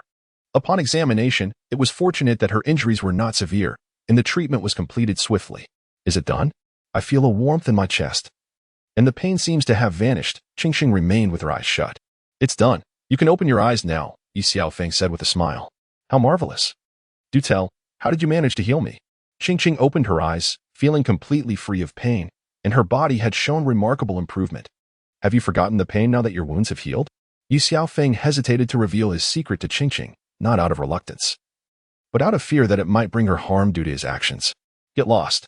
You're just an ugly, smelly Xiaofeng, Qin, feeling entirely recovered. Still couldn't resist teasing him, though her tone was significantly softer than before. Why not take a rest? Ye Xiaofeng said with concern. I know when to rest without you telling me. By the way, you can sleep on the sofa, but don't come over here. Qin, still wary from earlier events, wished to keep her distance from Ye Xiaofeng. Don't be so stingy, Ye Xiaofeng playfully lunged at her, wrapping his arms around her. In that moment, Qin resembled a little lamb nestled in his embrace. Ye Xiaofeng, you big pervert. You're such a bad guy, let me go. Qin protested, still wriggling in his hold. Go ahead and scream. Today, no one will come to your rescue. Haha. Ye Xiaofeng grinned mischievously before lifting her in a princess carry back to the bed. Ah. Qin squealed in fright. Stop screaming, or I'll rip your clothes.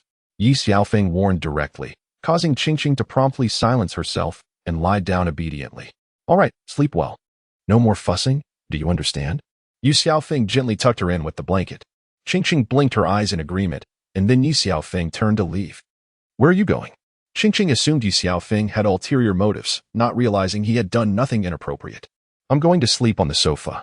No way. You must stay with me. Only after I fall asleep can you go, Qin insisted, wanting Ye Xiaofeng to remain by her side. Okay, close your eyes and sleep. Ye Xiaofeng walked to her side, keeping her company. Why don't you come up and sleep? I can't fall asleep with you sitting there, Qin said.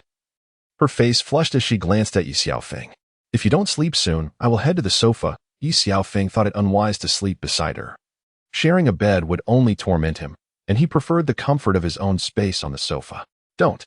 I'm going to sleep now. And you must not leave, do you hear? Qin urged, and upon seeing Ye Xiaofeng nod, she finally closed her eyes to sleep. Ye Xiaofeng, upon witnessing Qin peacefully slumbering, finally felt at ease. He tenderly tucked her in before returning to the sofa, having been thoroughly exhausted by the antics of this little imp, which had deprived him of a restful night's sleep for the past 2 days. As he closed his eyes once more, he succumbed to slumber again, only to awaken in the deep of night. Ye Xiaofeng rose to turn on the light and splashed his face with cold water, instantly feeling considerably more alert. Turning to call Qin to awaken for a meal, he was suddenly alarmed to see blood streaming from his nose. He hurriedly rushed back to her side. washing his face with cold water to steady his racing heart. It was perplexing. The girl had seemed perfectly fine while sleeping, yet somehow she had discarded her clothing, leaving them strewn across the floor, and had kicked her blanket aside as well. Ye Xiaofeng picked up the garment, a faint fragrance wafting from it, and could not resist bringing it to his nose for a whiff. He then shook his head, pondering when he had become so depraved, before once more gathering the quilt and placing it on the bed. Ching, get up for breakfast. Don't sleep any longer, he urged. Although the sight before him was blindingly white, he refrained from letting his thoughts wander. Just let me sleep a little longer, Ching mumbled, still in a drowsy state, and reluctantly nudged Ye Xiaofeng with her foot. In that moment, as she lifted her leg, Ye Xiaofeng was once again confronted with the life-giving essence mere inches away, his throat becoming parched. Unable to endure the torment any longer, Ye Xiaofeng promptly rose and playfully smacked Ching's ample backside. The sound reverberated throughout the room. Ye Xiaofeng, you scoundrel, I will kill you, Ching exclaimed, suddenly springing up and pinning Ye Xiaofeng down on the bed. You dare to strike me? She seized both of his ears and twisted them fiercely. The area he had just struck burned with a fiery pain. Yet there was an inexplicable sensation of comfort amidst the discomfort. Ching, I'm sorry. I want to do it again. Ye Xiaofeng felt as though his ears were about to be wrenched off, but the view of the pristine beauty before him made his nose bleed uncontrollably. Ah, Ye Xiaofeng, you rascal, taking advantage of me while I sleep. How dare you? Ching then realized, to her dismay, that she was not clad in any garments. Ye Xiaofeng hurriedly rushed over, splashing cold water on himself to regain his composure. Ching, I am wronged. I saw your blanket on the floor and your clothes strewn about, so I came up to help you. I called your name several times, yet you did not awaken, Ye Xiaofeng explained in detail. Enough. Just turn around, Ching said angrily. Her face flushed. Ye Xiaofeng stared unabashedly, unable to look away as she struggled to dress. I covered my eyes with both hands, resolutely refusing to witness Ye Xiaofeng's shamelessness. Yet I slightly parted my fingers. To miss such a captivating sight would be a travesty. Ching was taken aback by Ye Xiaofeng's audacity, and with her cheeks still red, she had no choice but to finish getting dressed. Have you had your fill of peeping? She asked furiously as she stepped down from the bed and approached Ye Xiaofeng. Not yet, heh, Ye Xiaofeng insisted, maintaining his brazen demeanor. Ignoring him, Ching descended the stairs, with Ye Xiaofeng trailing behind. Their meal was once again centered around the signature dish. Ching, I apologize for what happened at noon. To demonstrate my sincerity, I shall feed you this signature dish, Ye Xiaofeng said with a lewd grin, clearly unwilling to let Ching off easily. Do not mimic my words. Such unsolicited flattery is suspect, Ching retorted, seemingly seeing through Ye Xiaofeng's intentions. Girls should not speak carelessly. What do you mean by suspect? Nothing untoward has transpired between us, Ye Xiaofeng replied, adopting a tone of a mentor addressing a child. I have grown weary of meat lately. I shall stick to vegetables, Ching countered, echoing Ye Xiaofeng's words. Impossible. You must eat, Ye Xiaofeng insisted, determined to make Ching partake, especially since she had indulged in the signature dish at noon. Confess honestly. What ingredients are in this signature dish? Ching had sensed something amiss the day before, compelling Ye Xiaofeng to eat it. Ye Xiaofeng consumed it without a second thought, alleviating his own concerns. Today, he prepared this dish for himself again. Lamb kidneys, as you know, are beneficial for the body, Ye Xiaofeng remarked, as he picked up a piece and savored it. Come, try it. How does it taste? He offered a piece to Ching, though it was not lamb kidneys he presented. Seeing that Ye Xiaofeng appeared untroubled, she took a bite. What kind of meat is this? The texture is quite chewy, she said, chewing for a while before noticing Ye Xiaofeng stifling a laugh. What are you laughing at? I am not. I clearly saw you laughing just now. You must have misinterpreted. Ye Xiaofeng, you were teasing me. Confess what made you laugh. Is there something wrong with this dish? I truly did not laugh, and the dish is fine. Well, if you won't tell me, I shall ask someone else. Ching rose to leave. Fine, I'll tell you. This dish is made from lamb kidneys. It enhances vitality. This is lamb kidneys, but what about this? Ching inquired, as she picked up another piece of meat that was evidently not lamb kidneys. It serves a similar purpose of nourishing yin and yang, and it also possesses anti-aging properties. I asked what kind of meat this is. Let us call it tiger meat. Let us call it tiger meat? Be honest, what is it? Ching sensed that something unpleasant was afoot. It's tiger whip. Ye Xiaofeng, unable to hide the truth any longer, admitted it, wishing he could beat up managerly for 3 days and nights. What? Ching's eyes widened in disbelief as she looked at Ye Xiaofeng, realizing that this scoundrel had deceived her into eating that. You vile trickster. Not only did you deceive me, but you also bullied me. Qingqing burst into tears, her stomach churning at the sight of the dishes on the table, and she felt an urge to vomit. Qingqing, let me explain. I didn't know either, Ye Xiaofeng said, embracing the sobbing Qingqing. Let go of me. Do you remember what I said earlier? Before Ye Xiaofeng could react, Qingqing broke free and, in her fury, unleashed a flurry of punches. My eyes. Ye Xiaofeng's eyes, once again, became the target of Qingqing's wrath, turning him into a national treasure once more. This is the consequence of your deception. Seeing Ye Xiaofeng transformed again into a national treasure, Qingqing's anger began to dissipate. Qingqing, do you have a grudge against my eyes? Why do you always take it out on them? Ye Xiaofeng lamented, feeling quite wronged, as he too was a victim of Manager Li's mischief. Fine, I won't hit your eyes anymore. Really? As Ye Xiaofeng was about to express his gratitude, he received another punch in the stomach from Qingqing. In that moment, he realized he had completely lost his senses and regretted provoking this fierce woman. Stop pretending, get up. I'll feed you, Qingqing declared, clearly pleased with her earlier antics and feeling particularly satisfied. Can I not eat? He replied. What did you say? Was my earlier blow too gentle? I will eat. I will eat. Is that not sufficient? Ye Xiaofeng, unable to retaliate against this formidable woman, had no choice but to concede. Since you insist I eat, just don't blame me for being rough later, he thought to himself with a sly grin. Noticing Ye Xiaofeng's compliance, Qingqing ceased her feeding and allowed him to eat on his own. I've eaten half, the other half is for you, he said with a mischievous smile. I don't want it, Qingqing quickly protested. That's not up to you, Ye Xiaofeng declared as he pulled her into his embrace, compelling her to finish the meal. Afterward, Qingqing ceased her antics, and the two enjoyed a pleasant dinner, accompanied by a couple of bottles of wine. After their appetites were satisfied and spirits lifted, Ye Xiaofeng effortlessly swept Qingqing into a princess carry and ascended the stairs. Ye Xiaofeng accompanied Qingqing as they watched the 9th match of Exile on the grand screen of the soul guidance device. Esteemed audience, let us warmly welcome this afternoon's contest. Please observe the strength of both competitors on the screen. Exile versus Tianming. Name: Exile Martial Soul, Fire Dragon Spear Soul Power Level, Rank 58, Strong Attack System Soul Master Soul Ring Levels, Yellow, Yellow, Purple, Purple, Black. Name: Tianming Martial Soul, Blue Electric Tyrannosaurus Soul Power Level, Rank 66, Strong Attack System Soul Master Soul Ring Levels, Yellow, Yellow, Purple, Purple, Black. Xiaofeng, do you think Exile can win? Qingqing inquired, wrapping her arm around Ye Xiaofeng's. It is difficult to ascertain. Exile has emerged from the brink of death, placing his life on the line in every battle. However, one cannot underestimate Tianming, whose blue electric Tyrannosaurus is inherently more formidable.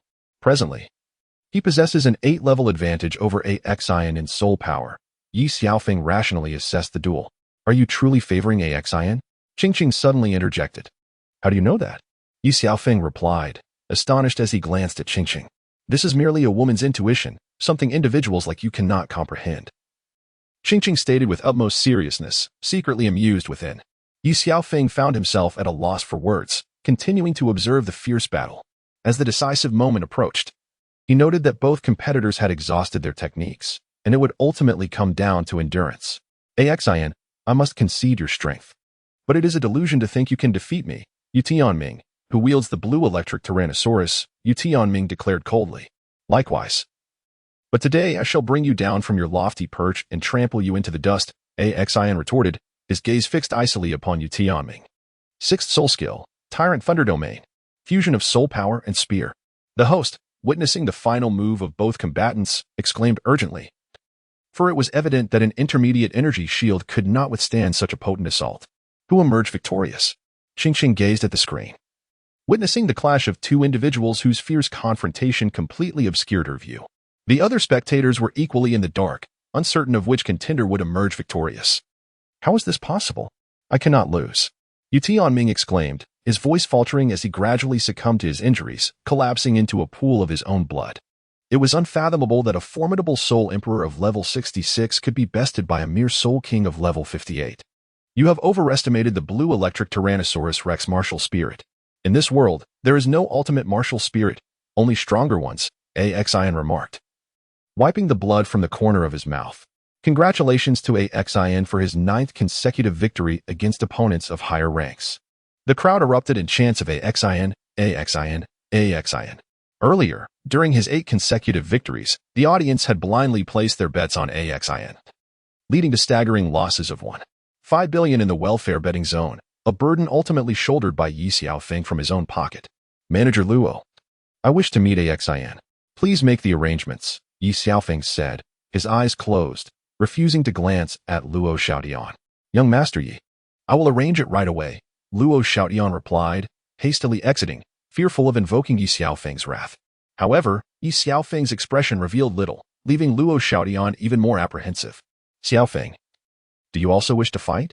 Qingqing asked, her eyes filled with curiosity as she looked at Ye Xiaofeng. How did you know? Ye Xiaofeng responded, astonished. Could it be that a girl's intuition is truly so accurate? Can you read my thoughts? I've mentioned the accuracy of a girl's intuition. Why do you doubt it? Perhaps you should consider becoming my disciple, and I shall teach you, Qingqing teased, playfully taking advantage of the situation. If you guess correctly this time, I wouldn't mind becoming your disciple, Ye Xiaofeng replied, tantalizingly. Guess what? Qingqing was about to inquire when she noticed Ye Xiaofeng's gaze lingering on her chest. Ye Xiaofeng, you lecher. I shall smite you. Qingqing exclaimed, springing from the sofa and mounting Ye Xiaofeng, who sat beneath her. Qingqing, be gentle. Let go. Ye Xiaofeng pleaded, his ears nearly twisting off. I refuse. I shall twist your ears until you cease your lecherous gaze. Qingqing had anticipated Ye Xiaofeng's guessing game, only for him to take advantage of the situation instead. Just then, Manager Luo knocked at the door. The playful banter between Qingqing and Ye Xiaofeng had drowned out the sound. Do not go out. Is the person here? Ye Xiaofeng addressed Luo Xiaotian, nudging Qingqing aside. Qingqing quickly composed herself, sitting beside Ye Xiaofeng, her head bowed in embarrassment, unable to meet the gazes of Ye Xiaofeng or Luo Xiaotian. The guest is waiting outside. Luo Xiaotian said respectfully, looking at Ye Xiaofeng. Bring him in, Ye Xiaofeng replied with a gentle smile. As Luo Xiaotian turned to leave, Qingqing pinched Ye Xiaofeng's arm, blaming him for her humiliation and for making her appear shameless while seated beside him, grinning foolishly. Congratulations, awaken. Ye Xiaofeng greeted warmly as awaken entered the room. Young Master Yi, to what do I owe the pleasure of your summons? A faint remark escaped Ashen's lips. His pallor indicated that the previous match had been a formidable challenge.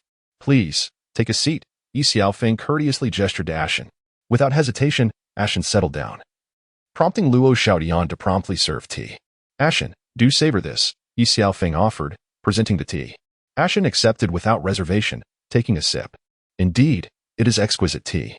However, I trust your invitation here is not solely for the purpose of tea, Ashen inquired, still somewhat perturbed by the previous incident. Ye Xiaofeng retrieved a piece of paper from the soul guide ring on his finger and slid it across the table towards Ashen. Are you interested in challenging me in the 10th match? Ashen grasped the document, recognizing it as a challenge from Ye Xiaofeng. It could be said, or perhaps not. Ye Xiaofeng left his statement ambiguous. I confess, I do not fully comprehend your intentions, Ye Gongzi. Please, elucidate, Ashen admitted his confusion. As Qingqing and Luo Xiaodian also appeared bewildered. Ashen, I require your assistance, Ye Xiaofeng gazed earnestly at him, hinting at a need for such a person beside him. Qingqing shot a fierce glare at Ye Xiaofeng, pondering whether this scoundrel harbored questionable inclinations. No wonder he always refrained from approaching her, claiming it was for her own good. Ahem, Ye Gongzi, I implore you to maintain decorum, Ashen remarked, astonished by Ye Xiaofeng's declaration. Luo Xiaodian, unable to meet Ye Xiaofeng's gaze, wore a look of disbelief, taken aback by his superior's demeanor. You misunderstand. I meant to say that I require someone of your caliber, Ye Xiaofeng hastily clarified, realizing his previous words had been misinterpreted. Ye Gongzi, your expectations seem rather lofty, Ashen retorted, feeling a surge of dissatisfaction. How about we place a wager? Ye Xiaofeng smiled faintly, sensing it was time to turn the tables. What are the stakes? Ashen's interest was piqued at Ye Xiaofeng's proposition. What do you think of this grand soul arena? Ye Xiaofeng inquired, casting a glance at Ashen. It is quite splendid. Are you suggesting we wager it? Ashen gazed at Ye Xiaofeng, as if he were entirely confident in his victory. Indeed, I do not possess such abundant resources. I do not require you to invest so much. You lack the means as well. It is rather straightforward. If you can withstand 3 of my strikes, then this grand arena of combat shall belong to you. Ye Xiaofeng maintained his smile, for as the saying goes, one cannot catch a wolf without parting with a child. Luo Xiaotian was about to interject, but a mere glance from Ye Xiaofeng silenced him. In truth, Qingqing did not endorse Ye Xiaofeng's approach, as his opponent was Ashin and no one else. Yet, she still placed her faith in Ye Xiaofeng's judgment. Ye Xiaofeng, do you truly underestimate me, Ashin? This was a humiliation for Ashin. Let us speak again once you have withstood my 3 strikes, Ye Xiaofeng replied, raising his cup and downing its contents in one gulp.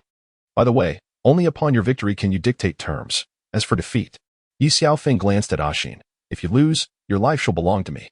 Ashin glared furiously at Ye Xiaofeng. 3 strikes. Even if you are formidable, I can withstand 3.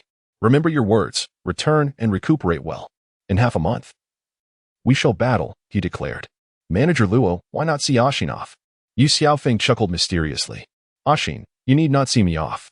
I shall depart on my own. Before Luo Xiaotian could finish his sentence, Ashin interrupted, storming out in anger. Manager Luo announced the headline in the capital. Ashin challenges the sword god in half a month to cleanse the humiliation of the past. Additionally, circulate a rumor that the sword god claims he can defeat Ashin in 3 strikes. Ye Xiaofeng had devised a strategy. The loss of 1.5 billion gold soul coins this afternoon would be reclaimed, with both principal and interest, in half a month. Let us proceed with this. Luo Xiaotian, uncertain of Ye Xiaofeng's true intentions, set about executing the plan. Return and inform them. In the welfare gambling zone, the sword god is exclusive to Ashin. And also seek trustworthy individuals to act as decoys, Ye Xiaofeng instructed, his smile enigmatic. Very well, I will see to it immediately. You are quite wicked. Yet you accuse others of deceiving you, Qingqing remarked, rendered speechless by Ye Xiaofeng's maneuvering. A man must be bad for a woman to love him, he retorted, swiftly embracing Qingqing. Ah, you lecher. Release me at once. Qingqing exclaimed, hastily extricating herself from his grasp. I was merely teasing you. Is it truly necessary? Ye Xiaofeng gazed at Qingqing, a lewd smile creeping across his face. Who would believe you? Qingqing doesn't trust you at all. Come on, I'll take you to your room. Previously, Ye Xiaofeng had asked Luo Xiaotian to tidy up the room. He wondered how well it had been done. What are you standing there for? I won't eat you. Ye Xiaofeng called out to Qingqing, who remained unmoved. Humph, don't think I don't know what you're thinking. Qingqing shot him an annoyed glance. Fine, you can sit here. I'll go ahead. Ye Xiaofeng disregarded her and exited the room. What? Didn't you say you didn't want to come? Why are you following me now? Seeing Ye Xiaofeng ignore her and walk away, Qingqing hastily followed. What is it to you? She retorted, feigning anger, yet her arms wrapped around Ye Xiaofeng's shoulders. Ye Xiaofeng opened the door to his former room. The office area outside had changed little, but the suite within had undergone a complete transformation. The curtains were now a delicate pink, and the bed linens on the double bed had been replaced with vibrant red. A bouquet of roses graced the nightstand. Wow, it's so beautiful, Qingqing exclaimed as she pulled Ye Xiaofeng by the shoulder and leaped onto the bed. He could only shake his head in resignation. Settling onto the sofa by the window, he poured himself a glass of wine and sipped leisurely. Qingqing, do you like it here? He inquired, glancing at her comfortably sprawled on the bed. Of course I do. Don't you like it? She replied. As long as you like it, I will too. Then you shall stay here, Ye Xiaofeng remarked, his gaze lingering on her, clearly implying more than mere words. And you? She asked. I must return. Where are you going? To the inn? If you wish to go to the inn, I shall accompany you. No, I am going to see my master. Oh. Qingqing realized that her desires were perhaps too extravagant.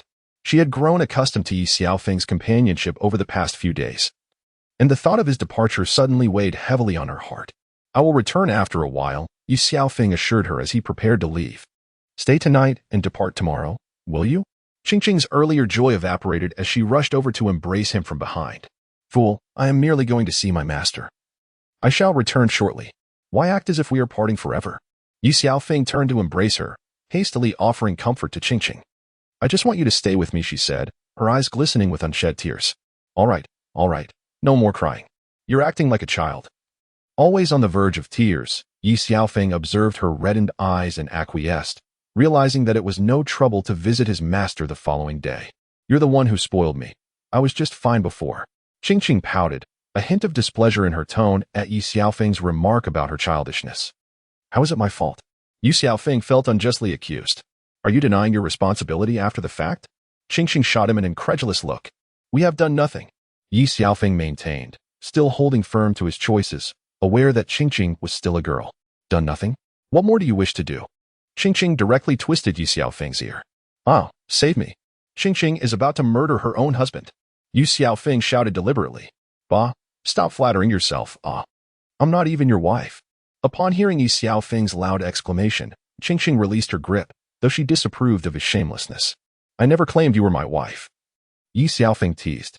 Ye Xiaofeng, you are such a scoundrel. All right, you are my wife. Ah, shameless. Qingqing was on the verge of a breakdown.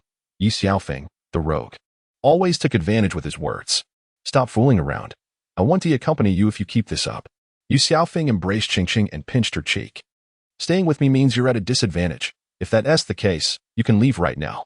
Qingqing scrutinized Ye Xiaofeng, fearing he might be deceitful. How could that be? What are you even thinking? I would never deceive you, Ye Xiaofeng declared, not even blinking. For now, I will trust you. But if I ever discover you have lied to me, I will not let you go.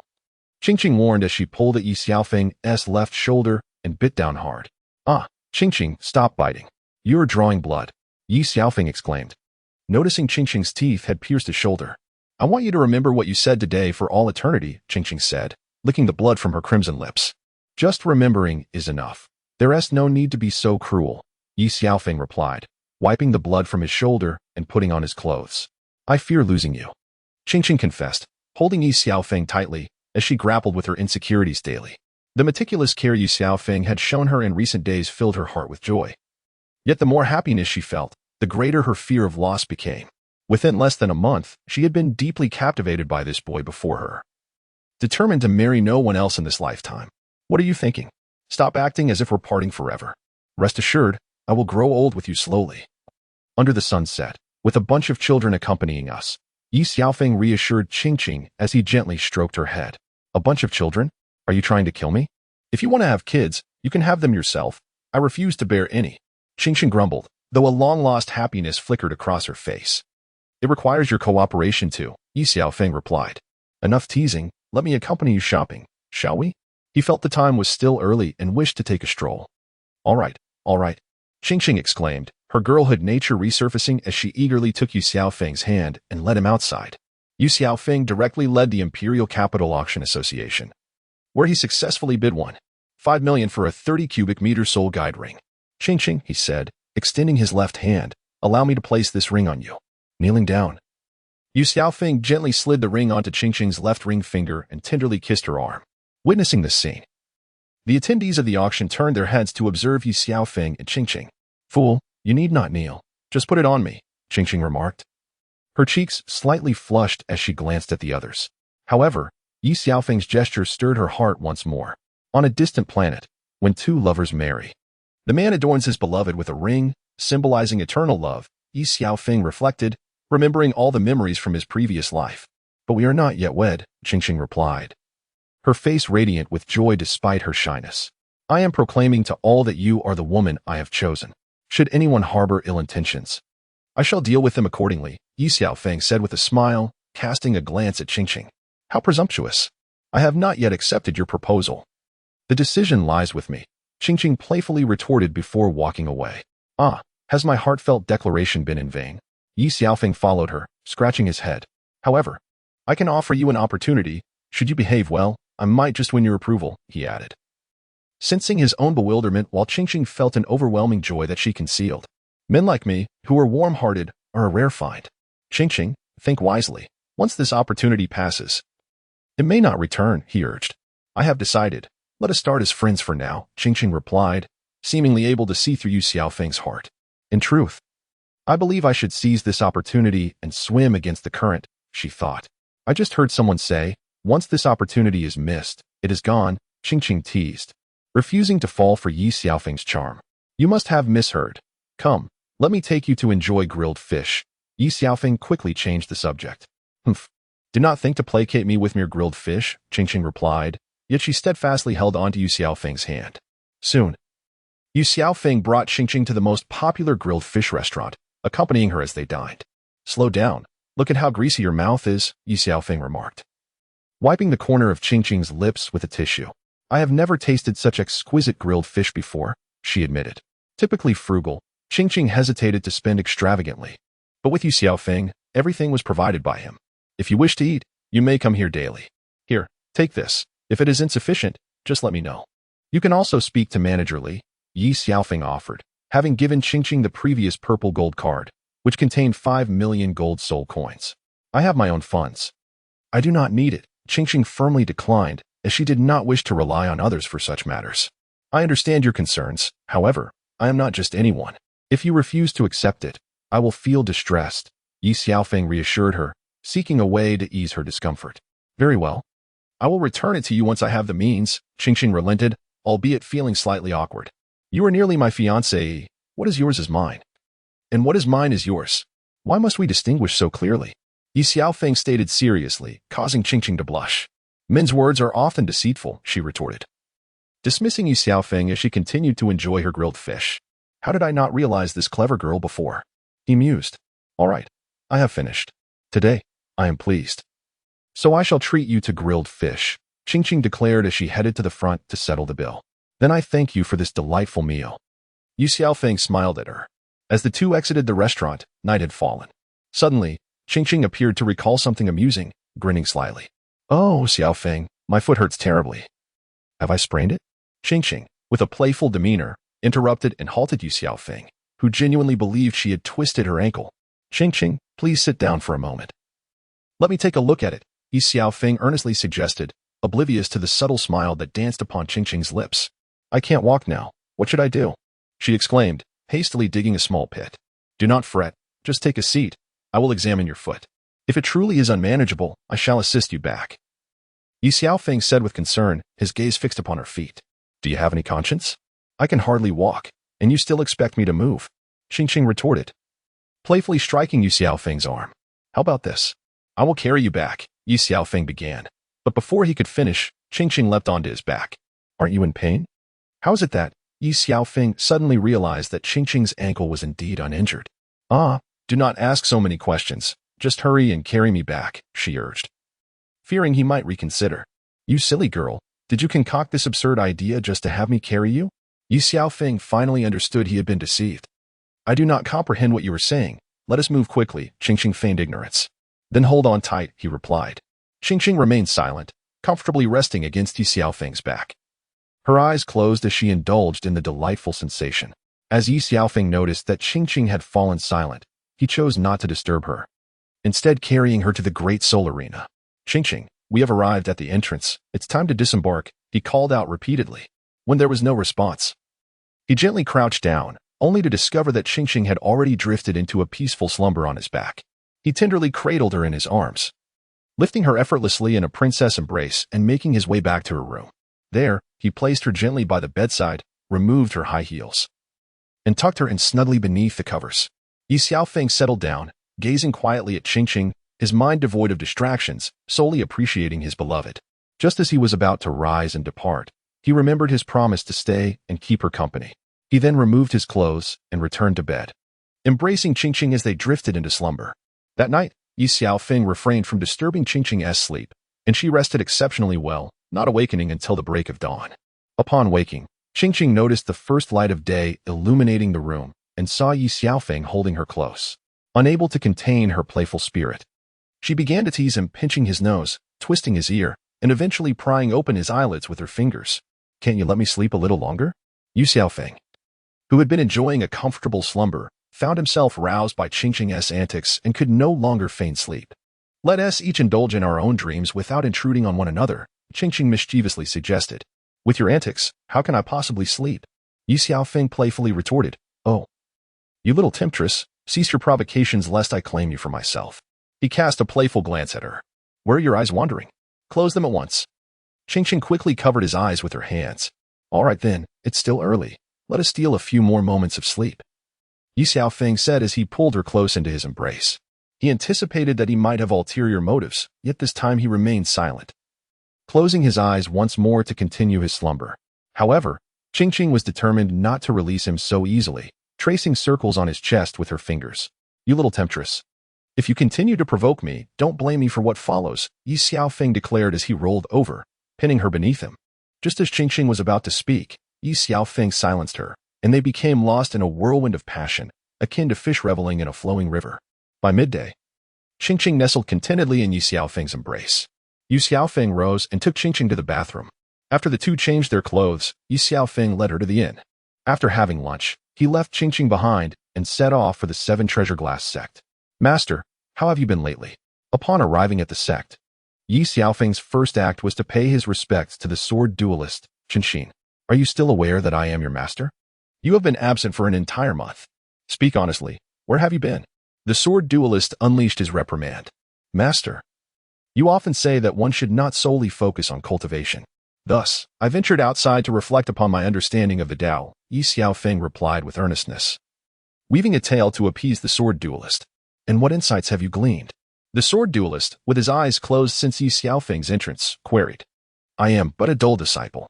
However, I have suddenly attained some understanding, Ye Xiaofeng noted. Observing the slight furrow of the sword duelist's brow and quickly altering his previous statement with a smile. Very well, then I shall assist you for a moment. The sword duelist waved his sleeve, and Ye Xiaofeng was abruptly swept away by a gust of powerful wind, landing directly in the water basin. Fenger, are you awake now? The sword duelist appeared instantaneously beside the basin. I have erred, master. I should not have been infatuated with the mundane world, Ye Xiaofeng admitted, climbing out as he recognized the sword duelist's lack of intention to assist.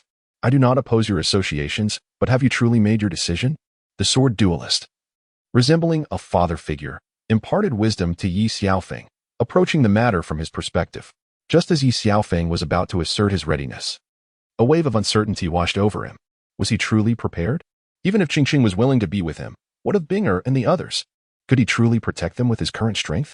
He still needed to return to see God Island, if his power was insufficient. Could he genuinely stay by his mother's side in peace? Ye Xiaofeng was engulfed in profound contemplation. Witnessing this scene, Sword Douluo felt a sense of relief. Despite Ye Xiaofeng's remarkable talent, he still required a guiding figure to broaden his horizons and extend his vision into the future. Sword Douluo Qingqing harbored hopes that Ye Xiaofeng would eventually transcend that realm. Disciple, I comprehend now. Thank you for your guidance.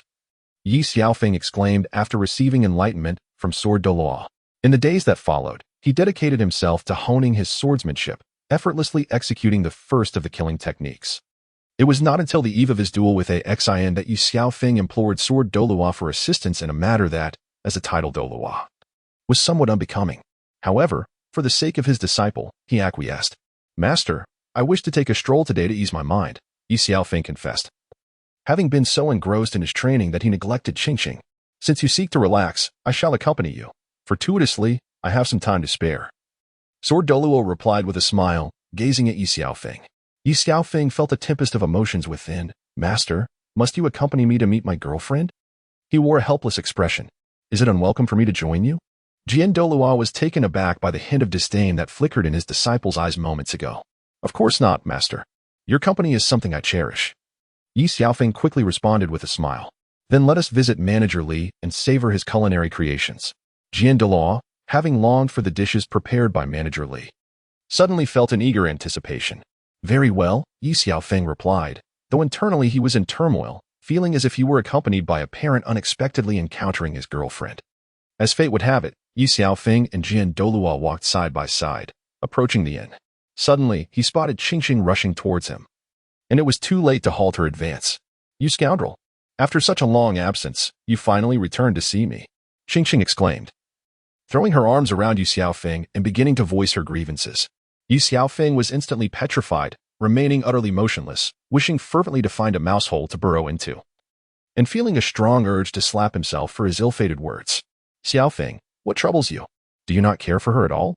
Qingqing sensed something was amiss with Ye Xiaofeng, who stood still as a statue, prompting her to release her embrace.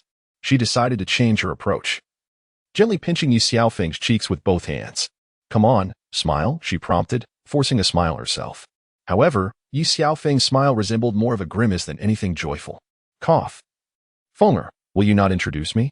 Jian Douluo could no longer bear the sight of these two youngsters flirting, thinking to himself that this boy had grown bolder, daring to play tricks on his master. Qingqing, this is my master, Ye Xiaofeng stammered awkwardly. Greetings, master. Greetings, esteemed elder, Qingqing exclaimed, only then realizing that Ye Xiaofeng had brought his master along.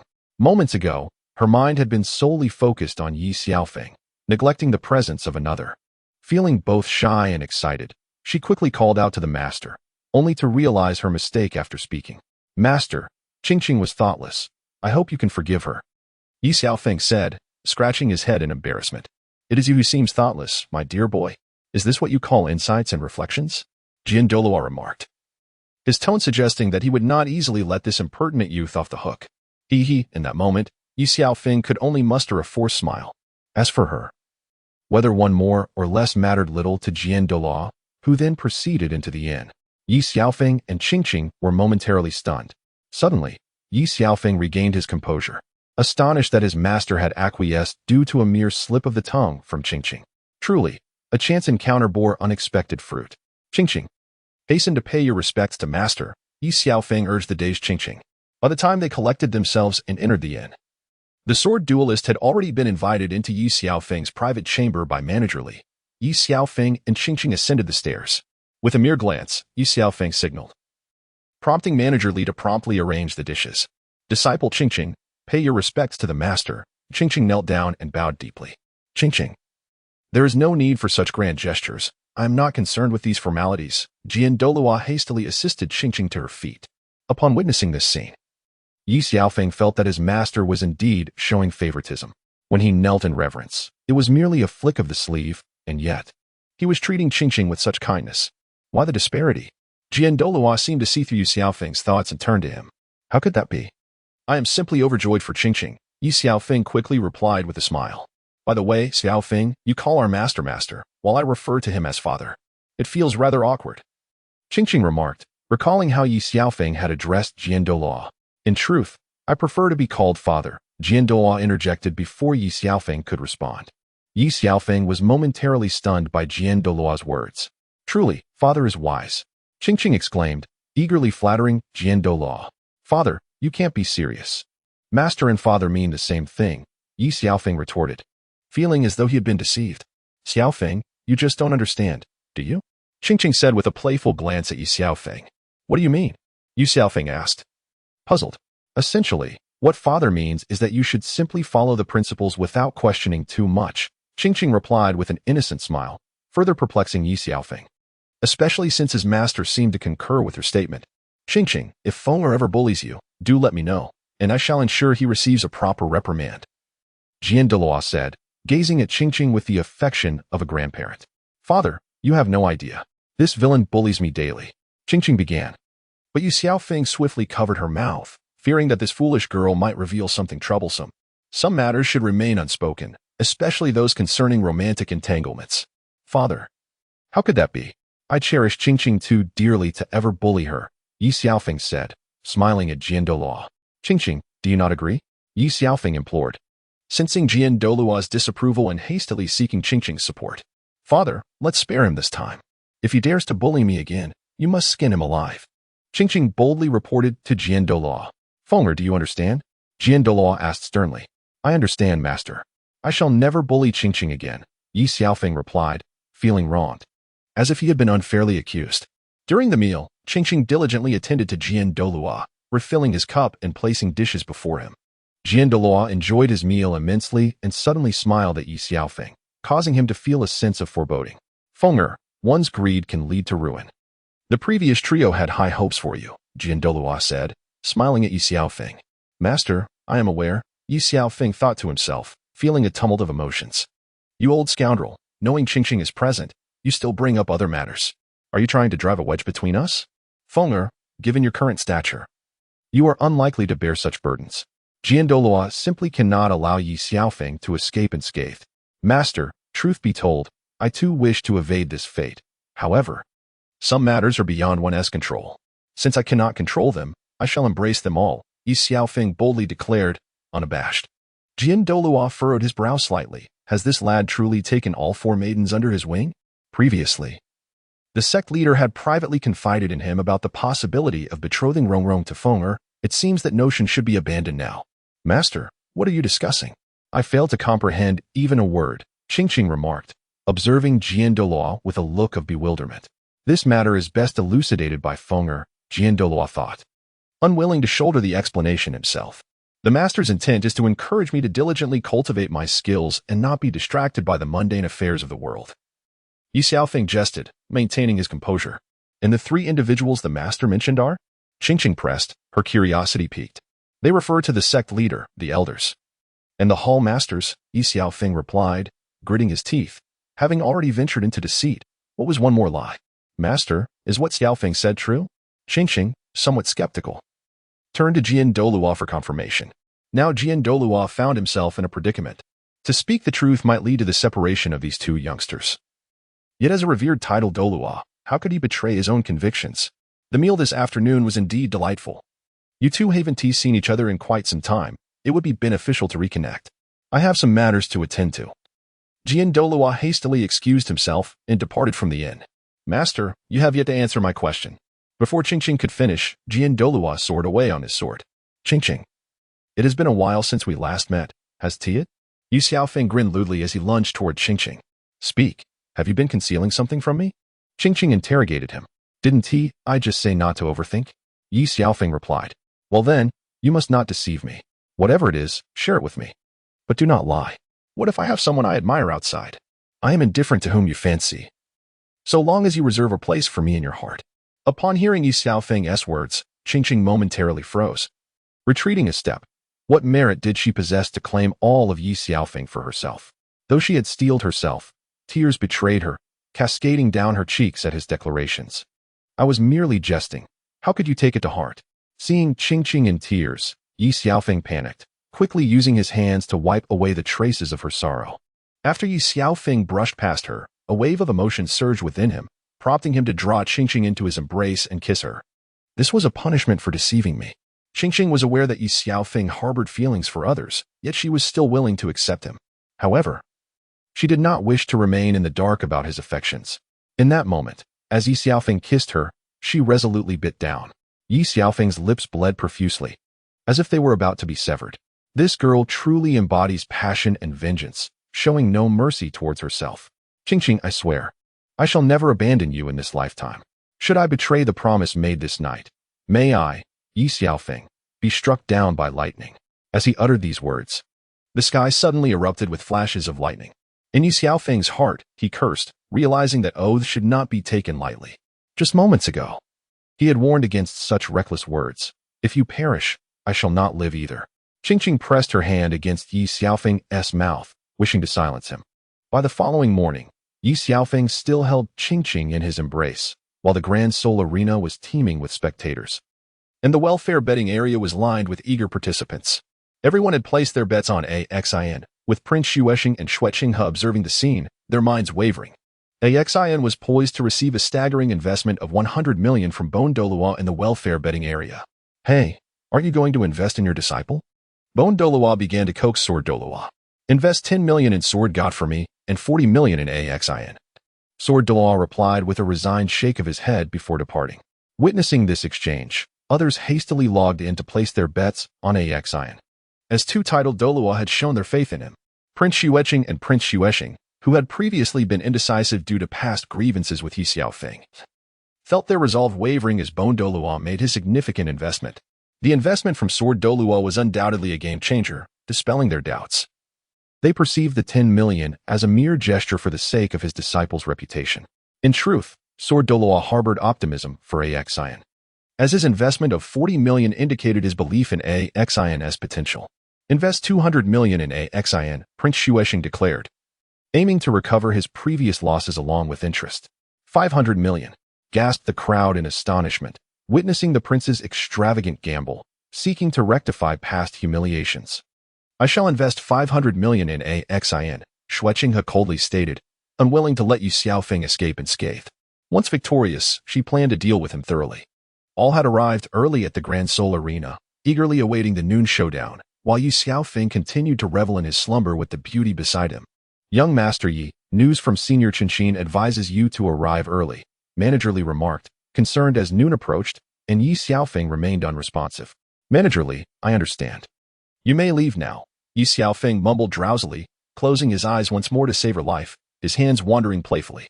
Qingqing, roused by his antics, gazed at Ye Xiaofeng, who lay blissfully asleep, and promptly twisted his ear, urging him to awaken. Ladies and gentlemen, the Grand Soul Arena is about to commence at noon. Please ensure both parties are prepared. Asen. Austin triumphs once more with an impressive streak of 9 consecutive victories, securing substantial earnings for all. Now, on the grand screen of the welfare betting zone, Austin has invested 1.01 billion with odds of 1.15. The sword god has invested 105 million with odds of 1.15. From this data, it is evident that the majority of the investments are attributed to Austin. As for the sword god, Ye Xiaofeng, his investment consists of 10 million contributed by Jian Douluo, with an additional 5 million hastily invested by Qingqing just moments ago. Ye Xiaofeng, let us observe how you intend to secure victory this time. Even if you are exceptionally skilled, to think you can vanquish Austin in 3 moves demonstrates an overabundance of self-confidence. In my view, such arrogance is indeed your downfall. Xue Qinghe observed from the podium. It is likely that all investors in Exile share Xue Qinghe's sentiments, except for Bone Douluo and Sword Douluo, who remained utterly silent, as if everything were under their dominion. Esteemed audience, let us first examine the disparity in strength between the 2 contenders. Please direct your attention to the grand screen. Name: Exile Martial Soul, Fire Dragon Spear Soul Power Level, 58 Soul Ring Configuration, Yellow, Yellow, Purple, Purple, Black. Name: Sword God, Ye Xiaofeng, Martial Soul, 7 Killing Sword Soul Power Level, 51 Soul Ring Configuration, Yellow, Yellow, Purple, Purple, Black. What? Ye Xiaofeng has actually advanced to the Soul King realm. Xue Qinghe cast a glance at Ye Xiaofeng below, his fists clenched tightly, his nails nearly embedding into his palms. However, Prince Xue Xing felt little surprise. He firmly believed that Exile would triumph in the match. Even if Exile's prowess fell short of Ye Xiaofeng's, he could secure victory by merely withstanding 3 strikes. Ladies and gentlemen, the competition officially commences. I never anticipated you would breach the Soul King threshold. No wonder you speak with such bravado. Exile regarded Ye Xiaofeng, determined to redeem himself in this battle. Achieving the Soul King realm is hardly remarkable. Only someone of your caliber would take pride in such a trivial accomplishment, Ye Xiaofeng retorted with a cold smirk. Indeed, it is nothing extraordinary. But 3 of your strikes will suffice. Ye Xiaofeng thought of his 3 strikes as an affront, dismissing his opponent entirely. Let us dispense with the pleasantries. Make your move. Ye Xiaofeng sneered once more at Exile. No, you shall strike first, and I will endure your 3 attacks, for Exile did not wish to take undue advantage. If I were to initiate the attack, you would not even possess the qualification to wield your spear. Ye Xiaofeng's words struck directly at Exile's vulnerabilities. Then allow me to witness the source of your confidence. 3rd soul skill, 100 steps piercing yang. Qinglian shield. Ye Xiaofeng summoned his shield, which had evolved to a 10,000-year level, impervious to mere 1,000-year soul skills. Sweep across the world. Exile sensed the formidable strength of the Qinglian shield and immediately invoked his 4th soul skill. However, his 4th skill could not breach Ye Xiaofeng's protective barrier. Previously, his 4th skill had succeeded, yet now, as Ye Xiaofeng's power had grown, so too had the resilience of his shield. In light of this, Exile was left with no recourse but to deploy his 10,000-year soul skill, Annihilation Strike. Observing the ineffectiveness of both his 3rd and 4th skills, Exile unleashed his 10,000-year soul skill, attempting to pierce through Ye Xiaofeng's defense, which displayed the slightest crack. As the audience beheld this scene, the previously vibrant stance fell into an eerie silence, all eyes fixated upon the 2 combatants on the stage. Your disciple exhibits an unusual prowess, under ordinary circumstances. A 1st soul skill could not possibly be this formidable. Bone Douluo, as a titled Douluo, had already discerned the anomaly. Everyone harbors their own secrets, do they not? The Sword Douluo retorted to the Bone Douluo, adding with a faint smile, moreover, the strength of Feng only signifies one thing, his master's exceptional guidance. The Bone Douluo, initially anticipating a revelation from the Sword Douluo, was taken aback by this old fellow's shameless self-praise. Pray, could you maintain a semblance of dignity? So many eyes are upon us, he remarked with exasperation, though inwardly he felt quite displeased. What, do they all have grievances against this old man? The Sword Douluo noticed that all the spectators' gazes were fixed upon the arena, leaving only himself and the Bone Douluo engaged in conversation. Ye Xiaofeng, I never imagined you had grown even stronger. This indeed grants you the audacity to be so arrogant. Xue Qinghe suddenly found a measure of admiration for Ye Xiaofeng, contemplating that if such a powerful individual could pledge loyalty to him, his grand ambitions would surely come to fruition. Ashin, I must express my gratitude to you. Were it not for your influence, I would not have attained such swift comprehension of my self-created soul skills. Recently, I have made a minor breakthrough. How about you receive a strike from me? Upon witnessing the completion of Ashin's fifth soul skill, Ye Xiaofeng felt it was his turn to take action. Your comprehension is solely your own achievement. There is no need for thanks. Feel free to unleash any technique you desire, Ashin replied, fully aware of Ye Xiaofeng's prowess, yet resolutely determined not to retreat, even at the cost of his life. Ye Xiaofeng concentrated his essence into the 7-killing sword, becoming one with it. Did you really entrust this to him? Douluo was taken aback that Douluo had imparted the 7-killing technique to Ye Xiaofeng. He is my disciple. Is it not my duty to teach him? Douluo gazed at Ye Xiaofeng, as if he were witnessing his younger self, full of vigor. No, to be precise, Ye Xiaofeng surpassed him. He had comprehended the first character of the 7-killing technique at the age of 16. It seems you are serious. Douluo ceased his banter with Douluo, feeling a tinge of envy. In my lifetime, I have exhausted every effort, yet I find it exceedingly difficult to transcend that realm. However, Fenger is different. He is still young. As long as no mishaps occur, it is merely a matter of time before he breaks through that boundary. Douluo was utterly devoted to the path of the sword. At present, he had already reached level 96, with each subsequent level requiring profound understanding. And now at the age of 82, the prospect of breaching the century mark felt insurmountable. All his hopes now rested upon Ye Xiaofeng. Utilizing the soul technique. 7-killing technique, Ye Xiaofeng unleashed his soul power, manifesting the first character of kill, which surged toward Exile. Exile, employing all his soul power, attempted to counter with his self-created technique, but he was still struck by Ye Xiaofeng's assault. As their techniques collided, Exile was sent flying, crashing through the arena's protective barriers, leaving a scene of utter devastation in his wake. Exile lay on the ground beneath the arena, unable to rise, blood streaming from his mouth, his garments in tatters, and his body drenched in blood. He had believed himself strong, yet he could not withstand even a single strike from Ye Xiaofeng. This match is won by Ye Xiaofeng, the host declared, but the audience felt no joy, as all their investments had evaporated. Ye Xiaofeng, I vow to shred you to pieces. Prince Xuexing, who had previously lost 100 million, now cursed as he faced another loss of 200 million, his rage boiling over. Douluo was taken aback by Prince Xuexing's audacity to threaten his disciple, treating him as if he were invisible. With a single glance from Douluo, Prince Xuexing felt as if he had plunged into a bottomless abyss. Douluo averted his gaze, delivering a warning, making it clear that Ye Xiaofeng was under his protection. Anyone daring to harm him should be prepared for death, even if they were a prince of the Tiando Empire. Prince Xuexing shuddered, realizing he had overstepped. Get lost, he bellowed, his ire redirected toward those beneath him. Even with the poisoned Douluo by his side, Douluo was not someone he could afford to provoke. Conversely, Xuexing had found herself in high spirits. For her, 500 million was a trivial sum, and a person like Ye Xiaofeng was worth cultivating. Ye Xiaofeng stepped down from the arena and approached Exile, whose face resembled that of a corpse, the recent blow having dealt him a significant setback. If he cannot withstand such a trivial matter, he is unworthy of being called a strong individual. A true warrior must confront adversity head-on rather than succumb to the currents of life. Ye Xiaofeng exerted every effort to compel Exile to pledge his allegiance, and now, witnessing Exile's self-destruction, how could he not feel a surge of indignation? A genuine champion rises to the occasion rather than drifts along passively. At the brink of despair, Exile seemed to grasp a fleeting glimmer of hope. Manager Luo, take him for treatment, Ye Xiaofeng instructed, observing Exile's reaction. Once you recover, seek me out at the inn run by Master Li. With that, Ye Xiaofeng took his leave. Upon returning to the office, Ye Xiaofeng was met with the presence of both Douluo and Douluo, who were awaiting his arrival. To ensure Douluo would cooperate with Douluo in their performance, Ye Xiaofeng had pleaded with his master for half a month before receiving consent. As for Douluo, he was a hired actor at the behest of Ye Xiaofeng's master, demanding a staggering compensation of 100 million. Nevertheless, he readily agreed. In the end, Douluo's principal sum amounted to 100 million, supplemented by an additional 100 million in remuneration, totaling 200 million.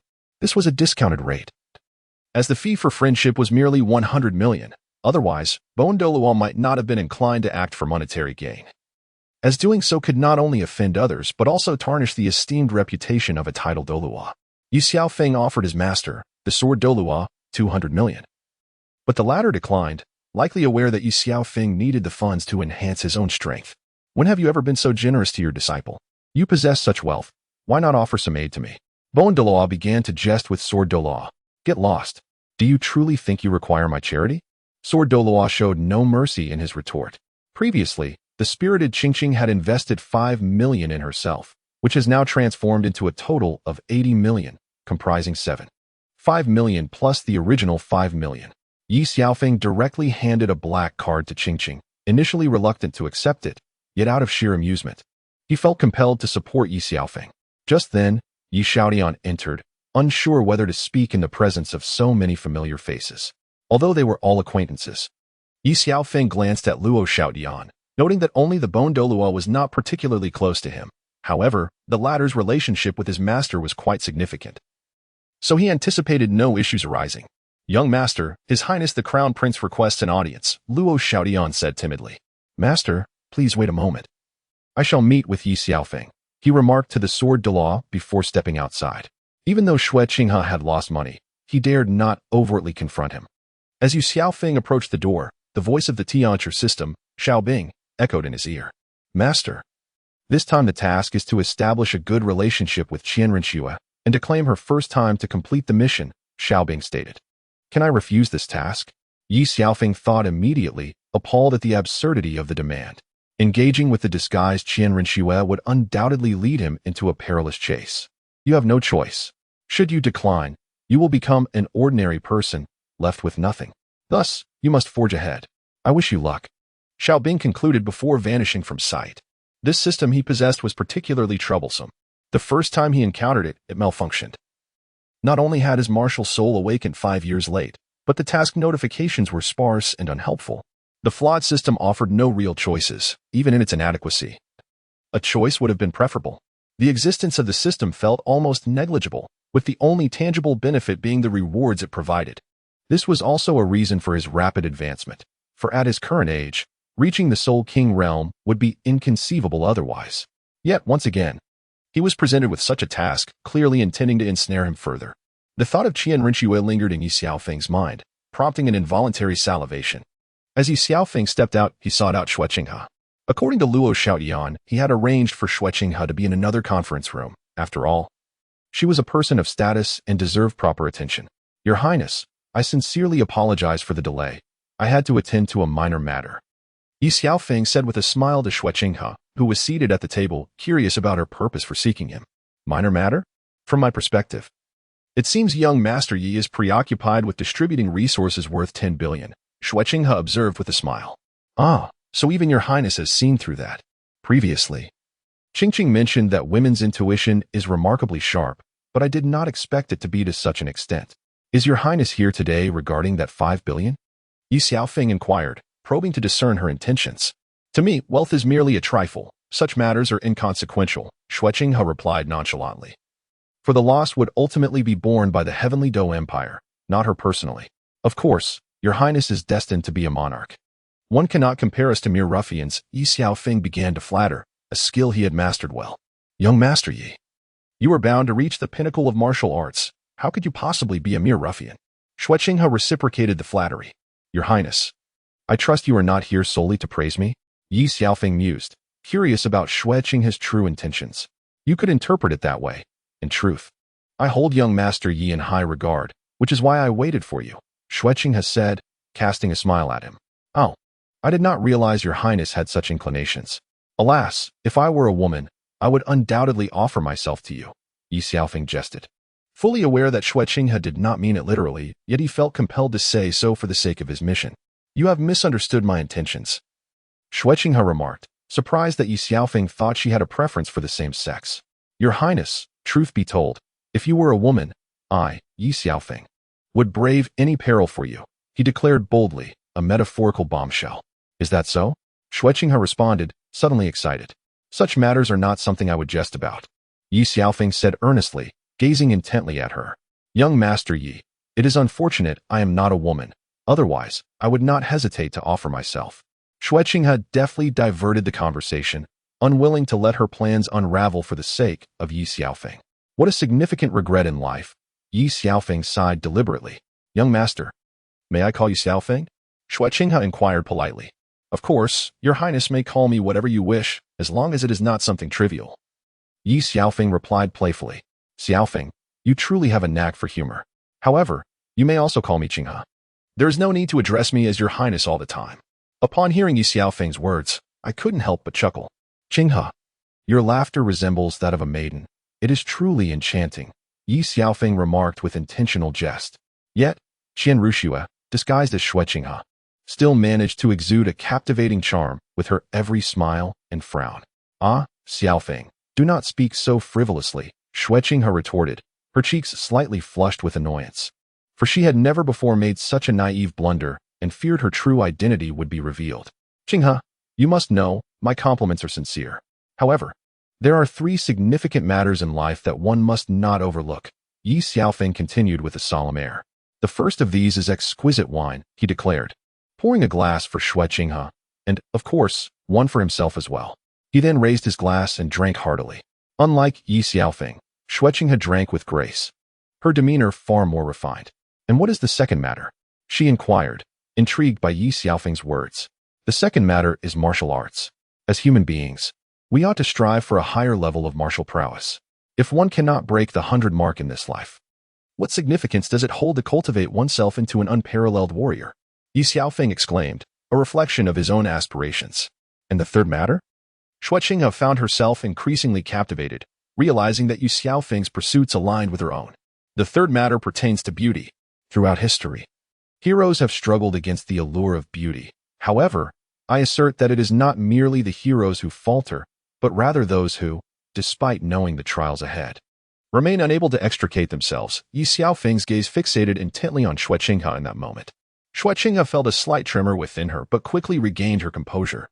That is simple. If Xiaofeng adores beauty, I shall procure a selection of remarkable women for you. Indeed, their beauty and grace will be unparalleled, she smiled. Glancing at Ye Xiaofeng, it seemed that Qinghe had not grasped my true meaning, for if I spoke of earthly women, how could any hero falter at their allure? The women I refer to are celestial beings, untouched by the mundane world, Ye Xiaofeng declared as he raised his glass once more and drank deeply. At this moment, Shui Qinghe found herself at a loss.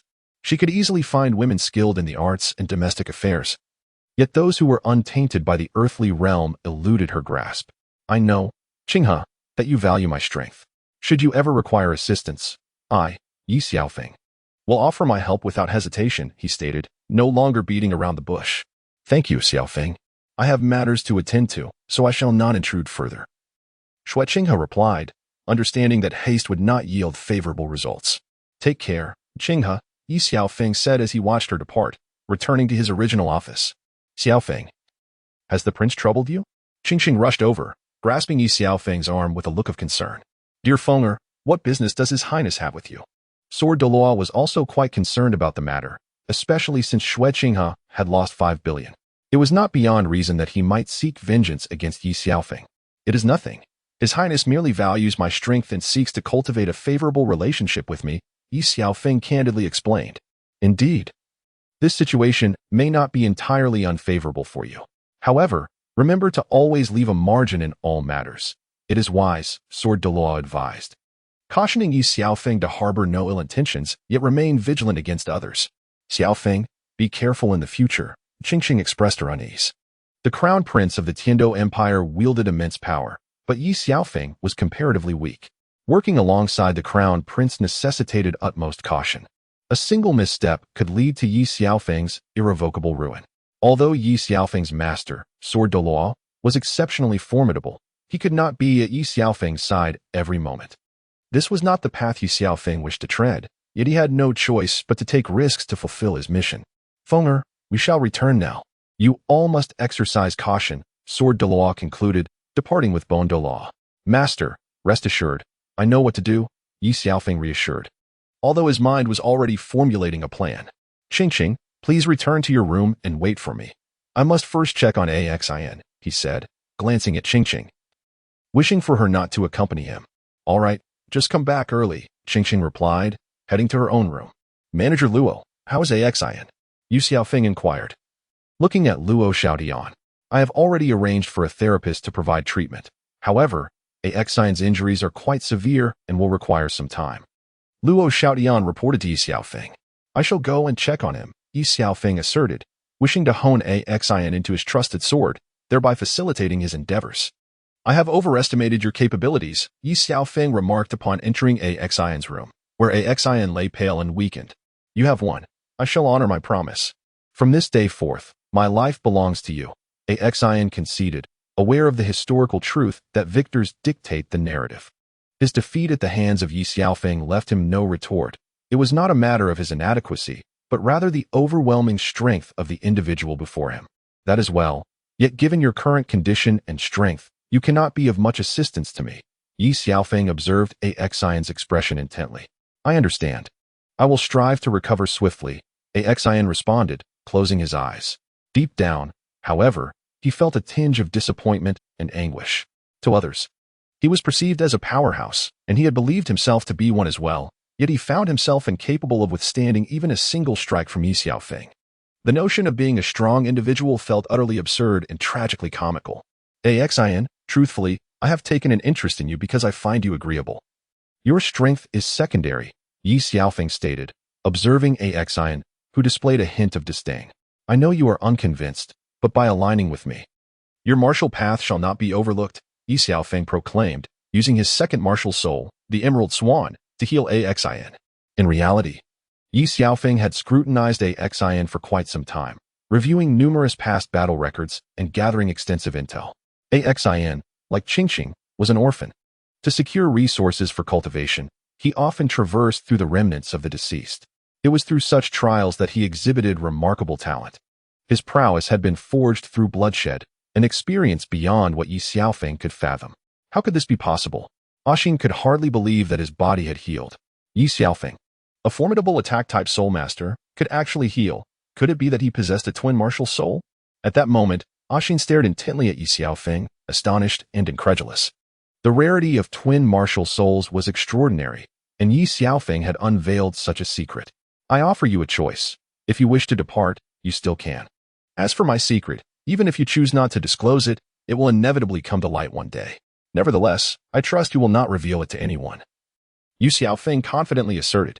He placed his faith in Ashin, which reflected his own self-assurance. I am willing to stay, Ashin pondered for a long time. Ye Xiaofeng's revelation of his twin martial soul was primarily an expression of trust in him. If he chose to leave, even if Ye Xiaofeng did not harm him, would Jin Douluo spare him?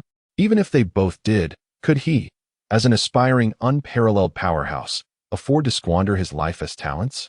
Moreover, the resources in Ye Xiaofeng's possession would likely facilitate his advancement with ease. Previously, Ashin had been offered an olive branch by Xue Qinghe, but he had declined. Accustomed as he was to solitary cultivation, nonetheless, he had promised to assist her when needed, to the best of his abilities. His refusal stemmed from two reasons. First, he did not wish to be constrained by others. In Ye Xiaofeng's words, a true man born between heaven and earth should not languish beneath others for long. The second reason was that he and Xue Qinghe were not of the same ilk.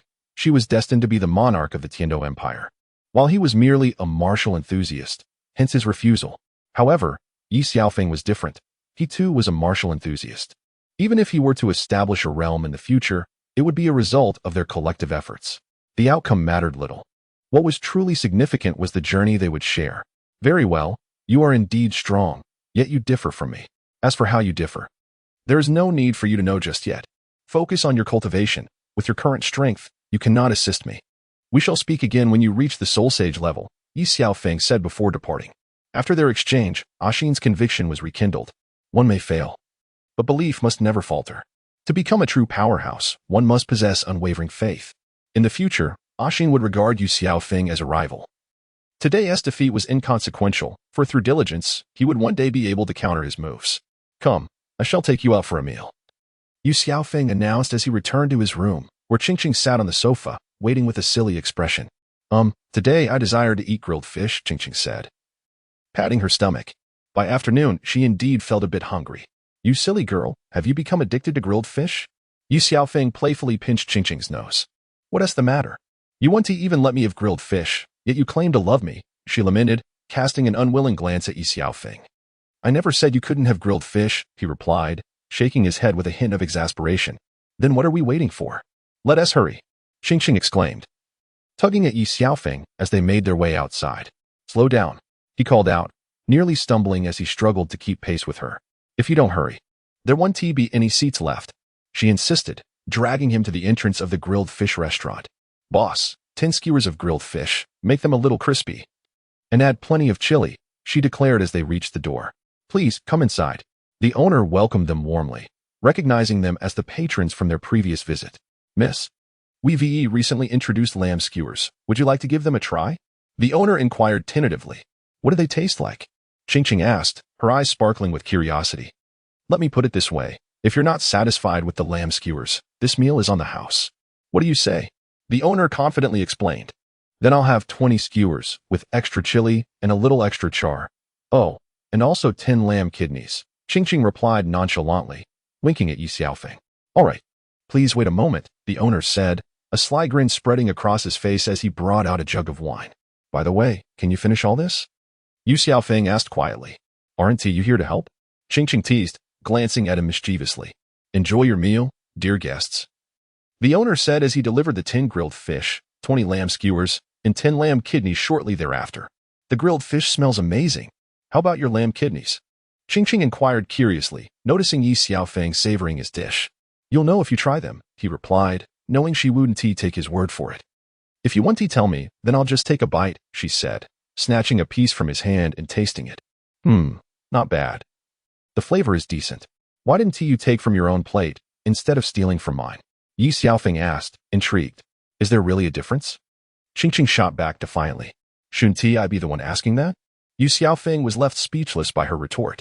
Oh, hurry up with your kidneys. They'll get cold, and one tea tastes good. She chided playfully, pouring him some wine to cheer him up. How is everything? The owner asked, noticing that they were nearing the end of their meal. Today, I've had a splendid time. Make sure he pays, Ching teased, giving Ye Xiaofeng a mischievous glance. Ye Xiaofeng said nothing and proceeded to make the payment, and the two of them exited the store. With time still on their side, Ching suggested, shall we take a stroll? She gazed at Ye Xiaofeng, her eyes pleading for his agreement. On such a hot day, what's the point of wandering about? Let us head back and rest, Ye Xiaofeng replied, feeling a bit drowsy after a satisfying meal. Ignoring him, Ching sulkily plopped down on a bench at the street's edge, resembling a little girl throwing a tantrum. Xiao, if you don't get moving, I shall not accompany you for a shopping spree, Ye Xiaofeng said, shaking his head in exasperation, and continued walking ahead, disregarding her. Stinky Xiaofeng, won't you wait for me? She called out, quickly catching up and playfully linking her arm through his. Handsome, our store has just received a new batch of exquisite high-heeled shoes. Are you not considering purchasing a pair for your girlfriend? A young saleswoman, noting the attractive couple, recognized Ye Xiaofeng as a potential patron and promptly presented a tempting proposition. Sighing, Ye Xiaofeng acquiesced and followed Ching into the store. Refusing might lead to disappointment for her. Once inside, Ching browsed diligently until she suddenly fixated on a pair of crystal shoes. Young lady, your taste is impeccable. This pair is our signature shoe. Perfectly suited for a woman of your refined taste, the saleswoman exclaimed, lavishing praise on Ching while subtly boasting about the quality of her merchandise. Xiaofeng, what do you think of those shoes? Ching inquired, glancing back at him. Since you've taken a liking to them, why not try them on? Ye Xiaofeng suggested lightly, acknowledging that the crystal shoes indeed looked splendid. How do they look? She asked, as she strutted back and forth in front of him after trying them on. They are quite lovely, Ye Xiaofeng replied, though he felt something was amiss. He scrutinized the crystal shoes, and then turned his gaze to Ching. Handsome. These crystal shoes appear to be tailor-made for your girlfriend, the saleswoman eagerly praised, fearing the loss of her prospective patron, anxious for a sale. I'll take this pair. Let us proceed with the payment, Ye Xiaofeng declared, handing over his black gold card. Sir, this pair of crystal shoes is originally priced at $1.99 million. But given your exquisite taste, we are pleased to offer you a discount. You need only pay $1.66 million, the store manager. Upon noticing the black gold card in Ye Xiaofeng's hand, immediately recognized his distinguished status and greeted him with a broad smile, presenting the most generous offer. Understood. Ye Xiaofeng replied as he took the card back, preparing to leave with Ching.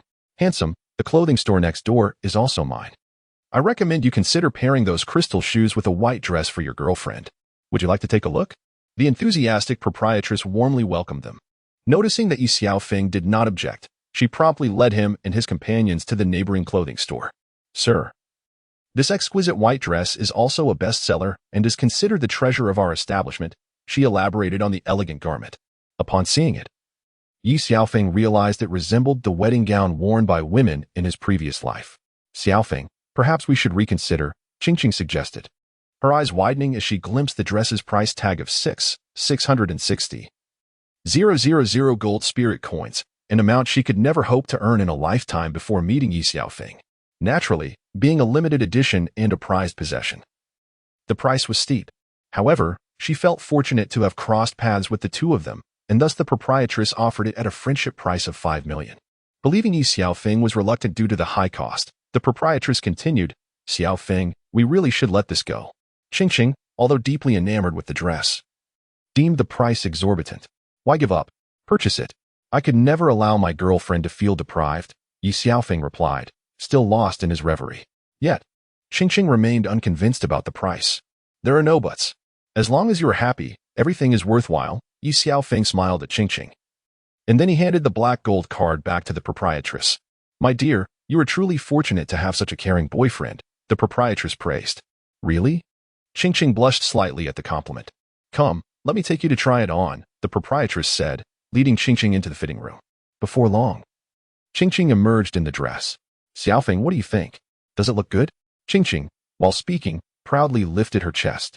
The sight was quite captivating, leaving Ye Xiaofeng utterly astonished. He felt a warm rush of blood surge from his nose.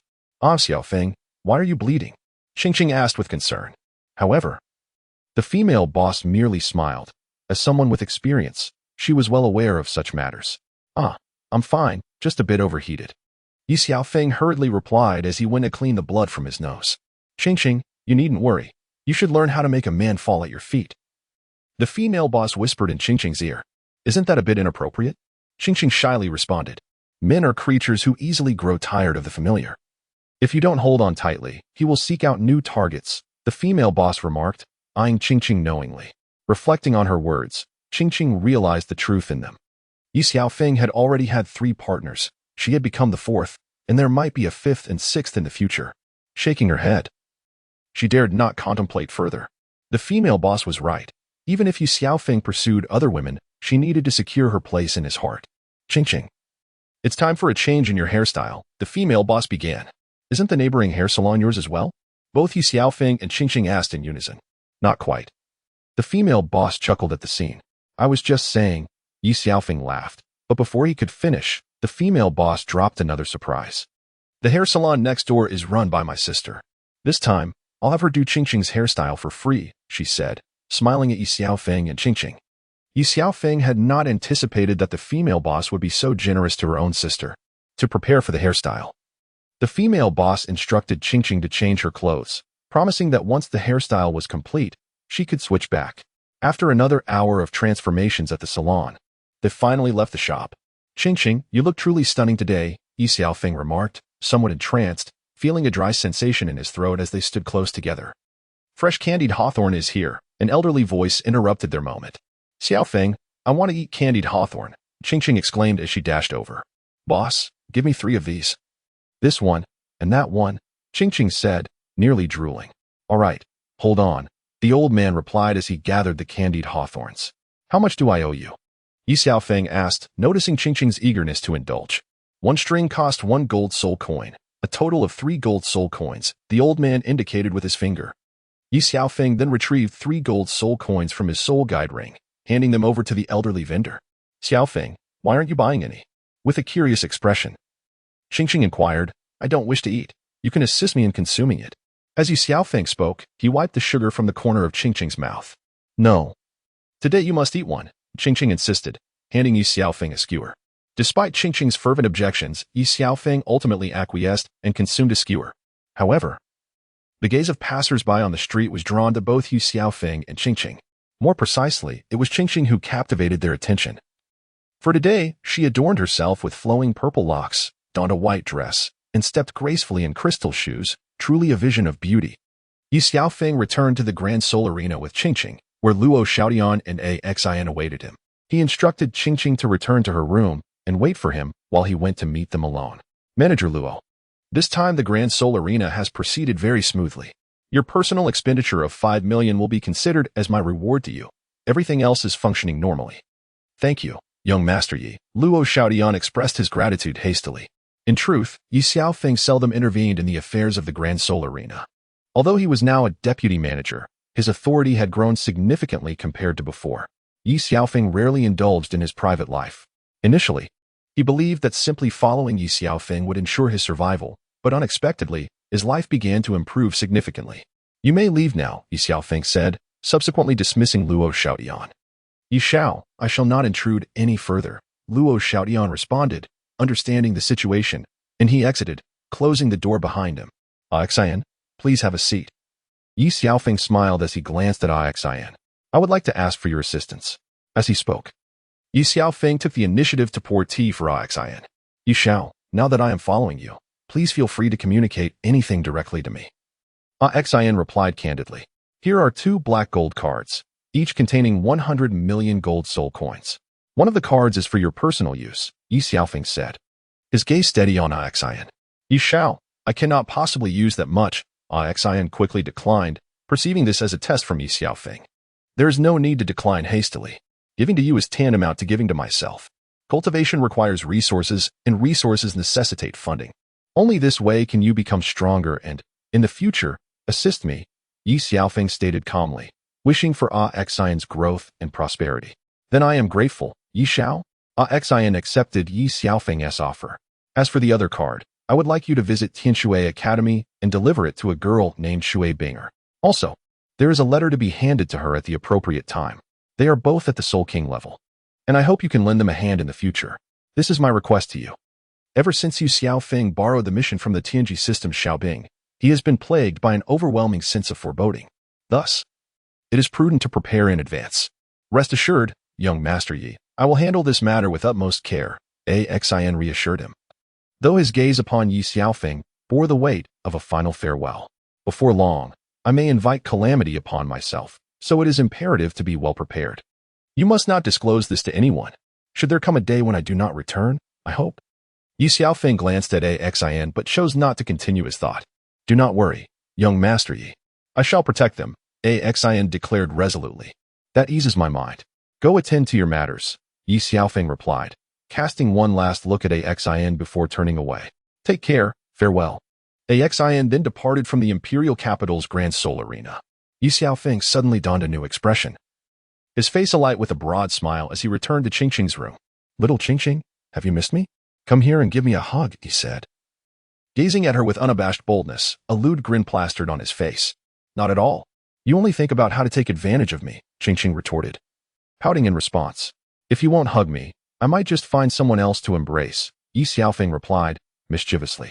You scoundrel, Qingqing exclaimed, swiftly delivering a punch to Ye Xiaofeng's left eye. Ouch, my eye, he cried out, suddenly regretting his cheeky demeanor, realizing he had provoked the formidable woman. I didn't mean to. If anyone is to blame, it's you for deliberately annoying me, Qingqing said, sticking out her tongue, fully aware that she had struck harder than intended. Yet, an apology was out of the question. She would never entertain such a notion in this lifetime. Stop pretending. I merely gave you a light punch. It won't kill you, she remarked, watching with a smirk as Ye Xiaofeng rolled on the ground, clutching his eye in exaggerated distress. You're driving me to the brink, Ye Xiaofeng exclaimed, nearly choking on his frustration. Enough of your theatrics. Get up already. Just let me give you a hug as a consolation, Qingqing said, lounging on the sofa, her feet swinging playfully in the air. Ye Xiaofeng, indifferent to the surrounding chaos, sat on the ground, covering his left eye, tears cascading uncontrollably down his cheek. The most venomous of hearts could not bear the injustice, and in a fit of anger, he exclaimed, Bah! Who said that? Have you not heard of the flames of war that amuse the lords, all for the sake of a single smile from a fair maiden? I require no such jesting. In this moment, I find great joy. Qingqing, pondering for a long while, finally concocted such a twisted rationale. Little enchantress, you have successfully provoked my ire, Ye Xiaofeng declared as he lunged toward Qingqing, who was lounging on the sofa. I was wrong. Is that not enough? She pleaded as she saw him approaching. Now you realize your mistake? It is too late. I shall first capture you, my little enchantress, he asserted, pinning her down onto the sofa. Quick as a flash, Qingqing shielded her face with her hands. Qingqing, you are truly beautiful today, Ye Xiaofeng gazed at her. mesmerized once more. Does that imply I was not beautiful before? Qingqing retorted.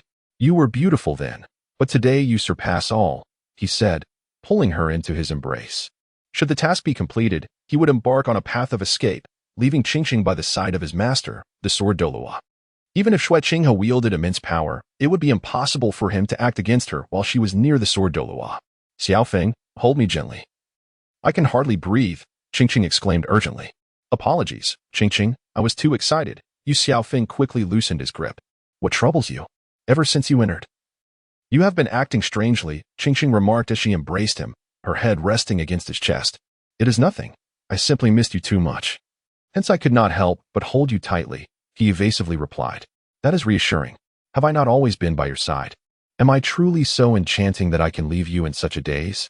She teased, her cheeks flushed. Indeed, my soul was captured long ago by your charms. Ye Xiaofeng laughed softly. Flattering tongue, always seeking to amuse me, Qingqing playfully responded, her heart swelling with happiness. Suddenly, Qingqing wrapped her arms around Ye Xiaofeng's neck and, closing her eyes, leaned in for a kiss, to which Ye Xiaofeng, with no hesitation, reciprocated. Ye Xiaofeng's hands began to wander, exploring Qingqing's form. No longer did she exhibit any restraint. Instead, she became increasingly proactive. As evening descended, the two lay entwined in bed, enveloped in the warmth of their burgeoning romance. Little Qingqing, rise and shine. I shall take you to dine with Manager Li. Ye Xiaofeng playfully nudged her. All your fault, Qingqing pouted, nestled comfortably in Ye Xiaofeng's embrace. Her lips voicing complaints while her heart reveled in the affection he bestowed upon her. Why am I the one being scolded? Ye Xiaofeng gazed at her with a mischievous glint. Ugh, how infuriating. Qingqing's bashfulness caused her to bury her head deeper into his chest, her cheeks aflame. All right. I shall cease the teasing. Let me carry you. We must prepare, Ye Xiaofeng declared, lifting her from the bed. Young Master Yi, young madam. Manager Li greeted warmly upon their arrival. Manager Li, how have you been lately? Ye Xiaofeng responded with a subtle smile. Thanks to young Master Ye's good fortune. All is well. Manager Li promptly ushered them upstairs to Ye Xiaofeng's exclusive private room. Manager Li was always considerate regarding Ye Xiaofeng's culinary preferences, which was one of the reasons Ye Xiaofeng held him in high regard. After enjoying a sumptuous meal, Ye Xiaofeng cast a playful gaze at Qingqing, who, feeling the intensity of his stare, quickly covered her chest with her hands. Ye Xiaofeng, you naughty rascal. What are you plotting? Qingqing furrowed her brows in feigned annoyance. What do you think I am plotting? Surely, you are aware, Ye Xiaofeng replied with a sly smile, inching closer to her. Wasn't it already established that we would come here? Qingqing sensed the impending mischief but could not help but voice her thoughts. That was then. This is now. It's different. Ye Xiaofeng retorted, swiftly lifting Qingqing and making his way upstairs. Perhaps it would be their last time. The future remained uncertain. Perhaps tomorrow? Qingqing suggested in a soft voice. Seize the day. Tomorrow, I shall take you to see Master, Ye Xiaofeng proclaimed, carrying her up the stairs in a princess hold. Why go to see the Master? Everything is quite splendid as it is. Qingqing gazed up at him with wide eyes. Your cultivation speed is rather slow. I believe Master can guide you better. Ye Xiaofeng explained, ensuring Qingqing was settled before embarking on his task. I understand, Qingqing admitted, having already reached level 25 in her cultivation. Though she was not far behind her peers, this was not Ye Xiaofeng's ambition for her. He desired her to ascend to greater heights, entrusting her care to Master, which would also put his mind at ease. Ye Xiaofeng carried Qingqing upstairs, securely locking the door behind them, and pressed her against it, initiating a passionate kiss. Before fleeing, he sought to indulge in the moment, ensuring no regrets lingered. As he resumed his impetuous ways, Qingqing, accustomed to his antics, found herself lost in memories while Ye Xiaofeng had already tossed their clothes onto the sofa. Ye Xiaofeng, you rascal, you lecher. She scolded him. Hey, get up, let's continue. Let me rest for a moment, he replied. Is it not possible so soon? Qingqing retorted with a hint of sarcasm. Perhaps I shall just lie here quietly, he suggested. The following afternoon, Ye Xiaofeng escorted Qingqing to the Qibao Liuli sect. Master, Xiaofeng is bullying me, Qingqing exclaimed, rushing towards the sword Douluo and grasping his right arm. Then tell me, how has he bullied you? The sword Douluo asked with a smile directed at Qingqing. Qingqing found herself at a loss for words. She could not possibly confess that Ye Xiaofeng had engaged in inappropriate behavior. Come now, why don't you tell everyone how I have wronged you? Ye Xiaofeng teased, wearing a proud expression. Qingqing, frustrated, gritted her teeth but felt powerless against him. Master, I wish to speak with you privately, Ye Xiaofeng said, glancing at the sword Douluo. Why the secrecy? Am I not allowed to know? He inquired, raising an eyebrow. It's a secret, I will tell you later. Ye Xiaofeng replied with a smile at Qingqing. Qing'er, why don't you go sit in the room for a while? The sword Douluo suggested. Sensing Ye Xiaofeng's intentions and clearly not wanting Qingqing to be informed, Qingqing, without further protest, turned and departed to the room. What is it? Speak. The sword Douluo led Ye Xiaofeng to a pavilion in the yard. Ye Xiaofeng hesitated, unsure of how to articulate his thoughts. Rest assured, no one will overhear us. The sword Douluo declared, waving his sleeve to conjure a protective barrier around them. Master, please help me take care of Qingqing, Ye Xiaofeng implored earnestly. Where are you going? The sword Douluo countered, not yet granting his consent, but instead demanding an explanation. Honestly, I am unsure. Soon, I may find myself pursued. Thus I must temporarily leave the Heaven Do Empire. Who would dare pursue my disciple? Master, I am different from others. I must complete a task, and should I fail, I will remain forever at the 51st level of Soul King.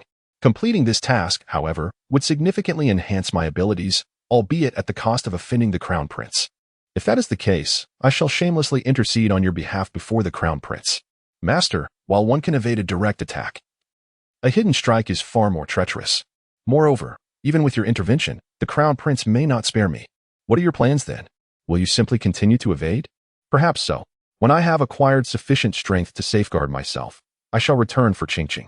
I hope that Master will take care of her. Ye Xiaofeng said as he knelt on the ground. Feng'er, what are you doing? Since I have taken Qingqing as my disciple, it is only natural that I will assist her. There is no need for you to kneel, the sword Douluo replied, his voice tinged with irritation, not at Ye Xiaofeng, but at the latter's self-deprecation.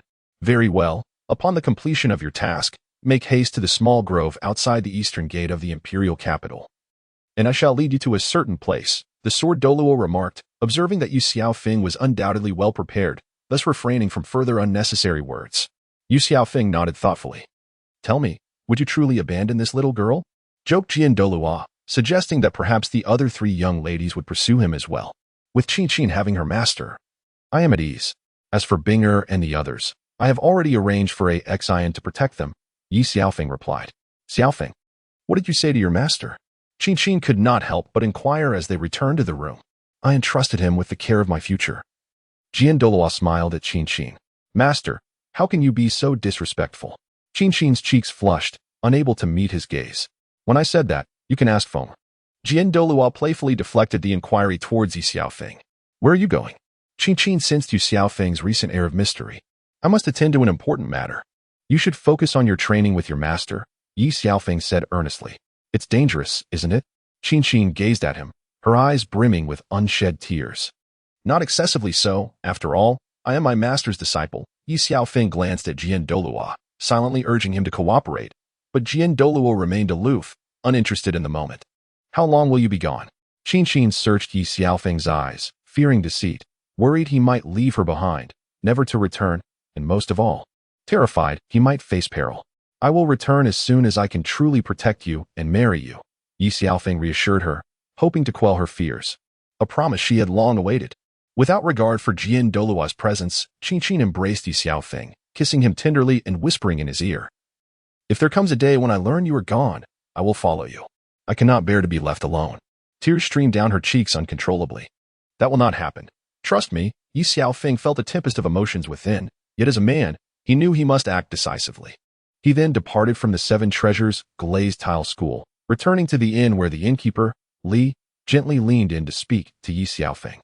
Upon hearing the words of Manager Li, Ye Xiaofeng's eyes suddenly sparkled with realization. Just as he was contemplating seeking you out, you appeared at his doorstep unbidden. Ye Xiaofeng ascended the stairs, foregoing his exclusive private room, and instead proceeded to the elegant chamber opposite Qingqing. Xiaofeng, what brings you here? As he entered the room, he was fortuitously spotted by Qingqing. Your Highness, no, Qinghe, what a surprise to see you here. Ye Xiaofeng greeted her as if by chance. Though every aspect was meticulously orchestrated by him, the palace has grown rather tedious, so I ventured out for a breath of fresh air, Qinghe remarked with a smile, exuding an innate nobility that could not be feigned.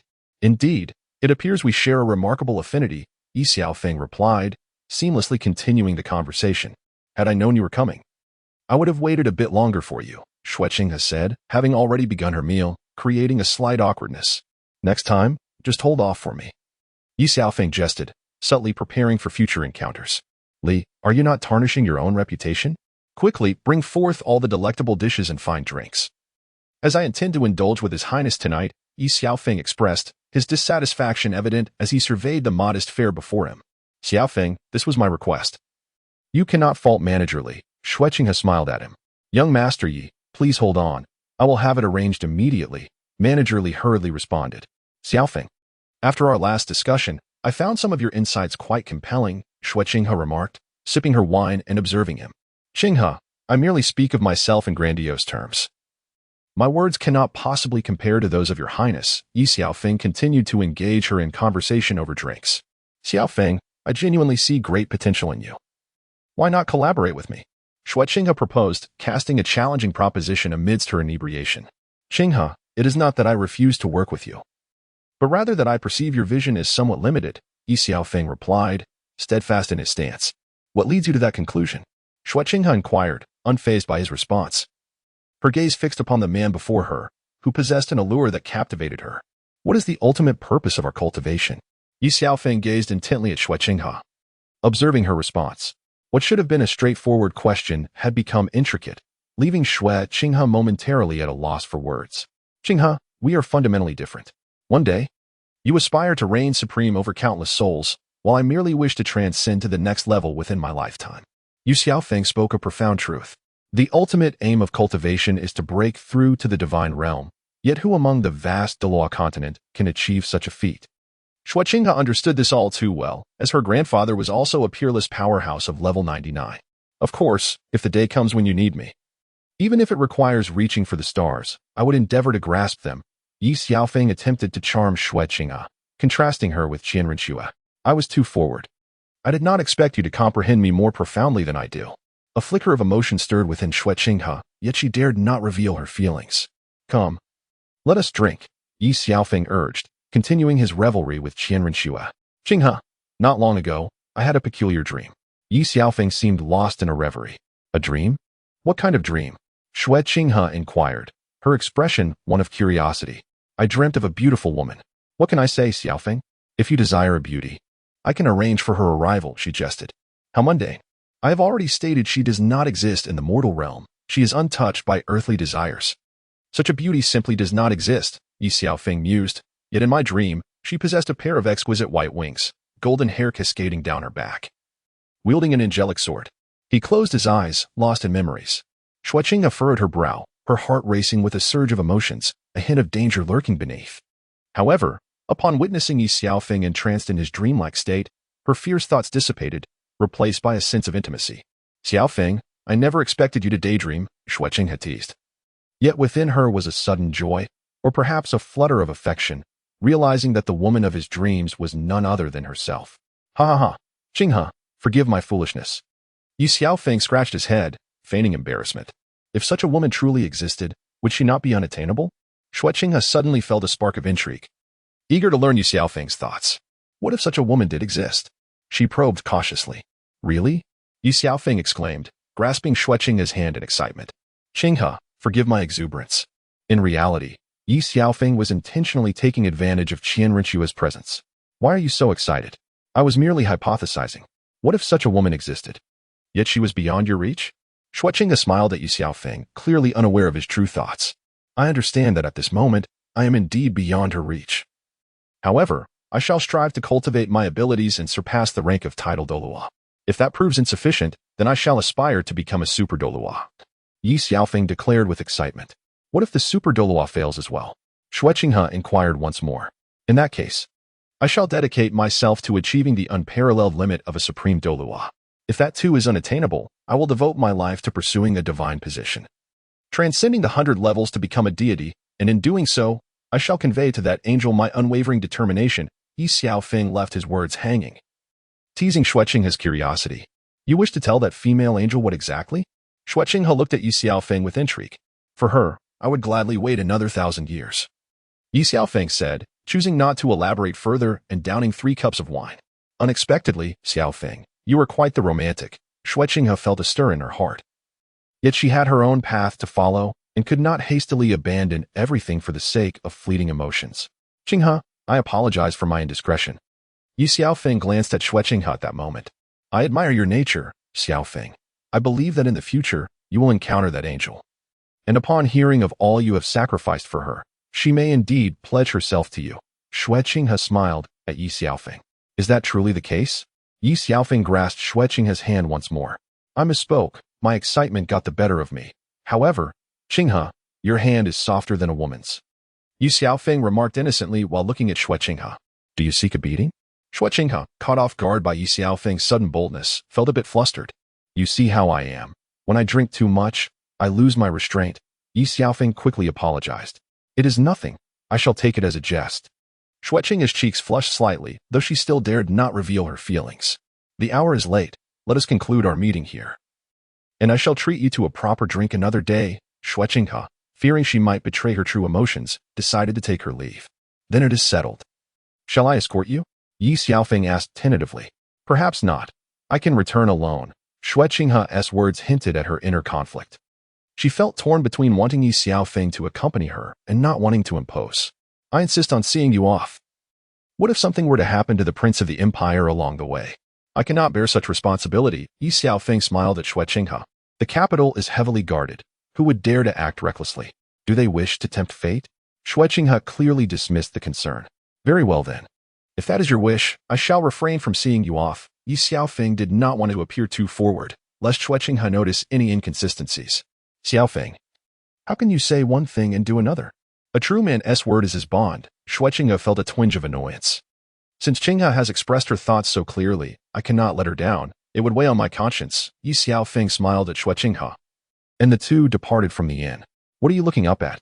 Xue Qinghe observed Ye Xiaofeng gazing intently at the sky and couldn't resist her curiosity, inquiring. What are you looking at? I am searching for shooting stars, Ye Xiaofeng replied, lifting his gaze towards the vast expanse of stars, eagerly awaiting their appearance. And then? Xue Qinghe was pleasantly surprised to discover that Ye Xiaofeng shared her fascination with the cosmos. In that fleeting moment when a meteor streaks across the sky, I shall make a wish to encounter that angel sooner, Ye Xiaofeng said, smiling as he glanced at Xue Qinghe, noting her reaction. Xiaofeng, it seems you have become enchanted.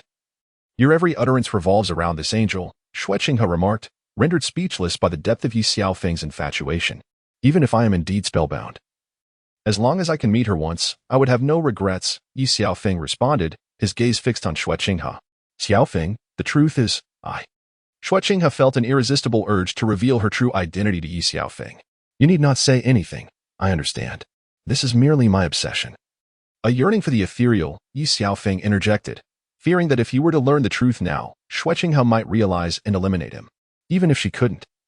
The powerful individuals around her could undoubtedly dispatch Ye Xiaofeng with ease. Xiaofeng, your words nearly move me to tears. Were I a woman, I would surely marry you. Xue Qinghe smiled at him. Alas, it seems we are fated to be apart in this life. Ye Xiaofeng lamented, a note of regret in his voice. If you don't mind, we could become sworn brothers. What do you think? Xue Qinghe smiled at Ye Xiaofeng. Certainly. That would be delightful. How old are you? Ye Xiaofeng inquired, suddenly intrigued. I am 14. And you? Xue Qinghe replied candidly. I am 15. A year older than you, Ye Xiaofeng boasted shamelessly. Really? You certainly don't appear to be 15, Xue Qinghe remarked, noticing that Ye Xiaofeng seemed younger than he claimed. Of course, one cannot judge a book by its cover. Perhaps I simply look a bit youthful, Ye Xiaofeng explained, although his actual age was merely 13. However, by falsely claiming to be 15, he could take on the role of the elder brother. Very well, I shall choose to believe you for now, Xue Qinghe said, though with a hint of skepticism. Now, quickly address me as big brother. Let's hear it. Ye Xiaofeng insisted, reveling in his self-satisfaction. Suddenly, Xue Qinghe realized she had been tricked by Ye Xiaofeng and hurried away. Hey, just a moment ago, you spoke of being a man of your word.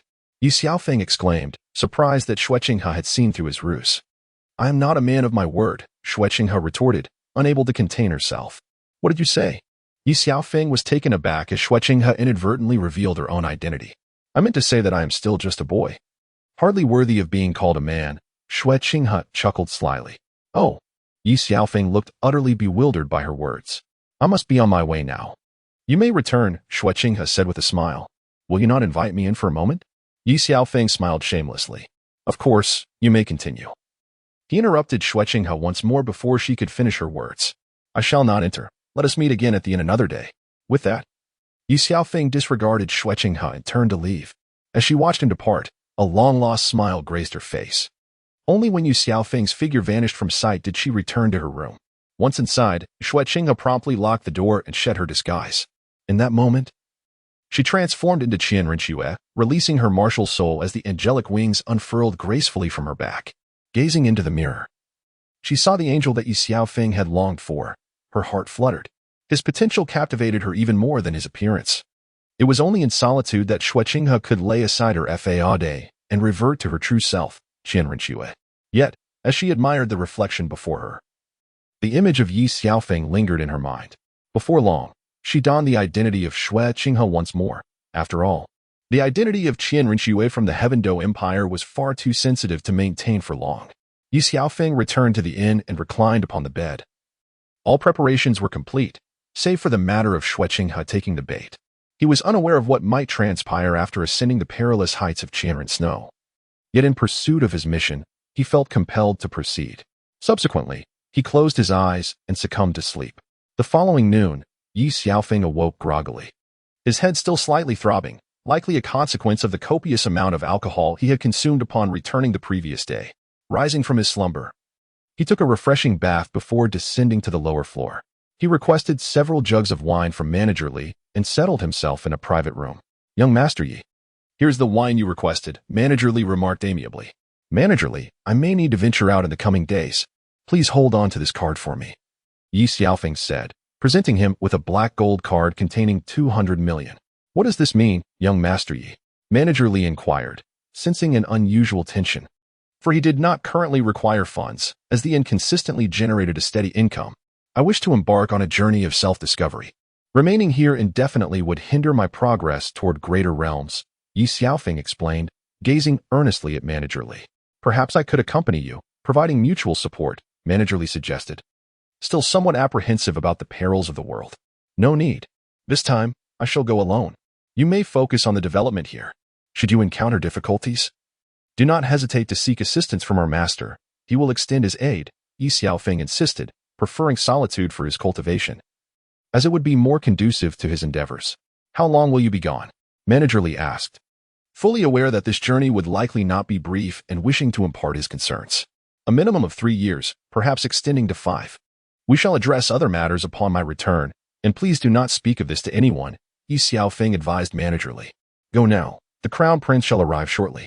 Please bring him to my designated private room, Ye Xiaofeng instructed, requesting Manager Li to escort Xueqinghe to him directly.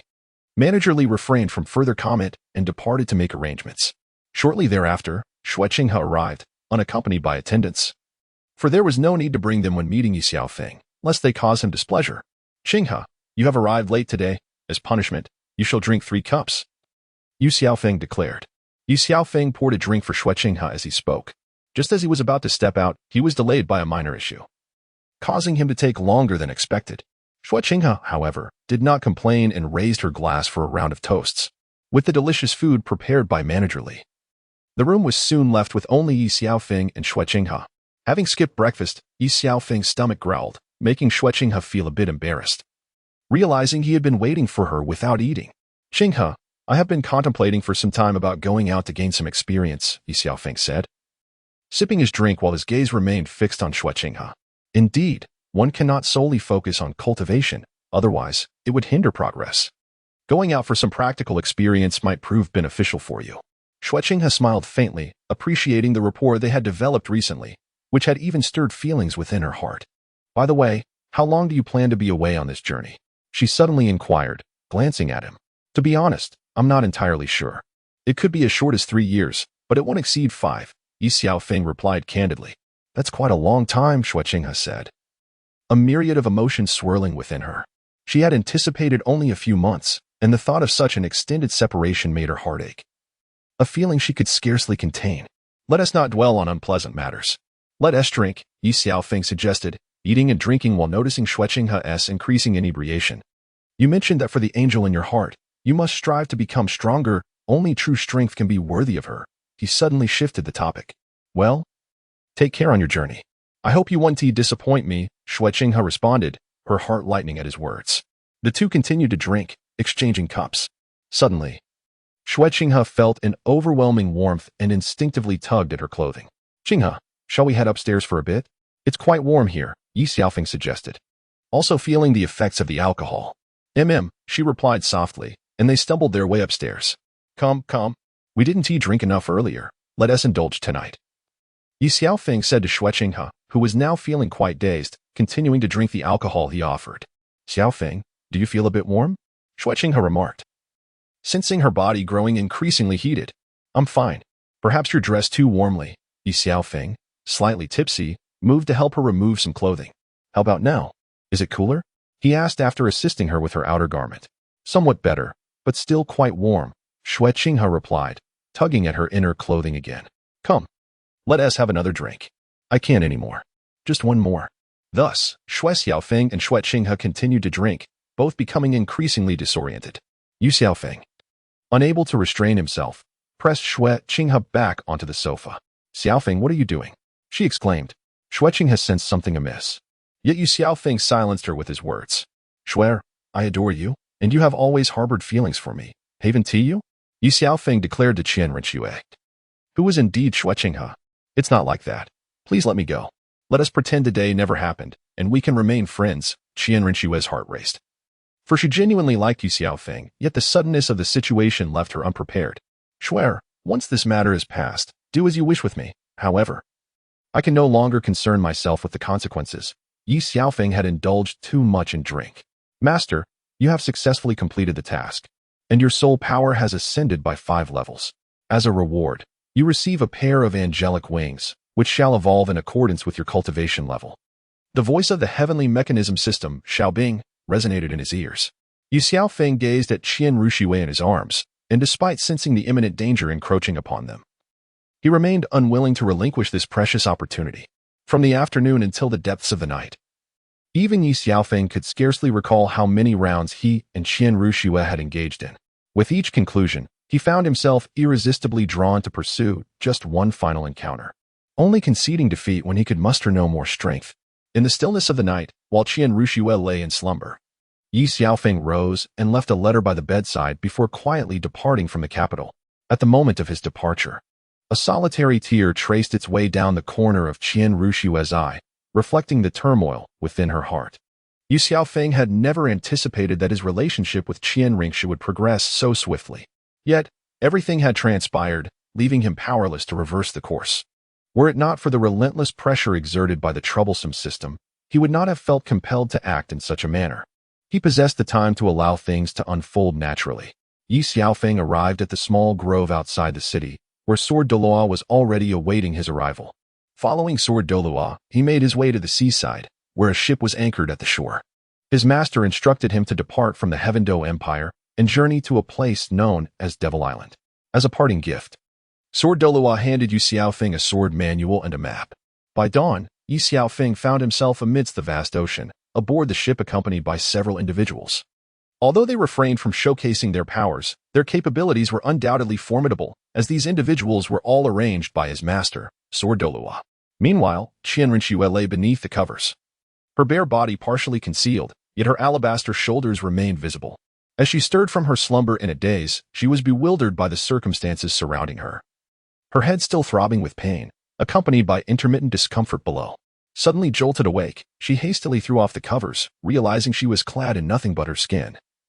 While some of her clothes lay scattered on the floor and couch nearby, she closed her eyes, desperately attempting to recall the events of the previous night. Her right hand felt something beneath it, and upon lowering her gaze, she discovered a letter along with her handkerchief, which bore a crimson stain. Chian Rushi quickly opened the envelope, and upon reading its contents, she felt as though she had been struck by lightning, collapsing to the ground in shock. Xue, by the time you awaken to read this letter, I will have already left the Heavendo Empire. I only discovered your true identity last night, a secret unbeknownst to anyone else. As for everything that transpired between us, I shall explain upon my return. Yours lovingly, Ye Xiaofeng. With trembling hands, Chian Rushi clutched the letter left by Ye Xiaofeng. Grasping the handkerchief tightly, she gazed at the crimson stain, and tears began to flow uncontrollably down her cheeks. Ye Xiaofeng, I shall tear you to pieces. Chian Rushi's fury surged within her, causing her to spit blood before losing consciousness. When she awoke again, she composed herself as if nothing had transpired, albeit now imbued with a profound aura of vengeance. Transforming back into her identity as Shuqinghe, she descended the stairs. Your Highness, did you sleep well last night? Manager Li greeted Shuqinghe with a smile. Get away from me. Shuqinghe retaliated with a swift strike, sending Manager Li flying. Your Highness, please forgive me, Manager Li quickly pleaded, realizing his mistake. In that moment, Shuqinghe contemplated silencing Manager Li forever, but refrained, fearing her wrath would consume her once more. She stormed out of the inn, her anger palpable as she navigated the streets, her gaze radiating a deadly intent. Passers-by hurriedly cleared a path for her, yet she felt intermittent pain in her lower body, remnants of her encounters with Ye Xiaofeng. Ye Xiaofeng reclined on the deck. Eyes shut, basking in the sun while his mind wandered back to the events of the previous day. A twinge of regret washing over him as he pondered why he and T ventured out more frequently. Shuqinghe returned to the royal palace and immediately issued a wanted notice, promising a staggering bounty of 100 million gold soul coins for anyone who could provide information on Ye Xiaofeng's whereabouts. The news sent shockwaves throughout the entire Tiando Empire, sparking hushed discussions among the populace. Have you heard about today's bounty notice? I've already seen it. It concerns that self-proclaimed sword god, Ye Xiaofeng, who has offended the crown prince. Upon hearing these words, Manager Li furrowed his brow slightly, realizing why Ye Xiaofeng had mentioned wanting to go on a journey for self-improvement. Previously, he had maintained a close relationship with the crown prince. Yet now the prince had issued a bounty against him. It dawned on Manager Li why the crown prince had been so furious that morning. Ye Xiaofeng had indeed provoked him, and he had inadvertently found himself caught in the crossfire. Master, where has Xiaofeng gone these past few days? Qingqing couldn't help but ask the sword Douluo. He has left, before departing. He asked me to tell you not to think of him, and to focus on your training. Although the sword Douluo was unaware of the specifics regarding the crown prince, it was evident that Ye Xiaofeng had stirred up considerable trouble. Why didn't he come to bid me farewell? Qingqing's expression suddenly turned sorrowful. Have you heard, coward? The crown prince has placed a bounty of 100 million on your precious disciple. Won't you do something about it? At that moment, the bone Douluo barged in, and the sword Douluo attempted to intervene, but it was too late. Master, are you hiding something from me? Upon hearing the bone Douluo's words, Qingqing's eyes reddened. Yes, fine, the sword Douluo reassured her.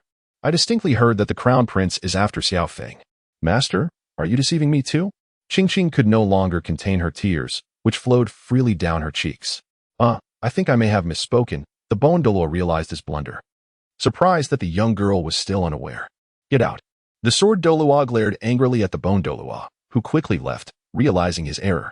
Yes, Xiaofeng has indeed encountered some conflict with the crown prince. Perhaps this was all part of Xiaofeng's plan. Otherwise, he wouldn't have sent you here. I was the one who helped him leave. The crown prince cannot find him. When he is capable of protecting himself and you, he will return.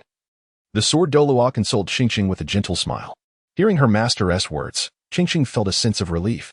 Even though the crown prince wielded immense power and could not locate Xiaofeng, it meant that Xiaofeng was safe. Now you can rest easy. No more tears. Come, let me take you for a stroll, the sword Douluo encouraged.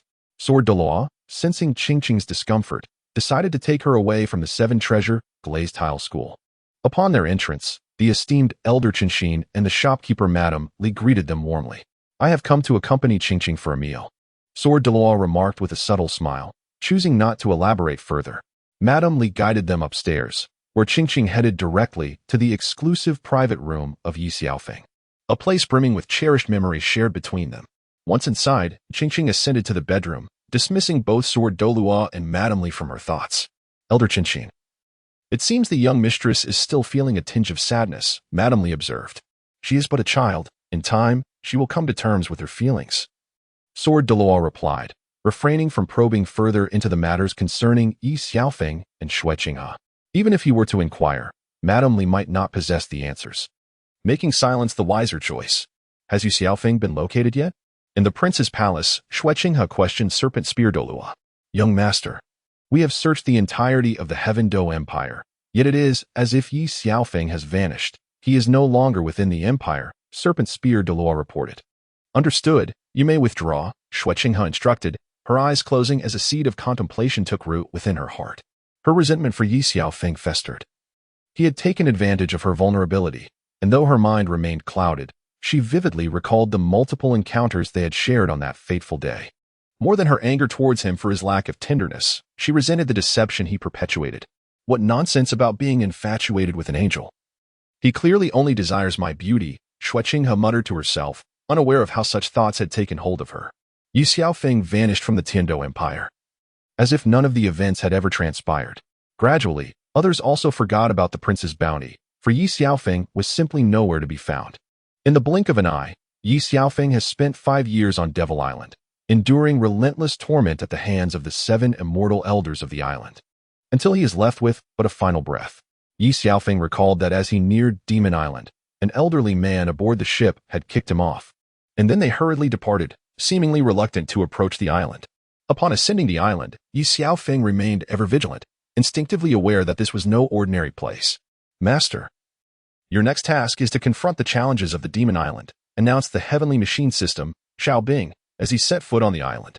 It was not long before he encountered 7 despicable beings, each embodying one of the 7 deadly sins: gluttony, lust, wrath, greed, sloth, envy, and pride. Among them, lust and envy were women of striking beauty.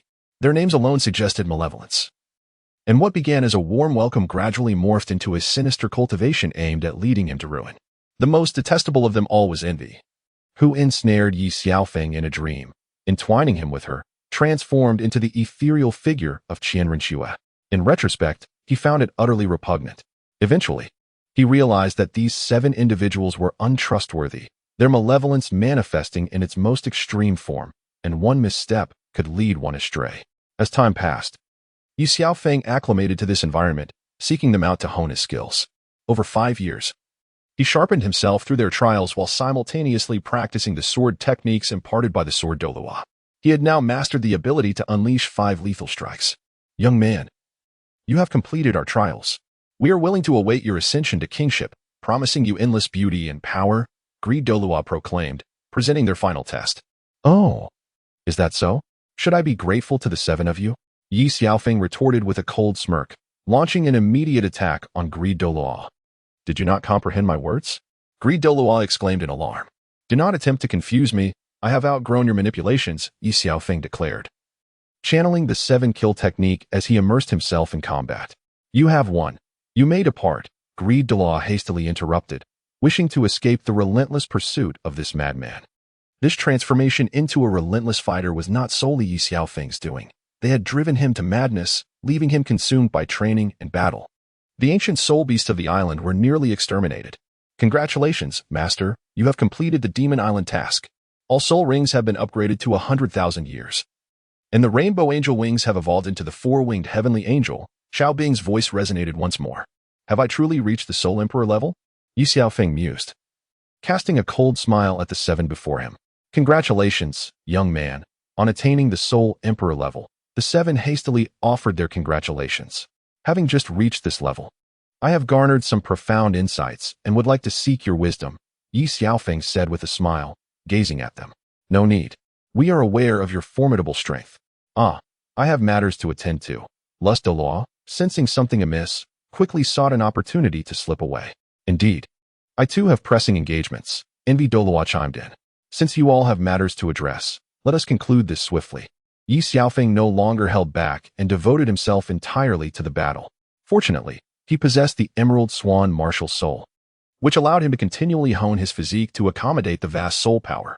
Since acquiring the wings of an angel, Ye Xiaofeng underwent an unprecedented transformation, rendering soul bones unnecessary. Child, you are exceedingly arrogant.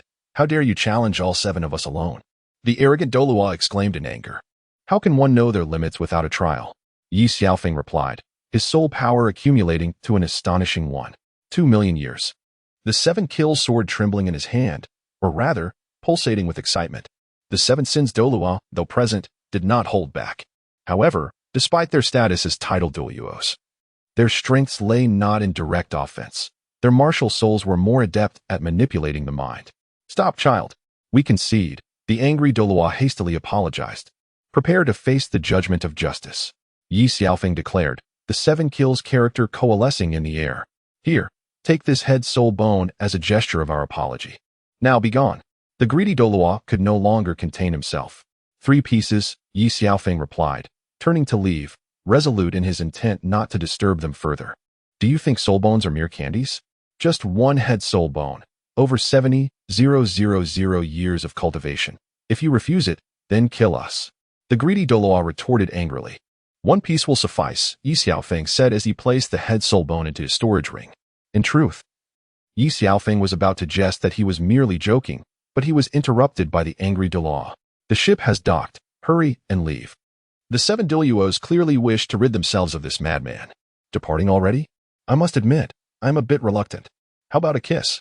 Ye Xiaofeng shamelessly teased the jealous Douluo, who, in fact, possessed a beauty surpassing that of the desired Douluo and was exceptionally well-maintained, resembling a stunning 30-year-old woman.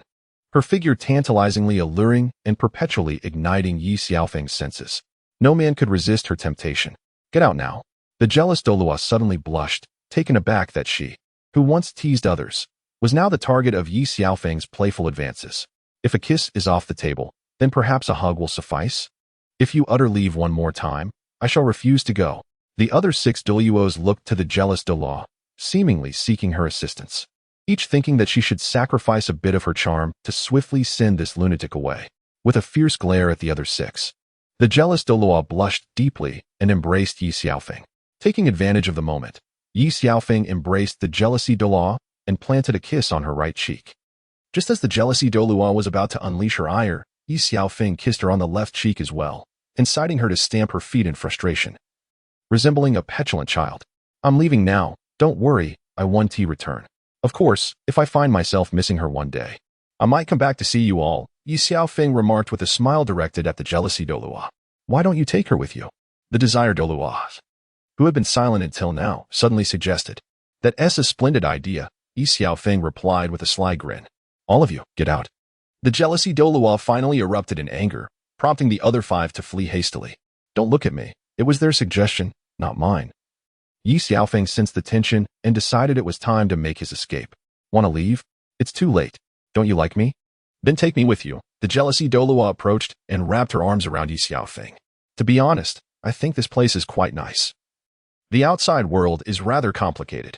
Ye Xiaofeng cursed himself internally, wishing he could slap his own face for provoking such a woman when he could have simply left. I don't care. I will stay with you for life, the jealousy Douluo declared, her cheeks flushed, holding on to Ye Xiaofeng tightly. Sister, perhaps you should stay here for now, and when I've made a name for myself, I will come back to fetch you, all right? Ye Xiaofeng was tormented by his own thoughts.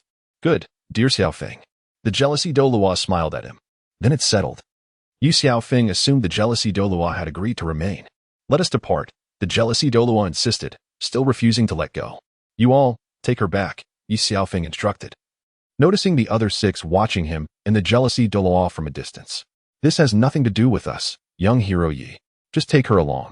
She could be a valuable aid to you, the desired Douluo said innocently, while the other 5 nodded in agreement, supporting him slyly. Fine. But let us make this clear. Once we leave here, everything will be according to my command, or you can just stay behind, Ye Xiaofeng said sternly.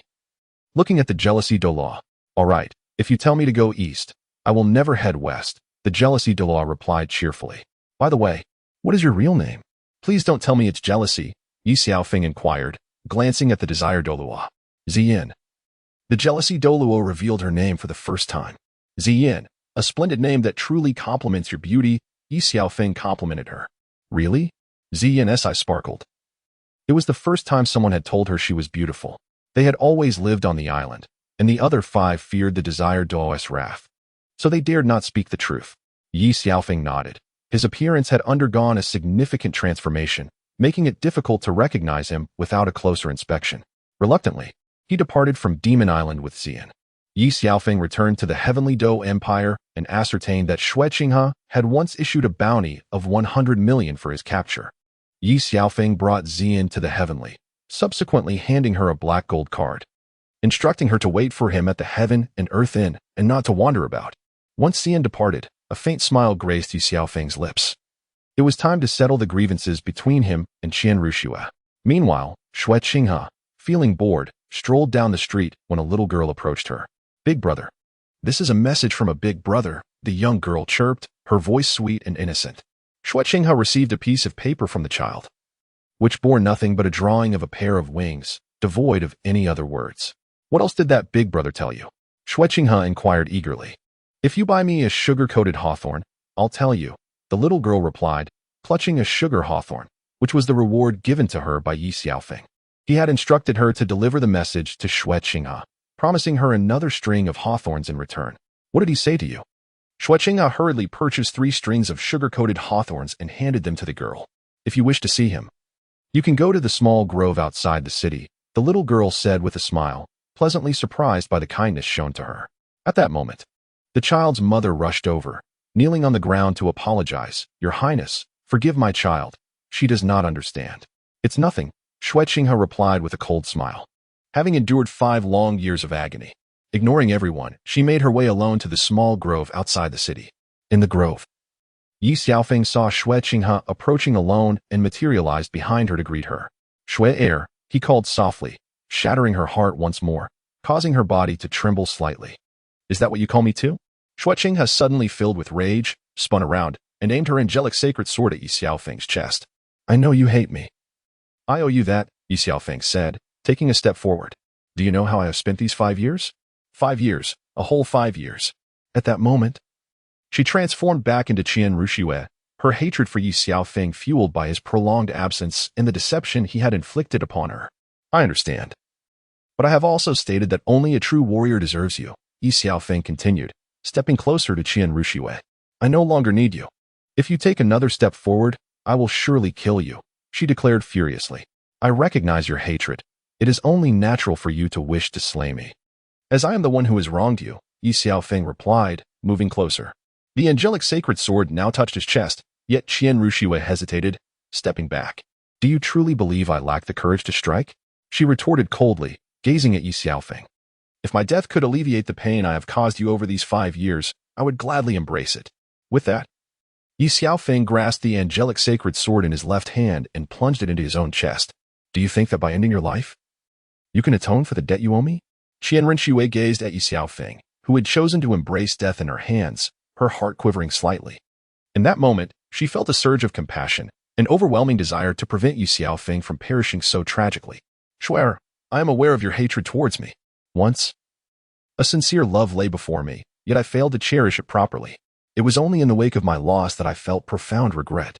There is no greater sorrow in this world than this. If heaven were to grant me another chance, I would utter 3 words to that girl. I love you. Should this love require a deadline, I would wish for it to last 1,000 years. Suddenly, a classic line from a past life flickered in Ye Xiaofeng's mind, and he could not help but voice it. Enough. I do not wish to hear any more, Chian Rushi retorted angrily, her tears cascading uncontrollably down her cheeks. Ye Xiaofeng felt that it was nearly time. With one final push, he allowed the angelic holy sword to pierce through his chest, embracing Chian Rushi. No, Chian Rushi exclaimed, witnessing the sword she wielded completely plunge into Ye Xiaofeng's chest. Although she had wished for his demise, this was not the outcome she desired. In haste, she withdrew the angelic holy sword and held Ye Xiaofeng tightly in her arms. Yet, he was drenched in blood, unable to suppress the crimson that flowed from his mouth, and beads of sweat poured down his forehead. Despite Ye Xiaofeng's meticulous calculations, knowing he bore the emerald swan martial soul that would prevent his death, he still had to endure this excruciating pain. Swear, if there is a next life, I will cherish you dearly, Ye Xiaofeng gasped. Gazing at the tear-streaked face of Chian Rushi, I won't allow you to die. Do you hear me? You still owe me, she declared fiercely. From her possession, she retrieved a pill and administered it to Ye Xiaofeng, who remained silent, focusing on healing his wounds. Do you not hate me? He inquired softly. I do not hate you. I only wish for your recovery. You promised me you would become an unparalleled powerhouse, breaking through the final barrier to ascend to divinity. Chian Rushi sobbed, still crying as she failed to notice that Ye Xiaofeng's injuries were nearly healed. Do you love me? Ye Xiaofeng could not help but ask. I cannot bear the thought of you leaving me. You have stolen my heart, and I want you to repay me with your lifetime, Chian Rushi replied through her tears. Ye Xiaofeng gazed at the enchanting Chian Rushi, who was nestled against him, feeling a profound sense of satisfaction. His sacrifice had not been in vain. How are you? Let me take you for treatment, he urged, his voice laced with concern. Chian Rushi looked at him anxiously. I am fine now. To see you once more is enough for me, she replied, a bittersweet smile gracing her lips as he gently wiped away her tears with his right hand. Do not speak of such things. I will take you to the finest healer. They will surely restore you to health. In that moment, Chian Rushi's heart was devoid of any other thoughts. Her sole desire was to save Ye Xiaofeng. Ye Xiaofeng could no longer contain his emotions. He swiftly embraced Chian Rushi and kissed her. Chian Rushi was taken aback. Just moments ago, Ye Xiaofeng was perilously close to death, yet now he seemed completely restored. Well, for the past 5 years, have I not yearned for you day and night? Ye Xiaofeng held Chian Rushi tightly, kissing her fervently, his hands roaming over her form. Xiaofeng, let us discuss this when we return, Chian Rushi said, her cheeks flushed as she shyly clung to him. Returning would be too troublesome, here, in this tranquil place. We shall be undisturbed, Ye Xiaofeng replied with a mischievous grin. Ye Xiaofeng could no longer restrain himself, and one by one, their garments fell away.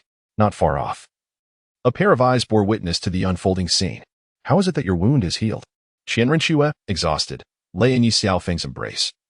And the injury that had once marred her skin now left no trace. Guess, Ye Xiaofeng replied with a lewd grin, his hands beginning to wander again. How am I to know if you don't tell me? This has happened several times already, and yet you remain unsatisfied, Chian Rushi complained, her gaze fixed on him. Who could blame me for your enchanting appearance? Did you not claim to have longed for me for 5 years? Why then, do you yield so easily? Ye Xiaofeng was clearly unwilling to let Chian Rushi off the hook so readily. The pair of eyes observing from a distance could hardly bear to watch. They had not anticipated Ye Xiaofeng's shamelessness to reach such depths and retreated from the woods. Are you truly not afraid that I might kill you? Chian Rushi inquired, her eyes fixed on him. Fear is a natural instinct. Everyone fears death. However, over these 5 years, my longing for you has only intensified.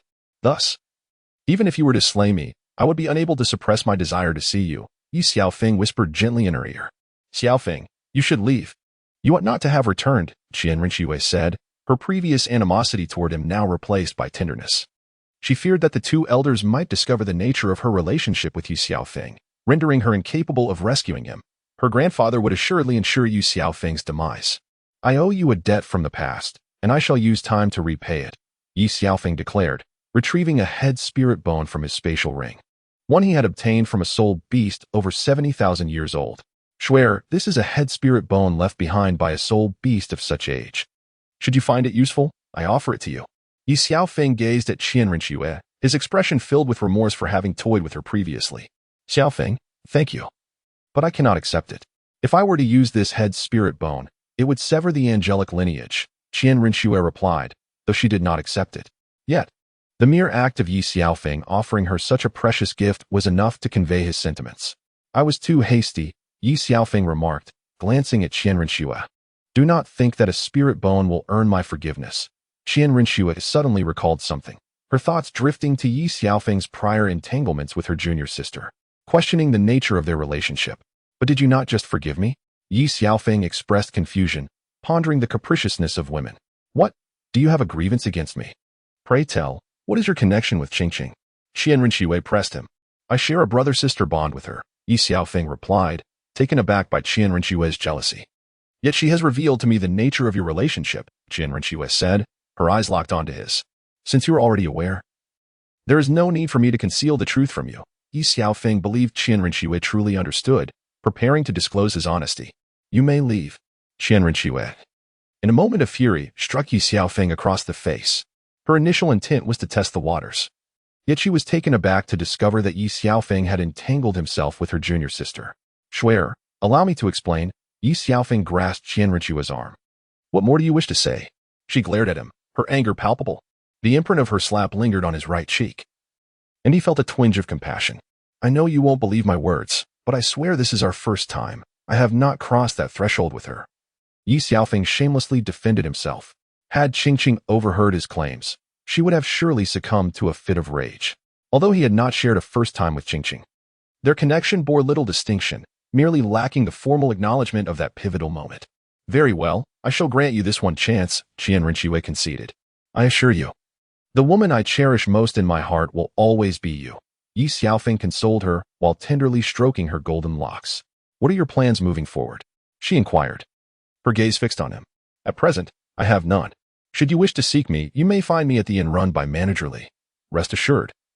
Your identity will remain undisclosed, Ye Xiaofeng replied, his face radiant with affection for her. Was everything that transpired previously part of your design? Chian Rushi could not help but ask. Indeed, yet there was a moment between us that slipped beyond my control. I, too, was intoxicated. And it was only upon regaining my senses that I grasped the events that unfolded. Ye Xiaofeng spoke candidly. What am I to do now? Chian Rushi pondered. Having been undercover in the Heavenly Dou Empire for over a decade, unwilling to see her schemes unravel, proceed according to your own plans. If one day you find yourself weary of it all, return to my side, Ye Xiaofeng urged, unwilling to disrupt her agenda prematurely. When you revert to your true self, you are truly beautiful, he remarked, marveling at the stunning visage of Chian Rushi, her golden hair cascading like a waterfall. I shall show you every day henceforth, but not at present. I fear discovery, she whispered. Very well, let us return, he affirmed. After Ye Xiaofeng had vented his longing for Chian Rushi, he realized that the hour was late, and it was time to return to rest. Chian Rushi, having assumed the identity of Shui Qinghe, still feared being discovered. Subsequently, they quietly returned to the inn, where Ye Xiaofeng refrained from engaging in lengthy pleasantries with the innkeeper. Mr. Li, and led Shui Qinghe directly to his private chamber. Upon seeing Ye Xiaofeng's return, Mr. Li promptly arranged for their meal. Soon after, he delivered the dishes. And as the wine was served, Shui Qinghe glanced at Ye Xiaofeng, seemingly reminded of events from 5 years prior, causing her to blush profusely. Mr. Li, you may take your leave. I have matters to discuss with His Highness, Ye Xiaofeng instructed, and please do not divulge my return to anyone. All affairs can wait until tomorrow. Clearly, Ye Xiaofeng wished to enjoy his solitude with Shui Qinghe undisturbed. Understood, young Master Yi, Mr. Li replied, not daring to inquire further, and discreetly exited, closing the door behind him to avoid interruption. After they had dined and imbibed, Ye Xiaofeng effortlessly lifted Shui Qinghe in a princess carry as they ascended the stairs. To others, it appeared as if he were engaged in a private conversation with His Highness, but in truth, he was entwined with Chian Rushi in an embrace upstairs. In Ye Xiaofeng's bedroom, the two expressed the yearning they had harbored for each other over the past 5 years. Ye Xiaofeng embraced Chian Rushi, admiring her exquisite figure as she nestled against him like a delicate bird. Xiaofeng, it's getting late. We should rest, she remarked. The seductive allure of Devil Island's purple mist had long tempted him, but now, with Chian Rushi beside him, he felt liberated from the emotions that had weighed upon his heart. As the night deepened, Chian Rushi held on to Ye Xiaofeng, content in his embrace. Are you satisfied now? She playfully complained, though inwardly she reveled in the warmth of their closeness. The next day, Chian Rushi finally stirred from her slumber. While Ye Xiaofeng remained lost in deep sleep, likely exhausted from the previous night's events. As Chian Rushi shifted restlessly, she inadvertently roused him. Xiaofeng, why are you up so early? Ye Xiaofeng mumbled, still half asleep. It's nearly noon. How can you still be sleeping? Chian Rushi frowned, casting a reproachful glance at him. It's still early. Let me sleep a little longer, he replied, pulling her back into his arms just as she was about to rise. Get up quickly. If you don't, I'll leave, and next time, you won't have the chance to think about it, she teased, pinching him lightly. Upon hearing the news, Ye Xiaofeng experienced a sudden clarity. It was time to rise. He swiftly embraced Princess Chian Rushi, carrying her to the bathtub. It was only in the afternoon that the two made their descent, with Chian Rushi returning to her identity as Shui Qinghe. After partaking in lunch, Chian Rushi departed from the inn. Xian, when did you arrive here? Ye Xiaofeng inquired, having just seen off Chian Rushi, only to turn and find Xian behind him. Yes. Xian replied innocently, gazing at Ye Xiaofeng. By the way, how does it feel? Xian suddenly added, what do you mean by that? I do not comprehend your words. Ye Xiaofeng said as he stepped into his private chamber, with Xian following closely and shutting the door behind them. Last night, feeling rather bored. I took a stroll in the small woods outside the city. Xian chuckled mischievously. What did you see? Ye Xiaofeng felt an inkling of something amiss. Ah. I saw nothing at all. It was simply quiet and undisturbed in the woods, Xian replied earnestly. You weren't watching me the whole time, were you? Ye Xiaofeng asked, feeling a twinge of guilt, realizing his every action had been observed, and worse yet, by Xian. What did you say? I didn't catch that, Xiaofeng. I didn't realize your physique was quite so impressive, Xian remarked with a teasing smile. Sister, please keep this matter confidential, Ye Xiaofeng pleaded, desperation evident in his eyes. Regretting the presence of this watchful gaze, Now you seek my help. Where was this urgency before? Xian clearly relished the opportunity to tease Ye Xiaofeng. Honestly, I did not anticipate the consequences arriving so swiftly, Ye Xiaofeng admitted, looking helplessly at Xian. Agreeing to keep it a secret is not out of the question. I knew you were the best, Xian. However, there is a condition. Ah, I should have known it wouldn't come so freely. What did you say? Xian frowned, her mood slightly darkening. Haha, it's nothing. Xian, even if it's 1 thing or 1,000, I am willing to assist, Ye Xiaofeng conceded. Realizing he had been caught and had no choice but to yield. Last night, I was in the small woods, Xian continued, her gaze lingering on Ye Xiaofeng. You were watching from not far away. Ye Xiaofeng pondered in despair, wishing for a way to escape. Not exactly. I just left, Xian replied with a sly smile. Is there any difference? Ye Xiaofeng lamented, feeling utterly despondent. By the way, what did you want my help with earlier? Ye Xiaofeng hastily changed the subject. Since we're at it, why not let sister have a taste? Xian said with a glint in her eye, staring intently at Ye Xiaofeng. What kind of joke is this? How old are you? And how old am I? This is clearly an old bull eating tinder grass. Ye Xiaofeng nearly choked on his own words, aghast at Xian's implication. Ye Xiaofeng pondered to himself, although he had a penchant for indulging in several relationships with women. This did not imply that he was indiscriminate in his tastes. He was quite capable of appreciating all varieties of cuisine. Age was no barrier for him, and he was unconcerned about it. Xian glanced at Ye Xiaofeng with a smile. But I do care, he lamented, feeling somewhat aggrieved. As it was typically others who fell into traps he set, yet today he found himself ensnared. I believe many would be particularly intrigued by the events of last night in the grove. Xian chuckled with a mischievous grin. Sister, I was mistaken. There is no need to threaten me with that, Ye Xiaofeng quickly apologized. So, do you agree to my terms? Xian relished the sight of Ye Xiaofeng's despair. Give me a little time to contemplate, he conceded, retreating. State a time frame, 10 or 8 years. I certainly do not possess that luxury of time, Xian remarked, discerning that Ye Xiaofeng was merely making excuses to evade the issue. With a sister as beautiful as you, 10 or 8 years would still leave admirers entranced by your charm, Ye Xiaofeng hastily flattered.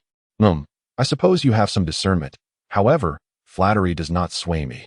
Xian dismissed his compliments. After calling you sister for so long, you are not even worth a pair of undergarments, Ye Xiaofeng muttered in complaint. What did you say? Xian's teeth clenched in irritation. Even though Ye Xiaofeng had murmured, she still caught his words.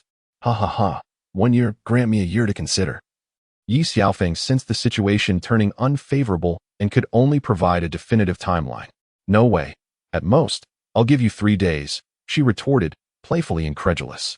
3 days is insufficient for me to ponder, he replied. Then make it a week. If that is the case, then you are forcefully taking me. Ye Xiaofeng was dissatisfied with Xian's offer of merely a week. Let us settle on this joyfully, Xian smiled at Ye Xiaofeng. What you will obtain is merely my body, not my soul, Ye Xiaofeng shamelessly declared. 1 month. Half a year. No, half a year is too long, at most 2 months. 3 months. Then, Xian agreed cheerfully. I misspoke. I meant to say 5 months, Ye Xiaofeng wished he could slap himself. Begone. For a sister to take an interest in you is a blessing. Do not think yourself so wronged, Xian scoffed at Ye Xiaofeng. Sister, I am still a child. I implore your mercy. Must you be the older cow eating the tender grass? Ye Xiaofeng had no choice but to feign innocence. A child? Do you still have any shame? Xian cast a disdainful glance at Ye Xiaofeng. Memories of Ye Xiaofeng's actions in the grove flooded her mind, and she found herself unable to bear the thought. To her surprise, Ye Xiaofeng possessed such remarkable prowess. The realization caused her cheeks to flush slightly. Even more perplexing was the fact that after returning, he had spent an entire night in relentless pursuits, compelling her to admire both his capabilities and his audacity. I am but a child. Even if I am no longer a child, I am still a young lad, Ye Xiaofeng declared shamelessly. Bah, last night in the grove, you and that little girl indulged in your antics no less than 7 times. Were you not satisfied? Upon returning, you continued your escapades in the upstairs bedroom, and that must have been nearly 7 times as well. Xian dismissed Ye Xiaofeng's claims outright. Speaking of which, do you not think it shameful to invade someone else's privacy? Ye Xiaofeng's mind raced with tumultuous thoughts, lamenting the misfortune of having brought her back from Demon Island. You find no shame in your actions. I happened to witness it by chance and do not deem it disgraceful, especially since I am still a girl, Xian replied nonchalantly. A girl? How old are you? Are you still a girl? Ye Ye Xiaofeng exclaimed, his eyes widening in disbelief at the woman before him, who seemed untouched by the world's vicissitudes. What, are you smitten by your elder sister? Xian observed as Ye Xiaofeng's gaze lingered on her, fixated on her two peaks. And she could not help but chuckle. How would you know? No, how could I possibly be smitten? Ye Xiaofeng realized he had misspoken and quickly sought to rectify his words. Stop pretending. Your expression has already betrayed you, Xian remarked before exiting the room. Is my expression truly that obvious? Ye Xiaofeng muttered to himself. Regardless, he decided to visit his master first. Hey, you stay here and don't cause any trouble outside. I will return shortly, Ye Xiaofeng called out to Xian, fearful not of her causing trouble, but rather of her tempting others. Ye Xiaofeng subsequently departed from the inn, making his way to the 7 treasure glazed tile sect, this time with Ziyin choosing not to stealthily follow him. Ye Xiaofeng entered the Qibao Liuli sect, heading straight towards the Sword Douluo's abode. Upon entering the courtyard, he found no sign of the Sword Douluo, but instead saw Qingqing lost in thought at a pavilion. Unable to contain himself, Ye Xiaofeng called out her name. At the sound of his voice, Qingqing's body trembled slightly as she slowly rose and turned her head. Before her stood the man she had yearned for over the past 5 years. Staring at him, she remained motionless, tears cascading down her cheeks. She feared this might be merely a dream, as 5 long years had passed without a word. Had it not been for her master's intervention, she would have searched for him relentlessly, even if it meant traversing to the ends of the earth. Ye Xiaofeng slowly approached Qingqing, his heart a tumult of emotions. He felt he owed her so much after these 5 years. I have returned, he proclaimed, and in that instant, he could no longer restrain himself. Enveloping Qingqing in his embrace, overcome with emotion, Qingqing burst into tears. She clung to him tightly, weeping incessantly, each droplet of sorrow seeming to pierce Ye Xiaofeng's heart. She could hardly believe that he had truly come back. Xiaofeng, are you really back? Am I dreaming? She sobbed, terrified of awakening from this dream once more. I am back. You are not dreaming, Ye Xiaofeng reassured her, leaning in to kiss her. Time slipped away unnoticed until a sudden cough interrupted their poignant reunion. Fenger, when did you return? Jian Duluo inquired, having sensed the shift in the air upon Ye Xiaofeng's entrance. Master, I have only just arrived, Ye Xiaofeng replied, looking at Jian Duluo as though he were his own father, acknowledging the silent sacrifices his master had made without expectation of reward. I trust your skills have advanced significantly, Jian Duluo remarked, waving his hand to envelop the courtyard in a barrier. Let us engage. I wish to see how much you have progressed over these 5 years. Suddenly, Jian Duluo's expression shifted, his aura brimming with intensity. Do not worry. Sit here for a moment. Ye Xiaofeng comforted Qingqing before immersing himself in combat. Master, please assess just how much I have improved, he declared, as he concentrated, summoning the 7 kills sword, 6 rings of 100,000 years descending from above. What? Qingqing gasped at the sight of the 600,000-year soul rings, the overwhelming aura nearly suffocating her. Observing her distress, Jian Duluo waved his hand, alleviating the pressure on her. Very well, let me properly evaluate your progress, he said, a slight smile playing at the corners of his mouth. Since you have grown stronger, I shall not hold back. With a fierce resolve, Ye Xiaofeng initiated the assault, launching the first strike against Jian Duluo. Even faced with the might of 100,000-year soul skill, Jian Duluo chose to counter with his first soul skill. How is this possible? Ye Xiaofeng thought, astonished that his master could withstand his 100,000-year power with a mere century-old skill. Do not think that your ascension to the Soul Emperor allows you to underestimate everything. You must understand that there are always greater forces beyond yourself, Jian Duluo imparted, emphasizing the importance of humility as a swordsman. With lethal intent, Jian Duluo unleashed his attack, and Ye Xiaofeng responded with an instantaneous defense. In that fleeting moment of stillness, he seized the opportunity. A sword aimed at the throat, he declared, sending his 7 kills sword hurtling toward Jian Duluo. The spirit sword shielded him as Jian Duluo took half a step back, yet he managed to withstand the blow. 10,000 swords returning to their origin. Ye Xiaofeng activated his 5th soul skill. The sky suddenly filled with 7 kills, swords raining down upon Jian Duluo. Humph, do you think you can win? The Sword Duluo smiled. For the first time, he employed his 5th soul skill, the Invincible Sword, to counter the assault from Ye Xiaofeng. Fenger, you have demonstrated your 10,000 swords return to 1 to me. Now, allow me to showcase my 6th soul skill, the 10,000 swords return to 1. The Sword Duluo's manifestation of the 10,000 swords return to 1, though a millennium soul skill, appeared even more formidable than Ye Xiaofeng's version. Ye Xiaofeng could only rely on his first soul skill, the Blue Lotus Guardian, to defend himself. His current first soul power had reached an impressive 100,000 years, significantly enhancing his defensive capabilities. The sword Douluo chose to strike in the same location, aiming to breach Ye Xiaofeng's Blue Lotus Guardian. Yet he was taken aback by the extraordinary strength of Ye Xiaofeng's protective barrier. Very well, let the storm intensify. The sword Douluo declared as he once again summoned the 10,000 swords returned to one, this time with even greater ferocity. Suddenly, cracks began to appear in the Blue Lotus Guardian. At the moment when the myriad swords converged and shattered, Ye Xiaofeng unleashed his sixth soul skill, Thunderbolt. The sword Douluo was taken aback, realizing that Ye Xiaofeng had the ability to harness the powers of heaven and earth. In response, the sword Douluo employed his seventh soul skill, the true body of martial soul, to counter Ye Xiaofeng's sixth soul skill. Master, brace yourself. Ye Xiaofeng suddenly closed his eyes, merging his entire being into the 7 kills sword. The sword Douluo understood that Ye Xiaofeng was about to invoke the 7 kills technique. The commotion stirred by Ye Xiaofeng was immense, causing the very walls to crack and the air to surge, unfolding his golden, 4-winged angelic wings. Ye Xiaofeng soared into the skies, infusing the 7 kills sword with 600,000 years of soul power. The barrier previously formed by the sword Douluo shattered under this overwhelming force, as Ye Xiaofeng unleashed 5 strokes of the word kill towards the sword Douluo. The latter employed his 8th soul skill, mountain moving and sea filling, to manifest 5 sword shadows to counter Ye Xiaofeng's onslaught. The sword Douluo's 8th soul skill could summon up to 12 sword shadows, each wielding 80% of his attack potency. The 5 sword shadows clashed against Ye Xiaofeng's 5 strokes, while the sword Douluo himself lunged directly at Ye Xiaofeng, striking him down from the heavens with a single, decisive blow. Ye Xiaofeng's lips trickled with a hint of crimson as he observed the skirmish had concluded. Qin hurried over to assess Ye Xiaofeng's injuries. Master, why did you strike so fiercely? She inquired, a trace of displeasure flickering in her heart as she beheld the blood at his lip. Qing'er, I recall you previously expressed that upon Feng'er's return, you would ensure he received a proper lesson. Why now do you turn your ire upon your master? Jian Douluo regarded the two with an amused smile. I am unharmed. Master merely wished to gauge my progress, Ye Xiaofeng explained, casting a reassuring glance at Qin. It appears your 5 years of cultivation have borne fruit, Jian Douluo remarked with satisfaction, noting that Ye Xiaofeng had managed to elicit his 8th soul skill, which was indeed commendable. At that moment, a figure entered Jian Douluo's courtyard, bearing an expression of astonishment. You little rascal, when did you return?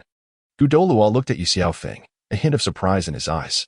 Elder Gu, I have only just returned, Ye Xiaofeng replied with a faint smile. Returning and already causing unrest? Gu Douluo observed the remnants of the battle, a frown creasing his brow as he marveled at Ye Xiaofeng's newfound prowess. Naturally, if the master wishes to evaluate his disciples' capabilities, one must exert their utmost. Ye Xiaofeng deftly shifted the responsibility onto Jian Douluo. These past 5 years, you have not disappointed me.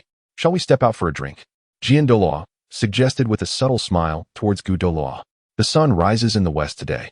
It is the first time in 20 years I have witnessed you extend an invitation to drink, Gu Douluo replied, astonished, for the two had exchanged banter for a lifetime, each refusing to yield ground. Today, I am in high spirits. If you are unwilling, then so be it. Feng'er, Qing'er, we shall take our leave, Jian Douluo declared as he turned to exit. Oh, I was merely jesting. There is no need to take it to heart, Gu Douluo quickly softened, following suit. Unbeknownst to them, the four arrived at the entrance of an inn, where Manager Li hurriedly came forth to greet them. Your arrival is unexpected. I apologize for my lack of a proper welcome, he said with a cheerful demeanor. Manager Li, we are all old acquaintances. There is no need for such formality today, understand? Gu Douluo clapped a hand on Manager Li's shoulder, signaling his intent. Of course, please follow me upstairs. Manager Li promptly led the four to a private room. Given the presence of Gu Douluo and Jian Douluo, they were not ushered into Ye Xiaofeng's exclusive chamber, but rather to another elegant room. You little rascal, do you not recall that His Highness once placed a bounty of 1 million on your head? How dare you show your face here? Gu Douluo inquired, sipping his drink. The matter has already been resolved, Ye Xiaofeng replied nonchalantly. I had not perceived your capabilities were so commendable, Gu Douluo teased, surprised that Ye Xiaofeng could indeed hold his own against Chua Qinghe. Can even a meal not distract your incessant chatter? Douluo observed Douluo's incessant chatter and could not help but interject. This is not a problem for either of us. Douluo, with an innocent smile, replied, since we are well fed and content, let us be on our way.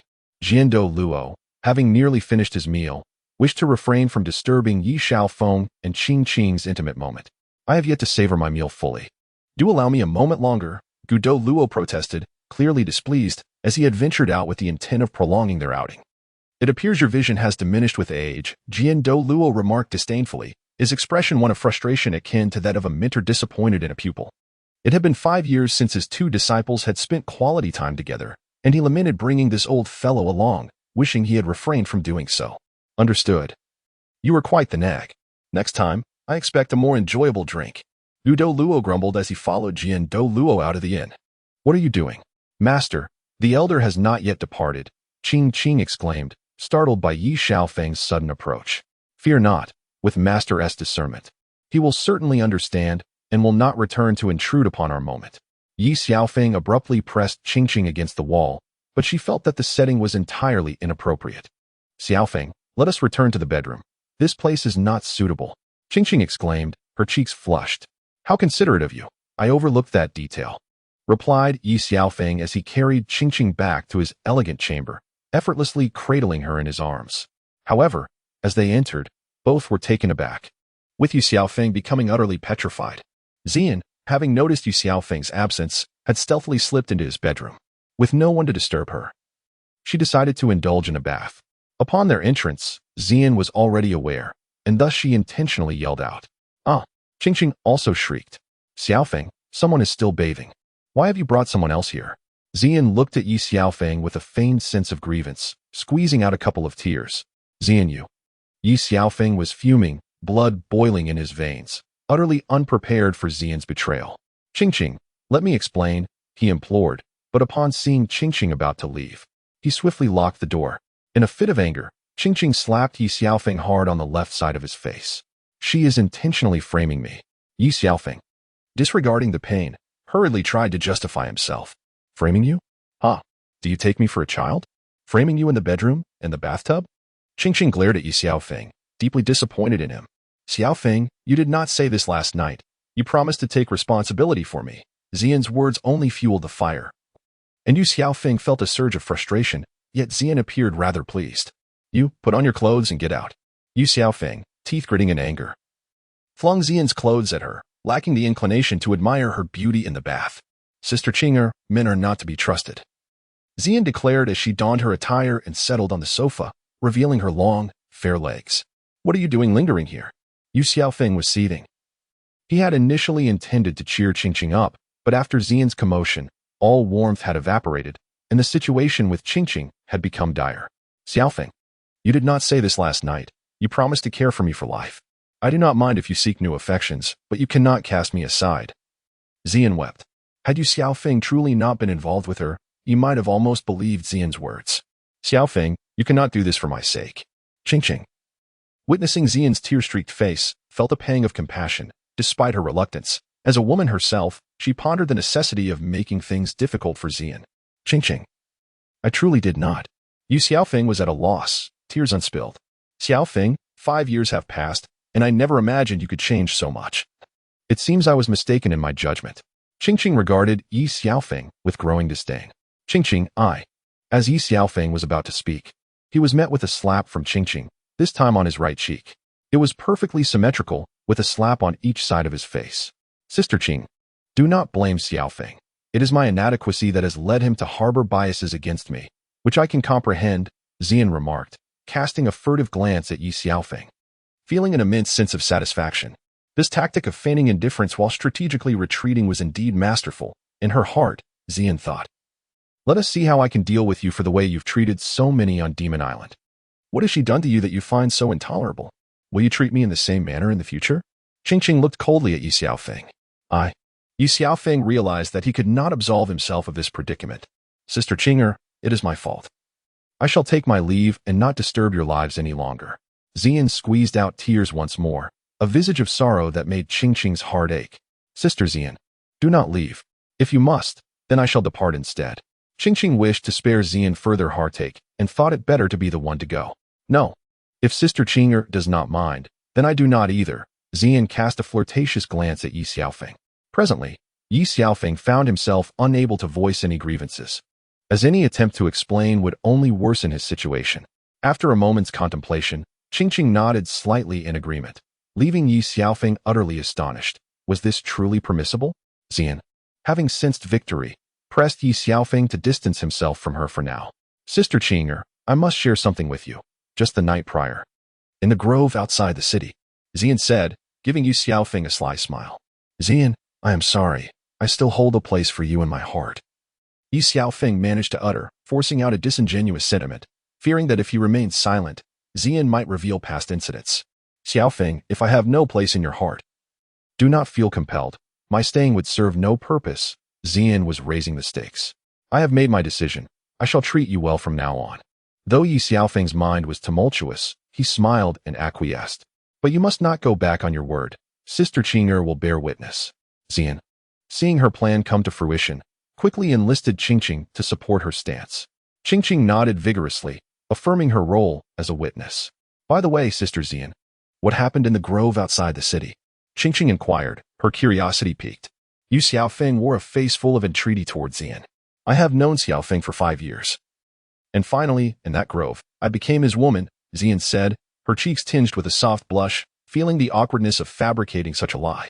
However, Qingqing seemed unfazed by this, and Xian's slight blush indicated that she was not deceiving herself.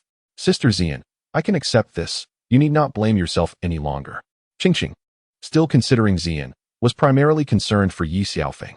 Ye Xiaofeng found himself at a loss for words. Throughout their relationship, nothing had transpired between him and Xian. Yet she was distorting the truth, leaving him unsure of how to clarify the situation. Ye Xiaofeng felt a deep sense of regret for bringing Xian back from the Isle of Demons.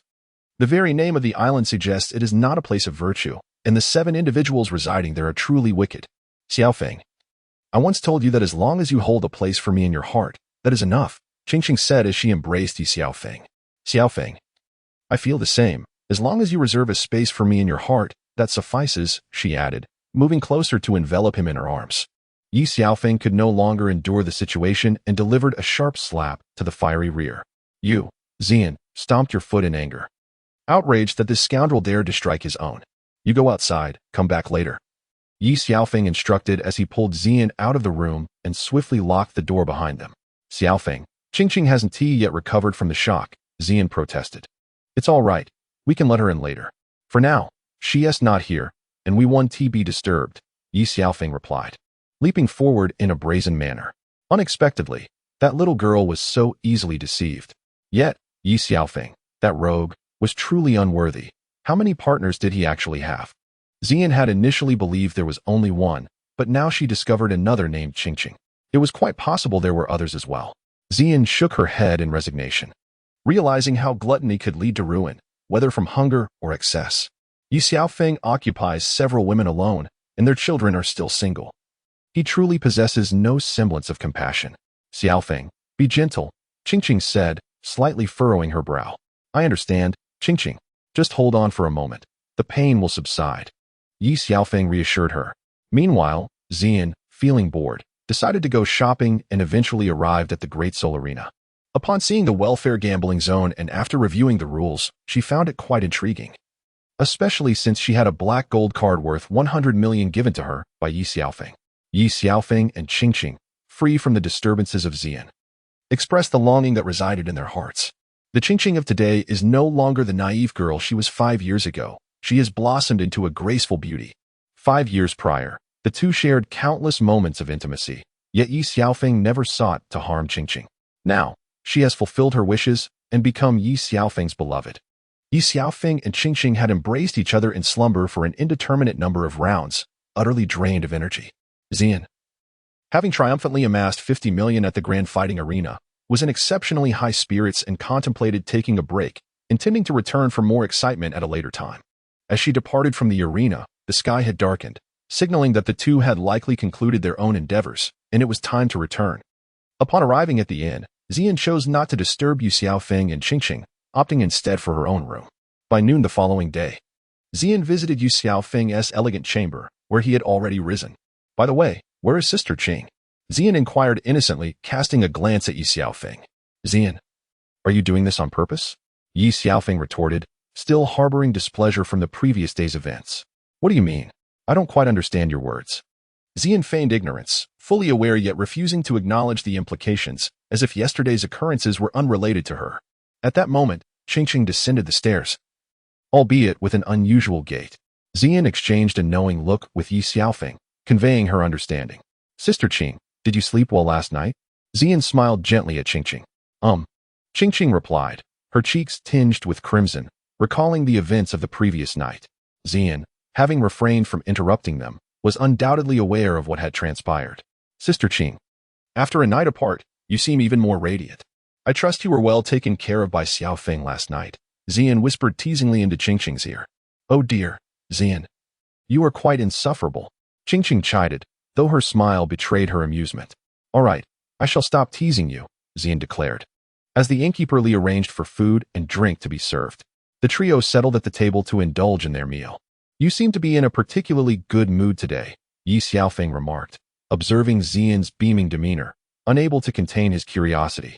Indeed, I am in high spirits today and have chosen not to hold any grievances against you, Xian replied with a smile, continuing to enjoy her meal. Sister Xian, do share what has brought you such joy, Qingqing could not help but ask. Very well, but you must promise not to disclose it to anyone, Xian said with utmost seriousness. Qingqing nodded eagerly, and Xian looked to Ye Xiaofeng, who also acquiesced with a nod. Yesterday, I ventured to a place I had never imagined could be so entertaining within the imperial city, Xian recounted, reminiscing about the previous day's exhilarating experiences. What place could that be? Ye Xiaofeng interjected, unable to restrain his curiosity. Do not interrupt. I was just getting to that. Xian frowned slightly, displeased at being interrupted. Sister Xian, pay him no mind. Take your time. Qingqing gently held Xian's hand, smiling in encouragement. I visited a place called the Grand Fighting Arena, Xian said, looking at both of them with mirth. And then, Ye Xiaofeng sensed that something intriguing was about to unfold. There is a section within the Grand Fighting Arena where I was preoccupied with winning, and I forgot the name, Xian continued.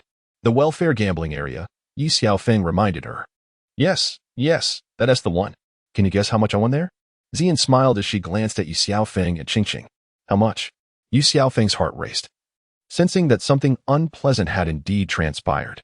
Xian extended 5 fingers, still basking in the joy of yesterday, having awoken from delightful dreams filled with laughter. 500,000. Qingqing tentatively inquired. Xian shook her head. 5 million? Again, Xian shook her head. 50 million? Ye Xiaofeng watched Xian's nodding smile, his heart bleeding. Why aren't you two smiling? Today, I am in high spirits. This meal is on me. Ha ha. Xian continued to laugh heartily, oblivious to the dark cloud hovering over Ye Xiaofeng's face. I won 5,000 in less than 3 hours yesterday, and today, I want to go further. From now on, I shall have an inexhaustible fortune. Xian mused about her promising future. Come on, hurry and eat. What a waste it would be to let such exquisite food go uneaten. Xian insisted. Sister Xian. Qingqing noticed Ye Xiaofeng's gloomy demeanor and gently reminded her. What's wrong? Why are you looking at me like that? As if I owe you money. Xian turned back, noticing the dark expression on Ye Xiaofeng's face. Is it acceptable for you to take the money I gave you to win my money? Ye Xiaofeng said, disgruntled, as he continued to drown his sorrows in drink. Are you saying that, Sister Xian, the Grand Soul Arena is ours? Qingqing stifled a laugh behind her hand. Well, you didn't tell me, how was I to know? Nevertheless, it is indeed quite entertaining. At that moment, Xian was at a loss for words. Hey, don't wear such a long face.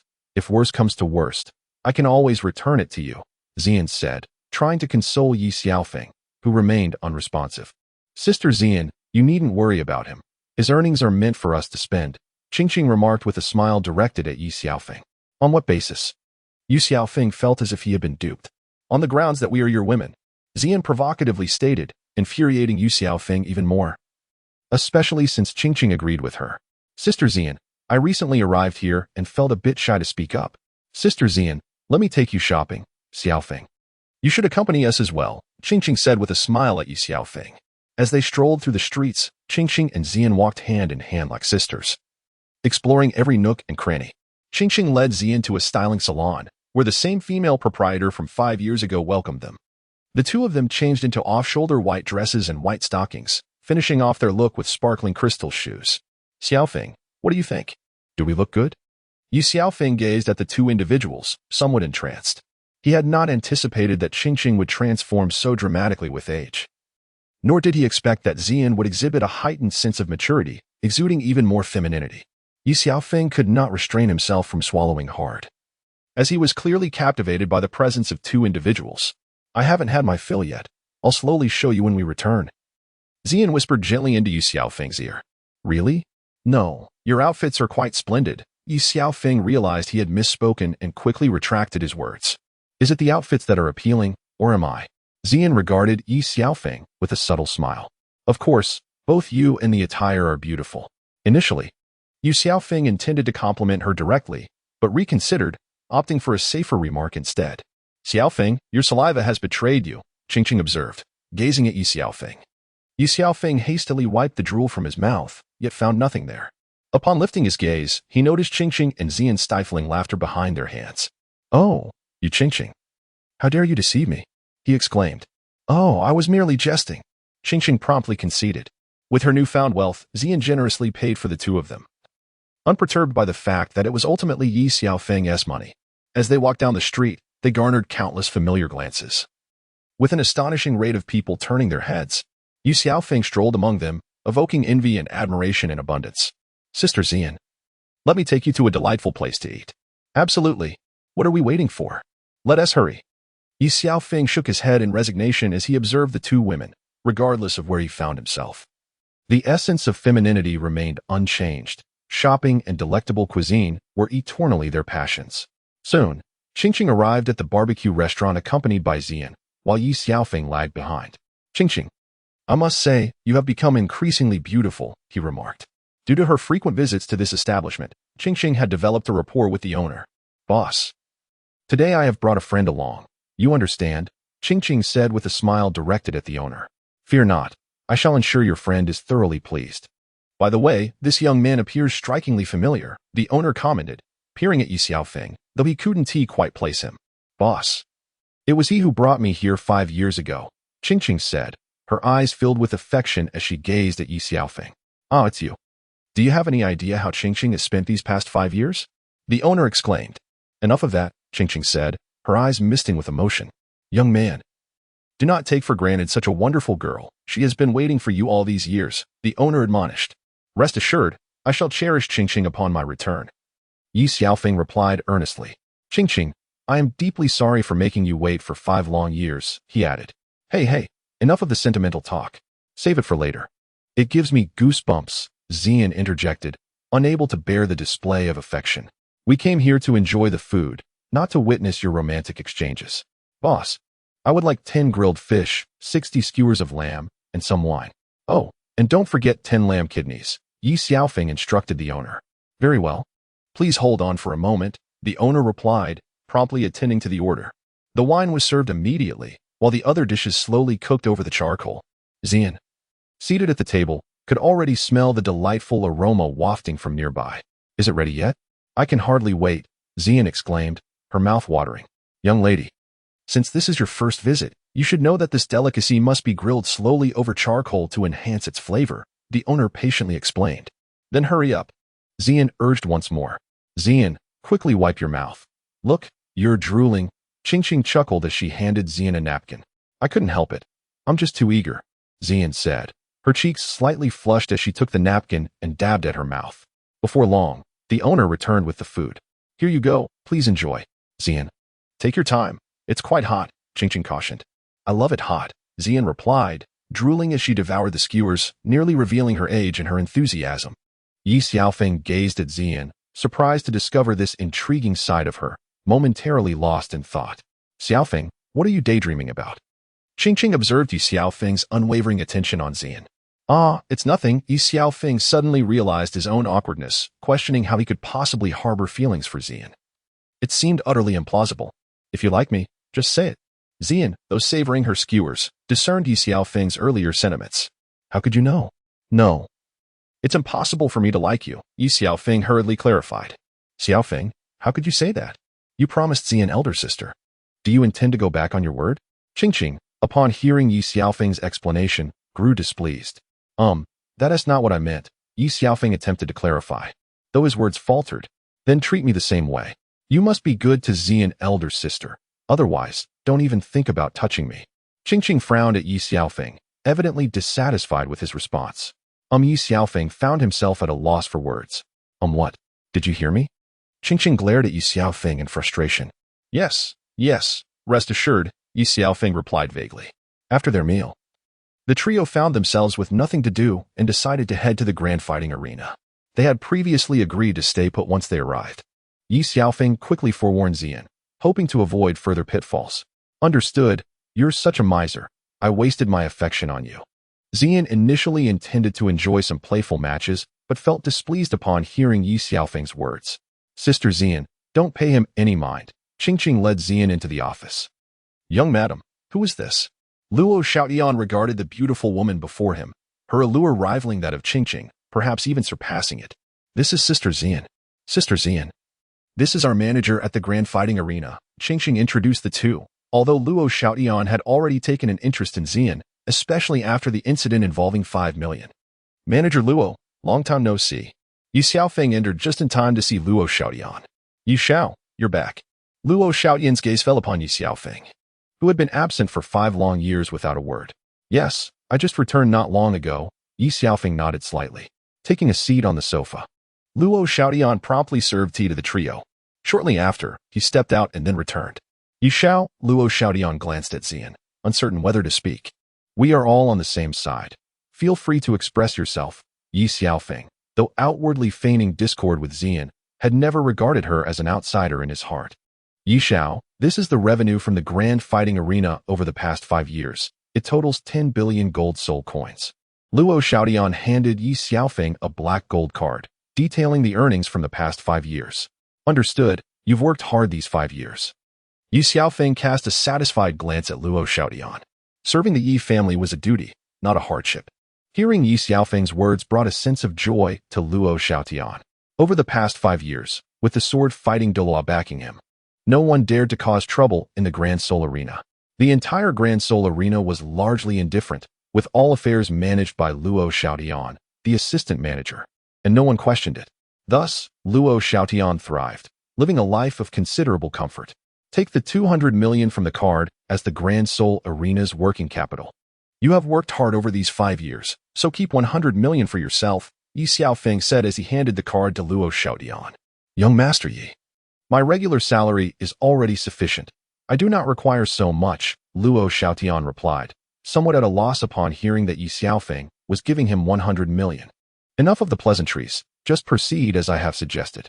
And give 100 million to Qingqing, Ye Xiaofeng added, offering a slight smile to Qingqing. Xiaofeng, at that moment, Xian quickly began to act charmingly. All right, give her 100 million too, Ye Xiaofeng, unable to withstand Xian's antics, felt goosebumps rise. I knew you were the best. Before Ye Xiaofeng could react, Xian planted a kiss on his cheek. Younger Master Yi, I saw nothing, you two carry on. Luo Xiaotian remarked as he hurriedly exited the scene. Xian, behave yourself, don't get carried away, Ye Xiaofeng thought to himself. Still grappling with the notion of a sibling romance, especially since Xian was nearly old enough to be an aunt. Qingqing, look, Xiaofeng's heart belongs solely to you, Xian said, realizing she needed to use Qingqing to pressure Ye Xiaofeng. All right, I concede. Is that satisfactory? Ye Xiaofeng quickly acquiesced. Ye Xiaofeng could no longer endure the situation and sought a means to extricate himself from Xian, for the daily tribulations were becoming unbearable. Xian, you should return to the inn, he suggested after allocating the funds appropriately, not wishing for her to continue disrupting his time with Qingqing. All right, but aren't you two leaving? Xian remarked, sensing the hour was late and it was time to depart. We'll return shortly, Ye Xiaofeng stammered. Who would believe your words? Speak honestly, what are you planning? Are you staying here? Xian scrutinized Ye Xiaofeng, whose demeanor remained unperturbed, yet Qingqing was a different story. Wherever Sister Qingqing sleeps, I shall too, Xian declared, wrapping her arm around Qingqing's. If Qingqing sleeps with me, do you intend to join us? Ye Xiaofeng retorted, vexation bubbling within him. Indeed, I couldn't wish for anything more. Xian teased playfully. Very well, you two may rest. I shall return to the inn, Ye Xiaofeng conceded, sensing that his chances with Qingqing had dwindled and thus decided to allow them their respite while he retreated. How about this? We won't disturb you. Wouldn't sleeping at the inn be far more comfortable? Xian insinuated. Ye Xiaofeng felt cornered, reluctant to offend Xian. How could that be? If you don't mind. Let us three share a bed, he replied with a resigned shake of his head. How shameless. You still wish to sleep together. Go back to the inn and rest. Xian bantered. Though in truth, sharing a bed with Ye Xiaofeng seemed implausible, let alone with 3 individuals. You just said you wanted me to stay, Ye Xiaofeng shot back, flustered by her provocations. Did I? Xian countered, glancing at Qingqing. Qingqing, betraying her conscience, shook her head, signaling she had not heard. You too. I can't be bothered to argue with you, Ye Xiaofeng muttered before heading back to the inn. The grand duel arena possessed an office for Qingqing, which also housed a bedroom. Upon returning to the bedroom, Xian began to weave her schemes, and faced with such a seasoned strategist, Qingqing was no match for her cunning. In the presence of the astute Xian, Qingqing divulged all her secrets. Ye Xiaofeng returned to the inn, unable to find sleep for a prolonged period. He left a note for manager Li and departed in the dead of night. Beneath a peach blossom tree in a courtyard of Tianshui Academy sat a young girl, who had long lost count of the countless days and nights that had passed after she saved him by the seaside. Her momentary act of kindness unexpectedly blossomed into an indelible affection for that boy. 5 years ago, a man named Exile brought news that he was being pursued by the crown prince of the Tiando Empire and had already fled the capital. She had contemplated searching for him multiple times, yet remained unsure of where to begin. Thus, she devoted herself to her training. Over the years, Exile had been their support, providing them with a black gold card, but it was not what she truly desired. She had been waiting for him to return. Shui Wu Jia, if you don't come for dinner soon, the food will get cold, the moonlit voice of Yuer called out to Shui Wu, her heart aching for her sister's enduring sorrow. Shui Wu nodded slightly. Approaching the peach blossom tree, she gazed at Shui Bing, momentarily at a loss for words. Deep down, they were both yearning for that person's return. Yet, 6 long years had passed, and apart from the tidings brought by Exile, there was still no sign of him. Elder sister, shall we go inside for dinner? Shui Wu pleaded softly. Her heart pained as she looked at the fragile Shui Bing. You all eat first. I'm not hungry right now, Shui Bing replied, turning away after glancing at Shui Wu. For the past 6 years, Shui Bing had spent her time either training or sitting beneath the peach blossom tree in a daze. The sight of her sister's torment filled Shui Wu with both sorrow and resentment towards Ye Xiaofeng. Everything that had transpired was a consequence of his actions. Unable to bear it any longer, Shui Wu stepped in front of Shui Bing and struck her face with a fierce slap. Wake up. If he wanted to return, he would have done so long ago. No matter how much you torment yourself, he will not come back. Shui Wu unleashed the pent-up fury within her. Her feelings for him were no less than those of Shui Bing. Witnessing her former sister suffer like this was akin to countless needles piercing her heart. Wu tell me he will come back, Shui Bing pleaded, her voice tinged with a childlike despair. He has been gone for 6 years, 6 whole years. He will not return. No. You are deceiving me. He promised he would come back. He would not lie to me.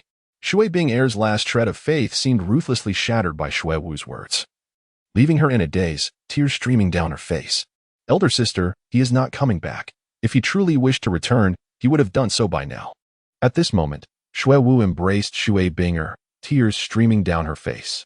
It can't be, she sobbed, for Shui Bing herself dared not contemplate whether he would return. The more she thought about it, the more terrified she became of his absence. Not far away, at the doorway, Yuer was also in tears. Yet over the past 6 years, she had refrained from mentioning him, particularly in front of her elder sister, as he represented the most vulnerable aspect of her heart. Sister, I am sorry. Does it still hurt?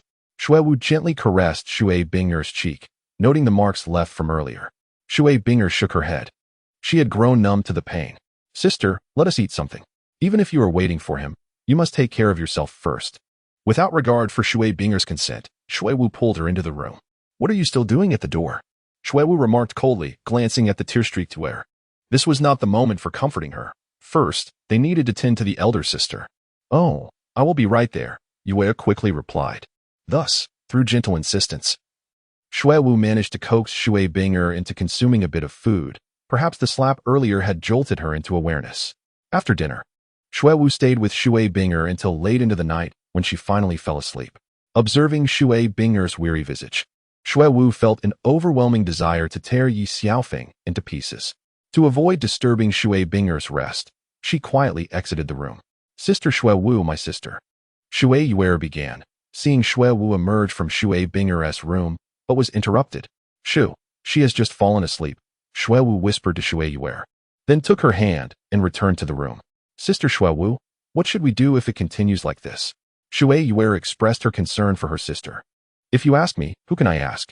I cannot slap her every day, Shui Wu replied, astonished at her own actions, yet acknowledging their effectiveness. Then what shall we do? To untie the bell, one must find the bell ringer. Are you referring to Xiaofeng? Who else but that heartless wretch? Shui Wu seethed, cursing Ye Xiaofeng. Not far away, Ye Xiaofeng yawned, oblivious to the disparagement directed at him. It's getting late. You should rest early. And refrain from mentioning that heartless man in front of my sister, understand? Shui Wu expressed her lingering concern for the straightforward Yuer. Do not worry, Sister Shui Wu. I will not speak carelessly, Shui Yuer promised, patting her chest. It's late. Hurry and sleep. Shui Wu, weary from the day's events, wished to avoid any further prolonged conversation with the girl. I do not wish to sleep alone tonight, Shui Yuer declared, leaping onto Shui Wu's bed and burrowing under the covers without waiting for permission. You little rascal, if you sleep in my bed, where shall I sleep? Shui Wu gazed at the mischievous Yuer, rendered speechless. Sister Shui Wu, the bed is ample enough. How can it not accommodate me? Come up, and I shall hold you while we sleep. Rest assured, I will take good care of you. Shui Yuer gazed at Shui Wu with a mischievous smile. Yuer, have you lost your mind tonight? Shui Wu exclaimed in astonishment, approaching the bed to check Yuer's forehead. No fever, she concluded, just as Shui Wu touched her forehead. Shui Yuer playfully pinched Shui Wu's waist. Ah, Yuer, it seems that heartless scoundrel couldn't wait, she remarked, to which Shui Yuer nodded in agreement. All right. Let's turn off the lights and sleep. Shui Wu, I have one more question. Where do you get all these questions? Just one. Please indulge me. The following day, Shui Binger awoke from a particularly sweet slumber, possibly because Shui Wu's slap had roused her a bit. Typically, she would see Shui Wu and Yuer upon rising, but today, the two were nowhere to be found. At that moment, Shui Wu opened the door, groggily stepping out and stretching with a yawn. Good morning, big sister. Shui Wu greeted Shui Binger with weary eyes. Is it still early? It's nearly noon. Shui Binger replied, her brow furrowed as she observed Shui Wu's fatigue. Did you not sleep well last night? Isn't it all that troublesome Yuer's fault? Shui Wu thought, recalling the events of the previous night, which filled her with a desire to vent her frustration. Yuer had been like an inquisitive child, bombarding her with endless questions, preventing her from enjoying a peaceful night's rest. Sister, why are you up so early today? At that moment, Shui Yuer emerged from Shui Wu's room. Yuer, you too. Shui Bingo was surprised to see the pair exiting from the same room. It's all that troublesome Yuer's doing. Last night, just as Shui Wu began to recount the previous night's events, Shui Yuer swiftly covered her mouth from behind. Last night, Shui Wu couldn't sleep alone, so I kept her company. Isn't that right, Shui Wu? Shui Yuer declared, her expression suggesting that a single word from Shui Wu would have dire consequences. With her mouth covered, Shui Wu could only nod in agreement. At your age, you both still sleep together? Shui Binger shook her head in resignation, choosing not to pursue the matter further. Shouldn't you be making breakfast instead of waiting for me to tell the big sister about last night? Shui Wu quickly pulled Yuer's hand away. I'll head there right away, Shui Yuer exclaimed as she dashed off. Shui Bingo settled back under the peach tree, accustomed to her spot, while Shui Wu returned to her room to tidy up. Ye Xiaofeng arrived at the entrance of Tianshui College, where memories of the past began to resurface vividly in his mind. This was a women's college. If you have no business here, please leave. The female teacher at the entrance issued a dismissal to Ye Xiaofeng, who stood motionless. Teacher, this is my proof. Ye Xiaofeng produced the special recruitment token that Wang Yin had given him from his spatial ring. You may enter. The female teacher scrutinized the special recruitment token Ye Xiaofeng presented. Although she harbored some doubts, the authenticity of the token was undeniable, and thus she permitted his entry. Ye Xiaofeng did not seek out teacher Wang Yin, but instead went directly to the entrance of Taohua Garden. Gazing at the inscription on the plaque, he found it impossible to forget. Ye Xiaofeng gently pushed the door open and was greeted by the delicate fragrance of peach blossoms. Not far away, he spotted a woman beneath a peach tree, and his heart became exceedingly tumultuous. Over the past 6 years, even with the presence of Qingqing and Shuer, his longing for her had not waned. Classmate, I find myself a bit parched from my journey. May I trouble you for a cup of water? He inquired, directing his gaze at the woman lost in thought beneath the tree. Ah, Please hold on a moment, Shui Binger responded, momentarily pulled from her reverie. Her attention not fully on Ye Xiaofeng as her mind was elsewhere. She entered the group, retrieved a kettle and a cup, and approached Ye Xiaofeng to pour him some water. Ye Xiaofeng did not reach for the cup before the woman before him. He had a multitude of words he longed to express, yet upon their reunion, it felt as though his throat was constricted, an inexplicable redness clouding his eyes. Shui Binger gazed at the man, feeling an unsettling familiarity, yet she hesitated to confirm it. Binger, I have returned. After a prolonged silence, Ye Xiaofeng finally uttered these words. Upon hearing them, the kettle and cup slipped from her trembling hands, as she could no longer restrain the tears cascading down her cheeks. After 6 long years of yearning, he had finally returned. Overwhelmed by his longing, Ye Xiaofeng embraced Shui Binger tightly, and she reciprocated, speechless, as tears flowed incessantly onto his chest. Big sister, just now, Shuewu came out of the house and was about to ask what was broken, said Shueyue. However, upon witnessing her sister in a fervent embrace with a man, Shuewu froze in place. Sister Shui, weren't you supposed to call for big sister? Shueyue intended to scold Shuewu for her delay, but upon seeing her transfixed in the courtyard, she too approached to discern the unfolding scene. Sister, Shueyue exclaimed. Observing the tableau and Shuewu's reaction, she too became paralyzed with astonishment. Binger, I have returned. Ye Xiaofeng found himself at a loss for words, wishing only to hold her tightly. Do you have any idea how I have endured these past 6 years? Shueyue wept in Ye Xiaofeng's embrace, venting her pent-up grievances accumulated over the years. I know, it is all my fault, he replied, feeling an overwhelming sense of indebtedness. Wait. Shui Binger attempted to articulate her thoughts, but Ye Xiaofeng silenced her with a kiss, believing it to be the most effective means of communication. Sister Shui, it seems that the heartless scoundrel has indeed returned, Shueyue remarked, watching the tender exchange between Ye Xiaofeng and Shui Binger. Not seems, he truly has returned. But my sister has shown such weakness, being easily swayed by just a few words, she added with a smirk. Let us stay and see how long they can maintain this, Shueyue chuckled mischievously. Come on, let us go back. I can't bear to watch this any longer. Shuewu remarked, feeling a shiver run down her spine. Where have you been these 6 years? Shui Binger suddenly halted, recalling that Shuewu and Ware were still present. The story is rather lengthy. I will share it with you all shortly. How have you been? Ye Xiaofeng looked at Shui Binger with a tinge of pain in his heart, sensing that she must have endured much during the years apart. I am well. We have all missed you dearly and have been waiting for your return, Shui Binger replied, intending to express her own feelings but finding it inappropriate. Her cheeks flushed as she spoke of everyone. Let us go inside.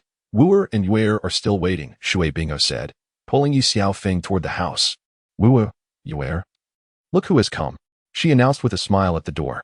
Xiaofeng, when did you return? We've missed you so much. As the snow danced, it seemed as though nothing had transpired. With fervor, she spread her arms wide in a gesture of embrace. Ye Xiaofeng truly believed that Shuewu missed him, but he was taken aback by her exuberant welcome.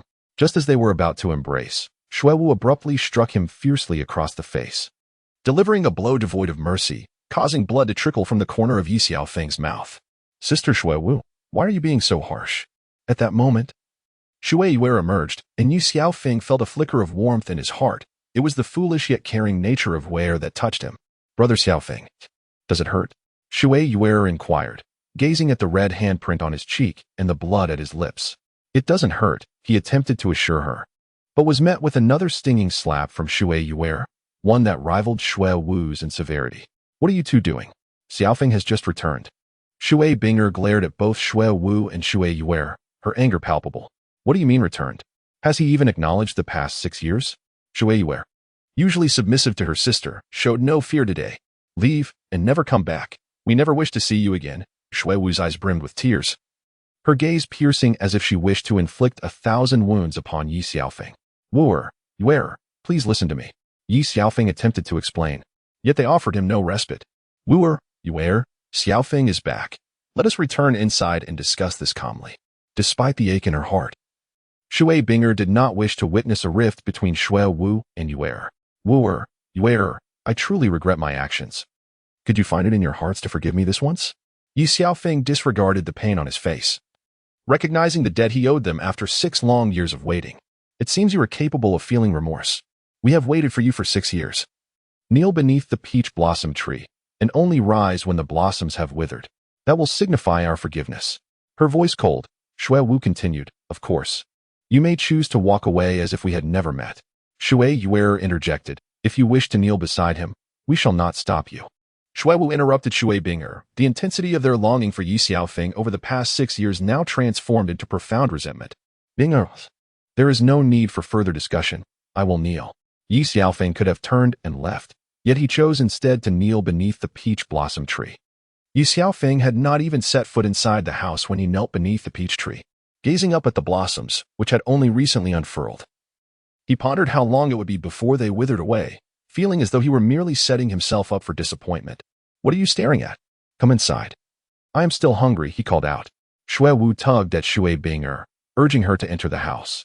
While Shui Yuer paid no mind to Ye Xiaofeng and followed them in. Yuer, your culinary skills are improving. Today's meal is particularly delightful.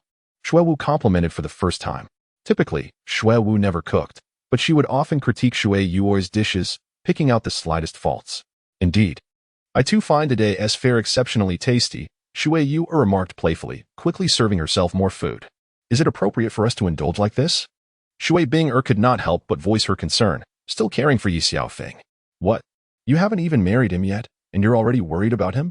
Afraid we might mistreat him? Shui Wu shot a weary glance at Shui Binger. That is not what I meant. Shui Binger realized that this was not the time to plead for Ye Xiaofeng. Only someone like you could be so easily enchanted by a few sweet words. Shui Yuer scoffed, casting a disdainful look at her sister. Oh really?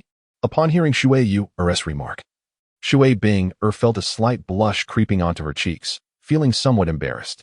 How could there be such a thing? Those two were entwined under the sun for so long. Do you think we didn't notice?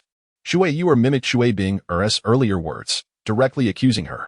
You too, Shui Binger blushed, finding herself at a loss for words. Elder sister, isn't today's meal quite fragrant? Shui Wu teased Shui Binger. It is indeed. She replied, somewhat flustered. Under the scorching sun, Ye Xiaofeng had been kneeling for nearly an hour, fortunate to be shielded by the peach blossom tree. Otherwise, he might have succumbed to the heat. After lunch, Shui Wu stepped outside to glance at Ye Xiaofeng, stretching lazily. He was momentarily transfixed, taken aback by her impressive development. Suddenly, a cub soared toward him, and he swiftly dodged it. Where are you looking? If you dare to gaze indiscriminately again, you may not be so fortunate next time. Shui Wu declared, having caught Ye Xiaofeng's wandering eyes on her bosom, before turning and retreating indoors. Shui Wu, weren't you just advocating for some post-lunch exercise? Why have you come inside? This was an awkward question posed by Yuer, who glared at the scoundrel Ye Xiaofeng. What has he done to anger you? She queried. What business is it of yours? Shui Wu was about to retort, but realized that this was not a matter to divulge to Yuer. Shui Wu, why are you blushing? I am not. Cease the pretense. Even if you continue this ruse, you won't be allowed a peaceful evening. Water Yuer chuckled mischievously. Go stretch at the door, and I will tell you afterward. Shui Wu hesitated, feeling too shy to speak outright. What does that have to do with my inquiry? Water Yuer appeared somewhat displeased. Less chatter. Hurry along, Shui Wu urged, observing Water Yuer's increasing reluctance. Reluctantly, Water Yuer stepped outside and stretched. At that moment, Ye Xiaofeng, kneeling beneath the peach blossom tree, found himself captivated again, surprised that Yuer had also matured splendidly. Yuer noticed Ye Xiaofeng's gaze lingering on her. She glanced at her bosom and then back at his lascivious eyes. She suddenly comprehended why Shui Wu had flushed. Rushing indoors, she filled a basin with water and headed straight toward Ye Xiaofeng. Yuer, let me explain, he began, sensing the precariousness of the situation. Go explain it to the peach blossom tree, she retorted, splashing the basin of water toward him. Yuer, what are you doing? This is becoming increasingly outrageous. Water Binger remarked disapprovingly at Yuer's antics. Well done, Yuer. Shui Wu clapped her hands in agreement, reveling in Ye Xiaofeng's discomfort. The more he suffered, the more delighted she felt. Xiaofeng, do not take it to heart. They were merely awaiting your return, unsure of how to act. Water Binger attempted to clarify, though she struggled to articulate her thoughts. Binger, you need not explain. I bear no ill will toward them. It is I who feels guilty towards you. Ye Xiaofeng confessed, gazing at Water Binger with a twinge of remorse. Get up quickly and go change your clothes, she insisted, pulling him to his feet. Noticing the wetness clinging to him. Did we agree to this? Shui Wu was unwilling to let Ye Xiaofeng off the hook so easily. While you two prattle on, I will simply send you both packing, Water being air-warned, clearly not jesting. Humph. Once a man enters the picture, forgets about his own sisters, Shuewu scoffed. Snow Dance no longer holds back, yet she takes advantage of the situation with her words. You, Shui Binger, are left blushing and flustered by the accusations of having forgotten your sisters after finding a man. She maintains her innocence alongside Ye Xiaofeng. Do not presume that just because the eldest sister stands by your side, we will forgive you. Snow Dance remarked with a frown as she brushed past Ye Xiaofeng. Upon entering the room, Ye Xiaofeng discovered that his quarters were impeccably clean, and a sense of warmth enveloped him. In truth, ever since Ye Xiaofeng departed from this place, his room had been tidied daily by them, gradually becoming a cherished routine. Ye Xiaofeng changed into a new set of clothes from the storage ring and stepped outside. Xiaofeng, you haven't eaten yet, have you? Shui Bingo inquired with concern. Ye Xiaofeng initially intended to say he had already dined, yet his stomach betrayed him with an uncontrollable growl. Where? Could you fetch some food for Xiaofeng? Bingo urged, observing Yuer hastily comply. Reluctance flickered in Yuer's heart, as she still harbored some reservations. No worries, dear sister. I shall prepare it. You keep Xiaofeng company inside. Shuewu smiled gently at Ye Xiaofeng. Sister Shuewu, you. What about me? Come help me at once, she replied, playfully winking at Yuer. I'll be right there. Yuer began to grasp Shuewu's intent. The two made their way to the kitchen, where they prepared a bowl of noodle soup. Yuer, remember to add a generous amount of salt, and don't skimp on the vinegar and chili, Shuewu instructed. As Yuer added a pinch more salt, Shuewu took the spoon and liberally poured in the seasonings. Sister Shuewu, can this still be edible? Yuer inquired, unable to suppress her curiosity as she observed the soup. After all our hard work, if he doesn't eat it, will it not belittle our efforts? Shuewu chuckled mischievously. Soon after, Shuewu carried the steaming bowl of noodles to the room. The noodles are here, she announced with a warm smile, presenting it before Ye Xiaofeng. Xiaofeng, do savor the craftsmanship of Yuer, Binga chimed in, recalling how much she had relished her meal at noon and unable to resist praising Yuer in front of Ye Xiaofeng. Ye Xiaofeng took a spoonful of soup and nearly choked, his entire face flushed with embarrassment. What's wrong? Is it not to your liking? Shui Binger inquired, observing Ye Xiaofeng, for it was inconceivable that the meal prepared by Yuer could be anything less than delightful. Brother Xiaofeng, do you find fault with Yuer's cooking? Yuer gazed at him, her expression a portrait of innocence and grievance. In her heart, Shuewu silently applauded Yuer's performance, nearly believing it herself. No, it's quite delicious. Ye Xiaofeng thought tumultuously, questioning whether the soup was meant to be his undoing. Nevertheless, he forced himself to swallow it. Now, even if he found it unpalatable, he had to consume it. Otherwise, these two young ladies would not easily relent. I told you so. This is the soup noodles that Sister Shuewu and I meticulously prepared for you. How could it possibly be unappetizing? Yuer smiled sweetly at Ye Xiaofeng, exuding an air of harmlessness. Ye Xiaofeng gazed at Shuewu and Yuer, a smile gracing his lips as he observed himself. Overwhelmed by an indescribable emotion that he could no longer contain, he closed his eyes and indulged in his meal with fervor. Thank you, Yuer. Yuer exclaimed as she promptly finished an entire pot of tea by herself. Xiaofeng, are you still hungry? I can have Yuer prepare another bowl for you. Shui Yuer sensed something was amiss, yet Ye Xiaofeng's behavior was exceedingly unusual. No, I'm quite satisfied, he replied, chuckling to himself at the absurdity of requesting another bowl from these two young maidens. I need to step out for a moment. I shall return shortly. With that, Ye Xiaofeng hurriedly exited, fearing he might lose his composure. Shall I accompany you? Bing Er insisted, sensing something was off. No need. I will be back soon. Ye Xiaofeng assured as he dashed away. What is happening? Shui Bing Er pondered internally, only to glance up and catch Shuewu and Yuer sharing a discreet laugh. What are you two giggling about? She inquired. Nothing. Xiaofeng is back. We are simply delighted, they replied.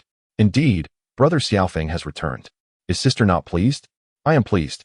But just a moment ago, Shui Bing Er's eyes fell upon the remnants of the soup, still lingering in the bowl.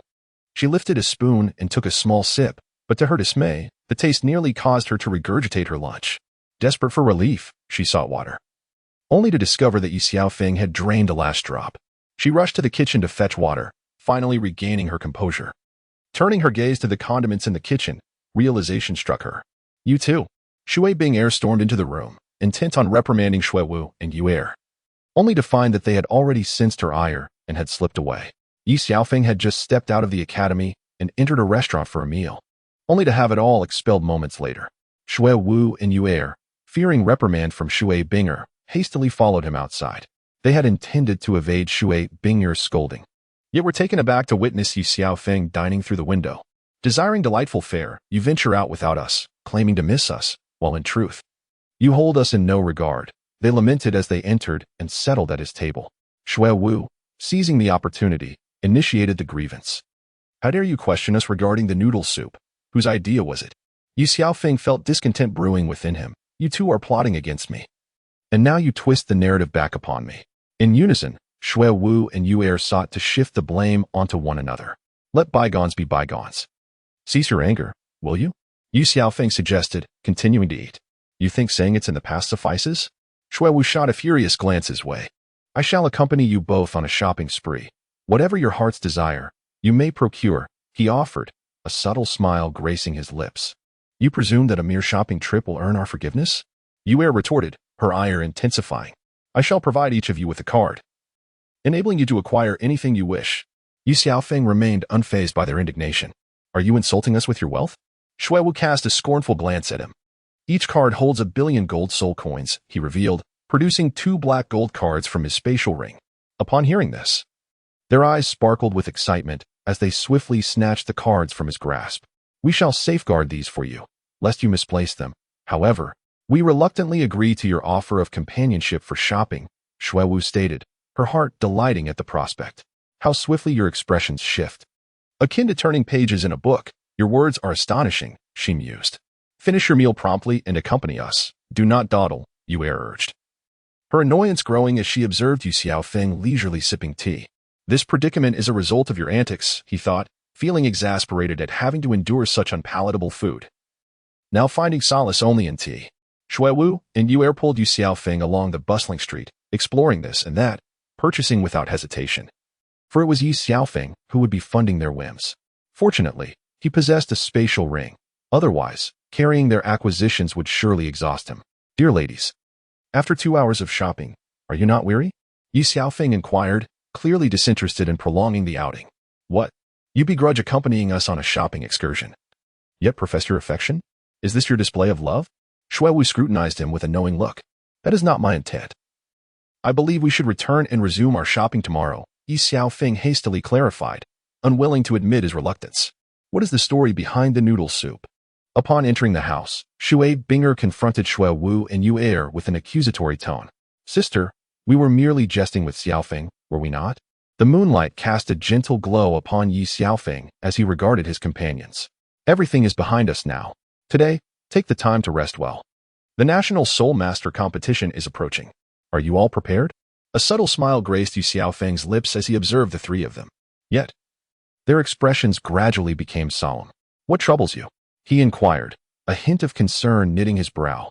Brother Xiaofeng, murmured Yu Er, with our current strength, we can barely match the prowess of the Blaze Academy, let alone shine in the National Soul Master competition. Is the Blaze Academy truly that formidable? Ye Xiaofeng asked, his gaze shifting between them. Perhaps you could pay them a visit one day? Shui Wu suggested with a faint smile. Am I to march to my doom upon my arrival? Ye Xiaofeng responded, returning her smile. By the way, what levels have you all reached in your soul power?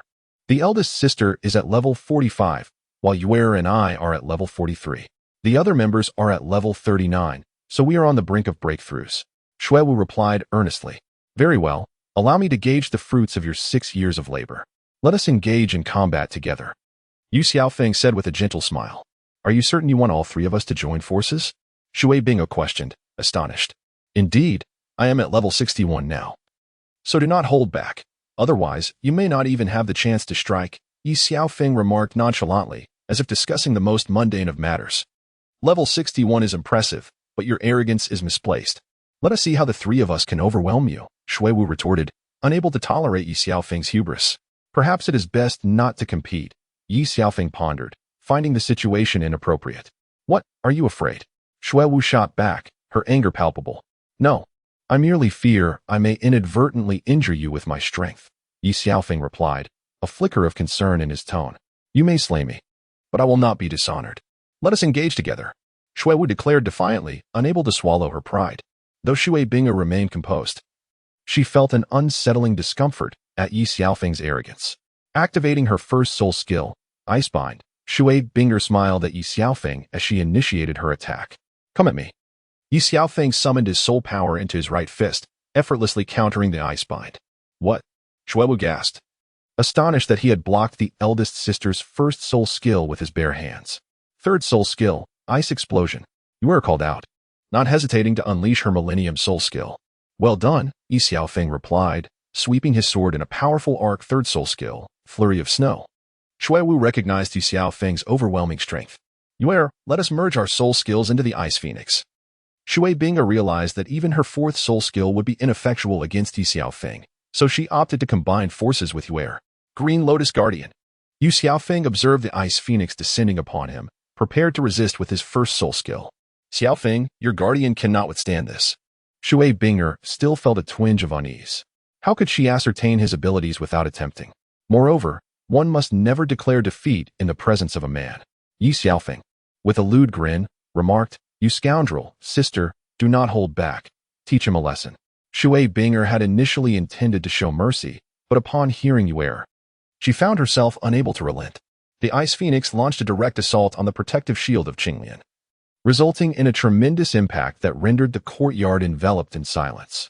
Let us see how you remain so arrogant, Shui Wu thought, feeling a surge of satisfaction. Is that so? After the mist dissipated, Ye Xiaofeng's protective barrier remained unshattered. How could this be? All three women were left astounded, as their martial souls fusion techniques were typically insurmountable for a soul king. Yet, even Ye Xiaofeng's primary soul technique could not be breached. Shui Binger narrowed her eyes slightly, pondering the level of evolution his first soul technique had attained. Xiaofeng, how could you possibly be this strong? Shui Wu inquired with curiosity, to which Yuer nodded in agreement. Equally intrigued, only Shui Bingo understood that Ye Xiaofeng's first soul technique had evolved beyond their comprehension. Do you genuinely wish to know? Ye Xiaofeng suddenly felt there was no longer a need for secrecy. Shui Wu and Yuer eagerly nodded in response. 100,000 years, he replied with a subtle smile. Why not mention that all your soul rings are also 100,000 years old? Shui Wu scoffed at his words, finding them to be absurd. How would you know? Ye Xiaofeng genuinely believed she had uncovered the truth. Anyone can boast. I can too. Yuer, can you? Shui Wu chuckled as she glanced at Yuer. Sister Shui Wu is correct. Yuer maintained her skepticism. Since you do not believe me, then there is no need for me to conceal the truth. Ye Xiaofeng's 6 crimson soul rings, each 100,000 years old, began to descend from above, settling at his feet. The overwhelming pressure rendered them immobile.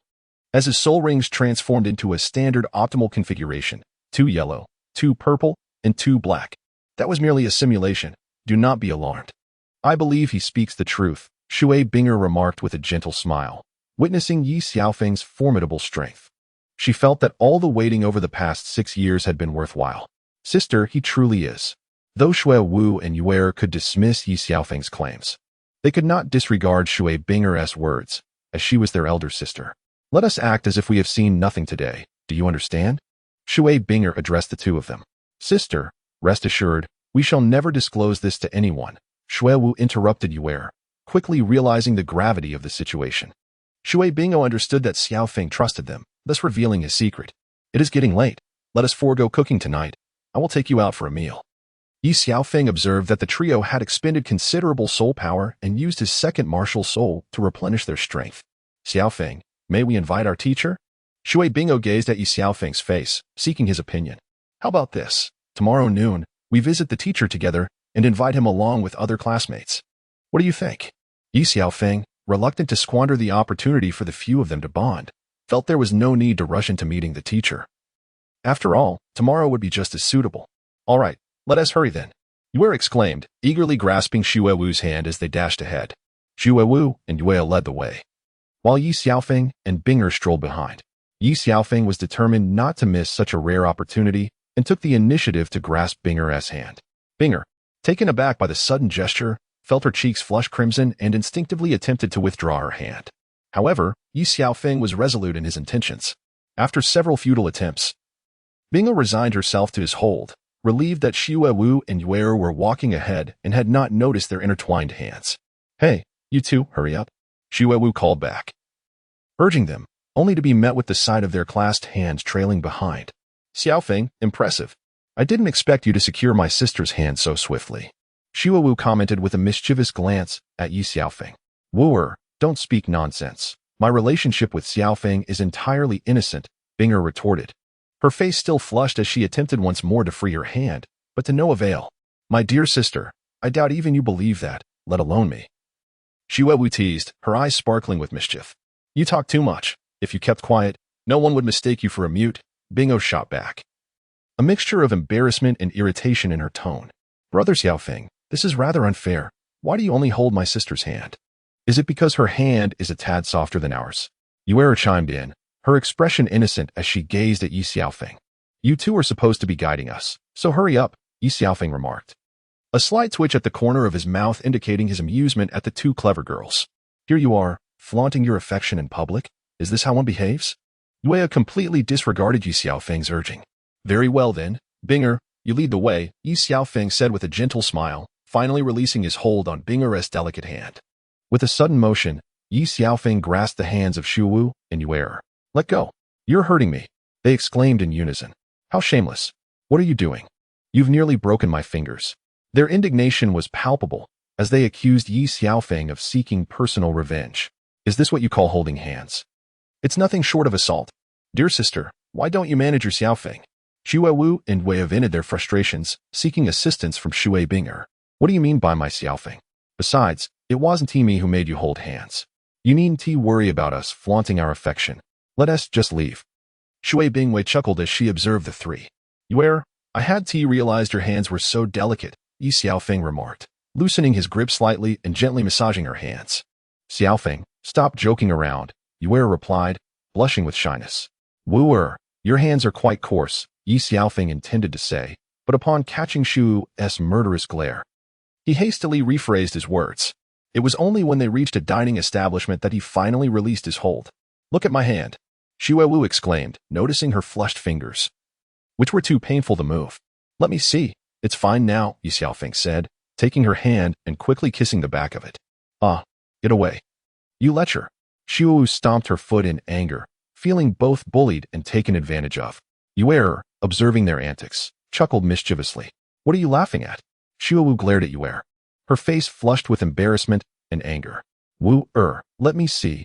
It's completely healed now, Yue declared, seizing Wu's hand and kissing the same spot. I'm losing my mind. Wu fumed, her teeth gritted in frustration at Yue's antics. All right, enough of this. Let us go inside and eat, you lot. Stop causing a ruckus, Binger said, covering her mouth to suppress her laughter. Who is causing a ruckus? It's clearly. Wu began, but was interrupted. Why don't you let me see your hand, Wooer? Shui Bingo grinned mischievously at Wu. Wu quickly pulled her hand behind her, exasperated at the peculiar behavior of her companions. Let us hurry inside, she urged, ignoring them as she entered the restaurant. Welcome. Please head upstairs, a lady greeted them, leading them to an elegant private room. What delectable dishes do you have? And bring us your finest wines. Wu ordered, still brooding over the earlier incidents. The waitress glanced at Wu, then at Shui Binger, and nodded before promptly heading off to fulfill the order. Just then, Feng Xiaodian from Fengshan Academy, accompanied by Huo Wu and Huo Wushuang from Qihua Academy, ascended the stairs and spotted Shui Binger and her friends. Ah, I didn't expect to find you all here. Binger. Fire Wushuang gazed at Water Binger, his eyes nearly falling from their sockets. He had long pursued her, yet Water Binger had never reciprocated his affections. For her heart harbored only Ye Xiaofeng. Fire Wushuang, please refer to me as Water Binger. Our relationship is not so intimate, she remarked, a slight frown creasing her brow. Aye, sir, all guests are welcome. Why not introduce us so I may know them better? Ye Xiaofeng smiled as he glanced at Fire Wushuang. Xiaofeng, this is Fire Wushuang, son of the principal of the Blazing Fire Academy, and this is his sister, Huo Wu. As for this gentleman, he is Feng Xiaodian, captain of the Wind God Academy. Waterbinger said, her eyes filled with boundless sweetness as she looked at Ye Xiaofeng. Witnessing this scene, Fire Wushuang felt an overwhelming surge of anger. Yet he clenched his fists and endured. My sir often spoke of the elites from the Blazing Fire Academy and the Wind God Academy. Meeting you today truly affirms your reputations, Ye Xiaofeng remarked with a subtle smile at the trio. Your sir? By what right? Fire Wushuang glared at Ye Xiaofeng, who resembled a pretty boy, slightly more attractive than himself. Just because I possess charm with the ladies. Unlike you, who are genuinely foolish, and certainly not as wooden as you are. After scolding Fire Wu Shuang, Ye Xiaofeng turned to continue his tirade against Feng Xiaotian. Shui Wu and Yue held their breath, sensing an unusual tension in the air. What do you mean? This is your matter. Why am I being dragged into it? Feng Xiaotian felt unjustly caught in the crossfire of their banter. Young Master Feng, why bury your affections deep within? Ye Xiaofeng fixed his gaze on Feng Xiaotian. Nonsense. Feng Xiaotian felt as though Ye Xiaofeng could see through him. With beauty before you, yet you only follow behind, content to be a mere follower, Ye Xiaofeng sneered. Casting a glance at Huo Wu. Who do you think you are, pointing fingers upon first meeting, acting so self-important? Huo Wu could no longer contain her fiery temper. Remember this. I, Ye Xiaofeng, am a being who has never before existed and shall not be seen again in the future. One day, I shall make this world bow beneath my feet, he declared, his words resonating with thunder, as if the universe could not accommodate someone of his stature. Ha ha. Not only are you arrogant, but you are also exceedingly foolish, Huo Wu scoffed, finding it the most laughable thing she had ever heard. I grant you 1 minute to consider. Surrender to me, and there shall be a place for you in the future soul world. Yet Ye Xiaofeng remained unperturbed by Huo Wu's ire, still wearing a serene smile. Enough consideration, he is clearly unhinged. Let us depart, Huo Wu declared, dismissing Ye Xiaofeng. By what right do you speak of my brother Xiaofeng in such a manner? Yue could no longer hold her tongue and retorted directly at Huo Wu. How dare you speak so of him? It has been said that he is merely waterlogged in the brain, yet you all seem equally afflicted. Otherwise, how could it be? In a fit of rage, Ye Xiaofeng kicked Huo Wu away, unable to tolerate her incessant tirade. How dare you speak of my woman with such audacity? He exclaimed, witnessing her bloodied form pinned against the wall. Sister, Huo Wu, I shall retaliate. Feng Xiaotian could no longer restrain himself. Wait, Ye Xiaofeng urgently called out, urging Feng Xiaotian to halt. How could you not realize your mistake? Regrettably, the realization came too late. Feng Xiaotian would not let Ye Xiaofeng escape unscathed. He had ignited the fury of a dragon. No, we shall dine first. Later, we shall find a secluded place to avoid any interruptions, Ye Xiaofeng proposed to Feng Xiaotian. Agreed. If you attempt to flee, I shall search every inch of the earth to find you, Feng Xiaotian declared, casting a glance at Huo Wu, who seemed to be manageable, yet Ye Xiaofeng remained a priority. Kindly find a suitable location, gentlemen. Our matters can be resolved gradually, for as the saying goes, amidst countless concerns, dining is paramount. Ye Xiaofeng shot a sly smile at Yue. Are you born under the sign of the pig? Huo Wu wiped the blood from the corner of her mouth, relieved her injuries were not severe, yet she regarded Ye Xiaofeng with disdain. Dear Huo Wu, your words are misguided. Every individual must partake in sustenance. Does your consumption stem from your zodiac sign? Ye Xiaofeng replied with a chuckle, glancing at her. You shall see what awaits you, Huo Wu retorted, stamping her foot in frustration. Very well, the three of you shall confront me together. Should you triumph, you may exact any punishment you desire, as per Huo Wu's directives. Are you satisfied?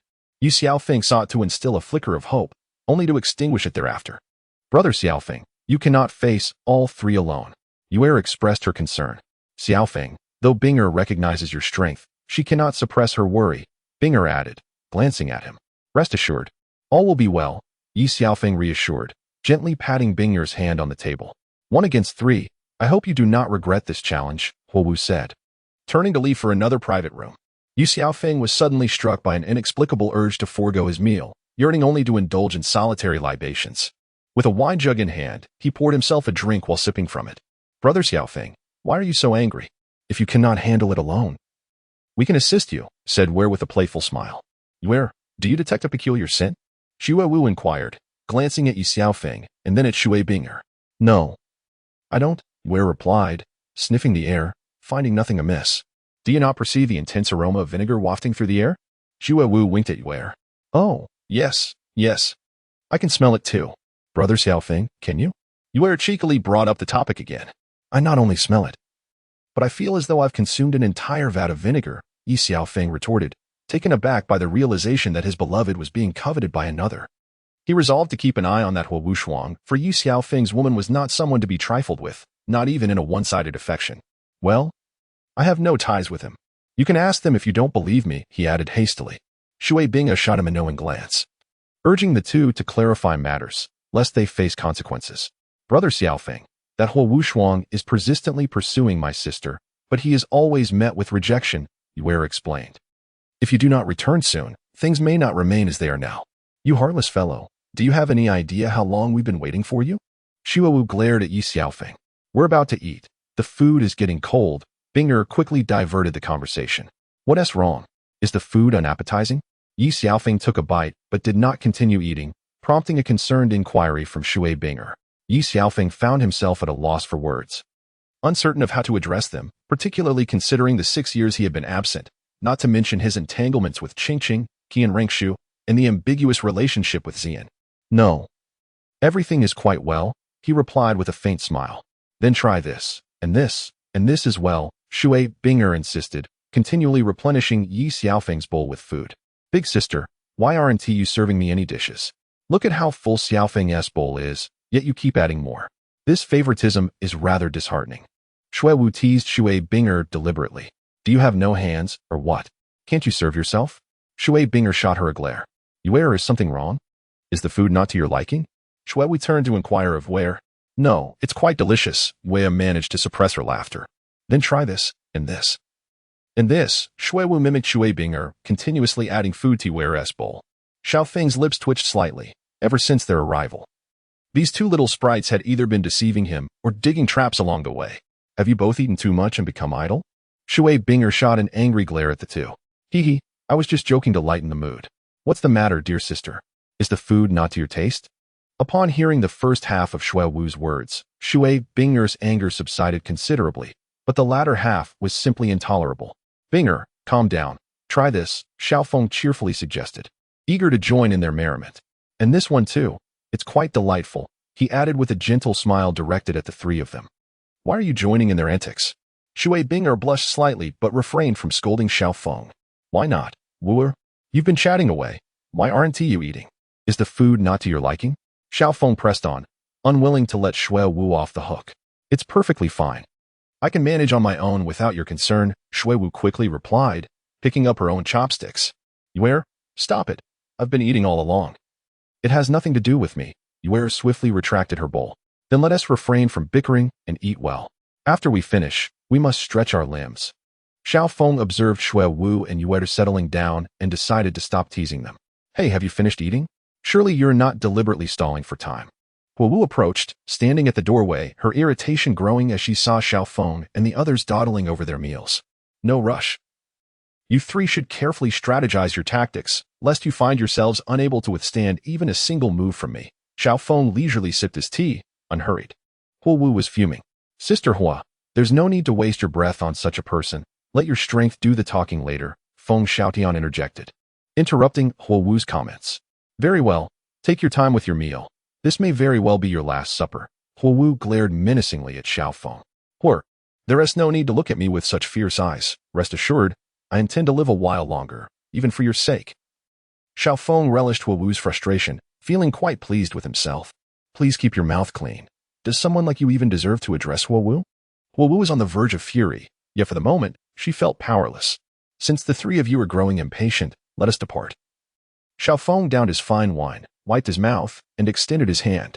Shui Bingo understood his meaning and willingly placed her delicate hand in his. There are too many people on the street. Let us head into the woods, Huo Wushuang observed Xiaofeng holding Shui Binger's hand, seething with rage within. It was unimaginable that the woman he had long desired was now being led away by Xiaofeng. All right, now that we are free from interruptions, Binger. You three go wait over there, Xiaofeng said, turning to the trio with a faint smile. Do be careful, Shui Binger expressed her concern. Now, you three can attack together. If you can endure 3 of my moves, I shall concede defeat. Ye Xiaofeng addressed Huo Wu and her 2 companions, questioning if they were insulting him. Huo Wushuang could no longer contain herself, asserting that dignity must be earned through strength. Ye Xiaofeng showed no signs of yielding to Huo Wushuang. Wait a moment, this is unfair. If Xiaofeng loses, you may do as you wish with him. But if you lose, you expect to simply walk away? Shui Wu interjected boldly. What do you propose? Huo Wu furrowed her brow, glancing at Shui Wu. How about this? If you can defeat us within 3 moves, the 70,000-year-old head soul bone will belong to you. Soul bone? The onlookers were astonished. Soul bones were treasures seldom encountered, only heard of in tales. A soul bone? and a head soul bone at that? Xiaofeng, have you lost your mind? Shuiwu gazed at Ye Xiaofeng, suggesting perhaps he should be called Xiao Crazy. And if you lose? Feng Xiaodian inquired, clearly recognizing the significance of such a precious soul bone. If you lose, the three of you will join the 7 Killing Palace and follow me, Ye Xiaofeng stated. Looking at the trio, the 7 Killing Palace? The crowd was puzzled, as it appeared no such sect existed on the continent. I established the 7 Killing Palace. Currently, it has few members, but that will change in the future, Ye Xiaofeng replied with a gentle smile. Xiaodian, accept his wager. If you cannot win in 3 moves, how will you face the world? Huowu said directly. I must remind you to exert your full strength, or you will not withstand a single move from me. To avoid overwhelming you, I shall use only my right hand. Enough. Dragon's Fury. Huowu Shuang, unable to contain her frustration, unleashed her third soul skill, revealing a configuration of 2 yellow and 2 purple soul rings beneath her feet. Phoenix's Wrath. Huowu summoned her spirit, showcasing her own 2 yellow and 2 purple soul rings.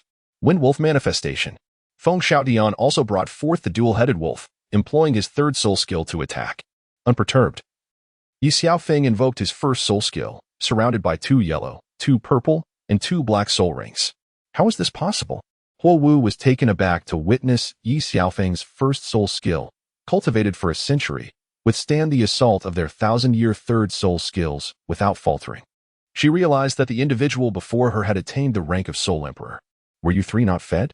Is this the extent of your power? Ye Xiaofeng taunted the trio. You celebrate too soon, Huowu retorted angrily, activating her 4th soul skill. Dragon's Roar. Wolf Storm. Seeing Huowu unleash her 4th soul skill, Huowu Shuang and Feng Xiaodian naturally followed suit, releasing their own 4th soul skills. It seems we must engage in this a little longer, Ye Xiaofeng mused. Prepared for the impending clash, Ye Xiaofeng murmured to himself, then withdrew the soul power of his first soul skill for the next time. The relentless assault from the trio caused the shield to fracture, ultimately shattering under Feng Xiaoyan's final strike. You have truly disappointed me, Ye Xiaofeng remarked with a disdainful smile at the 3. Is that so? Allow me to demonstrate my self-created soul skill, Gale Demon Wolf 36 Slashes. This was Feng Xiaoyan's signature technique, his trump card, capable of contending even against those of the Soul King rank. In Ye Xiaofeng's grasp, the 7-kill sword coalesced, causing the eyes of the others to narrow momentarily. Although Feng Xiaodian was taken aback by the 7-kill sword, this was hardly the time for astonishment. Brother Xiaodian, I did not anticipate your perceptiveness, thus, unleash your full potential for me to behold. Ye Xiaofeng yearned to witness Feng Xiaoyan's self-created soul technique. As you wish. Today we shall not be defeated. With that, Feng Xiaoyan's wings unleashed 36 strikes of feathered blades, each attack amplifying in ferocity, one more intense than the last. Ye Xiaofeng wielded the 7-killing sword to withstand the onslaught, acutely aware of the formidable power transmitted through the blade. Sister, it's nearly a 26 consecutive strikes. Why hasn't Xiaofeng made his move? Shuiwu pondered the unfolding duel, unable to decipher Ye Xiaofeng's intentions. I am uncertain as well. Perhaps he is biding his time. Shui Bing replied, though her faith in Ye Xiaofeng remained steadfast. As the count reached 35, the moment had arrived for the second soul skill, sweeping the 1,000 armies. Ye Xiaofeng finally took action. Without this intervention, he could not withstand the impending final blow. The 36 consecutive strikes of the Gale Wolf prepared the groundwork for the climactic 36th strike. The ferocious impact forced even Ye Xiaofeng to take a half-step back, underscoring the extraordinary power of the 36 consecutive strikes. Feng Xiaodian was propelled 10 meters away, his wings shattered, unable to suppress a mouthful of blood. Xiaodian, are you all right? Huowu rushed over, intent on supporting him. No need to come closer. I am fine, he replied, beads of sweat forming on his brow from the pain. Unwilling to let his beloved witness his injuries. You are quite impressive. Ye Xiaofeng began to admire Feng Xiaodian. Gifted with exceptional talent, with proper guidance, his future was limitless. You are strong, Feng Xiaodian remarked, a hint of trepidation in his gaze towards Ye Xiaofeng. He had not anticipated that his prideful self-created soul skill would merely compel Ye Xiaofeng to retreat a single step. Now that your techniques have been exhausted, it is my turn, Ye Xiaofeng said with a faint smile as he soared into the air. Merging with the 7-killing sword, he unleashed a deadly strike towards Feng Xiaodian, Huowu, and Huowu Shuang, enveloping them in a fierce onslaught. Despite Feng Xiaoyan's injuries, the trio hastily readied their soul skills once more to defend against the impending attack. Ye Xiaofeng refrained from employing the lethal quintet of the 7 killing techniques. Otherwise, it would have been uncertain whether even a soul sage could have survived. The 3 individuals combined all their soul power to withstand the onslaught of the 2 incoming sword shadows. However, those present underestimated the formidable lethality of the 7 killing techniques, as the 2 sword shadows had already materialized. The trio was sent flying 10 meters away, spewing blood profusely, while Shuiwu and Yuer were left in a state of shock, their eyes nearly popping out of their sockets.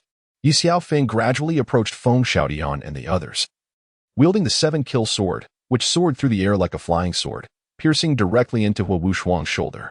Ye Xiaofeng seized Feng Xiaodian and Wu by their necks, rendering them immobile. Ye Xiaofeng, you scoundrel, release my sister and Xiaodian. I acknowledge my inferiority. I will bear the consequences alone. Wu Shuang was not a fool. She recognized that Ye Xiaofeng's actions stemmed from his feelings for Shui Binger. You should take responsibility. Leave. Wu Shuang grasped Ye Xiaofeng's leg and delivered a forceful kick, causing him to spit blood and fall unconscious. Brother, you bastard, I will kill you. Wu cried, witnessing her brother being grievously injured, her composure crumbling. Sister Shuiwu, Yuer grasped Shuiwu's hand, fear creeping into her heart. They had always jested with Ye Xiaofeng, but today, he appeared entirely transformed. I will grant you both a chance, but only one may survive, Ye Xiaofeng declared, tightening his grip on Feng Xiaodian and Wu, activating the eye of the demon god, allowing them to truly perceive the essence of life and death. Let her go, I will die in her stead, Feng Xiaodian said, gazing at Wu, whose complexion had turned pale and was barely clinging to life. Anger surged within him, yet he felt powerless, resigned to his fate. Don't. Wu was terrified. She understood that Feng Xiaodian had long harbored feelings for her, yet she had never reciprocated, as he willingly offered his life for hers. Her icy heart began to thaw. Hua, I am sorry. If there is a next life, I will love you without hesitation. Just don't make me wait too long. Ye Xiaofeng twisted his hand around Feng Xiaodian's neck, and a sickening crack echoed as he released his grip. Wu could not believe that Feng Xiaodian was truly gone. Xiaofeng, Shui Binger exclaimed, unable to fathom such an outcome. Xiaodian, speak. It is all my fault. I was too willful. Please wake up. I promise to heed your every word. You asked me to be your girlfriend, and I accepted. Don't leave me alone. Wu cradled Feng Xiaodian's lifeless body, tears streaming down her cheeks, weeping as if she were a bereaved child. She reminisced about their cherished moments. Feng Xiaodian had always followed her, tirelessly seeking to bring her joy, despite her rejections. Apart from her brother, he was the one who cared for her most. She realized her own selfishness, taking everything for granted, finding satisfaction in teasing him, and now, all that was lost was her own doing. Cough, cough. Were your words sincere? Feng Xiaodian murmured, barely clinging to life. In truth, Ye Xiaofeng had held back, sparing Feng Xiaodian's life. What did I say? Wu felt her cheeks flush, unsure whether to be elated or to weep, her heart racing with confusion. Ye Xiaofeng retracted the 7-kill sword and directly unleashed his second martial soul, healing the wounds of the 3 individuals. A green light enveloped Feng Xiaodian, Wu, and the unconscious Wu Shuang, visibly accelerating their recovery. In a short while, they appeared as if they had sustained no injuries at all. Ye Xiaofeng retracted his second martial soul and took a deep breath. The weight of anxiety lifted from the hearts of Ice and her companions. They did not wish to witness Feng Xiaodian's swift downfall, nor did they want to see Ye Xiaofeng resort to killing them for Ice's sake. 3 moves had passed, and the 3 had honored their promise. A subtle smile graced Ye Xiaofeng's lips. Feng Xiaodian felt an overwhelming sense of joy, had it not been for Ye Xiaofeng's intervention today. How long would it have taken for Wu to be his? Why express gratitude to him? He appeared to be no paragon of virtue. Wu was still recovering from the earlier incident. Sister Wu, your words are misguided. If it weren't for my facilitating this connection, how could you and Xiaodian have come together so swiftly? Ye Xiaofeng was indifferent to Wu's ire, after all. His motives had been twofold, to assist them and to recruit the 3 into his fold. Do you dare to claim your intentions were solely to aid us? Wu fixed her gaze on Ye Xiaofeng.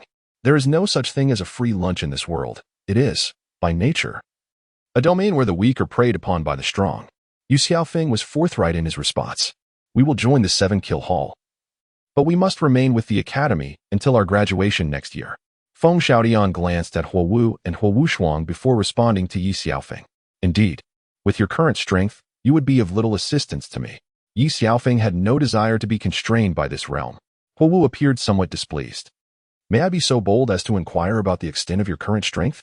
Feng Xiaotian regarded Ye Xiaofeng with a complex emotion. The latter seemed younger, yet possessed formidable power. Half a month ago, I challenged my master.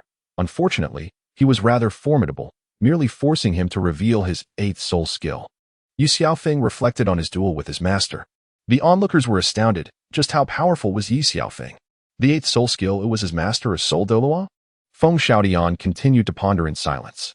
Brother Xiaofeng, being able to compel Senior Qinshin to use his 8th soul skill is already quite impressive, Yuera remarked candidly. Instantly, Ice's expression soured. She had not anticipated that the little girl would be unable to restrain her tongue. Qinshin, is your master the sword sage Qinshin? Feng Xiaotian tentatively inquired. Uncertain. What do you think? Ye Xiaofeng did not deny his master. Now that the three were joining the 7-kill hall, there was no need for concealment. The truth would eventually surface. Xiaotian, who is the sword sage Qinshin? Wu questioned, her curiosity piqued, as she rarely indulged in reading, focusing primarily on her cultivation. Sword Douluo Qinshin, a level 96 assault-type title Douluo, has devoted his life to the sword arts. He is an elder protecting the 7 Treasure Glazed Tile School and an honorary elder of the Spirit Hall. The 7 Treasure Glazed Tile School maintains its status among the top 3 of the 7 great sects, largely due to his presence. I learned of this by chance while perusing texts from the academy, Feng Xiaotian elaborated, growing increasingly animated. Level 96 assault-type title Douluo. You managed to withstand your master's 8th soul skill? Wu gazed at Ye Xiaofeng in astonishment. If he were to exert himself fully, it would still be insufficient for the time being. Ye Xiaofeng pondered for a moment, realizing that it was merely after the 5 sword shadows that he could unleash a single strike.